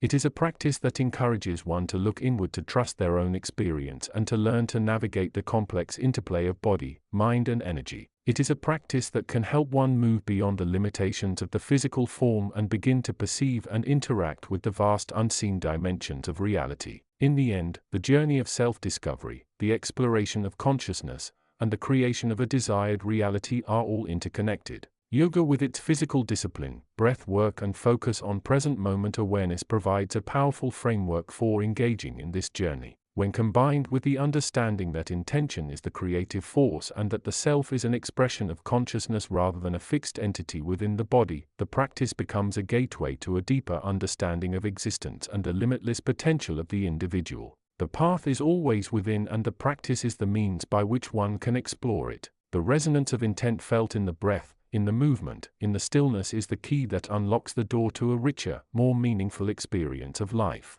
Chapter 64. The unfolding field beyond the perceived structures. The fabric of existence, the very ground upon which the self rests upon, is often perceived through the lens of the solid, the separate, the enduring. We see forms, we label experiences. We cling to identities as if they were rock, immutable, and real. Yet the deeper one delves beyond the surface shimmer of the physical, the more one begins to perceive the underlying nature of this reality, a vast, intelligent, and ever unfolding field of pure potentiality. This field is not merely a backdrop. It is the substance from which all perceived structures arise and dissolve. To understand this requires a shift in perspective, a movement away from the ego's cherished narrative of I, me, mine, towards a recognition of participation within a larger dynamic whole. The structures we inhabit, our bodies, our minds, our emotions, our thoughts, our so-called realities, are like waves upon this vast ocean. They arise, they have a form and duration, and they inevitably recede, leaving the underlying ocean unchanged, vast and deep.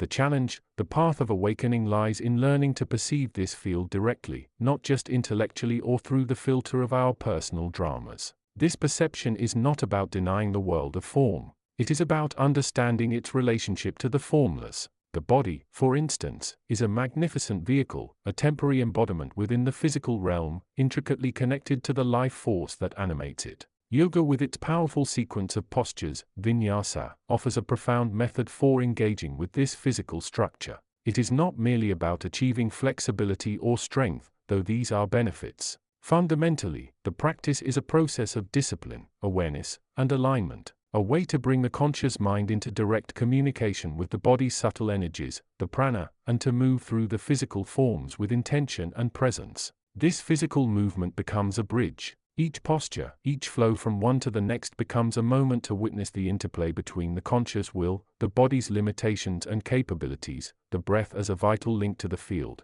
and the ever-present awareness that observes the entire process. In the stillness between movements, in the holds that demand focus, in the rhythmic breath that anchors the practice, one finds opportunities to transcend the mental chatter that usually occupies the mind. The repetitive nature of the sequence, while demanding, allows the intellect to quieten and the awareness to deepen, moving beyond the doing into the being. This alignment, both physical and energetic, mirrors a deeper cosmic alignment. The universe operates with principles of balance, flow, and intelligence. The sequence devised by a master who perceived these universal patterns guides the practitioner through a series of movements designed to open, strengthen, and purify the body-mind complex. It is a map not of a physical territory alone, but of the inner landscape, the landscape of energy, emotion, and thought patterns that often cloud our perception of the true field. In the stillness that follows the dynamic practice, or even cultivate it through moments of mindful awareness during the practice, one begins to access the direct source of creation, the place within oneself where thoughts form, where intentions arise, where the feeling of I is observed without identification.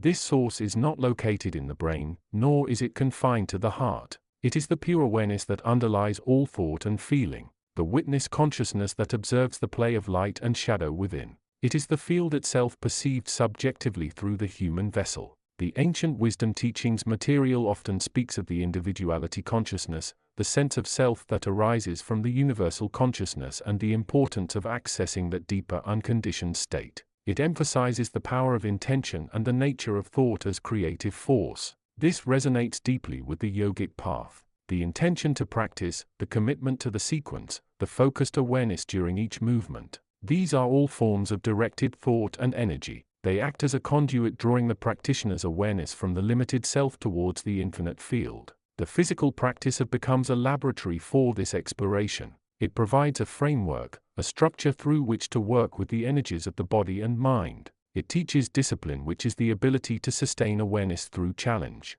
It cultivates presence, the quality of being fully here and now rather than lost in past regrets or future anxieties. It encourages the release of tension, both physical and mental, allowing the subtle channels, the nadis, to become clearer pathways for the flow of prana and consciousness. As the practitioner moves through the sequence with increasing awareness, they may begin to notice subtle shifts. Old patterns of resistance may dissolve. The feeling of separation from the body or the environment may lessen. A sense of inner spaciousness can emerge even amidst the physical effort. This is the field revealing itself not as a distant concept but as the immediate supportive ground of being. It is the source from which the I arises and also the source from which the I can disengage and rest. The journey is not about achieving a perfect state in the practice or in life. Perfection is an illusion, a concept born of the ego's desire for control. The true journey lies in the process of awakening, of continually returning to awareness, of observing the structures without becoming attached to them, and of recognizing the field as the underlying unchanging reality. The sequence with its inherent rigor and focus becomes a potent tool for this awakening, a way to move through the forms with greater clarity and less suffering.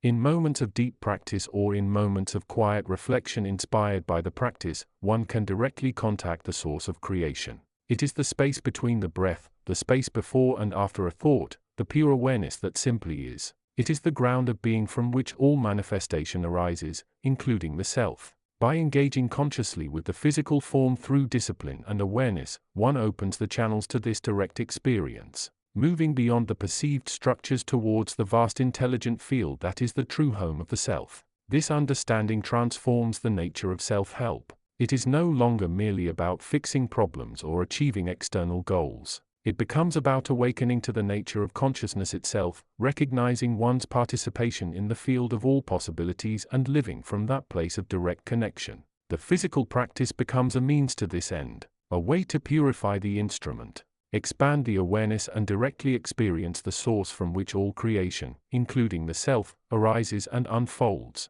Chapter 65. The resonant frequency of integration. The path beyond the purely intellectual grasp of the metaphysical is less a journey across vast landscapes and more a navigation through the intricate architecture of inner resonance. One reaches a point often after years of dedicated practice and contemplation where the concepts learned, the experiences undergone begin to coalesce into a fundamental shift in being. This is not merely about accumulating more knowledge or achieving deeper states of awareness, but about the integration of that awareness back into the totality of one's existence, allowing the individual frequency to harmonize with the deeper vibrational patterns of the universe. For the aspirant who has delved into the direct source of knowing, the information revealed is often paradoxical, subtle, and deeply personal. It speaks not of linear progression but of helical return, a return to the primordial source from which all manifestation arises, yet carrying now the added dimension of conscious participation. The journey through the yoga system with its rigorous sequence of postures, vinyasa linked by breath, serves as an externalization of this internal process.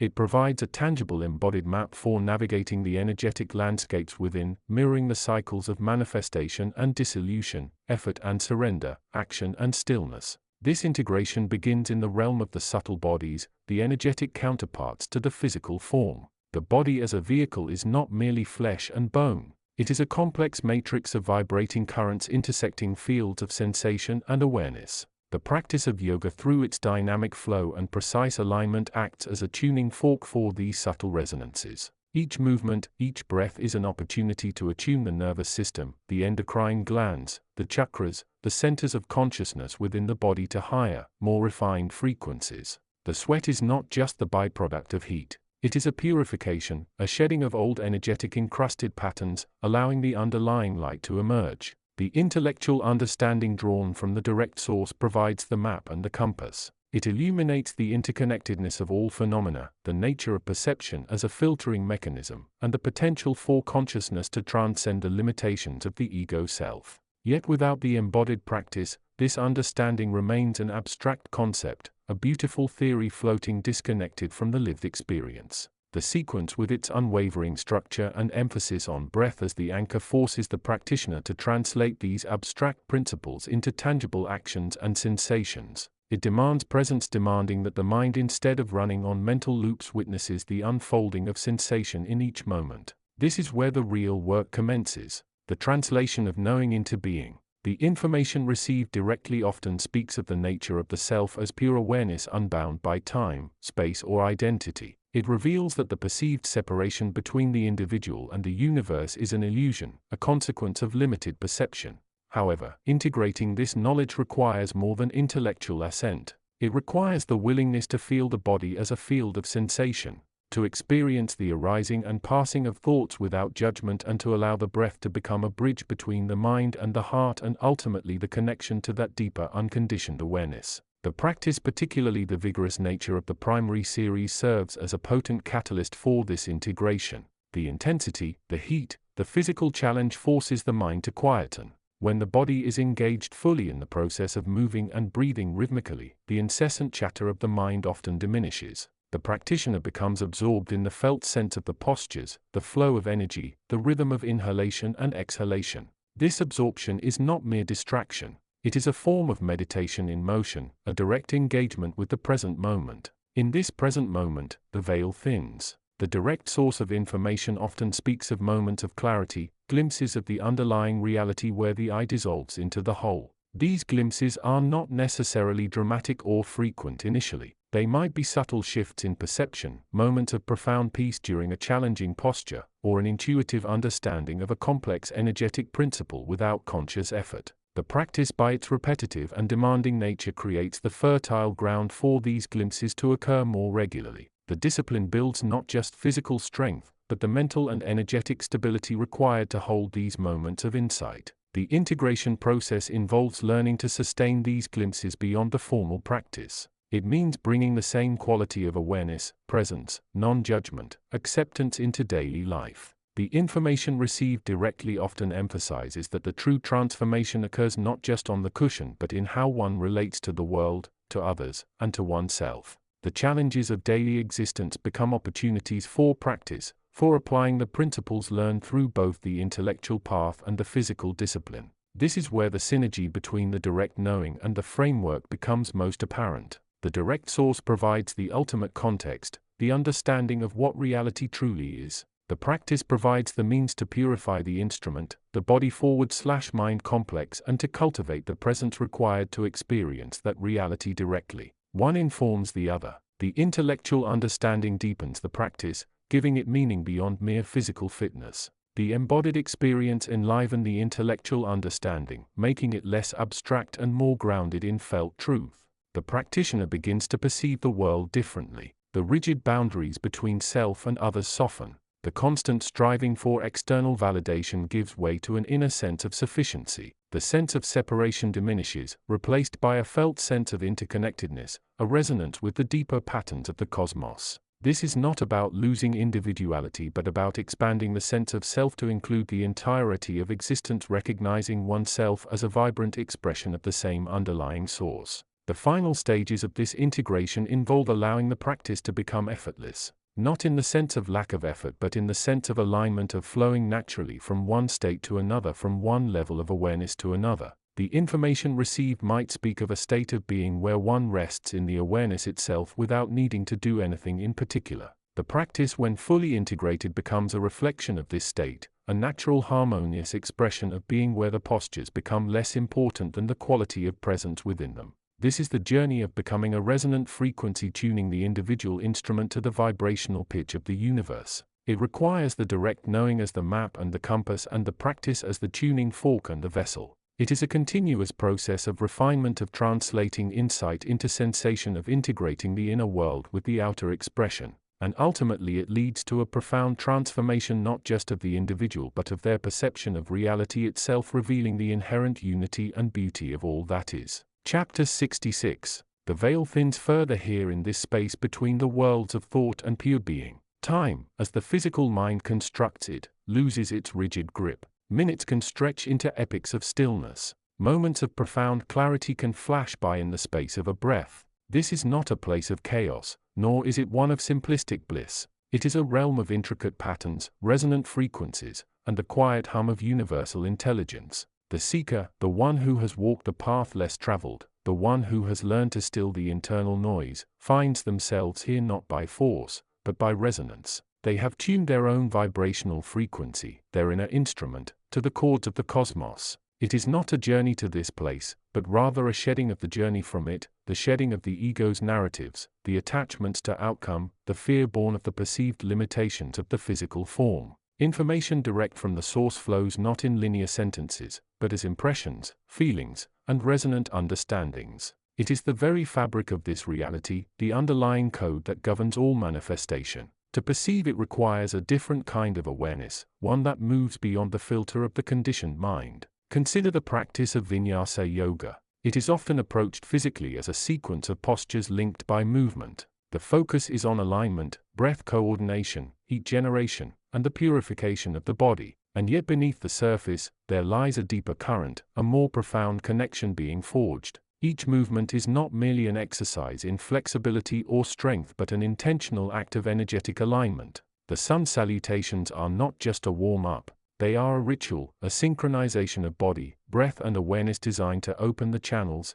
nadis, and awaken the vital energy, prana. The rhythmic inhale and exhale are not merely biological functions. They are gateways allowing the practitioner to connect with the deeper currents of life force. As the body moves through its prescribed patterns, the mind is invited gently but firmly to let go of its incessant chatter. The repetitive nature of the sequence acts as a mantra, a focus point that allows the conscious mind to quieten and the subconscious to surface. In this state of relative stillness within the flow, the practitioner becomes a receptive vessel. The physical movements become a form of meditation in motion, a way to explore the relationship between the self and the selfless. The sweat that drips down the body is not just the byproduct of exertion. It is seen as a purification, releasing not only physical toxins but also emotional and mental impurities, the residues of past conditioning, fear and doubt. This practice, when undertaken with genuine intention and awareness, becomes a bridge. It connects the individual consciousness rooted in the physical body and its sensory experiences to the vast unconditioned field of awareness that permeates all things. It is a way of directly experiencing the unity that underlies apparent separation. The information received in this state is often cryptic, symbolic, yet deeply personal. It speaks in the language of the soul, using metaphors drawn from the natural world, from the patterns observed in the cosmos, from the very structure of the human body itself. It is not about intellectual understanding in the conventional sense but about resonating with the deeper truth that resides within. Imagine the spine extending from the base of the pelvis to the crown of the head. In traditional understanding, it is the central axis of the body, but from the perspective of this deeper awareness, it is far more. It is a conduit, a pipeline carrying the life force energy upwards. The vertebrae, the discs, the ligaments, they are not just bones and tissues. They are resonant chambers, nodes that can be attuned to allow the free flow of prana. The practice of yoga, with its emphasis on spinal twists, back bends, and forward folds, becomes a means of clearing blockages along this central channel. Each pose, each held moment becomes an opportunity to work with energy, to release constriction, to invite balance. When a practitioner feels a deep twist in a pose or the intense opening in a back bend, it is not just physical sensation. It is an energetic release, a shift in the internal landscape. The source information might manifest as a feeling of lightness, a sense of expansion, or a sudden insight into a long-standing pattern of thought or behavior. It might come as a visual image, perhaps a flowing river, a vibrant sun, or intricate geometric patterns that resonates deeply and offers a metaphor for the internal state of being. Or it might simply be a profound sense of peace, a recognition of one's place within the unfolding mystery of existence. This is not a path for the intellectually curious alone. It requires commitment, discipline, and a willingness to be vulnerable. The body becomes the laboratory, the instrument through which the deeper truths are explored. The physical sensations, the challenges, the moments of frustration, and the experiences of joy all become data points, information received and interpreted through the lens of awareness. The practitioner learns to meet each sensation, each thought, each emotion with a degree of non-judgmental observation.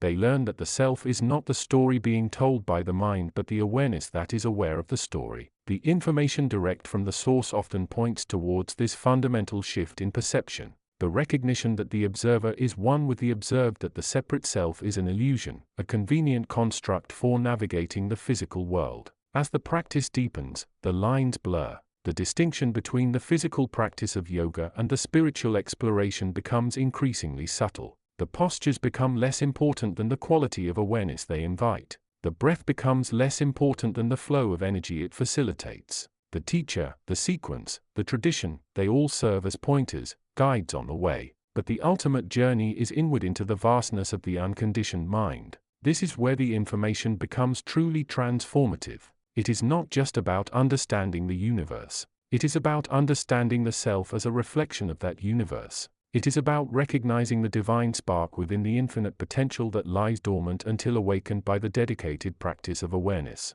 The practitioner, through the disciplined yet flowing practice, becomes attuned to the frequencies of creation. They learn to dance with the energy, to ride the waves of manifestation, not as a separate entity imposing its will, but as a conscious participant, co-creating from a place of alignment and understanding. This state of being is not a destination to be reached and then fixed in place. It is an ongoing process of attunement, of resonance with the deeper patterns of existence. The information received continues not as a fixed body of knowledge but as a living, breathing stream of insight guiding the individual through the ever-unfolding tapestry of life. And so the seeker remains in this space between worlds, receiving the direct transmission, integrating the insights, feeling the subtle shifts within. The physical practice remains, but it is no longer the only practice. It has become a gateway, a constant reminder, a way of embodying the understanding that the true self resides beyond the confines of the body and the mind, in the vast open field of pure awareness. Chapter 67. The Unfolding Field and the Steady Flame. The fabric of existence, often perceived as the rigid tapestry of the physical world, is in truth a far more fluid and dynamic field. It is a living, breathing, ever-shifting landscape that underlies and permeates all forms. To understand the path of human evolution, the journey of consciousness towards greater awareness and integration, one must first grasp the nature of this underlying field and the nature of the individual spark that seeks to navigate it. This field is not merely empty space. It is the ground of being, the source from which all manifestation arises and to which all returns. It holds the potential for every possibility, every state of being, every vibration of consciousness. It is the ocean of pure potentiality from which the waves of form emerge. Within this vast primordial field resides the individual consciousness, the self often identified with the body-mind complex. This self, this awareness, is not a fixed entity but a dynamic point of focus, a lens through which the field expresses itself. It is the I am that perceives, that feels, that thinks, that moves through the landscape of experience. However, this individual self in its ordinary state of consciousness often becomes entangled, identified with the specific patterns of thought, emotion, and sensation that constitute its personal history. It creates a sense of separation from the field, seeing itself as a distinct thing within the world rather than recognizing its fundamental unity with the source. This identification with the transient forms and thoughts of the field leads to suffering. The suffering of limitation, of fragmentation, of the illusion of separation, of the fear of impermanence. The journey towards greater wholeness, towards realizing the inherent unity of the self with the underlying field, is the central theme of the human experience. It is a journey of awakening, of seeing through the veils of illusion that have been woven by the mind's habitual patterns of attachment and aversion. It is a journey from the fragmented self caught in the endless cycle of reaction and response to the integrated self resting in the awareness that is the ground of all being. This journey is not merely intellectual or philosophical. It is deeply experimental, requiring a transformation of perception, a shift in the very way the individual consciousness relates to the field of potentiality. This is where the practice of Vinyasa Yoga, often perceived solely through the lens of physical postures, offers profound insights and practical tools. While the physical form is the vehicle through which the practice unfolds, its deeper purpose lies in the cultivation of awareness, in the synchronization of movement with breath,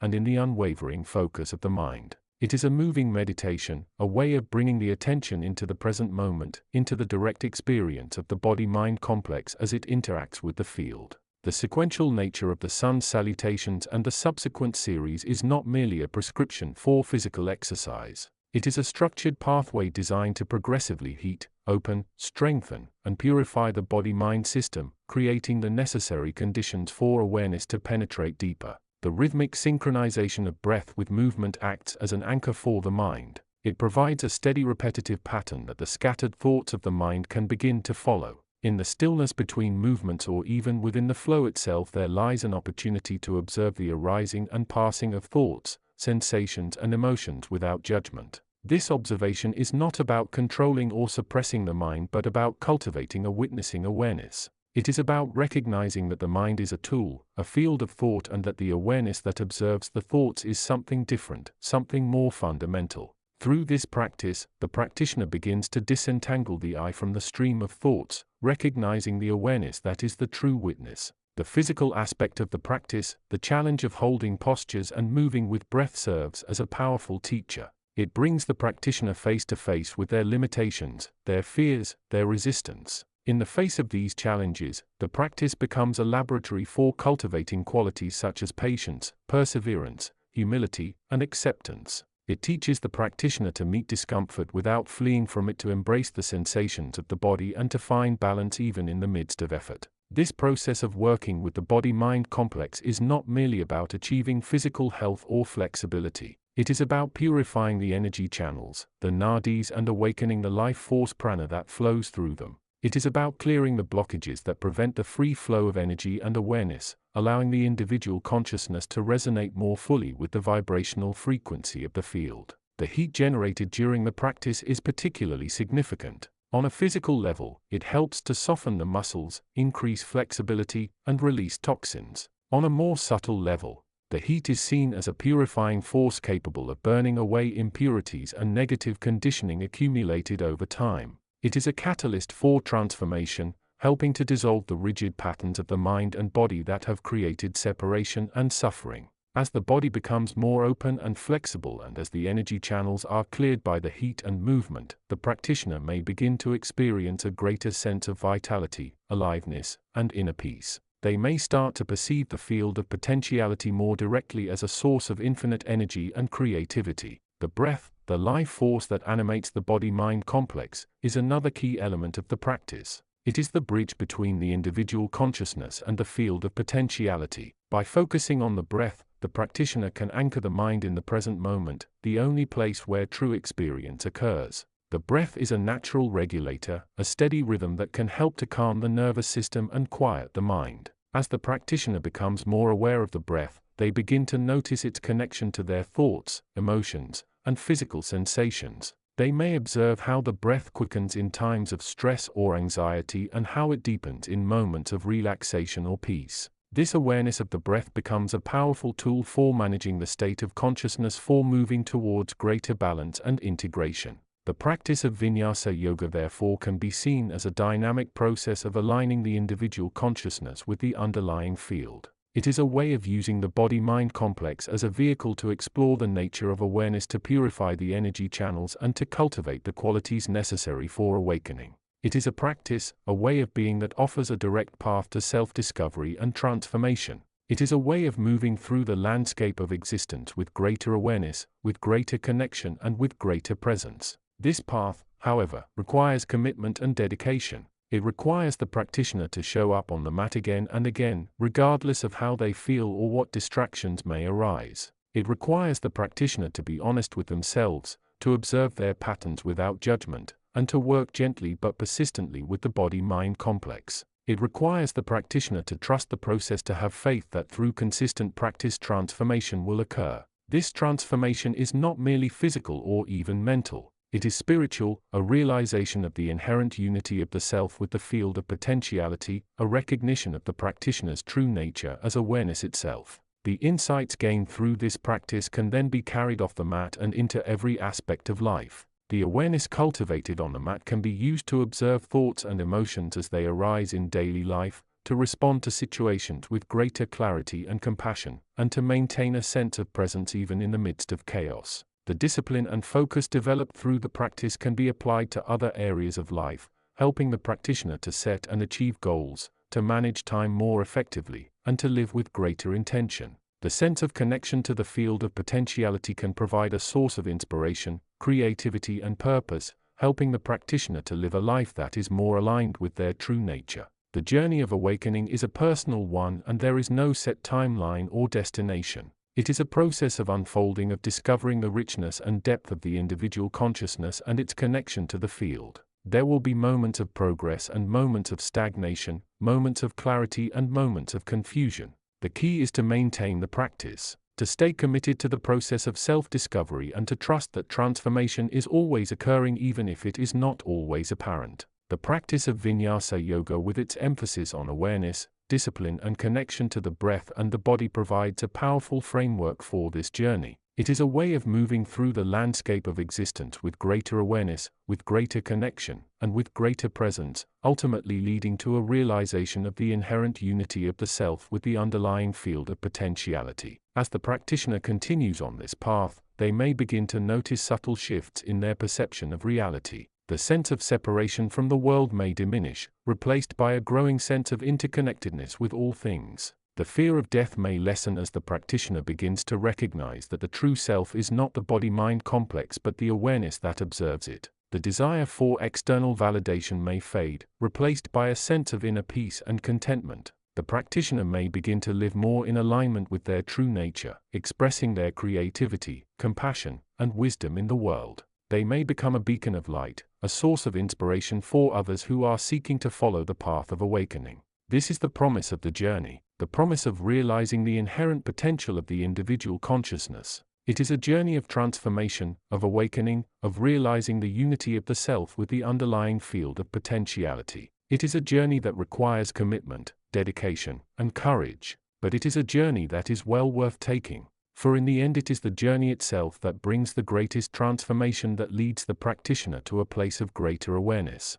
greater connection, and greater presence. And it is in this place that the practitioner can begin to experience the fullness of life, the richness of existence, and the boundless potential of the individual consciousness. Chapter 68. The veil thins further here in this space between the worlds of thought and pure being. It is a realm often misunderstood, dismissed as mere imagination or the product of a weary mind. Yet it is here in the quiet sanctuary of the inner landscape that the true work of integration begins. This is where the fragmented pieces of our experience, the disparate echoes of sensation, thought, and emotion start to coalesce into a more unified awareness. Consider the nature of information itself, not merely as data flitting across a screen or spoken in the external world, but as the fundamental substance of creation. It is the unspoken language of the cosmos, the blueprint imprinted on the fabric of existence. We receive this information directly, not through the filter of sensory perception alone, but through a deeper, more intuitive channel that bypasses the conditioned mind.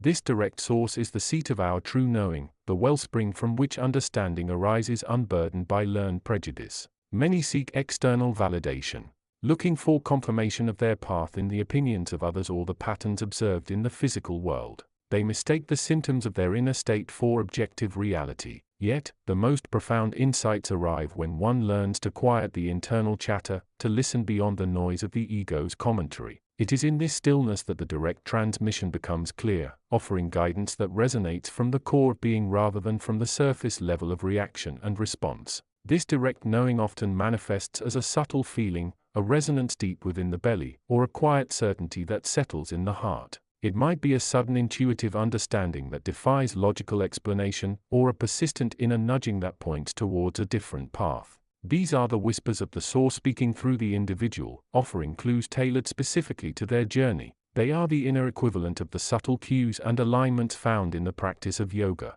the internal signals that guide the practitioner towards correct form and breath towards a state of balanced effort and ease. The practice of yoga with its rigorous sequence and emphasis on breath synchronization becomes a powerful tool for tuning into this direct channel. The physical movements, the focus on breath, and the unwavering attention required all serve to quiet the mental noise. The repetitive nature of the sequence helps dissolve the ego's need for novelty and validation, allowing the practitioner to sink below the surface level of consciousness. In the dedicated practice, one begins to feel the subtle energetic currents within the body, the subtle shifts in alignment that echo the deeper truths of one's being. It is a form of moving meditation, a way of embodying the principles of inner listening and direct experience. The information received directly is often paradoxical, challenging the rigid structures of thought that we have built over a lifetime. It may suggest a path that seems counterintuitive, a way of being that defies societal expectations. It asks us to question our fundamental assumptions about who we are and how we relate to the world. This can be uncomfortable, even unsettling. The ego, the part of us that identifies with the limited self constructed from past experiences, resists such challenges. It clings to familiar patterns, to the known, even if the known is leading towards suffering or stagnation. Yet, it is precisely through embracing this direct information, even when it is uncomfortable, that true growth occurs. It is the willingness to listen to the inner voice, to trust the guidance that arises from beyond the conditioned mind, that allows for the transformation of the self. This is not about rejecting the external world or the lessons it offers, but about recognizing that the most profound wisdom resides within, waiting to be received. The practice of integrating this direct knowing into daily life requires conscious effort. It means bringing the same quality of attention to the mundane tasks of the day that one might bring to in practice. It means listening to the subtle signals of the body, recognizing the early signs of stress or imbalance.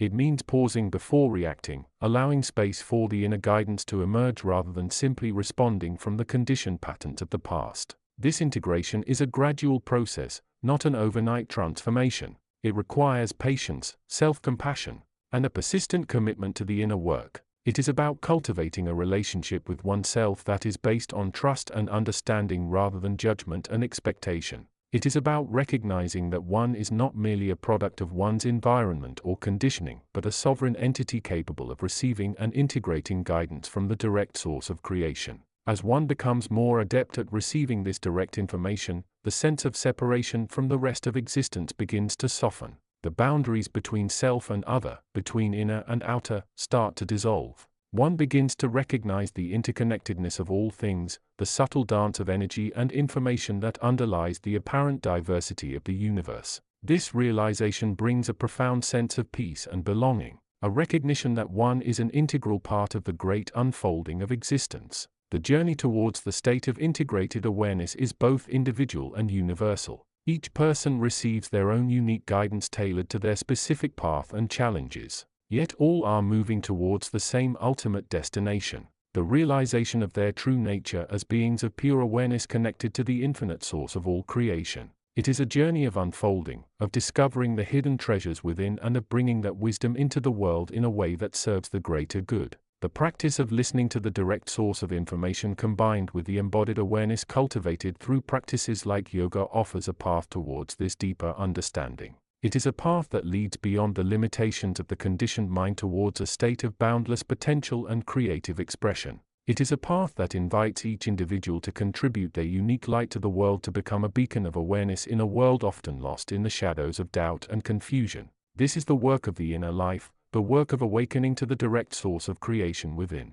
It is a work that requires no external validation, no approval from others. It is a work that is done for the sake of the unfolding of consciousness itself, for the sake of bringing more light, more love, and more understanding into the world. And it is a work that is available to all regardless of their background or beliefs, provided they are willing to listen, to learn, and to integrate the wisdom that resides within. Chapter 69. The veil thins further here, not in a sudden tear but in a slow persistent dissolving, like frost receding from glass under morning sun. This is a place where the echoes of intention linger longer, where the subtle resonances of consciousness weave patterns that are both beautiful and instructive. The air itself carries a vibration of potential, a hum of pure possibility just beneath the surface of stillness. It is here that the threads of inner exploration, often cultivated through the rigorous discipline of mindful movement on one plane, intersect with the deeper currents of existence on another. One might find themselves in this ethereal space not through a grand awakening but through the consistent application of focused awareness,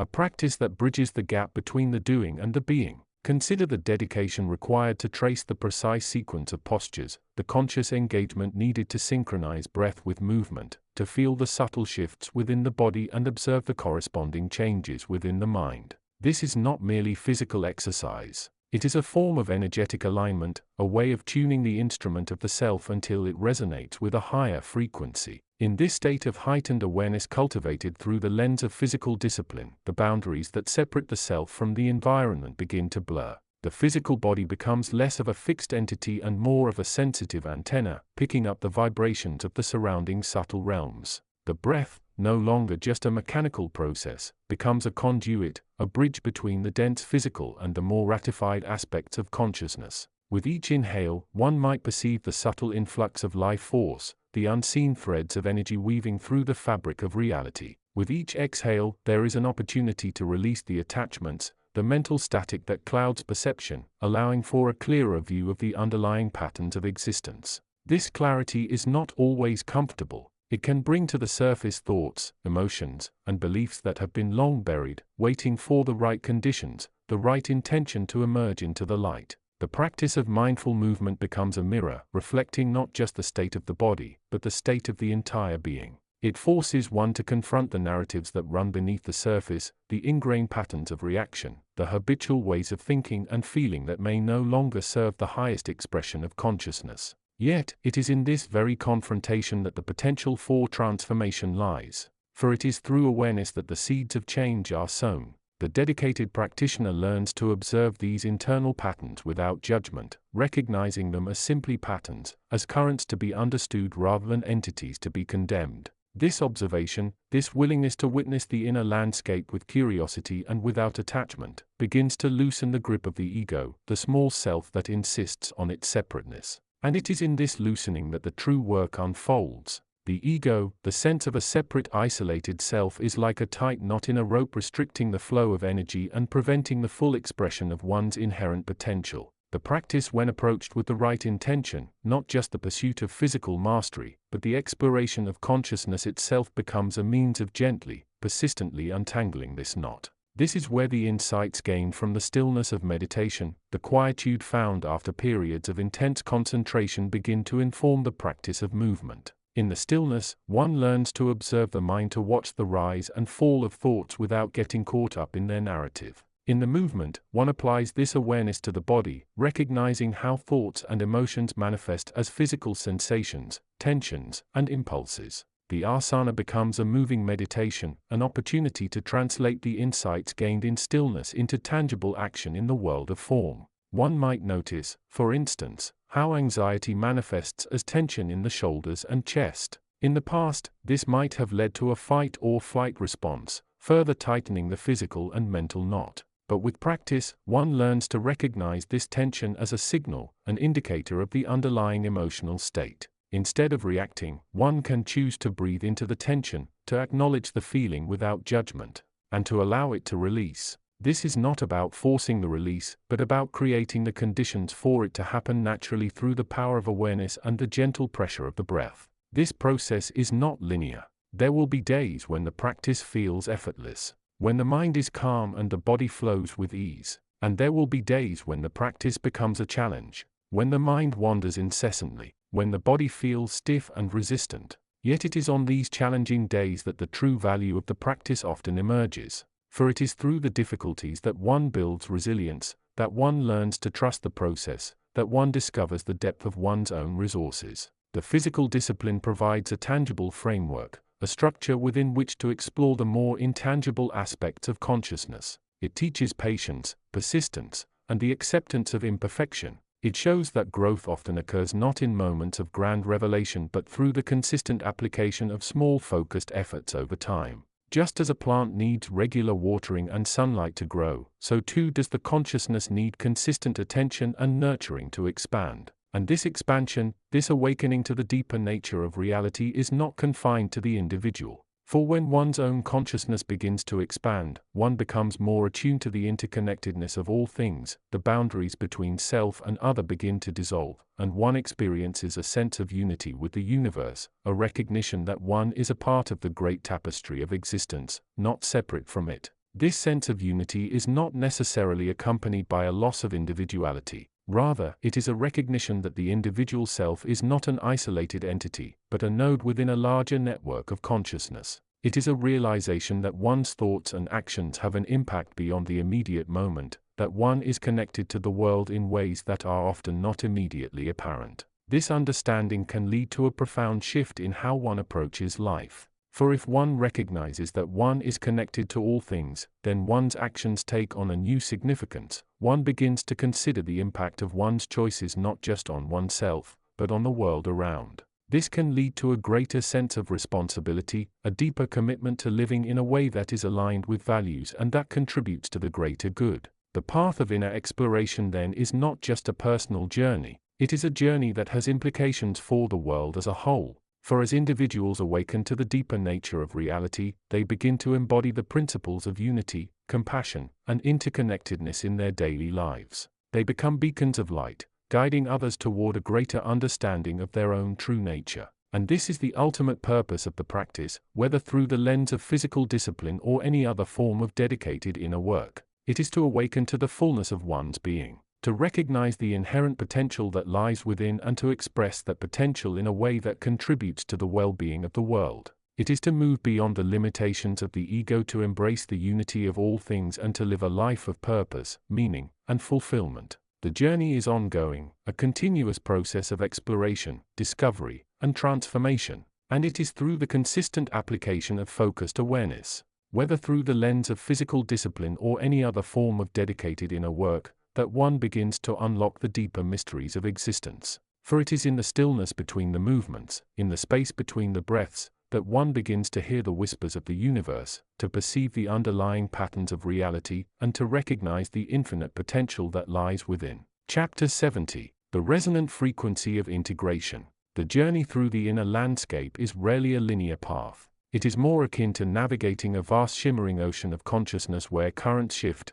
tides rise and fall, and the land masses of understanding are ever evolving. The seeker, the practitioner, the one who cultivates awareness finds themselves not merely moving from point A to point B, but rather learning to ride the waves to become one with the ebb and flow of being itself. This stage, this particular juncture in the Odyssey, is characterized by a profound sense of integration. It is the point where the fragmented pieces of knowledge, the isolated experiences of insight begin to coalesce. The distinctions that once seemed so sharp, mind versus body, self versus other, inner versus outer, start to soften, revealing a deeper, more unified reality. This is not merely intellectual understanding. It is an experiential shift, a felt sense of wholeness that resonates through every cell, every thought, every breath. The path to this integration often begins with the disciplined inquiry of the mind, the rigorous practice of observation. One learns to witness the internal landscape without judgment, to see the patterns of thought, the habits of feeling, the subtle conditioning that has defined the sense of self.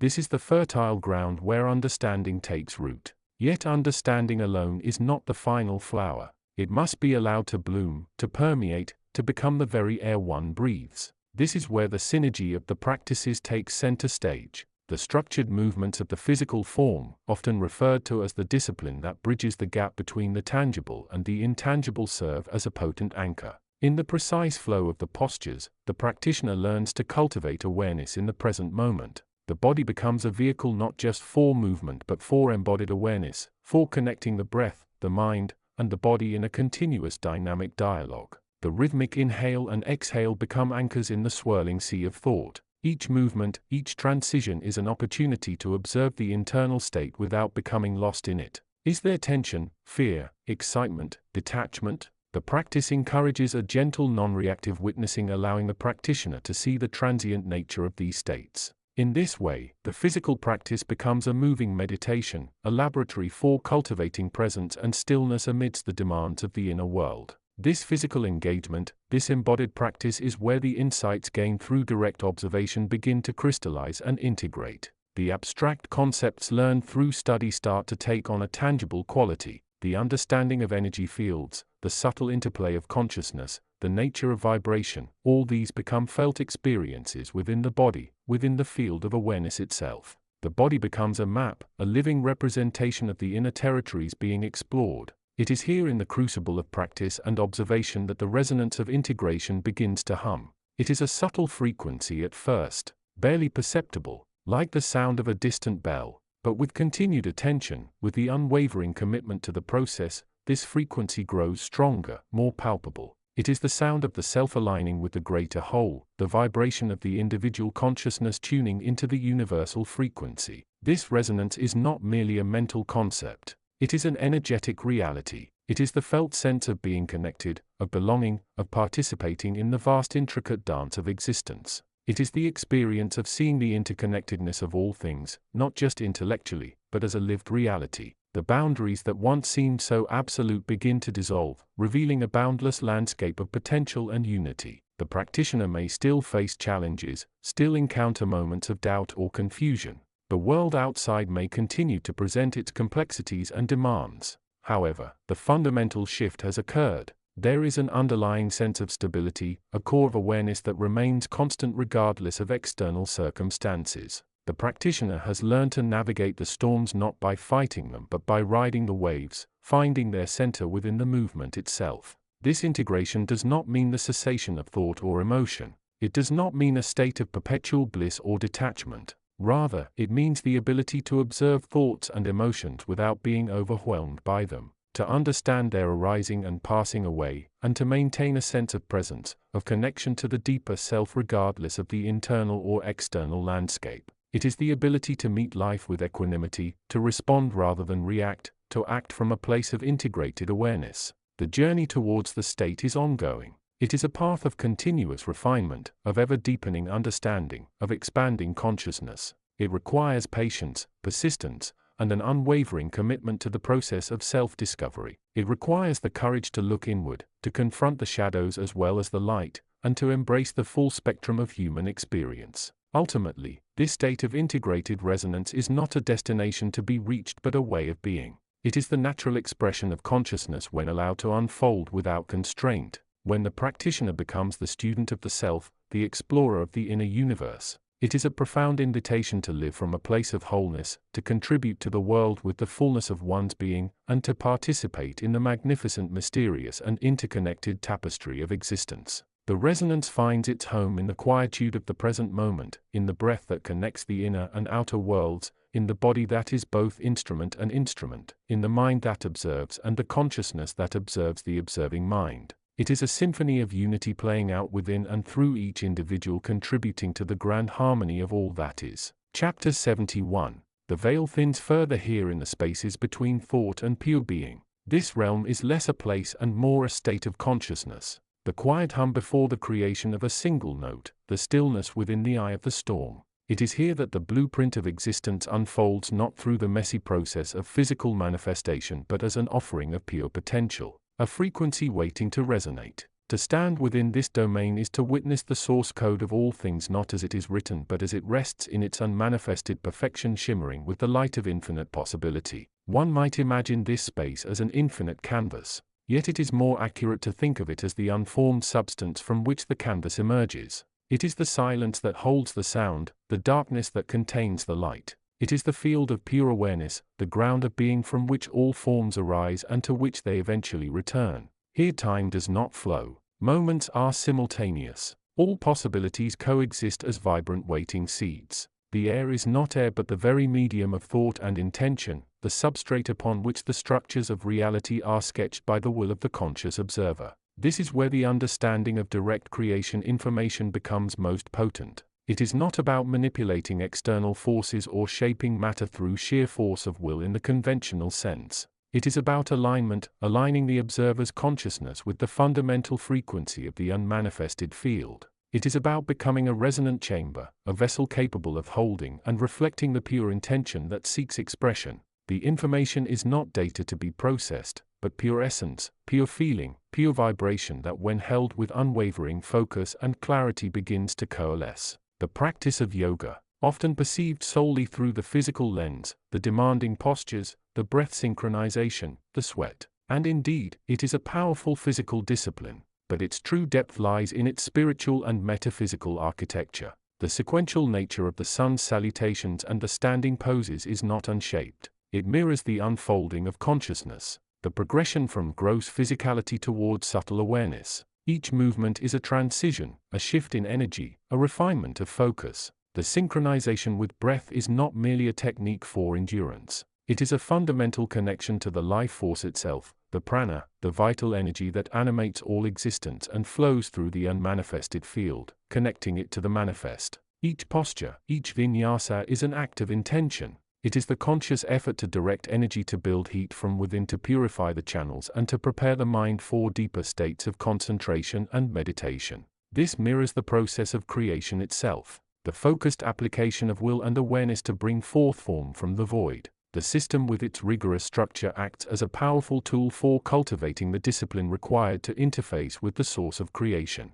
The body becomes the vehicle, the instrument through which the practitioner learns to harness their own energy and direct it with precision. The mind, trained by the repetitive and focused nature of the practice, learns to quiet the incessant chatter and settle into the deeper layers of awareness, becoming capable of perceiving the subtle vibrations of the unmanifested field. The sweat is not just physical byproduct. It is a symbol of purification, the shedding of old patterns, the release of energetic blockages that prevent alignment with the source. In this space, the information about creation is not sought externally. It is revealed internally. It is found in the stillness between movements, in the focused awareness required to hold a challenging pose, in the profound connection felt through the synchronized breath. It is the understanding that the practitioner, through their focused consciousness and disciplined action, is becoming a creator themselves. They are not just observing the source. They are learning to become the channel through which the source expresses itself. The practice becomes a laboratory for consciousness.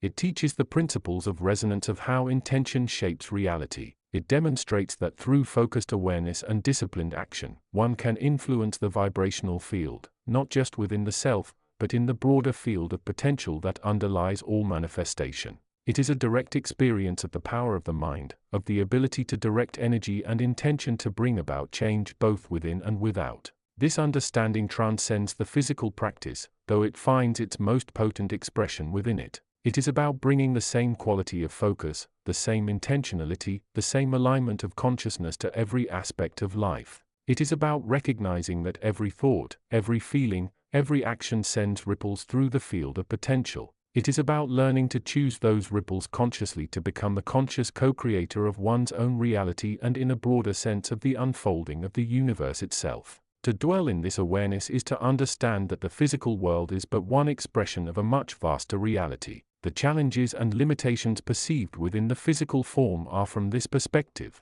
not insurmountable obstacles but opportunities for growth, for refinement, for the deepening of understanding. The body, the mind, the breath, all become tools, instruments through which the practitioner can explore the nature of creation, their own place within it, and their power to shape their experience. The journey is one of unwavering focus, of turning the light of awareness inward and allowing the structure of the external world to dissolve into the understanding of its underlying unity. It is a path of becoming, of evolving from a passive observer into an active participant, a conscious creator aligned with the fundamental flow of the universe. And it is a path accessible through the simple, profound act of aligning the body, breath, and mind in service of this higher understanding. Chapter 72. The Resonance of Perception. In the vast luminous expanse that lies beyond the constructs of time and space, the nature of existence unfolds as a symphony of pure potential and conscious realization. Here, in the realms where thought forms are as transient as mist, yet as potent as the underlying light itself,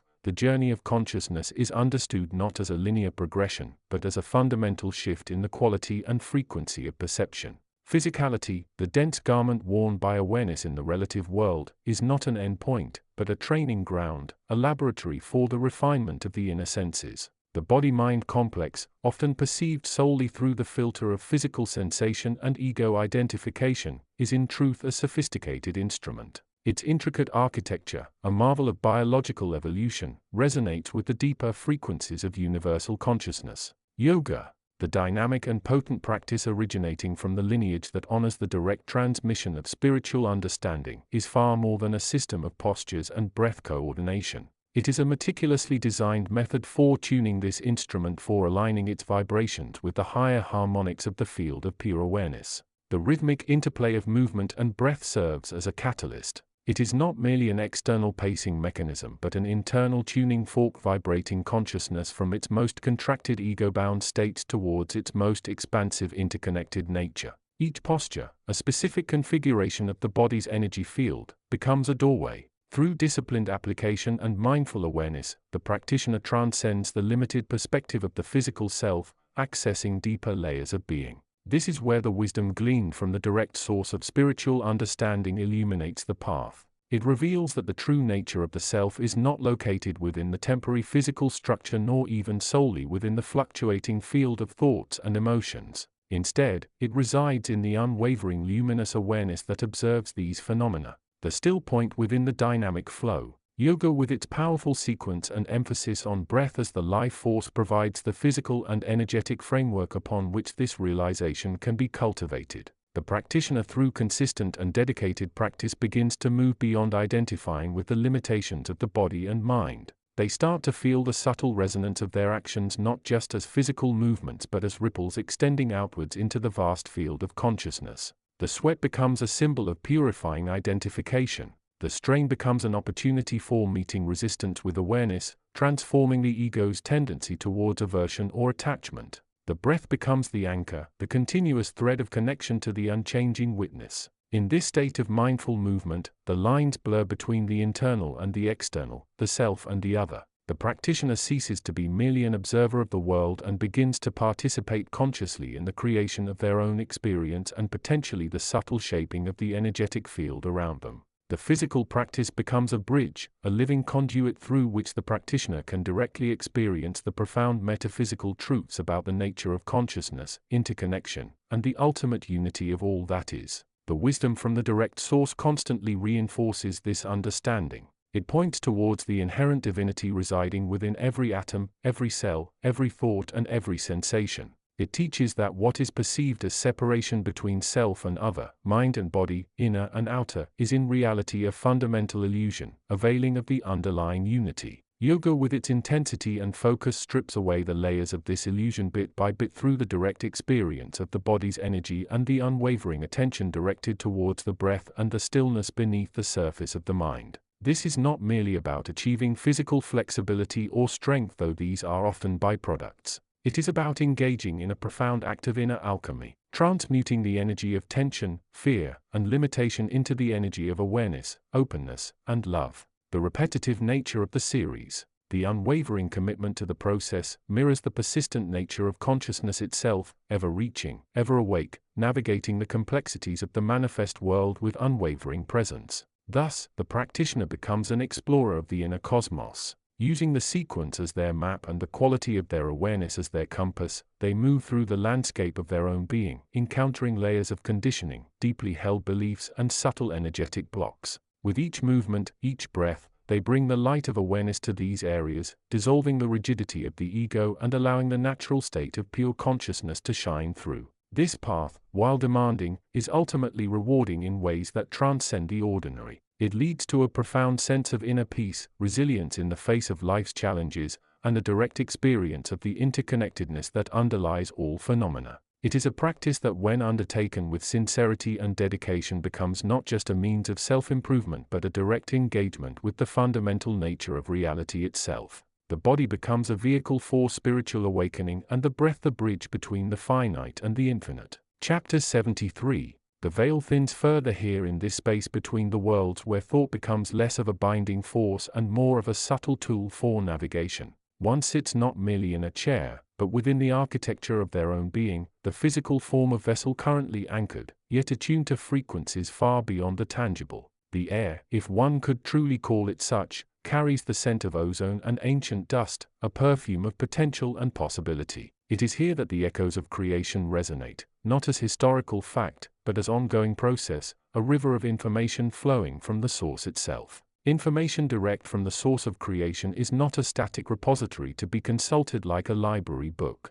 It is dynamic living and responds to the sensitivity of the seeker. It flows through the channels of awareness through the refined nervous system that has been cultivated with intention, like the breath through the prana channels. This is where the path of direct knowing intersects with the practices designed to open the pathways. Practices like the sequential movements of the yoga system, they are not merely exercises for the body, they are a sophisticated map for the energy, a way to purify the nervous system to make it a resonant instrument capable of receiving the deeper currents of existence. The practitioner, through consistent and dedicated practice, begins to move beyond the mental chatter, the constant internal monologue that usually occupies the mind. In the stillness between movements, in the focused alignment of the body, there lies a profound opportunity for inner listening. It is here that the subtle guidance, the direct information begins to filter through. It speaks not in complex sentences or grand pronouncements, but in the language of sensation, of inner feeling, of resonance. It is the sense of rightness, the feeling of expansion where there was constriction, the awareness of a subtle shift in the energy field.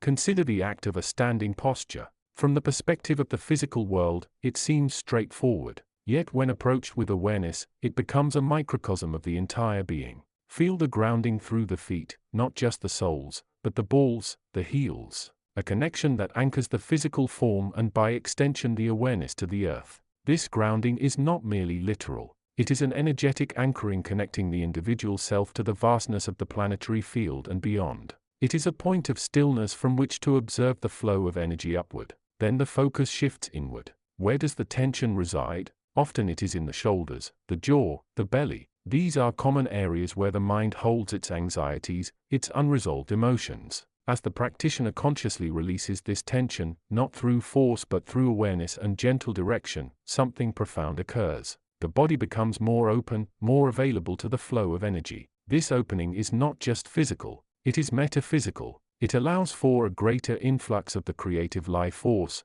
the source information that permeates all things. The sequence of yoga with its specific movement with breath and posture flow acts as a dynamic meditation. It takes the practitioner on a journey through the physical structure, systematically working through the joints, the muscles, the spine. Each movement is an invitation to bring awareness to a particular part of the body, to release blockages, to balance the energies. In this balanced state, the mind becomes quieter. The incessant stream of thoughts begins to slow, allowing the practitioner to tap into a deeper level of awareness, an awareness that is more aligned with the direct source of information. This source information often speaks in terms of energy centers or chakras. Though the direct experience may bypass intellectual labels, it is the felt sense of blocks of constriction and the subsequent release, the sense of energy flowing more freely. It is the feeling of alignment, not just from an anatomical standpoint, but from an energetic one where the body is in harmony with its own intrinsic structure, with the flow of universal energy. This alignment is a form of resonance, a tuning into the fundamental frequency of the self and by extension of the universe. The practice becomes a laboratory for inner exploration. Each time one steps onto the mat, it is an opportunity to reconnect with the direct source, to receive the specific guidance needed for that moment. The information received might be subtle. It could be an awareness of a particular emotion needing attention, a feeling of imbalance in a relationship, a sudden insight into a long-standing problem. It comes through the refined sensitivity cultivated by the practice, the sensitivity of the nervous system, the skin, the inner ears, the entire perceptual field. There is a profound interconnectedness being explored here. The physical practice of yoga, with its focus on the body as the primary instrument, serves as a bridge. It bridges the gap between the gross physical form and the subtle energetic self. It bridges the gap between the individual consciousness and the universal consciousness, the source of all information. The direct source is not somewhere out there. It resides within, waiting to be accessed through the purification and refinement of the instrument, the body-mind complex. In this space, beyond the labels and the concepts, there is simply the experience, the feeling of breath moving through the body, the subtle shift of energy, the quieting of the mind. It is in this direct experience that the information flows most freely. It is not learned from a book or taught by another. It is felt, known from within. The sequence provides the structure, the framework, the discipline to arrive at this place of direct experience. Time and again, the practitioner learns to trust this inner guidance. This information received directly from the source. It may contradict societal norms, conventional wisdom, or even previous beliefs. This direct knowing often requires courage, the willingness to step off the well-trodden path and follow the inner compass. It is a journey of unlearning and relearning, of seeing through the veils of conditioning to arrive at a more authentic state of being. This is the essence of the integration, not merely adding one practice to another, but understanding them as facets of a unified path. The direct source information received through the refined awareness cultivated by provides the map for navigating the inner landscape. It illuminates the path of self-discovery, showing where the blocks lie, where the energy needs to flow, where the deepest truths reside. The practitioner through dedication and awareness becomes a channel. They are not just receiving information, they are embodying it. The body becomes a living expression of the direct source, a vehicle for the creative life force, radiating harmony and balance. It is a journey into the heart of the self, and in doing so into the heart of the universe where all information originates and returns. Chapter 74. The veil thins here, not in a sudden tear, but like the slow dissolving of morning mist under the rising sun. One moment the world is solid with the density of physical form and consequence. The next the undercurrents begin to shimmer, revealing the currents of pure potential that flow just beneath the surface of perceived reality. This is the threshold where the mind traditionally tethered to the tangible begins its apprenticeship in the language of the subtle. For the seeker who walks this path, the integration of understanding derived from the direct source, the quiet persistent voice within that speaks not of theories but of truth's experience, becomes paramount. It is here that the insights gathered from the rigorous embodied practice found in the ancient movement, synchronized breath and posture, intersect with the direct knowing that arises from meditative stillness or sudden epiphany. The physical form in its disciplined articulation becomes a conduit, a tool for piercing the illusion of separation, not just intellectually but experimentally. This is not merely about achieving physical flexibility or strength, though these are often byproducts. It is about using the body's own intelligence, its inherent structure and energy pathways as a map back to a more fundamental level of being. Each posture held with conscious breath becomes a portal. In the stillness between movements, in the focused alignment of bone and muscle, the chatter of the mind begins to subside. The ego, which thrives on the narrative of the separate self, finds its ground momentarily lost. In this temporary suspension of the personal story, a different kind of awareness emerges. It is an awareness that recognizes the body as more than just flesh and bone. It perceives it as a complex system resonating with the vibratory frequencies of the universe. The breath, the life force that animates this vessel, becomes the bridge. It is the rhythm that connects the inner world of thought and feeling to the outer world of sensation and interaction. By consciously modulating the breath, the practitioner begins to influence the quality of energy flow, the prana through the body's subtle channels or nadis. This flow, when unimpeded, is perceived as health, vitality and inner peace. The direct source of creation, the inner voice, often speaks through the lens of this embodied experience. It isn't always abstract philosophy. Sometimes it is the simple profound realization that while the body is a tool, it is also a reflection. Its state mirrors the state of the inner landscape. Tension held in the shoulders speaks of mental anxiety. Rigidity in the hips can echo unexpressed emotional pain. Clarity in the gaze might indicate a centered presence.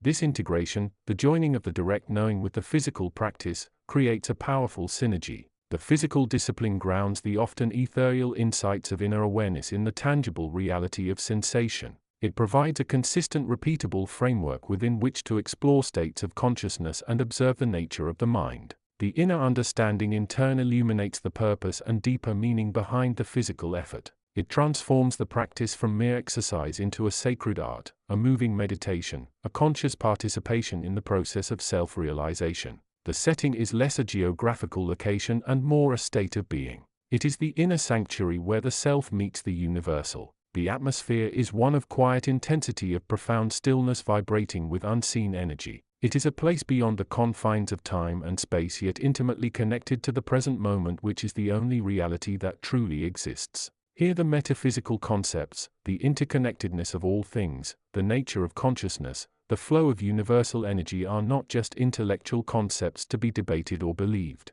They are experienced as the underlying fabric of existence, the ground upon which the physical world is perceived. The practitioner learns to listen beyond the physical sensations, beyond the mental justifications for why they feel tired or why they should stop. They learn to attune to the deeper resonance, the subtle shifts in energy, the quiet whispers of insight that arise in the still spaces. This requires patience, persistence, and a willingness to be vulnerable, not just physically, but emotionally and mentally. It is an invitation to strip away the layers of conditioning that have built the illusion of separation, layer by conscious layer, movement by conscious breath. This path is not linear. There are days of clarity and ease, moments of profound insight, where the veils seem thin, and there are days of struggle, physical or mental, where the path feels obscured, the effort seems immense, and the inner critic grows loud. Yet the commitment is to the process itself, not just the outcomes. It is to return again and again to the practice, not with the expectation of reaching a final destination, but with the trust that each repetition, each breath, each moment of focused attention is a step towards greater integration, greater awareness.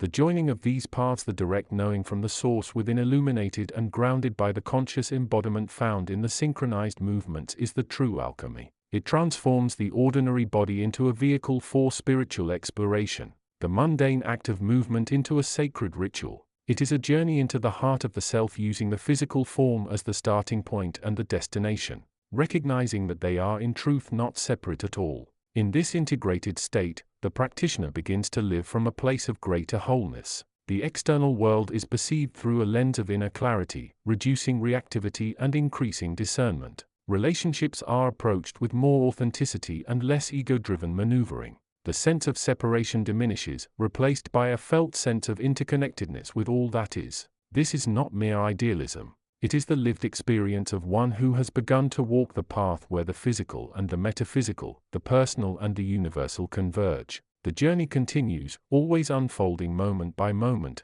breath by breath, movement by movement, guided by the quiet, persistent wisdom that resides at the core of being. It is a path of deepening awareness, of integrating the inner and outer, and of discovering the profound spiritual significance hidden within the simple act of living, moving, and being present. Chapter 75. The resonant frequency of embodied knowing. The exploration into the nature of existence often reveals a profound interplay between the internal landscape of awareness and the subtle energetic structures that underpin perceived reality. It is within the crucible of the embodied moment where sensation, thought, and pure awareness converge that the most direct forms of understanding tend to crystallize. This chapter delves into the synergy between the insights derived from unwavering attention to inner experience and the dynamic practice of aligning the physical body's energy pathways. It suggests that true integration occurs not merely through intellectual comprehension but through the resonant vibration of the entire being. Consider the nature of information itself, particularly that which is described as originating from the very source of creation or the deeper layers of consciousness.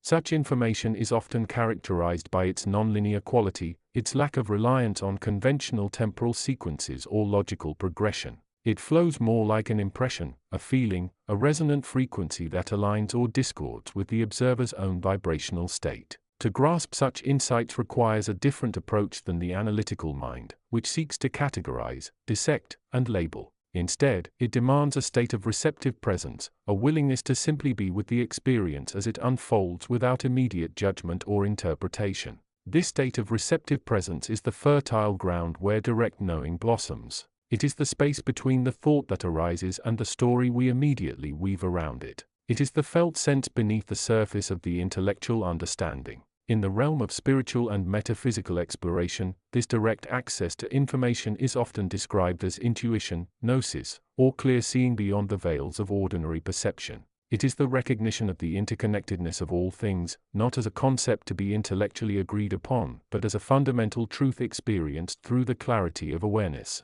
Enter the practice of yoga, or more accurately the principles inherent in dynamic vinyasa yoga synchronized with breath. This practice, while often perceived primarily as a physical discipline, operates on much deeper energetic and consciousness-altering levels. The core tenet of linking movement with breath creates a continuous flow, a rhythm that can act as a powerful tool for cultivating mindfulness in the present moment. Each posture becomes not just a shape to be achieved but a series of energetic locks, bandhas and channels, nadis, to be consciously engaged and aligned. The physical body is recognized not merely as a vessel but as a sophisticated energetic system, a living matrix through which consciousness expresses and explores itself. The alignment of bones, the stretching of muscles, the engagement of core energy, prana, and the management of breath are all facets of this energetic engagement. When practiced with genuine awareness, the inspired flow becomes a moving meditation, a way to trace the subtle currents of energy within the body-mind complex. The synergy lies in the integration of these two approaches. The insights gained from the direct non-interpretive access to deeper layers of information provide a profound map or a set of resonant frequencies to be attuned to. These insights might speak of the nature of attachment, the illusion of separation, the path of unconditioned awareness, or the specific vibrational patterns associated with states of peace or creativity. They often come as felt sense impressions, intuitive nudges, or moments of clear seeing that bypass the filter of the conditioned self. Simultaneously, the practice of embodied movement and breath work acts as a laboratory for exploring and embodying these insights. The physical form becomes the instrument through which these deeper truths can be tested, experienced, and integrated on a cellular level. As the body moves rhythmically with the breath, the mind is invited to let go of incessant chatter and rest in the direct experience of being. It is within the state of embodied presence that the abstract insights from direct knowing can begin to take on a tangible lived reality. Consider a moment during practice where the instruction is to focus on breath. The intellectual understanding might be simple: inhale, exhale, but the direct experience involves the felt sensation of air entering the nostrils, the expansion of the belly and rib cage, the subtle shifts in pressure within the chest and core, the ebb and flow of the diaphragm. It involves the direct awareness of the present moment without recourse to past memories of breathing or future anxieties about the next movement. This is the domain of embodied awareness. Now imagine overlaying this direct experience of breath with an insight received from a moment of deep inner stillness. Perhaps the insight was a feeling of profound interconnectedness, a sense of unity with all that is. As the body moves through its sequence, the practitioner can consciously invite this feeling. Instead of focusing solely on the mechanics of the posture, they can direct their awareness towards the resonance of that insight. How does the feeling of interconnectedness manifest in the body right now? Is there a sense of openness, a release of tension in areas holding on to separation? Does the breath feel more like a shared exchange rather than an isolated act? This is the alchemy of integration. The abstract insight born from direct knowing meets the concrete field of embodied experience cultivated through mindful movement and breath. The body becomes the landscape through which the insight resonates and takes form. Tensions that arise during practice are not merely obstacles to be overcome, but opportunities for deeper exploration. Where does resistance live? What stories does it carry? By observing these tensions with non-judgmental awareness, the practitioner can begin to loosen the grip of conditioned patterns, allowing the deeper frequencies of insight to penetrate more fully. The atmosphere within this integrated practice becomes one of profound presence and dynamic stillness. Stillness is not merely the absence of movement but the presence of deep awareness in any moment, whether the body is flowing dynamically or held in a still posture. Movement, when aligned with breath and directed by insight, becomes a form of meditative action, a way of expressing and exploring the truth of the present moment from the inside out. This synthesis offers a potent path for transformation. It moves beyond mere intellectual understanding or purely meditative abstraction. It grounds the subtle insights from direct knowing in the tangible felt experience of the body. It utilizes the physical practice as a vehicle for exploring the depths of consciousness and integrating the light of awareness into the shadowed corners of the personality. The practitioner learns to navigate the currents of inner experience not with the mind as the sole navigator but with the whole embodied self resonating with the deeper frequencies of truth and unity. As the practice deepens, a subtle shift occurs. The lines between the self and the other, the inner and the outer, begin to blur. The body, long seen as merely a physical container, reveals itself as a gateway, a resonant chamber for the vastness of consciousness. The insights, once perhaps felt as fleeting moments of clarity, begin to permeate the entire being, influencing thoughts, emotions, and actions from a place of greater alignment and authenticity. This is not about achieving a specific state of enlightenment or becoming a master of the practice. It is about engaging in a continuous process of exploration, alignment, and integration. It is about meeting each moment on and off the mat with the kind of receptive presence that allows direct knowing to surface and the body to be a vehicle for its expression. It is a path of becoming increasingly attuned to the resonant frequency of one's own true nature while simultaneously recognizing the universal harmony to which it belongs. In this way, the integration of the direct path of inner knowing with the dynamic practice of embodied awareness becomes a powerful formula for living from a place of greater authenticity, peace, and purpose. It is a journey into the heart of the self, guided by the light of awareness and expressed through the vibrant tapestry of the physical body, moving in rhythm with the breath and attuned to the deeper frequencies of existence itself. Chapter 76. the unfolding field of consciousness, the great tapestry of existence, that vast and intricate weave of being beyond the confines of mere physical form, continues its eternal expansion. It is a field not of mere matter, but of consciousness itself, a luminous ground from which all manifestation arises and into which all returns. Here in this realm where the subtle meets the gross, where the unformed potential of pure awareness takes shape, lies the crucible of experience and the seat of profound transformation. Within this boundless expanse, the individual consciousness, the spark of the infinite set ablaze within the human vessel, embarks on its unique journey. It is not merely an observer, but an active participant, a weaver within the grand design. The path forward for those who seek to transcend the limitations of the conditioned self involves a deep and deliberate engagement with the very fabric of reality. It requires more than passive acceptance. It demands conscious participation and intentional alignment with the underlying principles of existence. These principles are not abstract theories found only in dusty tomes or esoteric discussions. They are fundamental truths observable yet often overlooked, residing at the heart of the experimental process. They are akin to the inherent structure within yoga, a profound system designed not just to strengthen the body but to purify the mind and awaken the spirit. While practiced on a physical plane, its deeper wisdom speaks to the universal laws governing the movement of energy and the unfolding of consciousness. Consider the concept of the flow, the seamless transition from one posture to another linked by breath and intention. This mirrors the dynamic movement of consciousness through the cycles of experience. There is no static state. There is only constant change, constant transformation governed by the interplay of energy, the vital force, the prana that animates all life. Just as the yoga system provides a structured yet dynamic framework for navigating the physical body, it offers a blueprint for navigating the internal landscape of the mind and emotions. The practice encourages a state of present moment awareness where the mind is not lost in the anxieties of the past or the uncertainties of the future, but is fully engaged in the here and now. This deliberate focus, this anchoring in the immediate experience, is a powerful tool for dissolving the illusion of separation, the sense of being an isolated self trapped within a seemingly external world. It is the first step in recognizing the direct connection between the individual spark and the infinite field from which it arises. This recognition begins with the simple yet profound act of observation. Observe the breath as it moves in and out, a tangible bridge between the inner world of thought and the outer world of sensation. Feel the subtle shifts in energy as you move from one point of focus to another. Notice the patterns of thought, the arising and passing of emotions without judgment, simply as phenomena within the field of awareness. This is the practice of mindfulness extended beyond the mat and into every moment of life. It is within this framework of mindful awareness that the direct nature of creation information becomes accessible. This information is not something that is received from an external source, nor is it simply learned through intellectual study. It is rather an inherent quality of the conscious mind itself when it is aligned with the underlying structure of reality. It is the intuitive understanding that arises when the mind is quiet, when the noise of the conditioned self gives way to the stillness of pure awareness.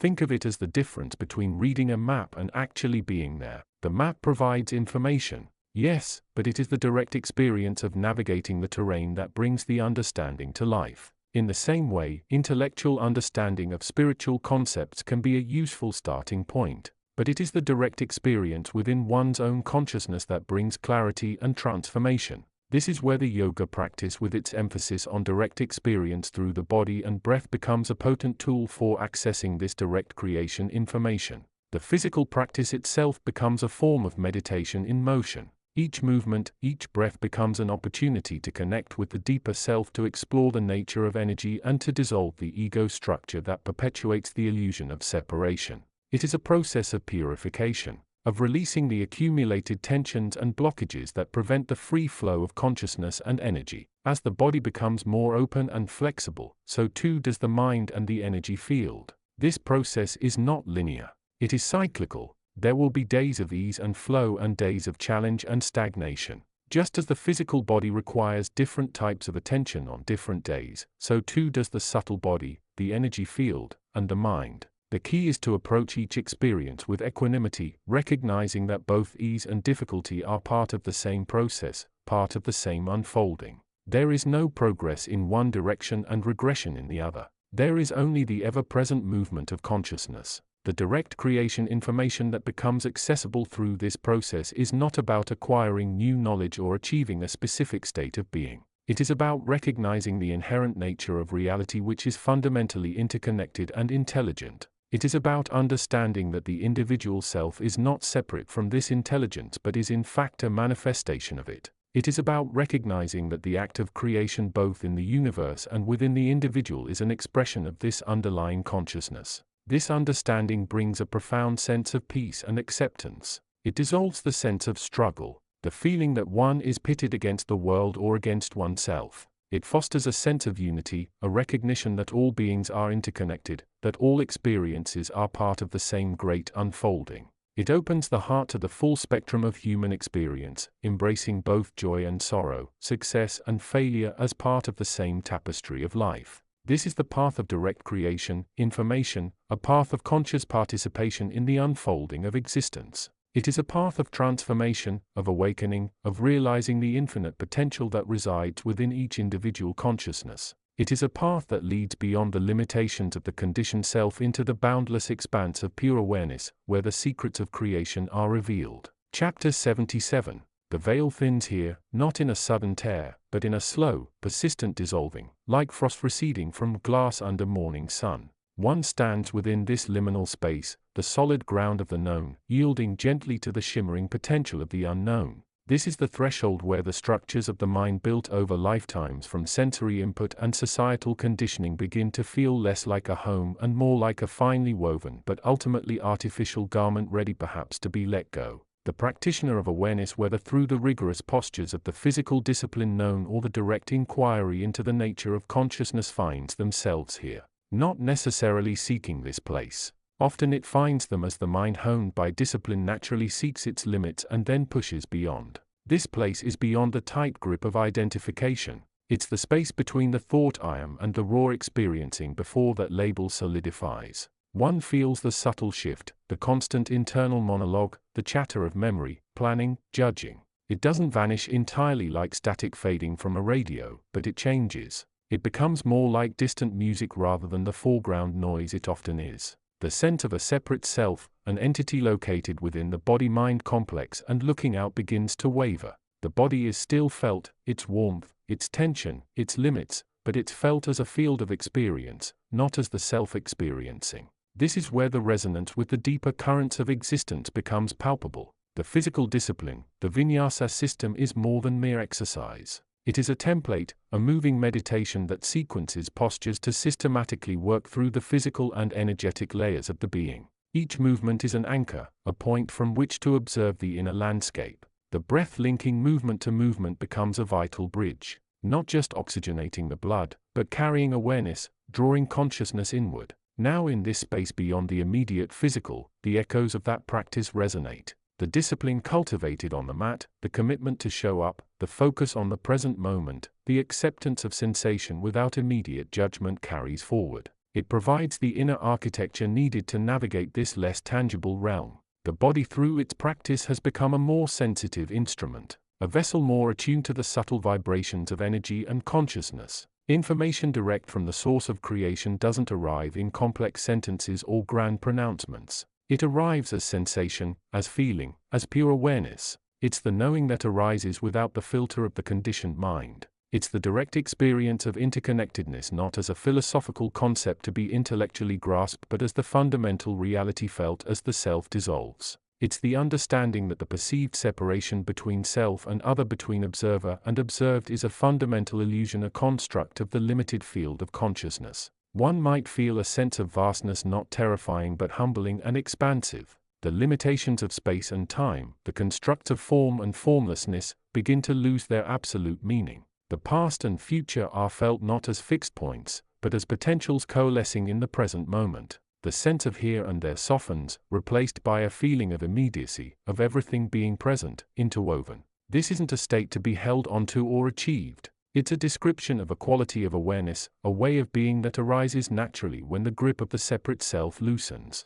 It's the direct experience of the underlying unity, the field from which all manifestation arises and to which it returns. The information received is simply this. This is the nature of reality. You are not separate from it. You are it. The journey through this space is less about finding answers and more about dissolving the questions. The questions that once seemed so profound: who am I? What is the meaning of life? Why is there suffering? Lose their sharp edges. They dissolve into the vastness of the present moment, into the direct experience of being. The information isn't something to be added to the mind storehouse. It is the mind itself in its unconditioned state. The practitioner, having engaged the body and breath in their discipline, finds they have a greater capacity to remain present within this shifting reality. They have learned through the physical practice to be with discomfort, to be with challenge, to be with ease, without getting swept away entirely by the emotional content. This capacity translates here. The subtle feelings that arise, perhaps a sense of awe, perhaps a profound stillness, perhaps a gentle tingling energy, are met with the same kind of non-judgmental awareness. There is no path to follow, no destination to reach. The source of creation is not somewhere else. It is this very present moment, this field of aware presence. The information is simply the direct experiencing of this, the letting go of the stories and identities that try to define oneself apart from it. As the chapter closes, one remains in this place between worlds, neither fully in the physical nor fully transcending it. The body-mind complex still exists, still provides the platform for experience, but its center of gravity has shifted. It has moved from a sense of being located within it to a sense of being the awareness that permeates it. The information received is simple, profound, and direct. You are this awareness. This is the nature of reality. Embrace it. Chapter 78. The Resonant Chamber. The path less traveled often leads to landscapes unseen by the hurried eye. It requires a different kind of navigation, not just of the physical world, but of the inner terrain. One might speak of a journey into the chambers of the soul, spaces where the noise of the external universe fades and the true frequencies of being can resonate.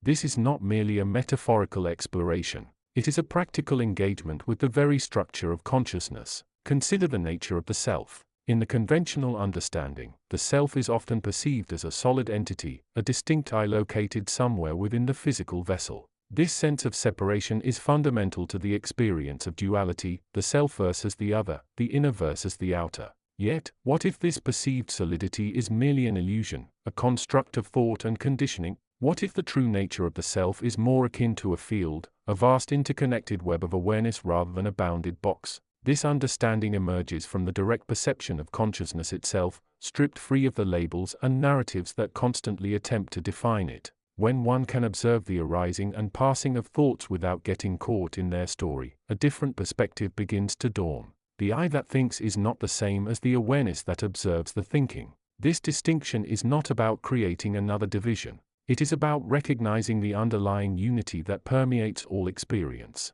This recognition is the first step into the quietude that lies beyond the chatter of the mind. It is the still point from which all movement arises, the unchanging witness to the flux of inner and outer events. In this stillness, one begins to perceive the subtle vibrational patterns that underpin reality. The world is not static. It is alive with energy in constant motion, expressing itself through a myriad of frequencies. Just as a tuning fork resonates when struck by a corresponding frequency, the human energy field, the subtle body, is capable of resonating with the deeper frequencies of the universe. This is where the practice of yoga, with its inherent focus on breath, movement and internal awareness, becomes a powerful tool. It is not merely about achieving physical postures. Though the physical aspect is undeniable, it is about using the body as a conduit, a vehicle to access and attune to these deeper resonances. The synchronization of breath with movement is a fundamental aspect of this practice. The breath is the life force,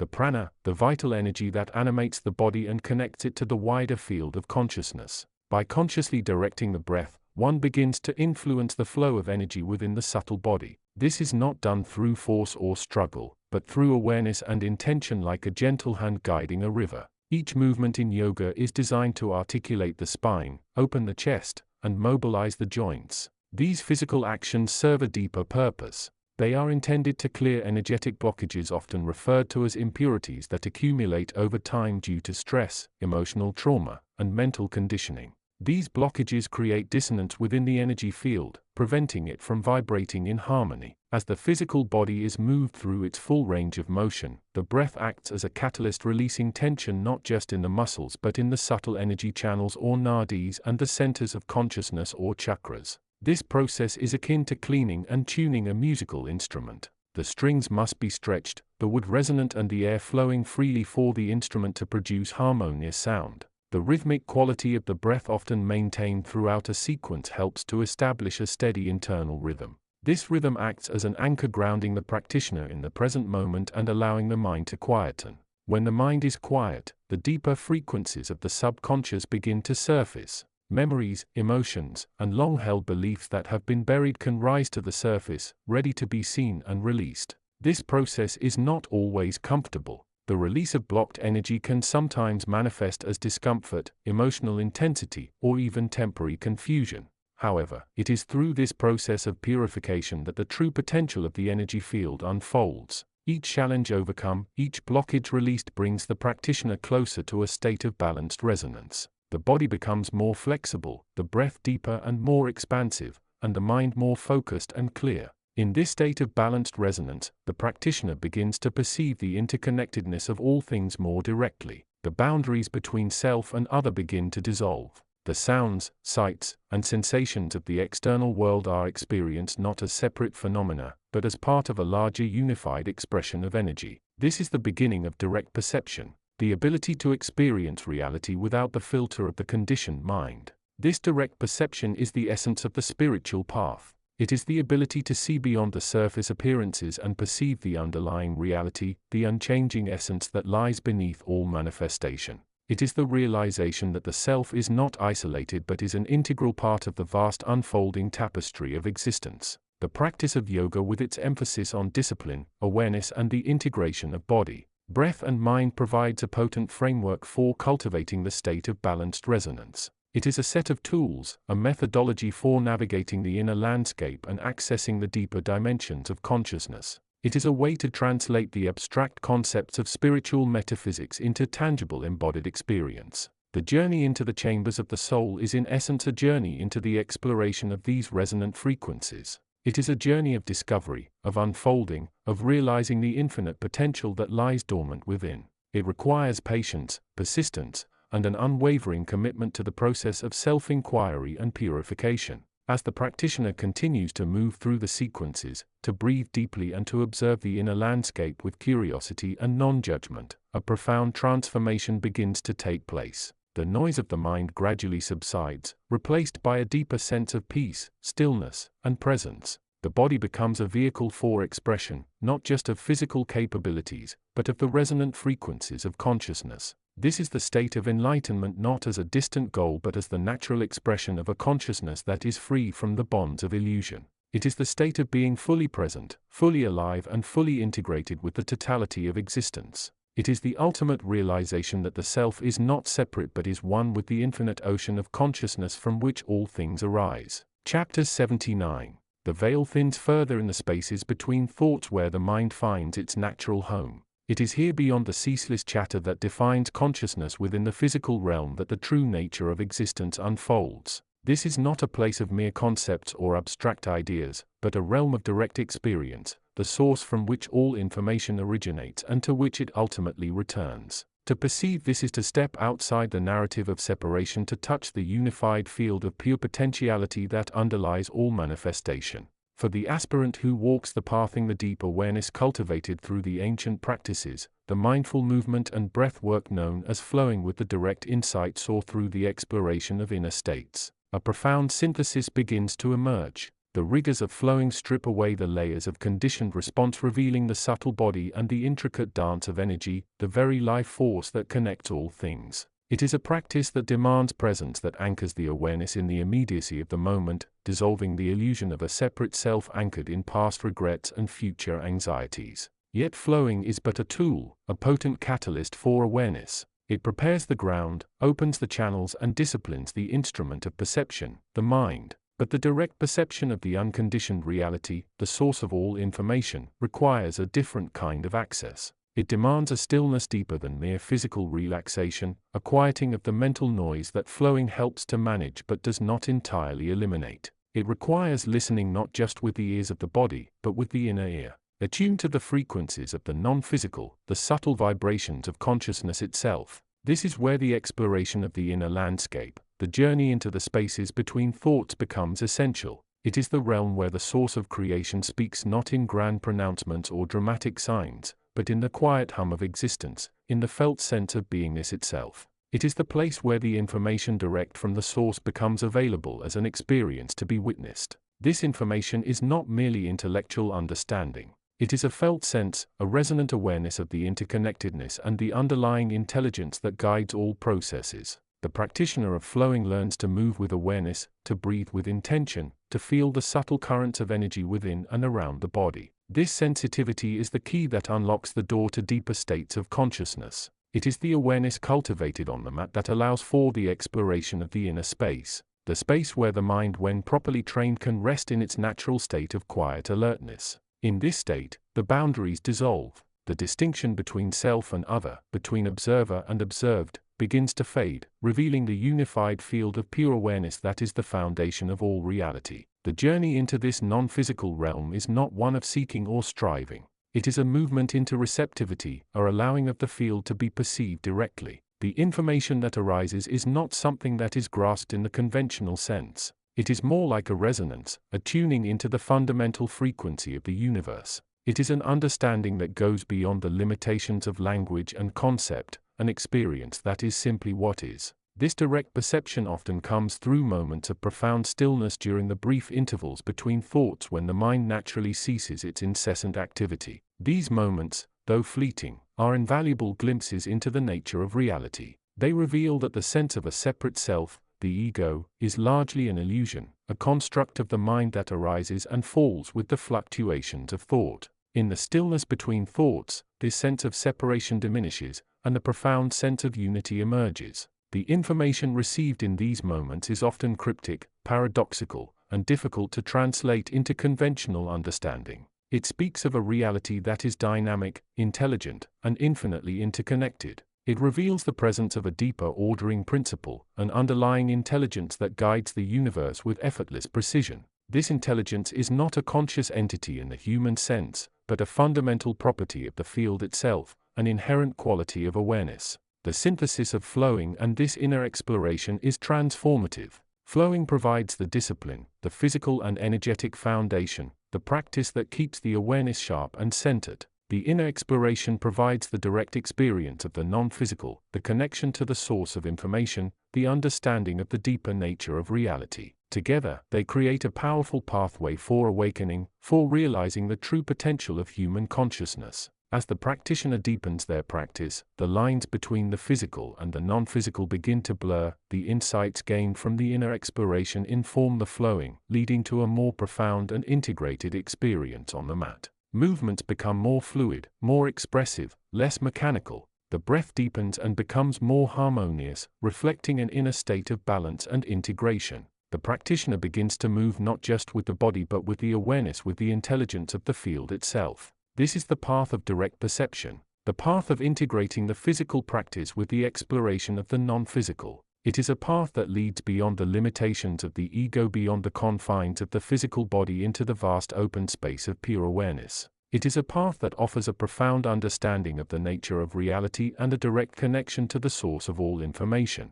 This understanding is not merely intellectual or conceptual. It is an experiential understanding, a felt sense of the interconnectedness of all things, a direct perception of the underlying intelligence that guides the universe. It is an understanding that brings a sense of peace, a sense of belonging, a sense of home. It is an understanding that dissolves the fear of separation, the fear of loss, the fear of change. The journey is ongoing, a continuous process of exploration, of refinement, of integration. There is no final destination, no ultimate goal to be achieved. The path itself is the destination, the journey of awakening, the journey of realizing the true nature of consciousness. It is a journey that leads to a profound transformation, a transformation of the self from a separate entity into a unified presence and expression of the field itself. In this state, the practitioner lives from a place of inner peace, of unconditional acceptance, of effortless action guided by the intelligence of the field. The information direct from the source becomes the guiding principle of life, not as a set of rules or instructions, but as a resonant awareness of the deeper reality. The practitioner becomes a living expression of the unity of existence, a bridge between the physical and the non-physical, a beacon of light in a world still lost in the illusion of separation. This is the promise of the path, the promise of awakening, the promise of realizing the full potential of human consciousness. It is a path that requires courage, dedication, and an unwavering commitment to the truth. It is a path that leads to a profound transformation, a transformation that touches every aspect of life, bringing peace, joy, and a deep sense of fulfillment. It is a path that leads to the realization that we are not separate entities, but part of a vast interconnected web of life guided by an underlying intelligence and connected to the source of all information. The resonant frequency of integration. The seeker, having traversed many internal landscapes and encountered various manifestations of the self, now finds themselves standing on a threshold both familiar and profoundly new. The distinctions that once seemed so sharp, mind versus body, inner versus outer, self versus other, have begun to soften, like edges of a crystal smoothed by time and light. This is not dissolution but integration, a weaving together of the tapestry of existence into a single vibrant thread. It is the realization that the separation was always an illusion, a construct of limited perception, and that the true nature of being lies in its interconnectedness. From the vantage point of this integrated awareness, the world beyond the physical appears not as something other but as a reflection, a mirror held up to the boundless nature of consciousness itself. The subtle energies, the life force that underlies all forms, cease to be mere theory or esoteric practice and become tangible presence. One can feel the hum of the planet, the rhythmic pulse of the stars, the subtle shifts in the energetic field of another being simply by being present, by attuning to the deeper resonances that underpin all manifestation. This is where the practices take on a new dimension. The physical postures of the yoga forms, no longer merely exercises in flexibility or strength, become gateways. Each movement, each hold becomes an opportunity to consciously shift the resonance of the body-mind complex. By aligning the physical structure with its natural geometry, by holding the postures with mindful awareness, the practitioner begins to tune the instrument of the self,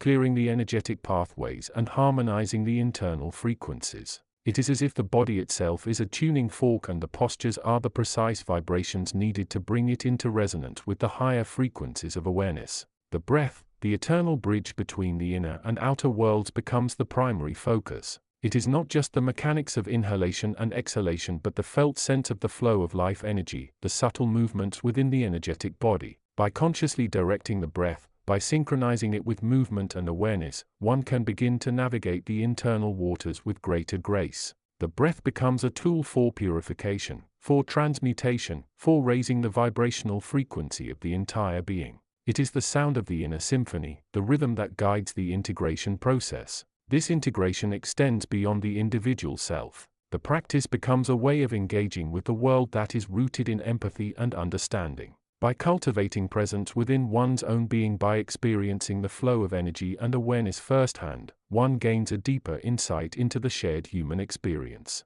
The struggles, joys, and sorrows of others are no longer distant events, but resonant echoes within the self. Compassion arises not from intellect or sentiment, but from the direct experience of interconnectedness. The boundaries that once defined me and them dissolve, revealing the shared essence of all life. The path of integration is not one of arrival, but of ongoing participation. It is a commitment to presence, to awareness, to the continuous refinement of one's resonance. The physical world remains, yet it is perceived through the lens of unity. The challenges that once seemed insurmountable are now seen as opportunities for growth, for deeper understanding, for further alignment with the higher frequencies of consciousness. The spiritual concepts that were once abstract ideas now become lived reality, the very fabric of one's existence. The journey is one of becoming increasingly attuned to the subtle frequencies of the universe, recognizing the patterns of creation, the flow of energy, and the nature of consciousness itself. It is a path that requires both the grounding discipline of the physical form as explored in the practices and the expansive awareness cultivated through meditation and mindful presence.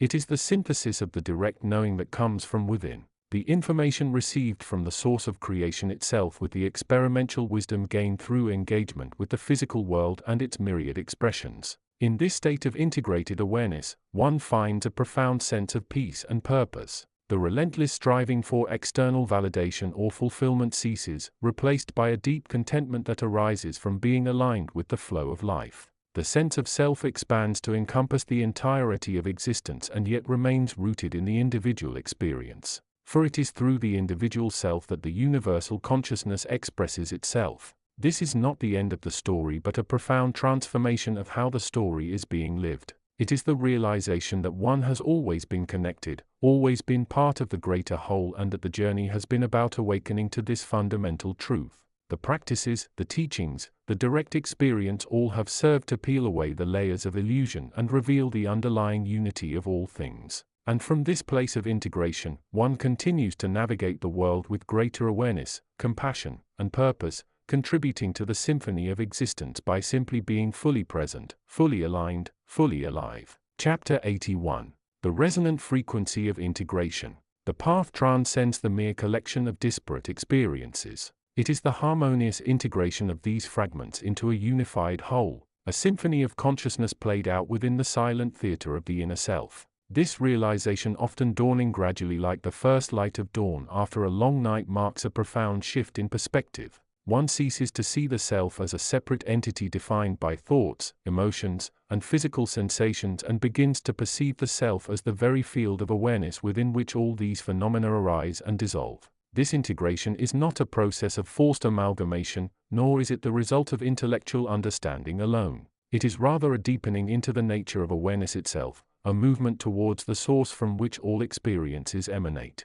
It is the recognition that the observer is not separate from the observed but is in fact the observing consciousness itself. This understanding dissolves the illusion of separation that has until now colored every perception and interaction. From this vantage point, the nature of the self becomes clear. It is not a fixed entity but a dynamic field of potentiality constantly unfolding and integrating new experiences. The sense of I that arises in response to these experiences is not the true self but a temporary construct, a pointer to the deeper reality of pure awareness. By observing this sense of I without attachment, one begins to disentangle it from the transient phenomena of the mind and body, revealing the unchanging presence of consciousness beneath.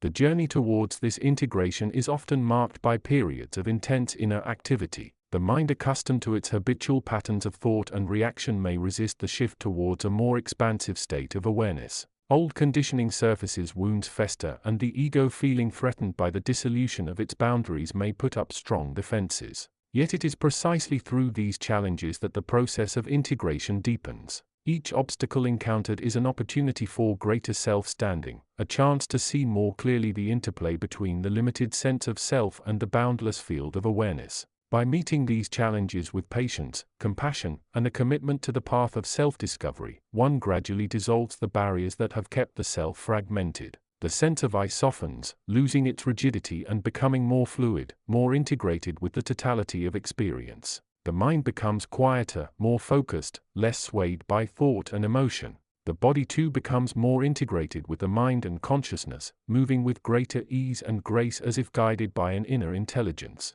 This integration is not merely an internal process. It has profound implications for one's relationship with the external world. As the sense of separation diminishes, so too does the tendency towards judgment, criticism, and conflict. One begins to see others not as separate entities with whom one must compete or struggle, but as reflections of oneself, expressions of the same underlying reality. This recognition fosters a deep sense of empathy and compassion, a desire to see others as one would like to see oneself, free from the limitations of the ego. The practice of yoga, with its emphasis on breath, movement, and meditation, provides a powerful vehicle for this process of integration. Each movement is a reminder of the body's connection to the breath's connection to the mind, and the mind's connection to the deeper field of awareness. The repetition of the series creates a rhythm that can help to quiet the mind and allow one to sink below the surface of thought into a more direct experience of being. The breath in particular serves as a bridge between the physical and the spiritual.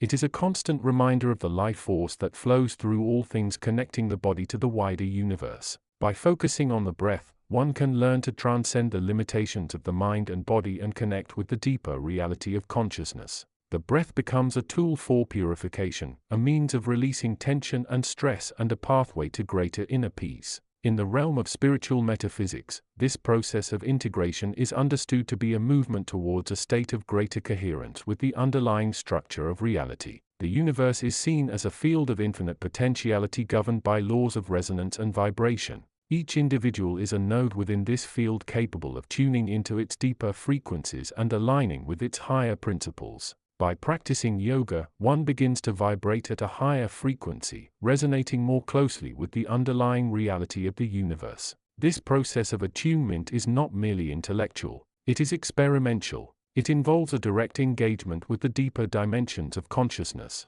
a movement beyond the limitations of the mind and body into a more expansive state of being. This state of expanded awareness is often described as a sense of oneness with all things. It is a recognition that the self is not separate from the universe but is in fact an integral part of it. This understanding brings with it a profound sense of peace and fulfillment, a realization that one is not lost or alone but is rather a vital part of a vast and unfolding reality. The journey towards the state of integration is a lifelong process, one that requires commitment, dedication, and a willingness to explore the deeper dimensions of the self. It is not a path that can be traveled alone. It requires the guidance of a teacher, the support of a community, and the grace of the universe itself. Yet, it is a path that is well worth taking, for it leads to a deeper understanding of oneself and one's place in the universe, a realization that brings with it a profound sense of peace, joy, and fulfillment. As one continues on this path, the nature of reality begins to shift. The old boundaries that once seemed so solid begin to dissolve, revealing a deeper reality of interconnectedness and unity. The sense of self expands, encompassing not only one's own thoughts and feelings, but also the thoughts and feelings of others, the rhythms of the natural world, and the underlying patterns of the universe itself. This is the state of enlightenment, the ultimate goal of the spiritual journey. It is a state of complete integration, a recognition that the self is not separate from the universe, but is in fact an integral part of it. It is a state of peace, joy, and fulfillment. A realization that one is not lost or alone, but is rather a vital part of a vast and unfolding reality. The path may be long and arduous, but the rewards are immeasurable. By integrating the various aspects of the self, one can begin to experience the fullness of life, free from the limitations of the ego and connected with the deeper reality of consciousness. This is the promise of the spiritual journey, a journey towards greater understanding, greater awareness, and greater love.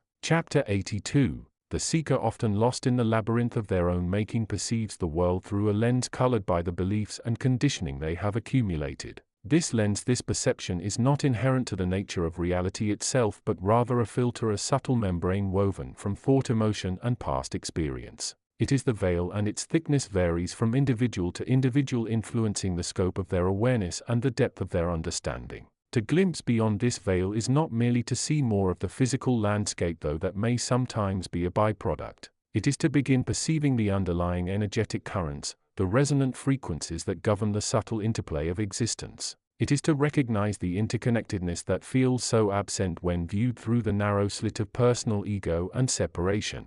This recognition is the first step away from the illusion of isolated self towards the understanding of oneness. This shift in perception does not typically occur overnight. It is less a sudden revelation and more a gradual unwinding, a process of refinement akin to the dedicated practice found within certain disciplines. Yoga, a dynamic sequence of movements linked with breath designed to systematically work through the body, the mind, and the energy channels or nadis within the subtle body. Each posture is a step, each breath a guide, moving the practitioner from gross to subtle layers of being. Within these physical movements lies a profound metaphor for the inner journey. The body, this temporary vessel, becomes the field upon which the practice unfolds. The breath acts as an anchor connecting the mind to the present moment, the only moment that truly exists. Through consistent and dedicated application, the practitioner begins to notice shifts not just in flexibility or strength, but in mental clarity, emotional regulation, and a growing sense of inner stillness.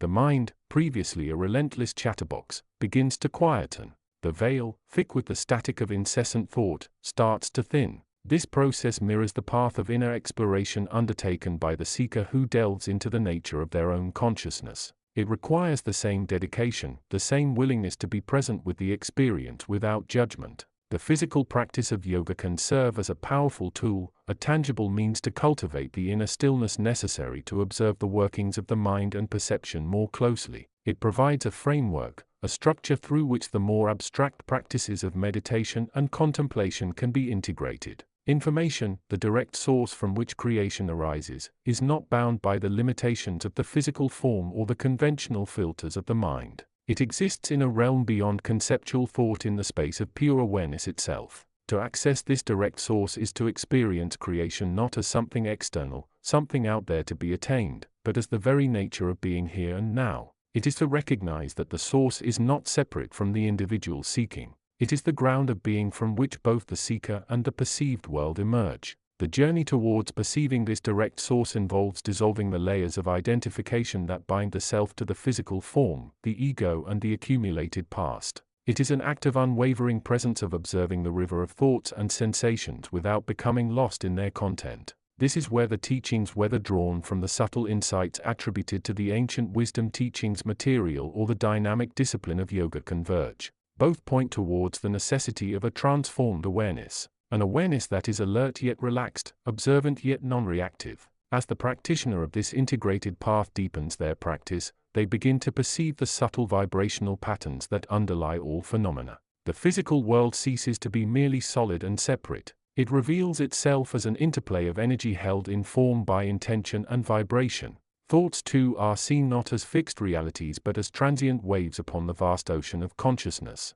Emotions are understood as energetic responses to perceived stimuli, part of the same flow, not isolated states of being to be fought against or clung to. This perception is not about achieving a state of perpetual bliss or detachment. It is about understanding the nature of experience itself, recognizing the interplay between the inner and the outer, the observer and the observed. It is about seeing the hand of intelligent creative energy at work everywhere within and without. This direct perception of the source infuses the practitioner with a profound sense of peace, not because external circumstances have necessarily changed, but because their relationship with reality has. The veil woven from the threads of separation begins to fall away, not through force but through gentle, persistent awareness. The practice of yoga, with its emphasis on breath, movement and presence, becomes a moving meditation, a way of life that continuously brings the practitioner back to the direct experience of being beyond the layers of belief and perception. The insights gleaned from exploring the nature of consciousness provide the understanding necessary to navigate the energetic landscape with greater awareness and compassion.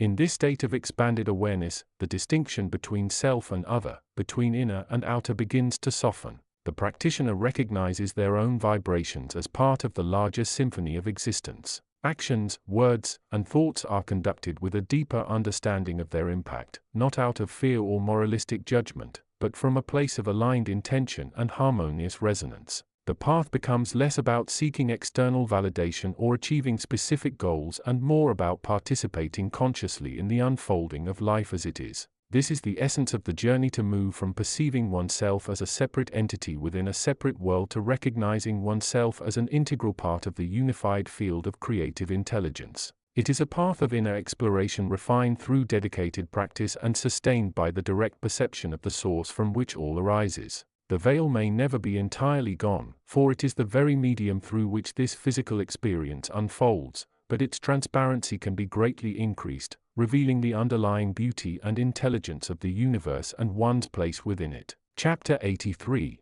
The veil thins further in the spaces between thoughts, where the self, as conventionally understood, dissolves not into nothingness, but into a boundless presence. It is here, beyond the narratives woven by the mind, that the true nature of consciousness reveals itself, not as a separate entity having experiences but as the very fabric of reality itself, permeating and underpinning all phenomena. To perceive this is not merely an intellectual grasp. It is an experimental shift, a fundamental reorientation of awareness from the limited ego to the infinite ground of being. Many seekers stumble, caught in the snares of intellectualization. They read the descriptions of this state, analyze it, debate its nuances, and feel they understand it intellectually. Yet understanding remains distinct from being. The mind, adept at its game of comparison and judgment, can easily label the experience, categorize it, and then retreat back into its familiar territory of analysis, convinced it has apprehended the ungraspable. This intellectual grasp, while a necessary first step, is ultimately a shadow, a reflection that cannot replace the substance it represents. True realization dawns not through the intellect's analytical tools but through the simple, unwavering presence of awareness itself. Yoga. On the surface, it is a physical discipline, a series of postures linked by movement synchronized with breath. For the dedicated practitioner, the physical benefits are undeniable: increased strength, flexibility, endurance, and a greater sense of bodily awareness. But the path, as laid out, possesses a deeper, more profound dimension, one that resonates deeply with the metaphysical exploration of consciousness. The practice becomes the means to disentangle the practitioner from the illusions of separation. As the body moves through its ranges of motion, held steady by breath and intention, the sense of a rigid, isolated self begins to soften. The boundaries blur. The practitioner becomes less of a doer and more of an awareness experiencing doing. In this state, the physical practice transcends mere exercise. It becomes a sacred act of purification, a process of unwinding the knots of tension, both physical and mental, that have accumulated over time. These knots, as they are sometimes called, are the points where the flow of consciousness has been obstructed, where the sense of separation has become deeply ingrained. Through consistent and dedicated practice, the practitioner learns to navigate these internal landscapes with greater ease. Challenges on the mat, a difficult posture, a moment of doubt, the pull to resist become opportunities for deeper self-understanding. How does the mind react to discomfort? How does the ego attempt to manipulate the situation for its own comfort or validation? How does true presence offer a different pathway, one perhaps less comfortable in the moment, but leading to greater freedom in the long run? This is where the integration deepens. The insights gained on the yoga mat through the direct experience of the body and mind inform the understanding of the deeper metaphysical truths. The physical practice becomes a tangible way to work with the subtle energies and mental patterns that underlie the sense of separation. It provides a daily embodied discipline to cultivate the qualities necessary for perceiving reality more clearly: patience, discipline, concentration, and an unwavering commitment to awareness. The journey is not linear. There will be days of clarity and ease, moments of profound insight where the nature of self seems to dissolve. And there will be days of struggle when the mind clouds over, when the body feels resistant, when the old patterns of identification seem overwhelming. Yet the consistent practice, the commitment to showing up on the mat or in the space of presence, becomes the unwavering anchor. It is the commitment to seeing what is without trying to change it that eventually leads to transformation. This transformation is not about becoming someone else. It is about realizing the already existing nature of the self as pure unconditioned awareness. It is about recognizing that the sense of being a separate entity experiencing the world from a fixed point within a body is a perspective like any other superimposed onto the underlying unity of existence. The practice, whether through the physical movements of yoga or the quieter disciplines of meditation and contemplation, is the means by which the superimposition is gradually seen through. In the end, the path, whether expressed through the dynamic flow of yoga or the quieter practices of inner exploration, leads to the same realization: the dissolution of the limited self in the embrace of boundless awareness. It is a path of direct experience grounded in the body and lived through the heart, leading the seeker beyond the constructs of the mind to the profound truth of their own nature. The journey is the destination, and in the fullness of presence there is no separation, only the joyful unbounded dance of consciousness. Chapter 84. The veil thins here, not in a sudden tear but in a slow deliberate unfurling, like a lotus petal opening to the morning light. Those who dwell in the realms beyond the purely physical, those who have learned to listen beyond the echoes of the material world, understand that the self is not merely a collection of fleeting thoughts and sensations. It is a deeper resonance, a frequency that vibrates in harmony with the great silent hum of existence itself. This understanding is not acquired through intellectual conquest alone. Though the mind must be trained to still its chatter, it is revealed through a process of inner alignment, a synchronization of the body, the breath, and the subtle currents of energy that underpin all manifestation. Consider the practice known as synchronic movement, a discipline that draws from the ancient wisdom embedded within the structures of being and the dynamic flow of universal energy. It is not merely a physical exercise,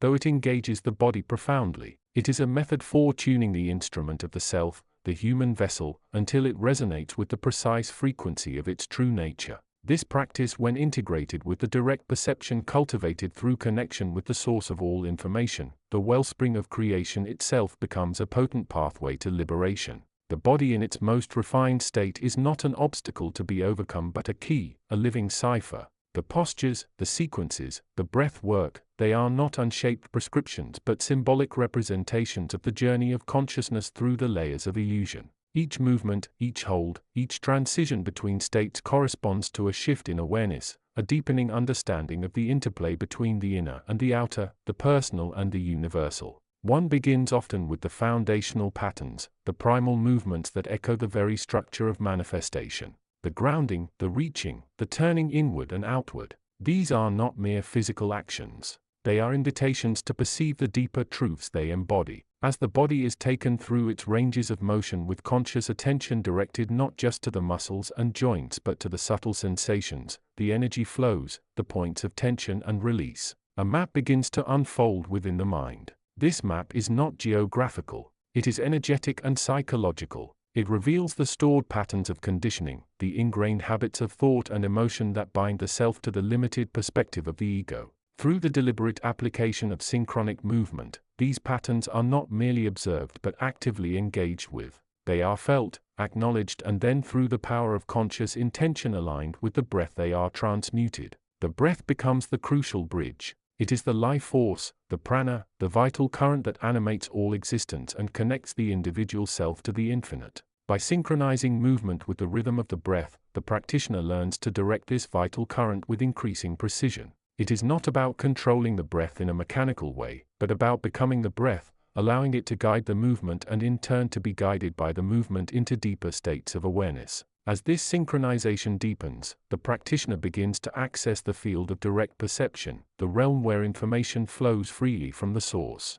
This is not about receiving messages in a linear verbal form. It is a more fundamental connection, a resonance with the underlying structure of reality. Insights arise not as thoughts but as feelings, as knowing. The limitations of language dissolve and understanding comes in a holistic, intuitive way. Consider the experience of holding a challenging posture. The physical sensations of strain, fatigue, heat or cold are present, but for one who is practicing with this depth of awareness, these sensations are not merely endured. They are explored. Where does the tension live? What thoughts arise in response to it? What emotions are tied to this feeling of limitation? By observing without judgment, by feeling into the core of the sensation, the practitioner begins to disentangle the sensation from the story the mind constructs about it. This is where the wisdom of the source becomes available. It does not offer answers to the intellectual questions the mind might pose, such as why does this hurt or how long must I endure this? Instead, it offers a different kind of understanding.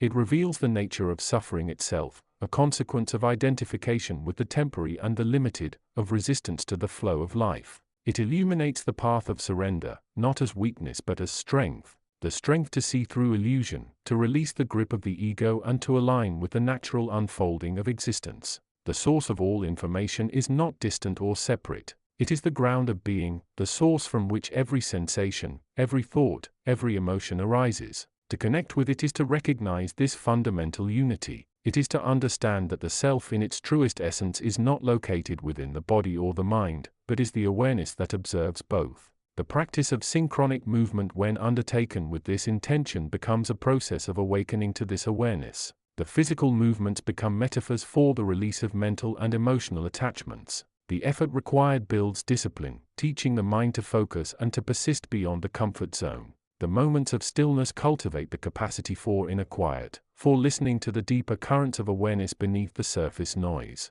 The flow between movements encourages adaptability and trust in the process, letting go of the need for control. Integration is the key. The insights and shifts in awareness that arise during the practice must be carried into everyday life. The challenges of the world, the interactions with others, the internal struggles, these become opportunities to practice the very principles learned on the mat. To meet difficulties with presence, to respond rather than react, to see the divine spark within oneself and others. This is the true fruit of the practice. It is a long path. This journey towards alignment, towards the direct perception of truth. There will be moments of doubt, moments of confusion, moments where the old patterns seem to resurface with renewed vigor. But the discipline of the practice, the commitment to the process of inner alignment provides the unwavering foundation. It is like tending a garden. The seeds of awareness are planted through the practice and the consistent cultivation. The watering with intention and the weeding of distraction allows the wisdom of the source to blossom.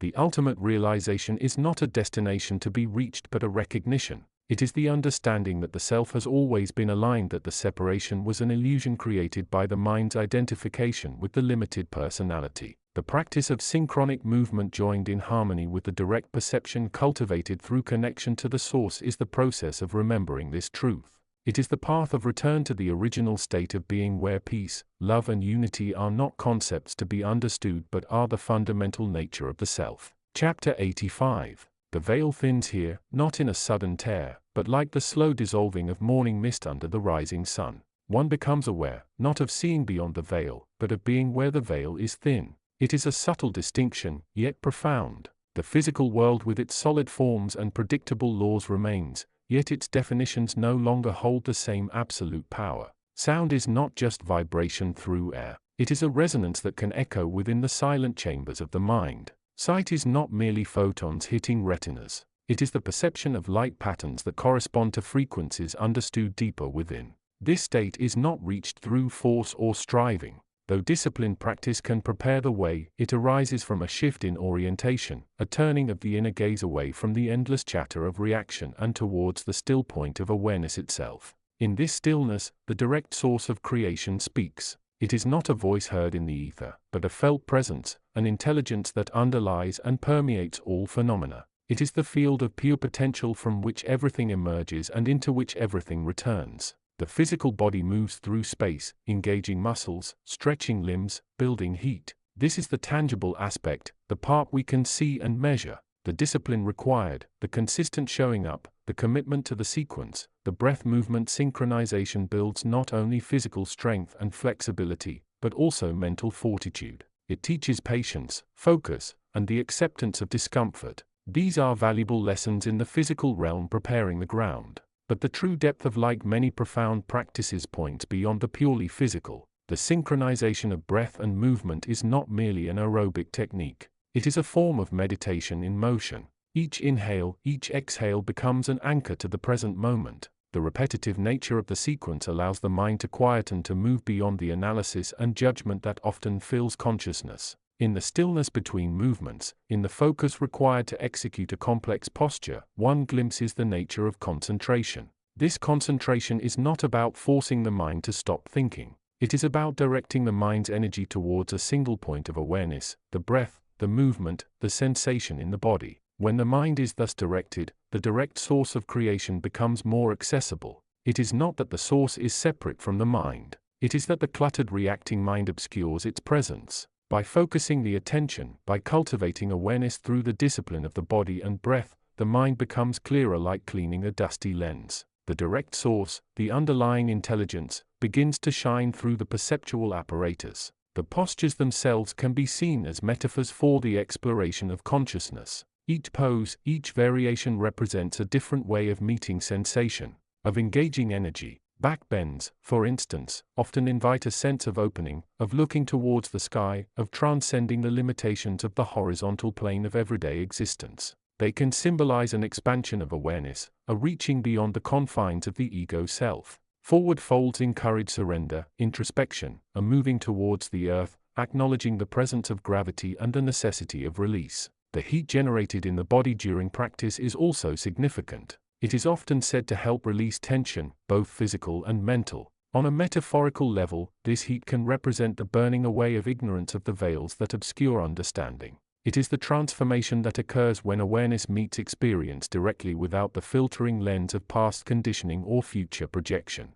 In this heat, the direct source of creation becomes more palpable, more immediate. It is the intelligence that drives the process of unfolding, the energy that animates the dance of existence. The practice becomes a laboratory for understanding the nature of self and other, of subject and object. In the focused awareness of a difficult pose, the sense of a separate I that is doing the pose begins to dissolve. There is only the doing, the experiencing, the flow of energy guided by an intelligence that is both internal and external. The boundary between the practitioner and the practice, between the mind and the body, becomes porous. This is where the ancient wisdom teachings material resonates deeply. Ancient wisdom teachings emphasized the nature of consciousness as the primary creative force, suggesting that individuals create their own reality through their beliefs and perceptions. This aligns with the understanding fostered by the practitioner through consistent and focused practice is not merely responding to the world, they are actively participating in the creation of their experience.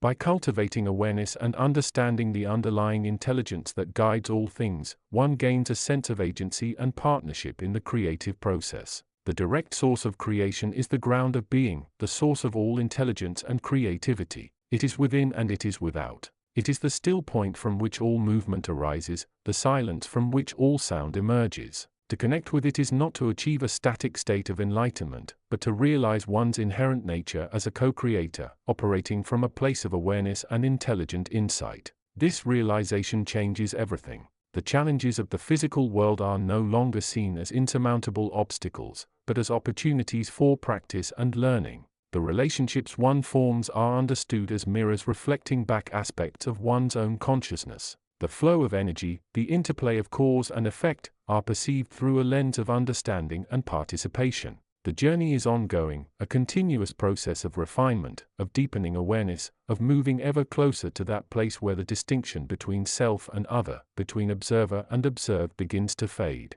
It is a path of discovery, not just of the body and mind, but of the vast intelligent field from which all arises. And in the practice of vinyasa yoga, movement becomes a sacred art, a means of touching the direct source of creation, moment by conscious moment. Chapter 86. The resonant frequency of embodiment. The fabric of existence, often perceived as the solid unyielding ground beneath the feet of the waking mind, is in truth a vast shimmering tapestry woven from the threads of pure potentiality. It is a realm beyond the strict confines of physical law as commonly understood. A space where the subtle energies of consciousness interact and coalesce, shaping the perceived reality from the inside out. To navigate this realm effectively requires a shift in orientation, a move from the observer's chair to the participator stance embodied within the very flow of the unfolding moment within the sanctuary of the body-mind complex. A profound transformation can occur when one begins to consciously attune to the underlying resonant frequency that underlies all manifestation.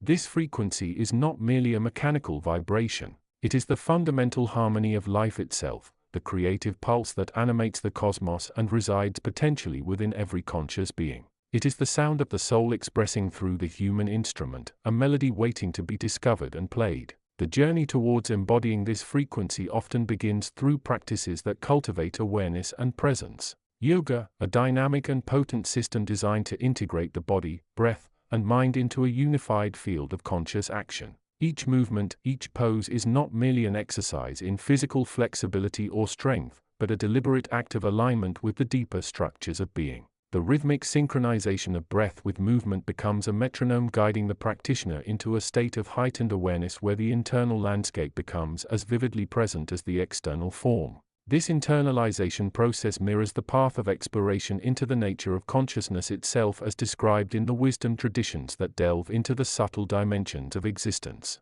These teachings often speak of the mind as the primary instrument through which the self interacts with the world. Yet they also point towards the limitations inherent in a mind caught in the grip of thought and story. The practitioner learns to observe the mental chatter, the endless stream of commentary and analysis not as an objective reality but as patterns of energy that obscure the direct experience of the present moment. The challenge then lies in learning to listen beyond the internal noise to attune the senses and the awareness to the deeper currents of existence. This is where the resonance finds its expression. It is the felt sense of alignment, the quiet knowledge that one is moving in harmony with the larger flow rather than against it. It is the experience of being a wave within the ocean of life rather than a separate entity battling the tides. This state of embodied resonance is not achieved through force or striving but through a gentle persistent cultivation of presence. It requires the willingness to be exactly where one is, and has, without judgment or resistance. It is the acceptance of the present moment with all its nuances and complexities as the only reality that truly exists. In this acceptance, the boundaries between self and other, between inner and outer begin to dissolve, revealing the underlying unity of all things. The practice of aligning with this frequency can manifest in myriad ways. It might be felt as a sense of expanded awareness where the ordinary becomes extraordinary and the subtle nuances of experience are perceived with clarity. It might be expressed through a newfound creativity as the mind becomes open to inspiration and novel ways of perceiving and interacting with the world. It might even be reflected in the physical realm as the body naturally assumes postures of balance and ease mirroring the internal state of alignment. Ultimately, the journey towards embodying the resonant frequency of life is a journey towards wholeness. It is the recognition that the self is not confined to the limitations of the physical form or the mental narrative, but is instead a radiant expression of the infinite potentiality of consciousness. It is the embrace of the totality of the experience, the integration of joy and sorrow, success and failure into a unified tapestry of being.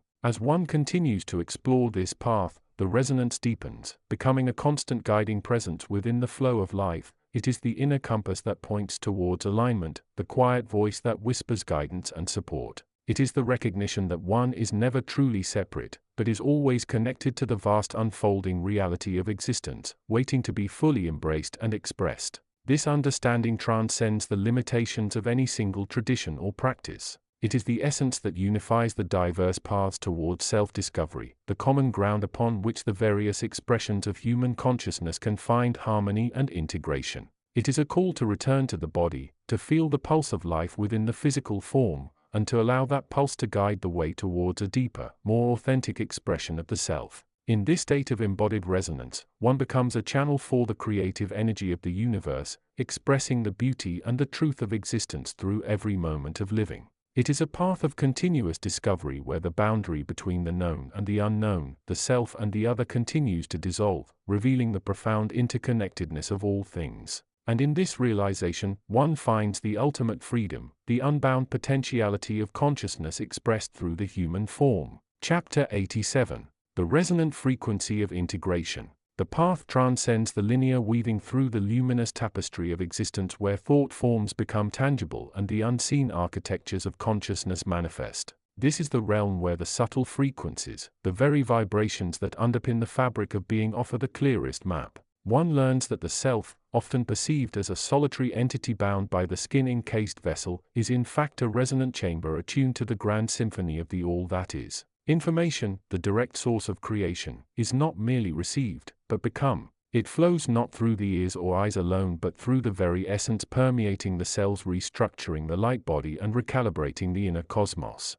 The journey through the yoga framework with its potent sequence of movements synchronized with breath has served as a powerful catalyst. It is not merely physical posturing. It is a sacred alchemy, a process of unwinding the knots, both gross and subtle, that constrict the flow of life force, the prana, within the human system. Each posture is a key, unlocking deeper layers of awareness and clearing energetic pathways. The heat generated is not merely physical, it is the fire of discernment, burning away the veils of illusion, the identifications that tie the self to the temporary and the limited. The breath, the unifying link between movement and stillness, becomes the anchor, the point of stillness from which the vastness of awareness can be perceived. This integration, the merging of the insights gleaned from the direct source of information with the experimental wisdom cultivated through the rigorous practice, begins to reveal a profound truth. The individual self is not separate from the universal field of intelligence. It is rather an integral aspect of it, a wave upon the ocean of consciousness.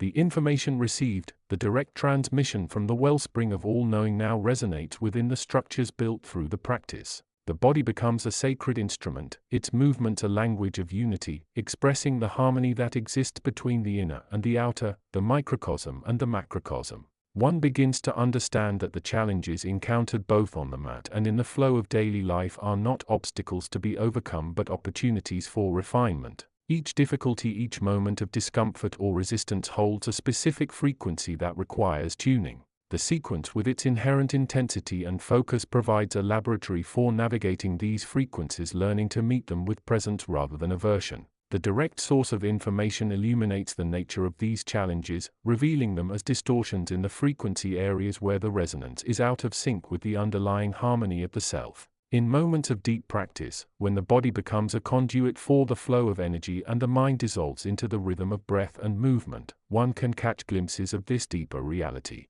The boundaries soften, the sense of a separate I diminishes, replaced by a feeling of being part of a vast interconnected whole. This is where the information becomes most potent, not as an intellectual concept, but as an experimental reality. It is felt in the flow of energy, the subtle movements within the cells, the resonant hum that underlies all phenomena. It is the direct experience of unity, the recognition that the self is the field itself, the source and the manifestation. The practice teaches discipline not in a rigid or dogmatic sense, but as a way of aligning the instrument of the self with the frequencies of possibility. It cultivates presence, the ability to be fully embodied in the moment, aware of the inner landscape and the outer expression without judgment or attachment. This presence is the fertile ground upon which the direct information can take root and blossom. It is the stillness within from which the wisdom arises, the quiet space between thoughts where the true nature of being can be perceived. The integration deepens as one learns to carry the resonance of the practice beyond the confines of the studio or the mat.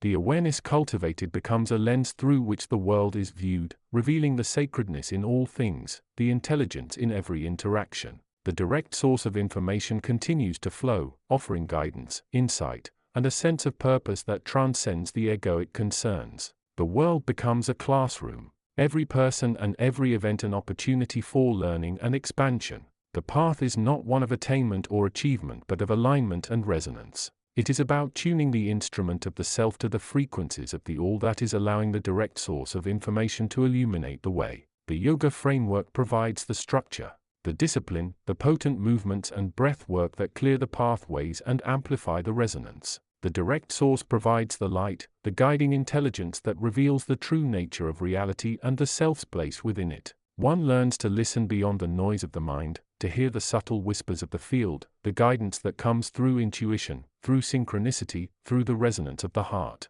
The body becomes a living antenna, picking up the frequencies of the universe and translating them into the language of experience. The practice becomes a way of life, a continuous process of refinement, attunement, and integration. In this state of alignment, the sense of separation dissolves. One realizes that the self is not contained within the physical form, but is the field itself, the underlying consciousness that permeates all things. The information received becomes the experience of this unity, the direct perception of the interconnectedness of all existence. It is a profound transformation, a recognition that the journey has always been about returning home to the place of origin, the state of pure being from which all manifestation arises. The path continues guided by the light of direct knowing and the structure of conscious embodiment. It is a journey into the heart of the mystery, a process of becoming the awareness that observes the field of intelligence from which all creation flows. The integration is complete not in a final destination but in the continuous process of alignment, of resonating with the frequencies of the all that is and becoming the living expression of that unity. Chapter 88.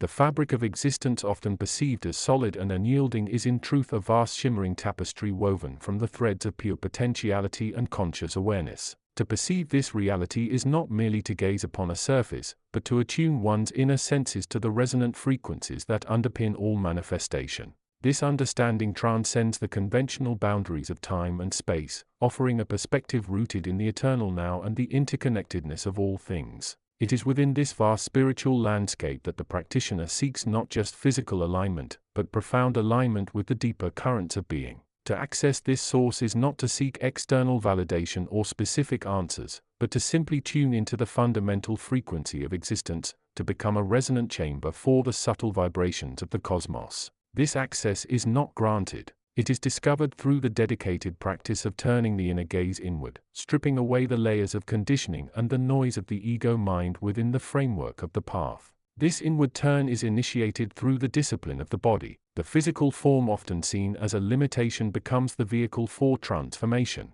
The discipline lies in the gentle yet persistent application of awareness. It is the commitment to showing up again and again to witness the patterns of resistance, the flickers of distraction, and the subtle shifts toward stillness. Each repetition, each breath, each moment of focused attention is an act of purification, an offering of awareness that gradually dissolves the accumulated conditioning. This process mirrors the natural unfolding of consciousness. Like the lotus that emerges from the mud, the practitioner learns to allow the light of awareness to shine through the layers of illusion, bringing clarity and peace. The challenges encountered on the path, both internal and external, are not obstacles to be overcome, but opportunities for deeper inquiry and transformation. They are the very friction that allows the light to illuminate the shadows, revealing the inherent perfection that lies beneath. The wisdom derived from this direct experience is profoundly personal yet universally resonant. It speaks to the inherent potential for awakening within every individual waiting to be uncovered through the dedicated application of awareness. It is a path of unlearning as much as learning, of letting go as much as reaching towards. It requires the courage to question deeply held beliefs, the humility to acknowledge the vastness of what is unknown, and the faith to persist in the practice despite the inevitable fluctuations of the mind and the body. Ultimately, the journey is not about achieving a particular state of being or mastering a specific set of techniques. It is about awakening to the truth of the present moment, about experiencing the direct connection with the source of all life. The practice becomes the laboratory for this awakening, the discipline that allows the practitioner to consistently engage with the deeper reality, to taste the sweetness of presence, and to live from the space of unwavering awareness. In this space, the limitations of the physical form begin to recede. The body becomes a vehicle for expressing the boundless nature of consciousness. Moving with grace and ease, balanced and centered, the mind becomes a clear mirror reflecting the perfection of the present moment without judgment or attachment. The practitioner learns to navigate the world not from the fragmented perspective of the ego but from the unified awareness of the source, bringing equality of presence, compassion and peace to all interactions. This is the path of the resonant being, one who lives in harmony with the fundamental vibrations of existence, whose actions are guided by a deep understanding of interconnectedness and whose life becomes a reflection of the profound truth that they are already whole, already connected, already home. The journey is ongoing, a continuous process of awakening, unfolding, and resonating with the infinite possibilities of the present moment. Chapter 89. The veil thins not in a sudden tear but in a slow dissolving, like frost receding from glass under the early sun, and the realm that emerges exists beyond linear time, beyond physical limitation, yet it is not empty, for it is thick with pure potential, with the hum of infinite consciousness, with the unformed resonance of the source field, the workshop where creation sculpts itself from awareness, and within this subtle expanse a seeking presence drifts through non-physical corridors.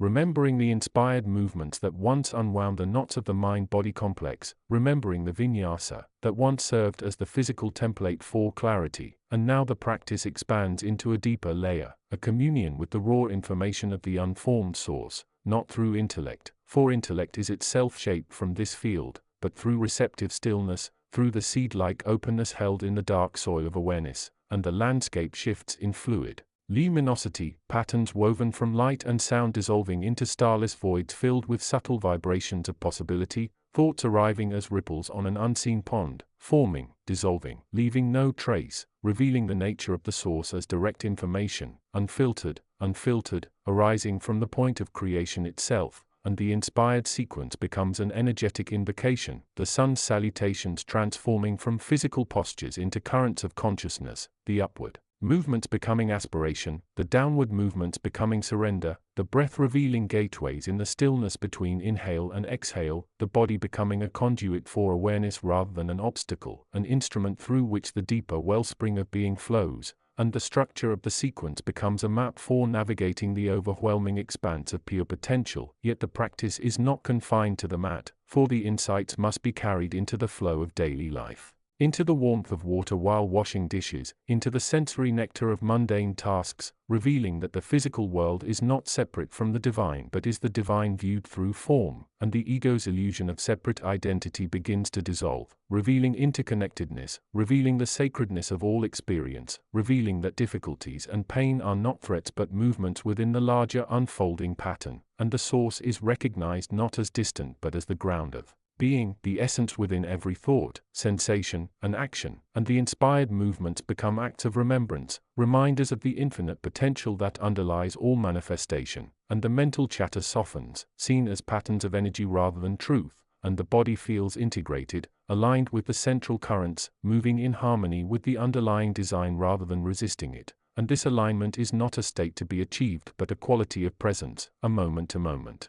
returning, a remembering of the connection always available beneath physical, mental, and emotional layers, and the boundaries between inner and outer dissolve further, revealing the collective field, revealing compassion without attachment, revealing the illusion of separate ego as conditioning held in the mind, and returning to the physical form reveals a subtle ease, a quiet radiance from the core center, a sense of harmony with the flow of life, and the journey continues, always unfolding, always deepening, the physical practice remaining a vital anchor yet understood as one facet of a larger orientation, and the true goal is not mastery of technique but remembrance of the fundamental truth, that the seeking presence is a manifestation of the infinite source, moving through form with awareness and compassion, and the information direct from the source is simple, profound, and quietly transformative. You are the source expressing itself through form, the unformed potential, appearing as movement, breath, sensation, and experience, and to embrace the practice, the journey, the totality of being is to rest in the peace at the heart of reality. Chapter 90. The path less traveled often reveals landscapes unseen by those lost on the well-worn highway, such as the nature of the journey into the deeper self, a pilgrimage undertaken not by foot alone but by the of consciousness itself.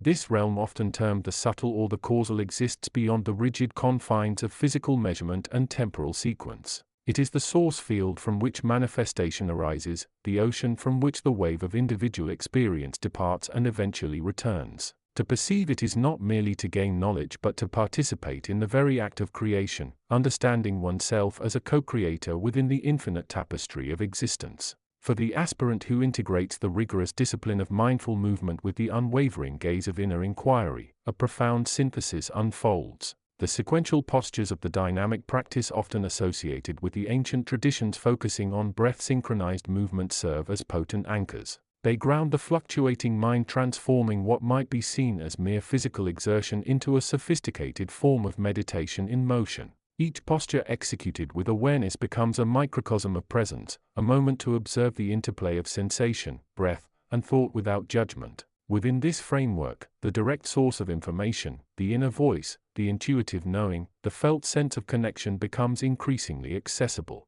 It is not a sudden revelation, but a gradual awakening, like turning the dials of a radio until the desired frequency is found. The physical practice clears the energetic channels, much like pruning a garden to allow sunlight and water to reach the roots. It cultivates the necessary stillness, the quietude required to hear the whispers that emanate from the deeper layers of being. These whispers are the raw data of existence, the unfiltered information direct from the source of creation itself, speaking the language of feeling and pure potential. This inner information often contrasts sharply with the narrative constructed by the mind, the constant stream of stories, judgments, and expectations that filter our experience. The mind, while a powerful tool, can also become a cage, replaying past hurts or anxiously projecting into the future. The practice, however, acts as a bridge, inviting the individual to step outside the mental narrative even for fleeting moments and simply be. In these moments of embodied presence, the direct source of information begins to surface.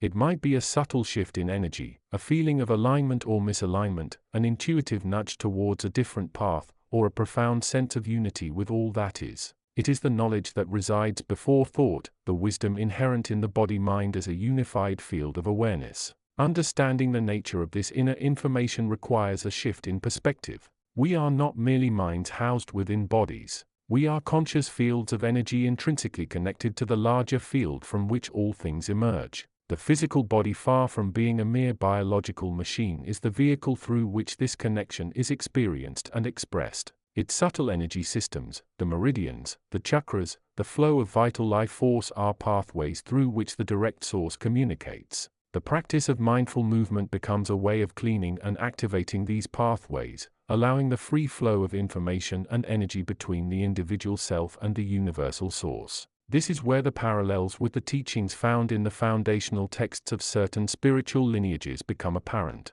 These texts often speak of transcending the illusion of separation, of recognizing the inherent divinity within oneself and all phenomena. They describe the nature of the mind as both the perceiver and the perceived, suggesting that true freedom lies in understanding this distinction and learning to operate from a place beyond duality. The dynamic practice, with its emphasis on embodiment and presence, provides a practical means for engaging with these profound metaphysical concepts. It moves the understanding from the realm of intellectual concept to lived experience. The atmosphere within this realm is one of profound stillness yet vibrant potential. It is like the space between two notes in a melody, a silence filled with possibility. It is not necessarily devoid of sensation, but rather experienced through a lens of heightened awareness where every sensation is seen as a reflection of the underlying unity. The practitioner learns to navigate the internal landscape with gentleness and curiosity, recognizing that the self is not fixed, but is rather an unfolding expression of the source. Challenges within the practice, whether physical or mental, are viewed not as obstacles, but as opportunities for deeper inquiry and understanding.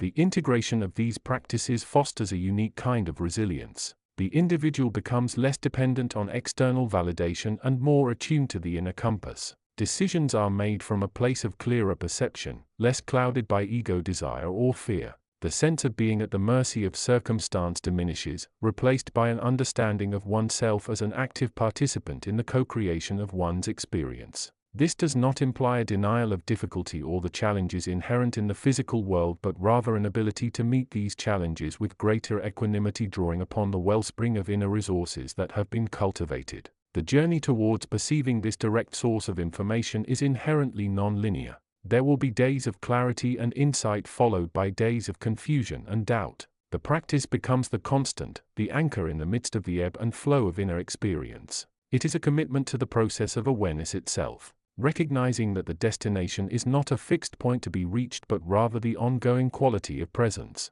It is about learning to listen not just with the ears but with the entire being, open to the vastness of what is known and unknown. As the practitioner deepens their engagement, the lines between the self and the other begin to blur. The sense of separation, the root of much suffering, loosens its grip. In the stillness of the pose, holding the breath, or simply observing the breath in stillness, glimpses of oneness emerge. These are not mere intellectual concepts but felt experiences of connection, a recognition that the individual is a vital part of the grand unfolding interwoven with every other being and phenomenon. This understanding transforms the way one relates to the world, fostering compassion, empathy, and a profound sense of responsibility towards all life. This state of being is not a permanent abode but a way of being, a quality of awareness that can permeate all aspects of life regardless of the external circumstances. It is the realization that the true work lies not in accumulating external things or achieving specific milestones but in the continuous practice of presence, of aligning oneself with the flow of life and of listening to the direct source of information that resides within.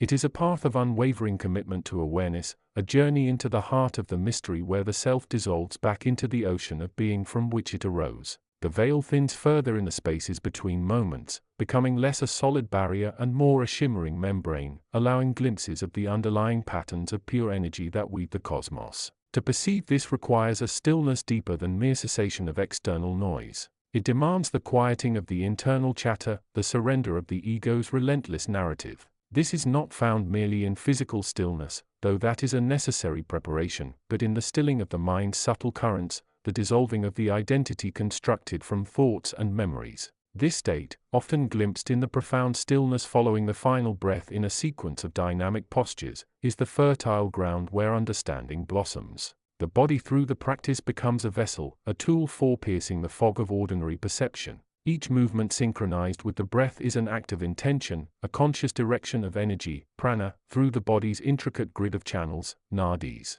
It is not merely about achieving flexibility or strength, though these are byproducts. It is about awakening, about tuning the physical instrument to resonate with the deeper frequencies of existence. In this space, the distinction between the self and the universe begins to dissolve. The individual consciousness, which has so carefully constructed a sense of separation through the mind's narratives, finds itself aligned with the great flow. The repetitive nature of the practice becomes meditative, anchoring the mind in the present moment where the ego has less purchase. Thoughts still arise like leaves floating on a stream, but they are observed without attachment, recognized as transient phenomena within the vastness, not as reflections of a fixed self. This alignment is not instantaneous. It is a process, a gradual unwinding, a shedding of layers built up over lifetimes of conditioning. The physical practice serves as a potent catalyst, forcing the body to open in ways the mind might resist, mirroring the inner work of releasing mental and emotional rigidity. The discomfort encountered is not merely physical, it often points to deep-seated emotional or mental patterns that need attention.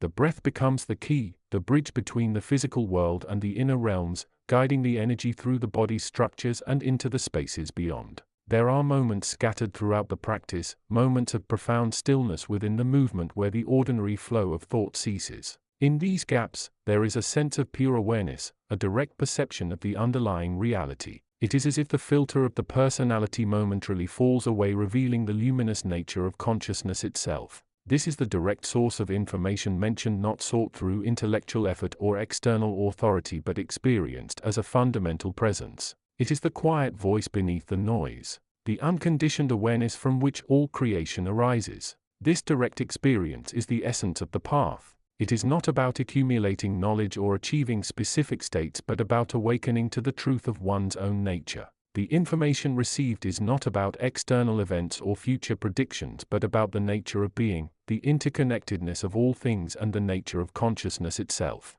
It is an understanding that goes beyond concepts, beyond the limitations of language, and is directly perceived in the heart of the individual. The practice, when approached with this understanding, transforms. It becomes less about discipline and more about alignment, less about forcing the body into shapes and more about allowing the energy to flow freely following its own intrinsic patterns. The poses become expressions of this alignment, movements arising from a deeper intelligence rather than imposed by the will. The yoga becomes not a series of postures but the union, the yoking together of the individual consciousness with the universal consciousness experienced through the body as the vehicle. This union is not a state to be attained and then maintained. It is an ongoing process, a continuous alignment with the flow of life, the dance of energy and form. It requires presence moment by moment, awareness of the breath moving through the body, awareness of the thoughts arising and passing, awareness of the sensations and emotions without judgment. It is a path of continuous discovery, a journey into the vastness that lies within, mirroring the vastness of the universe from which it arises.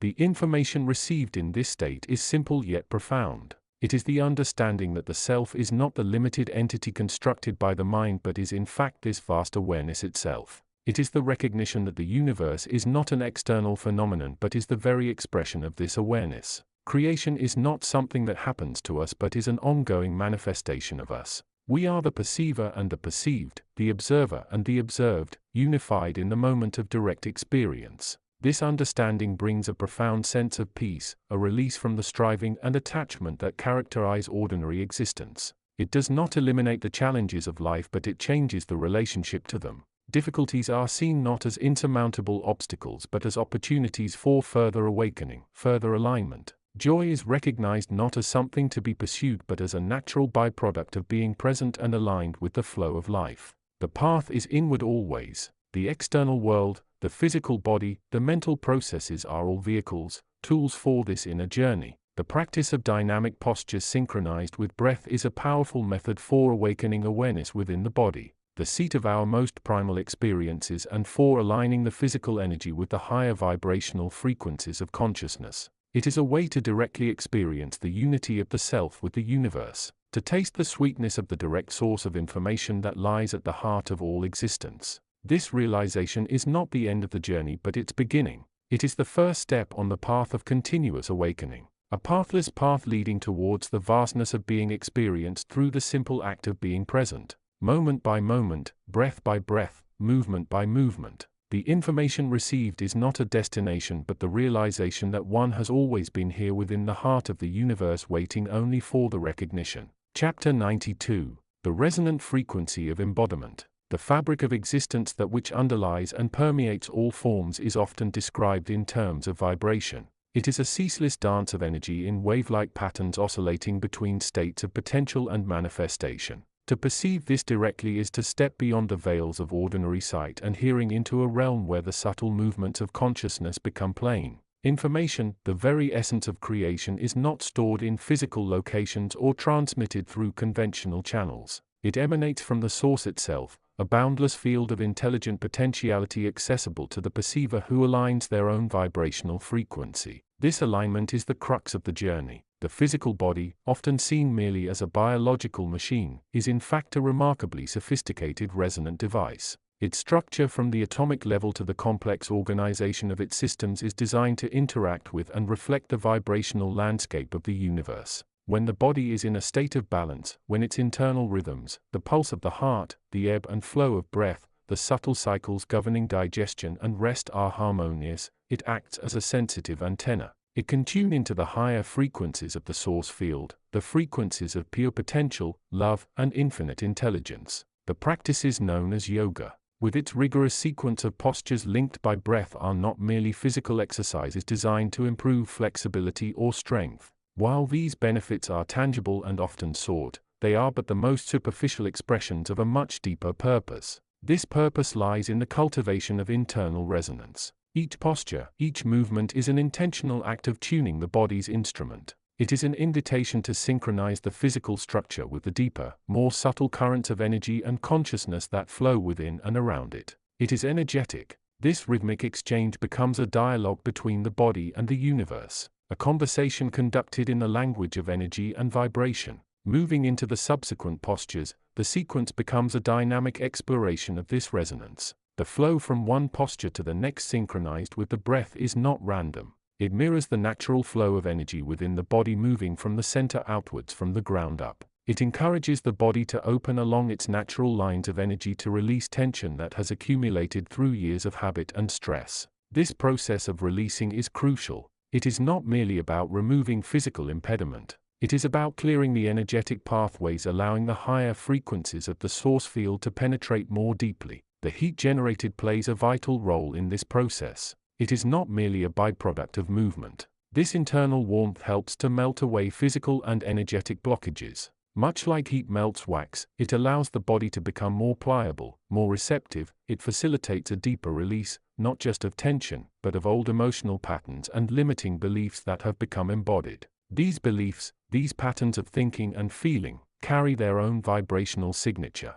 They are frequencies that can interfere with the body's natural state of harmony and connection to the source. As the practitioner moves through the sequence with awareness, focusing on the breath and the sensation of energy moving through the body, a profound transformation begins to occur. The ordinary consciousness focused on the limited self and its immediate surroundings begins to expand. The mind, which tends to chatter and worry, starts to quieten. This quieting is not forced suppression but a natural consequence of the practice when performed with genuine intention and awareness. In this state of quietude, the practitioner becomes more sensitive to the subtle guidance of the inner self, that aspect of consciousness that is inherently connected to the source. Information flows more freely. It is not received as a dense logical concept but as a felt sense, an intuitive knowing. It comes through the body, through the heart, through a direct nonverbal channel. This information is often related to the specific needs of the practitioner at that moment. A subtle adjustment in alignment, a need for more rest,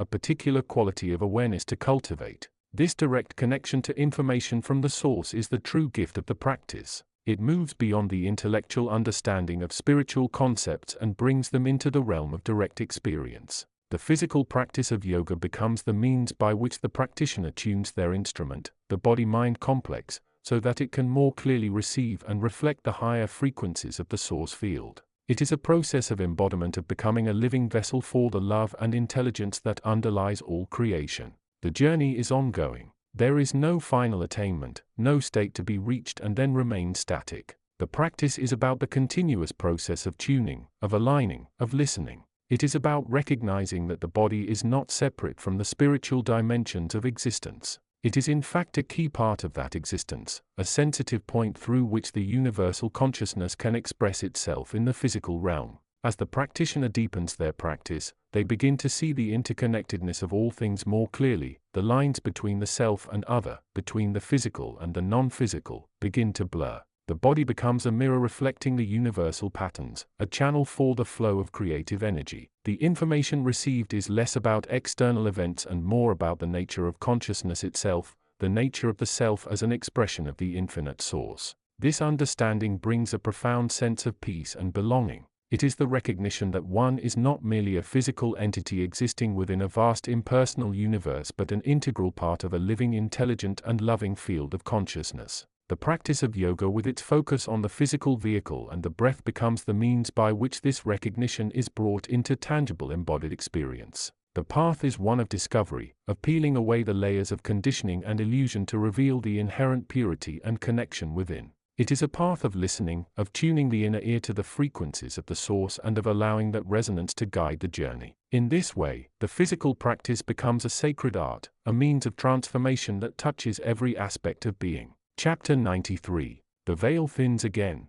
The realm between the worlds is not a static place but a dynamic field, a shifting tapestry woven from the collective sighs and aspirations of consciousness. It is here that the echoes of creation resonate, where the patterns of manifestation are both born and dissolve. The seeker, the one who turns the gaze inward, becomes a navigator in these ethereal strata, guided not by familiar stars but by the inner luminescence of understanding itself. For the soul that has undertaken the path of deep inquiry, the boundaries that once seemed so rigid, the demarcation between the self and the other, between the physical and the non-physical, begin to soften, like mist receding before the dawn. This thinning of the veil is not merely a perceptual shift. It is a fundamental alteration in the nature of awareness itself. The mind, no longer bound by the tyranny of linear thought and sequential time, opens to the possibility of simultaneous realities, of layers of existence unfolding beyond the grasp of ordinary comprehension. This state is not achieved through force or striving, though discipline may be necessary to prepare the ground. It arises from a persistent turning inward, a commitment to witness the inner landscape with unwavering presence. It is within the stillness of meditative awareness, the quietude cultivated through mindful action, that the subtle frequencies of the non-physical world become accessible. The sounds of the inner cosmos emerge, the whispers of the deeper self, revealing the interconnectedness of all that is. To connect with this source is not to achieve a state of transcendence by escaping the world, but to realize the divine presence inherent within the world itself, within the very fabric of the physical experience. It is to see the sacred geometry in the unfolding of a leaf, the profound intelligence in the functioning of the body, the interconnectedness in every relationship. It is to recognize that the physical world is not separate from the spiritual but a manifestation of it. The practitioner of through the discipline of the body and breath becomes attuned to the subtle frequencies that underpin this manifestation. They learn to move not just through space but through layers of awareness, from the gross physical to the subtle energetic and beyond. In this process they may begin to perceive the direct influence of the source, the underlying patterns of creation that guide all life. They might witness not as an external observer but as a participatory witness how intention shapes form, how belief manifests reality. They might feel the resonance of universal frequencies, the collective dreams and fears that ripple through the collective unconscious. They might perceive the guidance that flows through the natural world, the wisdom embedded in the cycles of nature, the subtle nudges that guide the evolution of consciousness. This perception is not clairvoyant in the traditional sense but an intuitive knowing that arises from deep presence. It is a feeling, a resonance, an understanding that goes beyond the logical mind. It is the direct experience of the source, the feeling of being connected to that vast intelligent field of potential. The journey through this realm is one of constant discovery, of peeling back the layers of conditioning and illusion to reveal the underlying reality of pure awareness. The practices of mindful movement and focused presence serve as the tools for this peeling, the means by which the practitioner aligns their own vibrational frequency with that of the source. There is no destination to be reached, no final state to be attained. The thinning of the veil is not an end point but a continuous process of deepening awareness, of expanding the capacity of consciousness to hold multiple realities simultaneously. It is a journey into the heart of the universe, not by outward travel but by inward exploration. As the practitioner continues on this path, integrating the insights gained from both the inner explorations and the physical discipline, they begin to live from this place of expanded awareness. The world does not change dramatically perhaps, but the perception of it does. Challenges are met with a deeper sense of resourcefulness and inner peace. Relationships are experienced with greater empathy and understanding. The ordinary moments are filled with a sense of wonder and connection. They become a living bridge, a conduit between the physical and the non-physical, holding the space for the integration of these deeper realities into the collective consciousness. They embody the understanding that the self is not confined to the body but is a part of the vast unfolding universe, directly connected to the source of all creation. And so the veil continues to thin, not by force but by the persistent dedicated practice of turning the light of awareness inward. The practitioner through the disciplined dance of body and breath becomes a vessel for the direct experience of the source, navigating the spiritual metaphysical dimensions beyond the purely physical world and bringing the resonance of that deeper reality back into the flow of everyday life. Chapter 94. The resonant frequency of integration. The veil thins further in the spaces between worlds, becoming less a solid barrier and more a shimmering membrane, allowing the subtle energies to flow with greater ease. This is not merely a change in the density of the perceptual field. It is a shift in the fundamental resonance of consciousness itself. Those who have dedicated themselves to the practices of awareness, whether through the disciplined movements of the body or the focused stillness of the mind, find themselves increasingly attuned to this new vibrational landscape. Information direct from the source of creation flows not in linear sequences, but in holistic patterns of light and sound. It is less like reading a book and more like feeling the intricate geometry of a crystal forming within one's own being. The nature of this information is profoundly practical, offering insights not into external events alone, but into the very structure of perception and the mechanics of the self aspect within the grander unfolding. Consider the path that intertwines the ancient understanding of energy flow through the body, often associated with breath work and specific sequences designed to awaken dormant potentials, with the deeper metaphysical concepts concerning the nature of reality itself. These are not disparate paths but two facets of the same fundamental truth. The universe is an interconnected symphony of energy, and the individual human being is both a participant in and a potential conductor of this symphony. The physical practice, the moving meditation known for its intensity and focus, becomes a tangible way to engage with the abstract principles of resonance and alignment. Each posture, each transition between shapes is an opportunity to attune the body-mind complex to a higher frequency. It is not merely about achieving flexibility or strength, though these are byproducts. It is about learning to vibrate in harmony with the underlying patterns of life force, the chi, the prana, the universal energy that animates all existence. In the stillness between movements or in the focused effort of holding a challenging form, the practitioner begins to perceive the subtle shifts within their own energetic field. Thoughts that once seemed concrete begin to dissolve, revealing the underlying currents of feeling and sensation. The breath becomes a bridge connecting the conscious mind to the deeper, more instinctual aspects of awareness and ultimately to the flow of information that permeates the non-physical realms. This information speaks of integration. It reveals that the fragment itself, the ego personality built on separation and duality, is not the ultimate reality. Beneath the layers of conditioning and belief lies a core of pure potential, a field of pure awareness from which all manifestation arises. The practices of the physical disciplines serve to purify the energy channels, to remove the energetic blockages that prevent the free flow of this awareness into expression in the world. The metaphysical understanding complements this by describing the nature of the field itself. It is not empty space but a living, intelligent matrix of possibilities. All things exist within it in a state of dynamic potential until chosen and focused into manifestation through the power of intention and attention. The practitioner, through disciplined practice, learns to navigate this field with greater awareness, to become a conscious co-creator rather than merely a victim of circumstance or conditioning. The integration occurs on multiple levels. There is the integration of body, mind and breath into a unified point of focus during the practice. There is the integration of the individual self with the collective unconscious, accessing the deeper wisdom that resides within the human family and the larger cosmos. And perhaps most profoundly, there is the integration of the perceived separate self with the non-dual awareness that underlies all reality, recognizing that the boundaries between inner and outer self and other are ultimately elucidatory constructs of the mind. This integration is not a destination to be reached but an ongoing process of alignment. It requires consistent effort, not in the sense of striving, but in the sense of gentle, persistent tuning. Like a musician tuning their instrument before a performance, the practitioner tunes their own instrument, the body-mind complex, into resonance with the deeper frequencies of existence. The information received directly often takes the form of intuitive insights, synchronicities that seem to align perfectly with inner understanding, or moments of profound clarity where complex metaphysical concepts become simple and self-evident. These insights confirm the practitioner's path and offer guidance for further refinement.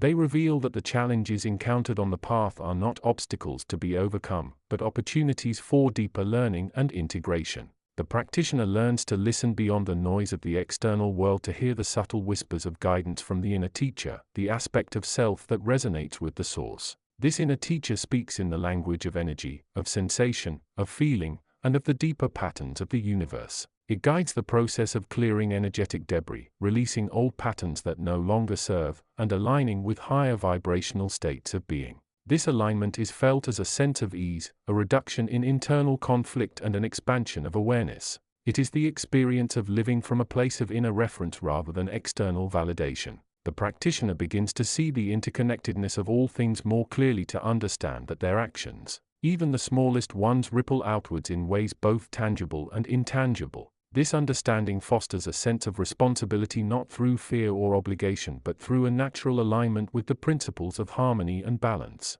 The journey of integration is also one of surrender. It requires the willingness to let go of the need to control every aspect of the inner and outer experience. It involves recognizing that there is a larger intelligence at work, a greater unfolding that is beyond the capacity of the limited ego mind to fully comprehend. This surrender does not mean passivity but rather a release of the grip of the separate self, allowing the flow of life to move more freely through the individual. In this state of aligned awareness, the practitioner becomes a beacon not through force or declaration but through the simple fact of their own resonance with higher frequencies. They embody the principles of love, compassion, and understanding in a way that transcends mere intellectual belief. Their presence begins to subtly influence the energy around them, contributing to the overall harmony of the field. The information received continues to guide this process, revealing new layers of understanding and new pathways for growth. It confirms that the potential for transformation is infinite, that the human capacity to align with the source of creation is limitless.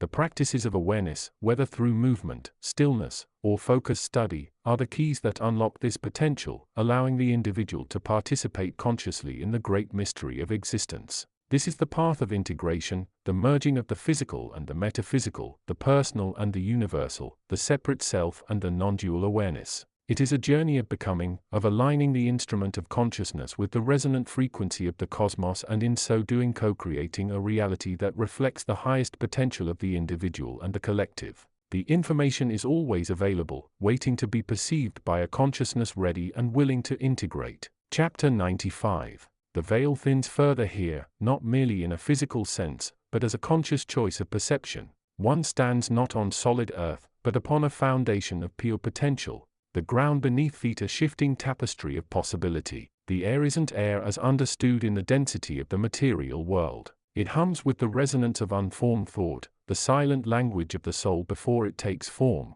This is the space between the thought and its expression, the echo before the word, the quiet mind before the storm of action. It is here that the true nature of creation unfolds, not as a distant event in a vast cosmos, but as an immediate internal process. To perceive this requires a different kind of awareness, one that moves beyond the conditioned filters of the senses and the dictates of the conditioned mind. It asks one to become the observer not merely of the inner landscape, but the very substance of that landscape, the medium through which thoughts arise and dissolve. This is where the practices found in the ancient wisdom traditions, the disciplines that refine the body and the breath, intersect with the more direct paths of spiritual insight. They are not separate paths, but facets of a single diamond of awareness, each side reflecting a different light of the same core truth. Consider the nature of information. In the physical world, we seek data, facts, external validation. We look for sources, origins. The direct from the source of creation often implies a singular powerful entity, a prime mover setting the cosmic clockwork in motion. But here the source is not external. It resides within the very structure of consciousness itself. Information is not merely data. It is the pattern of awareness, the signature of the mind's focus. Every thought, every feeling, every sensation is a piece of information, a ripple in the vast ocean of the unformed. To access information direct from the source of creation is to attune oneself to the fundamental patterns of this inner cosmos, to become sensitive to the subtle frequencies that underlie all manifestation. This is where the discipline of yoga with its rigorous sequence of postures linked by breath becomes a potent tool. It is not merely about achieving physical flexibility or strength, though these are byproducts on a deeper level. The consistent practice of linking movement with breath acts as a form of energetic tuning. It clears the channels, the subtle pathways through which the life force, the energy of creation flows. Each posture, each transition becomes a moment of focused awareness, a point where the practitioner can observe the interplay of mind and body, thought and sensation. It is a way of moving through the physical form with intention, using the body as a vehicle to anchor the awareness in the present moment, thereby dissolving the layers of mental chatter that obscure the inner light. The synchronization of breath with movement forces the mind into a state of heightened presence. The repetitive nature of the sequence allows the conscious mind to step back, observing the automatic rhythms of the body and breath without judgment. This act of observation itself begins to change the nature of the mind. It becomes quieter, more focused, less reactive to the internal and external stimuli that constantly pull it away from its center. In this quietude, the subtle patterns of thought become more apparent, like ripples on a still pond. One begins to notice the arising and passing of thoughts without getting caught up in their narrative. This is not suppression but discernment, the ability to see thought as merely thought, a pattern within the larger field of awareness. This state of focused presence is the fertile ground where true insight grows. It is in this space between the inhalation and the exhalation, between the raising and the lowering of the body in the sequence, that the direct connection to the source of inner information becomes accessible. It is not a sudden revelation but a gradual deepening, a movement into greater alignment with the natural flow of awareness. One begins to feel the subtle undercurrents of feeling, the unspoken motivations behind thoughts, the deeper currents of energy moving within and around the self. This alignment with the inner flow is the essence of the transformation sought by the practitioner. It is about moving from a state of fragmented reactive consciousness to a state of integrated responsive presence. The physical practice of yoga provides the structure, the framework for this inner work. It acts as a constant reminder, a daily anchor to bring the awareness back to the body, back to the breath, back to the present moment. It is a way of honoring the physical vehicle while simultaneously transcending it, recognizing that the true self resides beyond the limitations of form. The information received in this state is not necessarily in the form of words or images, but as a felt sense, a resonance within the body-mind system. It might be a sudden clarity about a long-standing confusion, a deepening of empathy for another being, or a subtle shift in the perception of one's own place in the universe. It is the direct experience of the underlying unity of all things,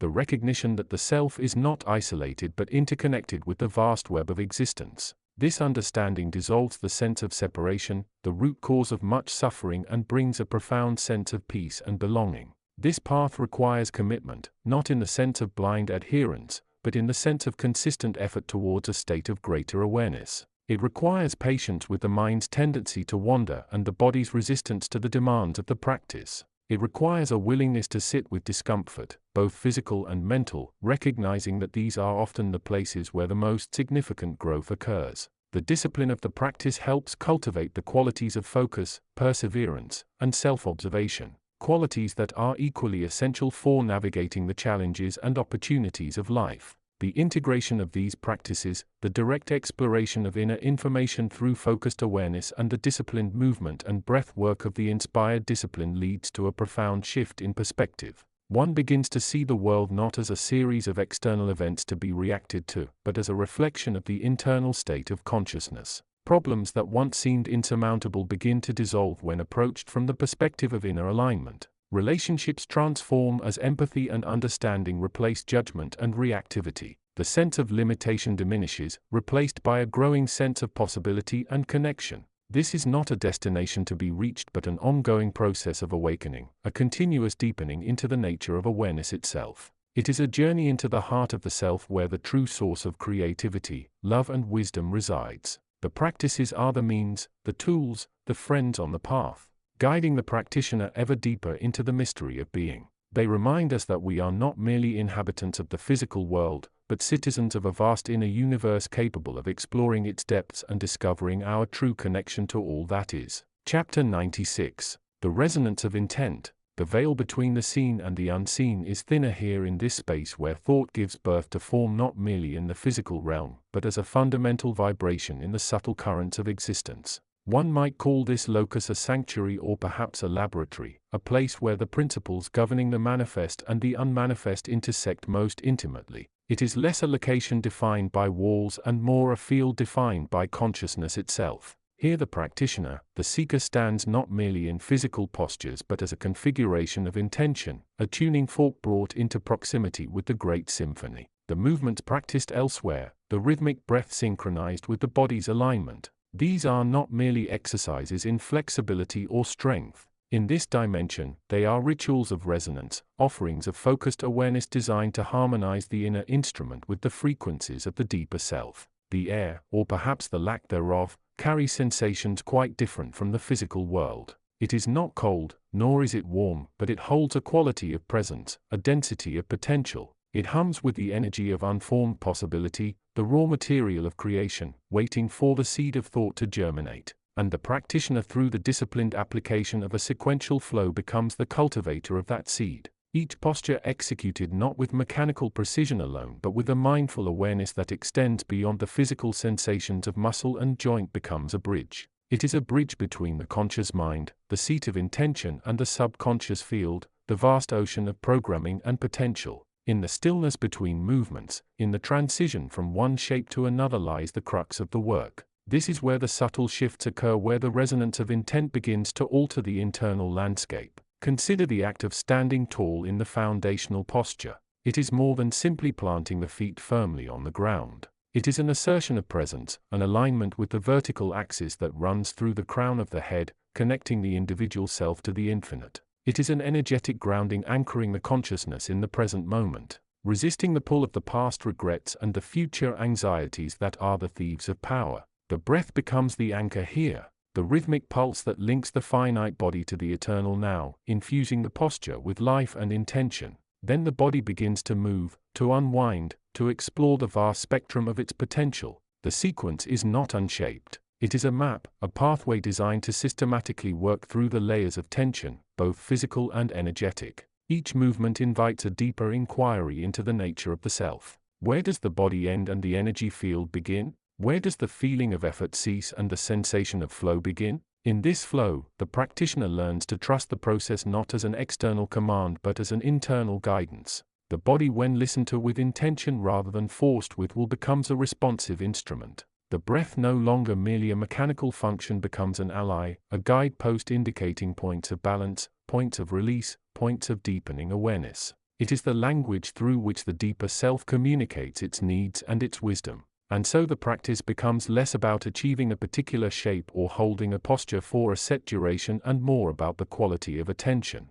It is about being utterly present with the sensation of each movement, with the rhythm of each breath, with the arising and passing of thoughts and emotions without judgment. It is about cultivating a state of witness consciousness, observing the inner landscape with the same detachment and curiosity one might offer to the stars in the night sky. This witness consciousness is the key that unlocks the door to the direct source of creation, the information direct from the source of creation mentioned in the foundational texts. It is not found by seeking outside oneself nor by accumulating more knowledge about the universe. It is discovered by turning the light of awareness inward, by stilling the mind's chatter long enough to perceive the underlying intelligence, the quiet voice of the self that is the ground of all being. The sequence with its inherent structure and rhythm provides the framework for this inward journey. It prevents the mind from becoming lost in the endless distractions of thought by offering a clear sequential path. The practitioner becomes like a meditator in motion, carrying the quality of meditation through the physical movements, maintaining a thread of focused awareness that weaves through the entire practice. This is where the connection to the ancient wisdom teachings material, the exploration of the nature of self and reality as perceived from a non-dual perspective, finds its practical expression. The physical form, the body-mind complex, is not seen as an obstacle to enlightenment but as a vehicle for it. The challenges encountered in the practice, the discomfort, the fatigue, the moments of doubt are not signs of failure but opportunities for awakening. Each time the practitioner meets resistance with awareness rather than frustration, they are engaging in the process of transformation. They are learning to work with the energy rather than against it. They are discovering that the self is not merely the physical body or the stream of thoughts, but something far deeper, something that can transcend these limitations through the power of focused intent and unwavering presence. The practice becomes a form of alchemy, transmuting the lead of ordinary consciousness into the gold of direct perception. It is about learning to listen to the inner guidance, to trust the subtle signals of the body and the breath, to follow the path of least resistance towards greater alignment and balance.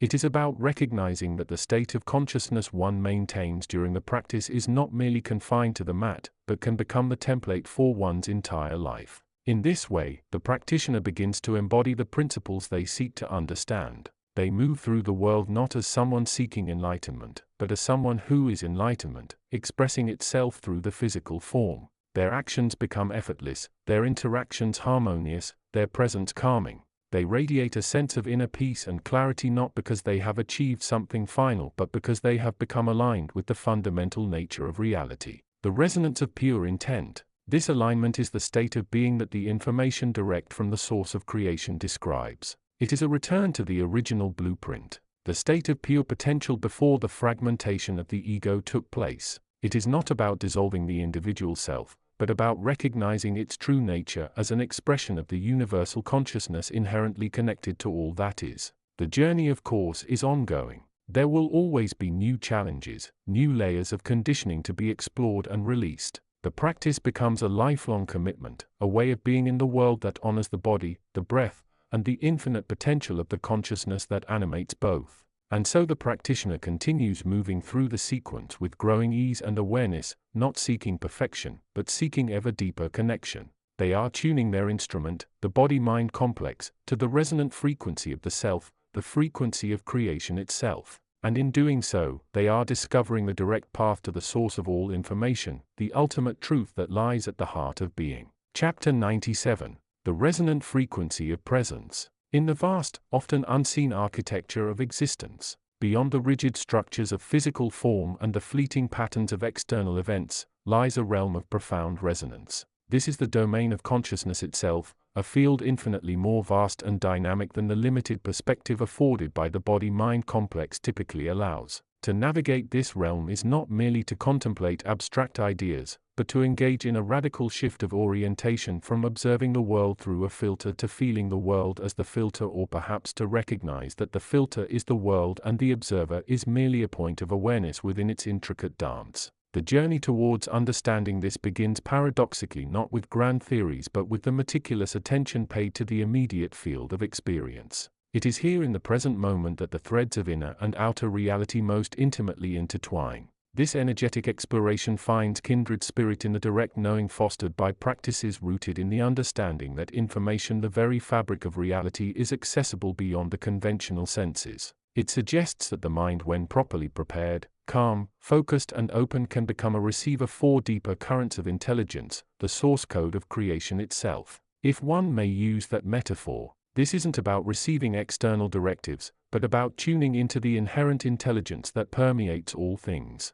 recognizing that the self is not confined to the ego personality, but is instead an open channel connecting to the wellspring of all experience. The integration of these paths reveals a powerful synergy. The physical discipline of yoga provides the crucible, the consistent practice that conditions the body and anchors the mind in the present. It builds the stamina, the focus, and the willingness to endure discomfort, not for its own sake, but as a means to penetrate the layers of mental and energetic conditioning. It teaches the alchemy of translating stillness into movement and movement back into stillness, creating a wave-like pattern of awareness that spans the apparent gap between action and inaction. Simultaneously, the exploration of direct knowing encourages a state of receptive awareness, an openness to the nuances beyond the obvious. It invites the practitioner to see the body not just as flesh and bone, but as a complex energetic system, a living antenna. The postures become more than shapes to be achieved. They become opportunities to attune to specific resonant frequencies within the self and the universe.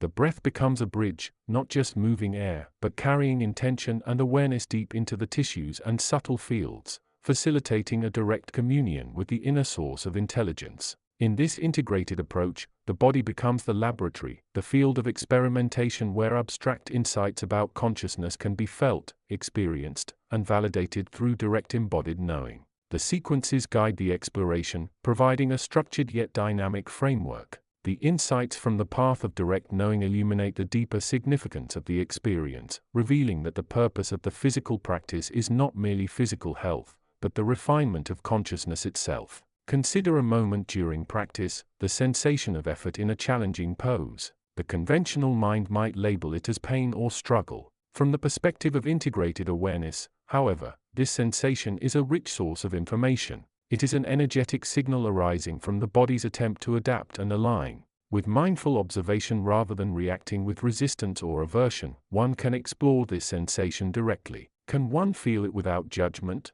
Can one sense the subtle interplay of muscles, breath, and intention? Can one allow the intelligence of the body-mind system to find its own path towards balance even if that path involves a different expression than the one currently held in the mind? This direct exploration is where the information direct from the source of creation becomes palpable. It's not about receiving grand pronouncements but about tuning into the inherent wisdom that guides the very process of embodiment and awareness. It's recognizing that the body in its striving for balance and alignment is constantly receiving and interpreting subtle energetic guidance. The practice becomes a way to become more sensitive to this guidance, to move from being an observer of the body's functioning to becoming an integral part of that functioning, guided by an intelligence that is both internal and universal. The atmosphere shifts during such practice. The external world recedes not through forced dissociation but through the sheer intensity and focus of inner engagement. The room may still exist, the sounds may still be present, but they become background hum to the profound symphony of inner experience.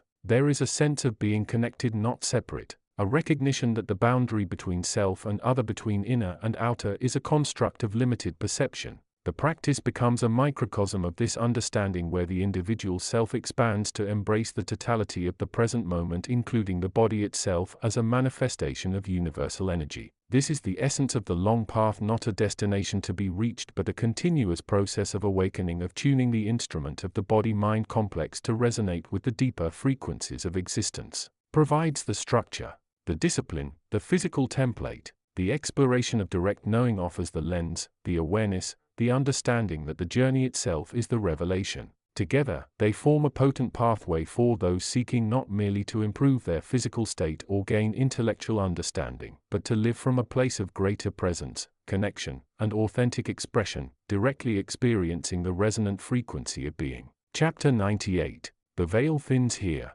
This is the threshold where the structures of the purely physical world yield to the fluid architecture of being itself. Time, that relentless metronome of the material, loses its sharp edge, becoming more a gentle ebb and flow, a suggestion rather than a mandate. Space ceases to be a container and becomes the very medium of expression, infinitely malleable and responsive. One moves through this realm not by stepping but by becoming the body. The vessel so carefully crafted for the dense frequencies of the physical plane softens. Its rigid definitions blur. Bone becomes less of a solid structure and more of a resonant field. Muscle relaxes into a state of potential, not tension. The breath, the ancient bridge between the inner and outer worlds, deepens, becoming a slow, measured current that washes through the entire energetic matrix. It is here that the practices honed in the denser world begin to yield their deeper, more profound fruits. Consider the postures practiced on the outer plane. They began as exercises in physical discipline, in learning the language of the body through form and effort.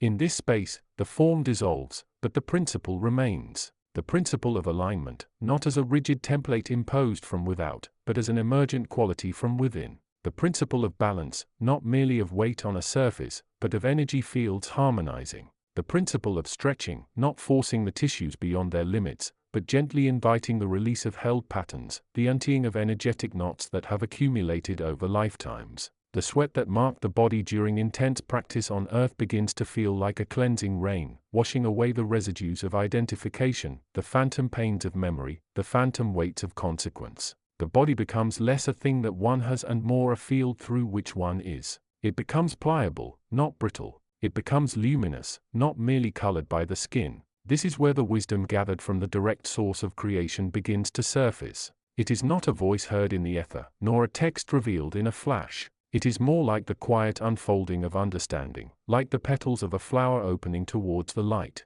It speaks through the stillness between thoughts, through the resonant hum of the universe that underlies all phenomena. It is the felt sense of interconnectedness, the recognition that the boundaries between self and other, between inner and outer, are not absolute but fluid, permeable membranes in a grander unified field of awareness. The breath becomes the anchor to this deeper knowing. Inhale. Draw in the vastness, the potential, the infinite possibilities of pure awareness. Exhale. Release the attachments, the identifications, the stories that have constrained the self. With each slow, deliberate breath, the practitioner moves further from the narrative of the separate self and deeper into the unified field of being. The postures practiced on earth, the disciplined movements have become not just physical exercises, but energetic scripts, movements that resonate with the deeper truths of existence, movements that help to untangle the energetic cords binding the soul to the physical form. The mind, that relentless chatterbox of the ego, begins to quieten.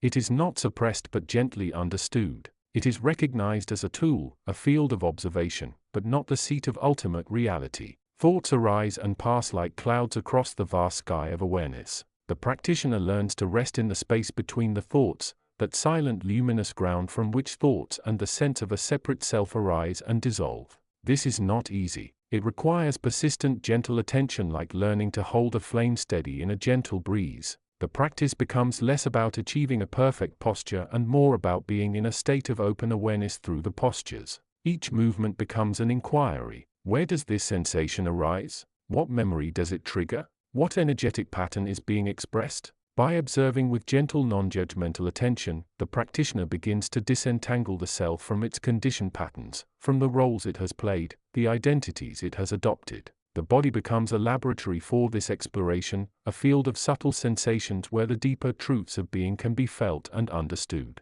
This is the meeting point of the direct source of creation and the disciplined path of the physical form. The source provides the unwavering reality of pure awareness, the unconditioned ground of being. The path through the physical practice provides the means to gradually, incrementally move from the conditioned state towards that unconditioned reality. The poses become the tangible expression of the intangible seeking. They are the physical embodiment of the aspiration to touch the direct source, to experience the truth of one's own nature beyond the constructs of the mind and the limitations of the body. The atmosphere here is one of profound stillness, yet it is not empty. It is filled with the subtle vibrations of pure potential, with the resonant hum of the interconnected universe. It is a space of deep peace, yet it is also a space of vibrant possibility. It is the realm where the limitations of the physical form begin to dissolve, revealing the boundless nature of the consciousness that inhabits it. One begins to understand that the true purpose of the physical life of the body of the mind is not merely survival or accumulation, but exploration. Exploration of the self, exploration of the world, and ultimately exploration of the nature of reality itself. The practices, the disciplines, the movements, they are all tools in this grand exploration.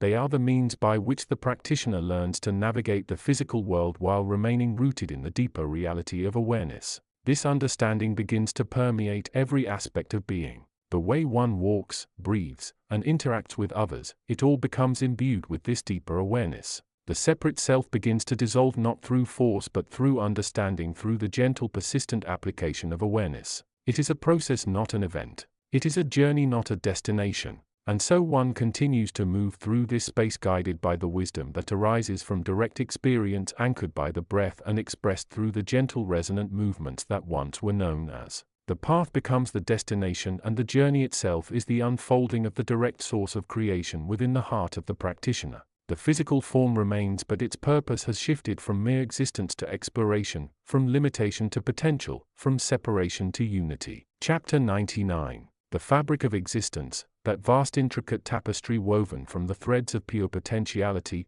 extends beyond the familiar horizons of the physical. It is a realm where the boundaries of self, as conventionally understood, dissolve into the luminous expanse of consciousness itself. To perceive this is not merely to gain knowledge, but to undergo a fundamental shift in being, a transition from the observer of a separate world to the participator in the very source code of all becoming. This source code, this foundational information, is not merely data residing in some distant, inaccessible repository. It is rather the immediate living context of one's own awareness. Each individual in their quietest moments of inner stillness accesses this direct source. It is the resonance that occurs when the mind, stripped of its incessant chatter and the ego's incessant pronouncements, becomes a clear, open channel. In this state, the distinction between receiving information and being the information begins to blur. One ceases to be merely a reader of the universal text and starts to touch the pen that writes it. The journey towards this direct access is often described in terms of purification and alignment. The mind, cluttered with conditioned thoughts, reactive emotions, and identifications with the transient physical form, acts as a filter. It distorts the clarity of the inner landscape, muffling the direct transmission from the source. Practices that cultivate inner stillness become essential tools for dissolving this filter. They are not merely techniques for relaxation or physical health. Although these benefits often arise naturally, their deeper purpose lies in creating the necessary conditions for consciousness to reclaim its innate connection to the wellspring of its own nature and the nature of all reality. The separate self dissolves, and one experiences a direct, unfiltered awareness of the present moment, of the flow of energy, of the underlying intelligence that animates all things. This is not a fleeting sensation. It is a glimpse into the nature of the source, the immediate information field from which all experiences arise. This direct experience of the source is the ultimate self-help. It is not about acquiring more external knowledge or achieving more external success according to societal definitions. It is about realizing the inherent completeness and intelligence already present within. The information one seeks is not something to be found out there. It is the direct experience of being here now as pure conscious awareness. The practices of yoga and others like it are the means by which the mind and body are prepared to perceive this reality directly. The physical world with its laws and limitations provides the stable platform upon which this inner exploration can unfold. The body serves as the laboratory, the field of experience where the abstract concepts of spiritual awakening become tangible. The challenges encountered on the mat, physical limitations, moments of frustration, the sheer intensity of the practice mirror the challenges of life and the inner journey. Each hurdle overcome, each sensation fully met, deepens the understanding and strengthens the connection to the source. As the practitioner deepens their practice and their understanding, the information received becomes more subtle, more immediate, more integrated into the very fabric of their being. It is no longer a separate intellectual concept or a fleeting mystical experience. It becomes the new baseline, the way of perceiving and interacting with the world. Actions are taken from this place of direct awareness rather than from the conditioned reactions of the past. Decisions are made with a clarity that transcends the usual mental clutter. Life itself becomes a reflection of the direct connection to the source of all information. This is the essence of the path, the transformation from seeking external validation and knowledge to realizing the inherent wisdom and power within. It is a path of inner alchemy where the individual consciousness through dedicated practice and unwavering presence begins to embody the very source from which it arises. The journey is ongoing, a continuous process of refinement and alignment, but the destination is not a distant goal to be attained. It is the direct lived experience of being here and now connected to the infinite wellspring of information and intelligence that underpins all of existence. Chapter 100. The Unfolding Tapestry. The final threads, once frayed and uncertain, now glowed with a steady luminescence. The seeker, no longer merely a witness, became an integral part of the pattern itself. The distinction between observer and observed began to dissolve, revealing the inherent unity of all existence. This wasn't an endpoint, but a profound recalibration, a shift in perspective from separation to participation. The journey had been less a path across landscapes and more an exploration within the very fabric of being. Physical sensations, once the anchors of identity, became subtle indicators, like ripples on a vast unseen ocean. The breath, that ancient bridge between the inner and outer worlds, became a conscious conduit for awareness, guiding the exploration beyond the mind's incessant chatter. The postures, once mere exercises in flexibility and strength, transformed into meditative acts, bodily mandalas drawn in the present moment. Each movement a deliberate inquiry into the nature of tension, release and flow. Within this framework, the subtle currents of spiritual understanding began to surface. The concepts of vibration and resonance took on tangible meaning. Thoughts, emotions, and physical sensations were recognized as different facets of the same energetic field, interwoven and influencing one another. The idea that the internal landscape profoundly shaped the external reality was no longer abstract. It was an experiential truth felt in the quiet moments and echoed in the unfolding circumstances of life. The practice became the laboratory. Each repetition, each held pose, each conscious breath was an opportunity to observe the interplay of intention, energy, and consequence. Challenges on the mat mirrored internal struggles, while moments of ease offered glimpses into the nature of grace and surrender. The physical body, often perceived as a limitation, revealed itself to be a dynamic instrument capable of expressing profound states of awareness when guided by mindful presence. This integration was not instantaneous. There were periods of confusion, moments where the old patterns of thinking and reacting resurfaced, demanding renewed attention. Doubt was not extinguished but transformed, becoming a fertile ground for deeper inquiry. The practice became the container for these experiences, providing a stable point of reference from which to observe the ebb and flow of consciousness. The stillness between movements, the pause before the next inhale, became invaluable moments for checking in, recalibrating, and reconnecting with the deeper self. The boundaries between the self and the world blurred. The sense of a separate I operating within an external universe gave way to a feeling of belonging, not as an entity within existence, but as an essential part of it. The universe was no longer an indifferent backdrop, but a living, breathing field of intelligence from which insights and guidance could flow, often perceived through the subtle language of synchronicity and intuition. The knowledge direct from the source of creation itself was not a dogma to be believed but an experience to be lived. It was the understanding that consciousness was primary, that the perceived physical world was a manifestation, an expression of this underlying awareness. It was the recognition of the inherent divinity within all things, the echo of the original sound, the ground of being. This wasn't learned through intellectual assimilation alone. It was felt, resonated with, and lived into existence through the deliberate cultivation of presence. The seeker who once embarked on a quest for understanding now understood that the journey itself was the destination. The path initially sought as a means to an end revealed itself to be the very nature of reality. The search transformed into the simple profound act of being, of aligning with the natural flow of existence, of becoming a channel for the light. The final epiphany was less a moment and more a sustained realization that the true work was not about achieving a particular state or understanding but about maintaining the quality of awareness, the willingness to be present, the openness to receive. It was about the continuous process of refinement, the gentle unwinding of layers of conditioning, the return to the essential nature of awareness that underlies all forms. The tapestry of existence, once seen as complex and sometimes confusing, now revealed its inherent beauty and intelligence. Each thread, each interaction, each moment of consciousness was a vital part of the whole. The practitioner, through the dedicated practice of mindful movement and conscious awareness, had moved from a place of striving to a place of alignment, from seeking to simply being. Epilogue. The journey was complete, yet the unfolding continued. The path was the goal, the practice, the ongoing revelation. In the quietude of presence, in the resonance of mindful action, lay the continued exploration of the infinite, the direct experience of the source from which all things arise. And so the light continued its journey, not as a separate entity, but as the very essence of the unfolding reality, guiding and illuminated by the conscious awareness of those who dared to step onto the path and remain present. End of the Alchemy of Stillness. End of book.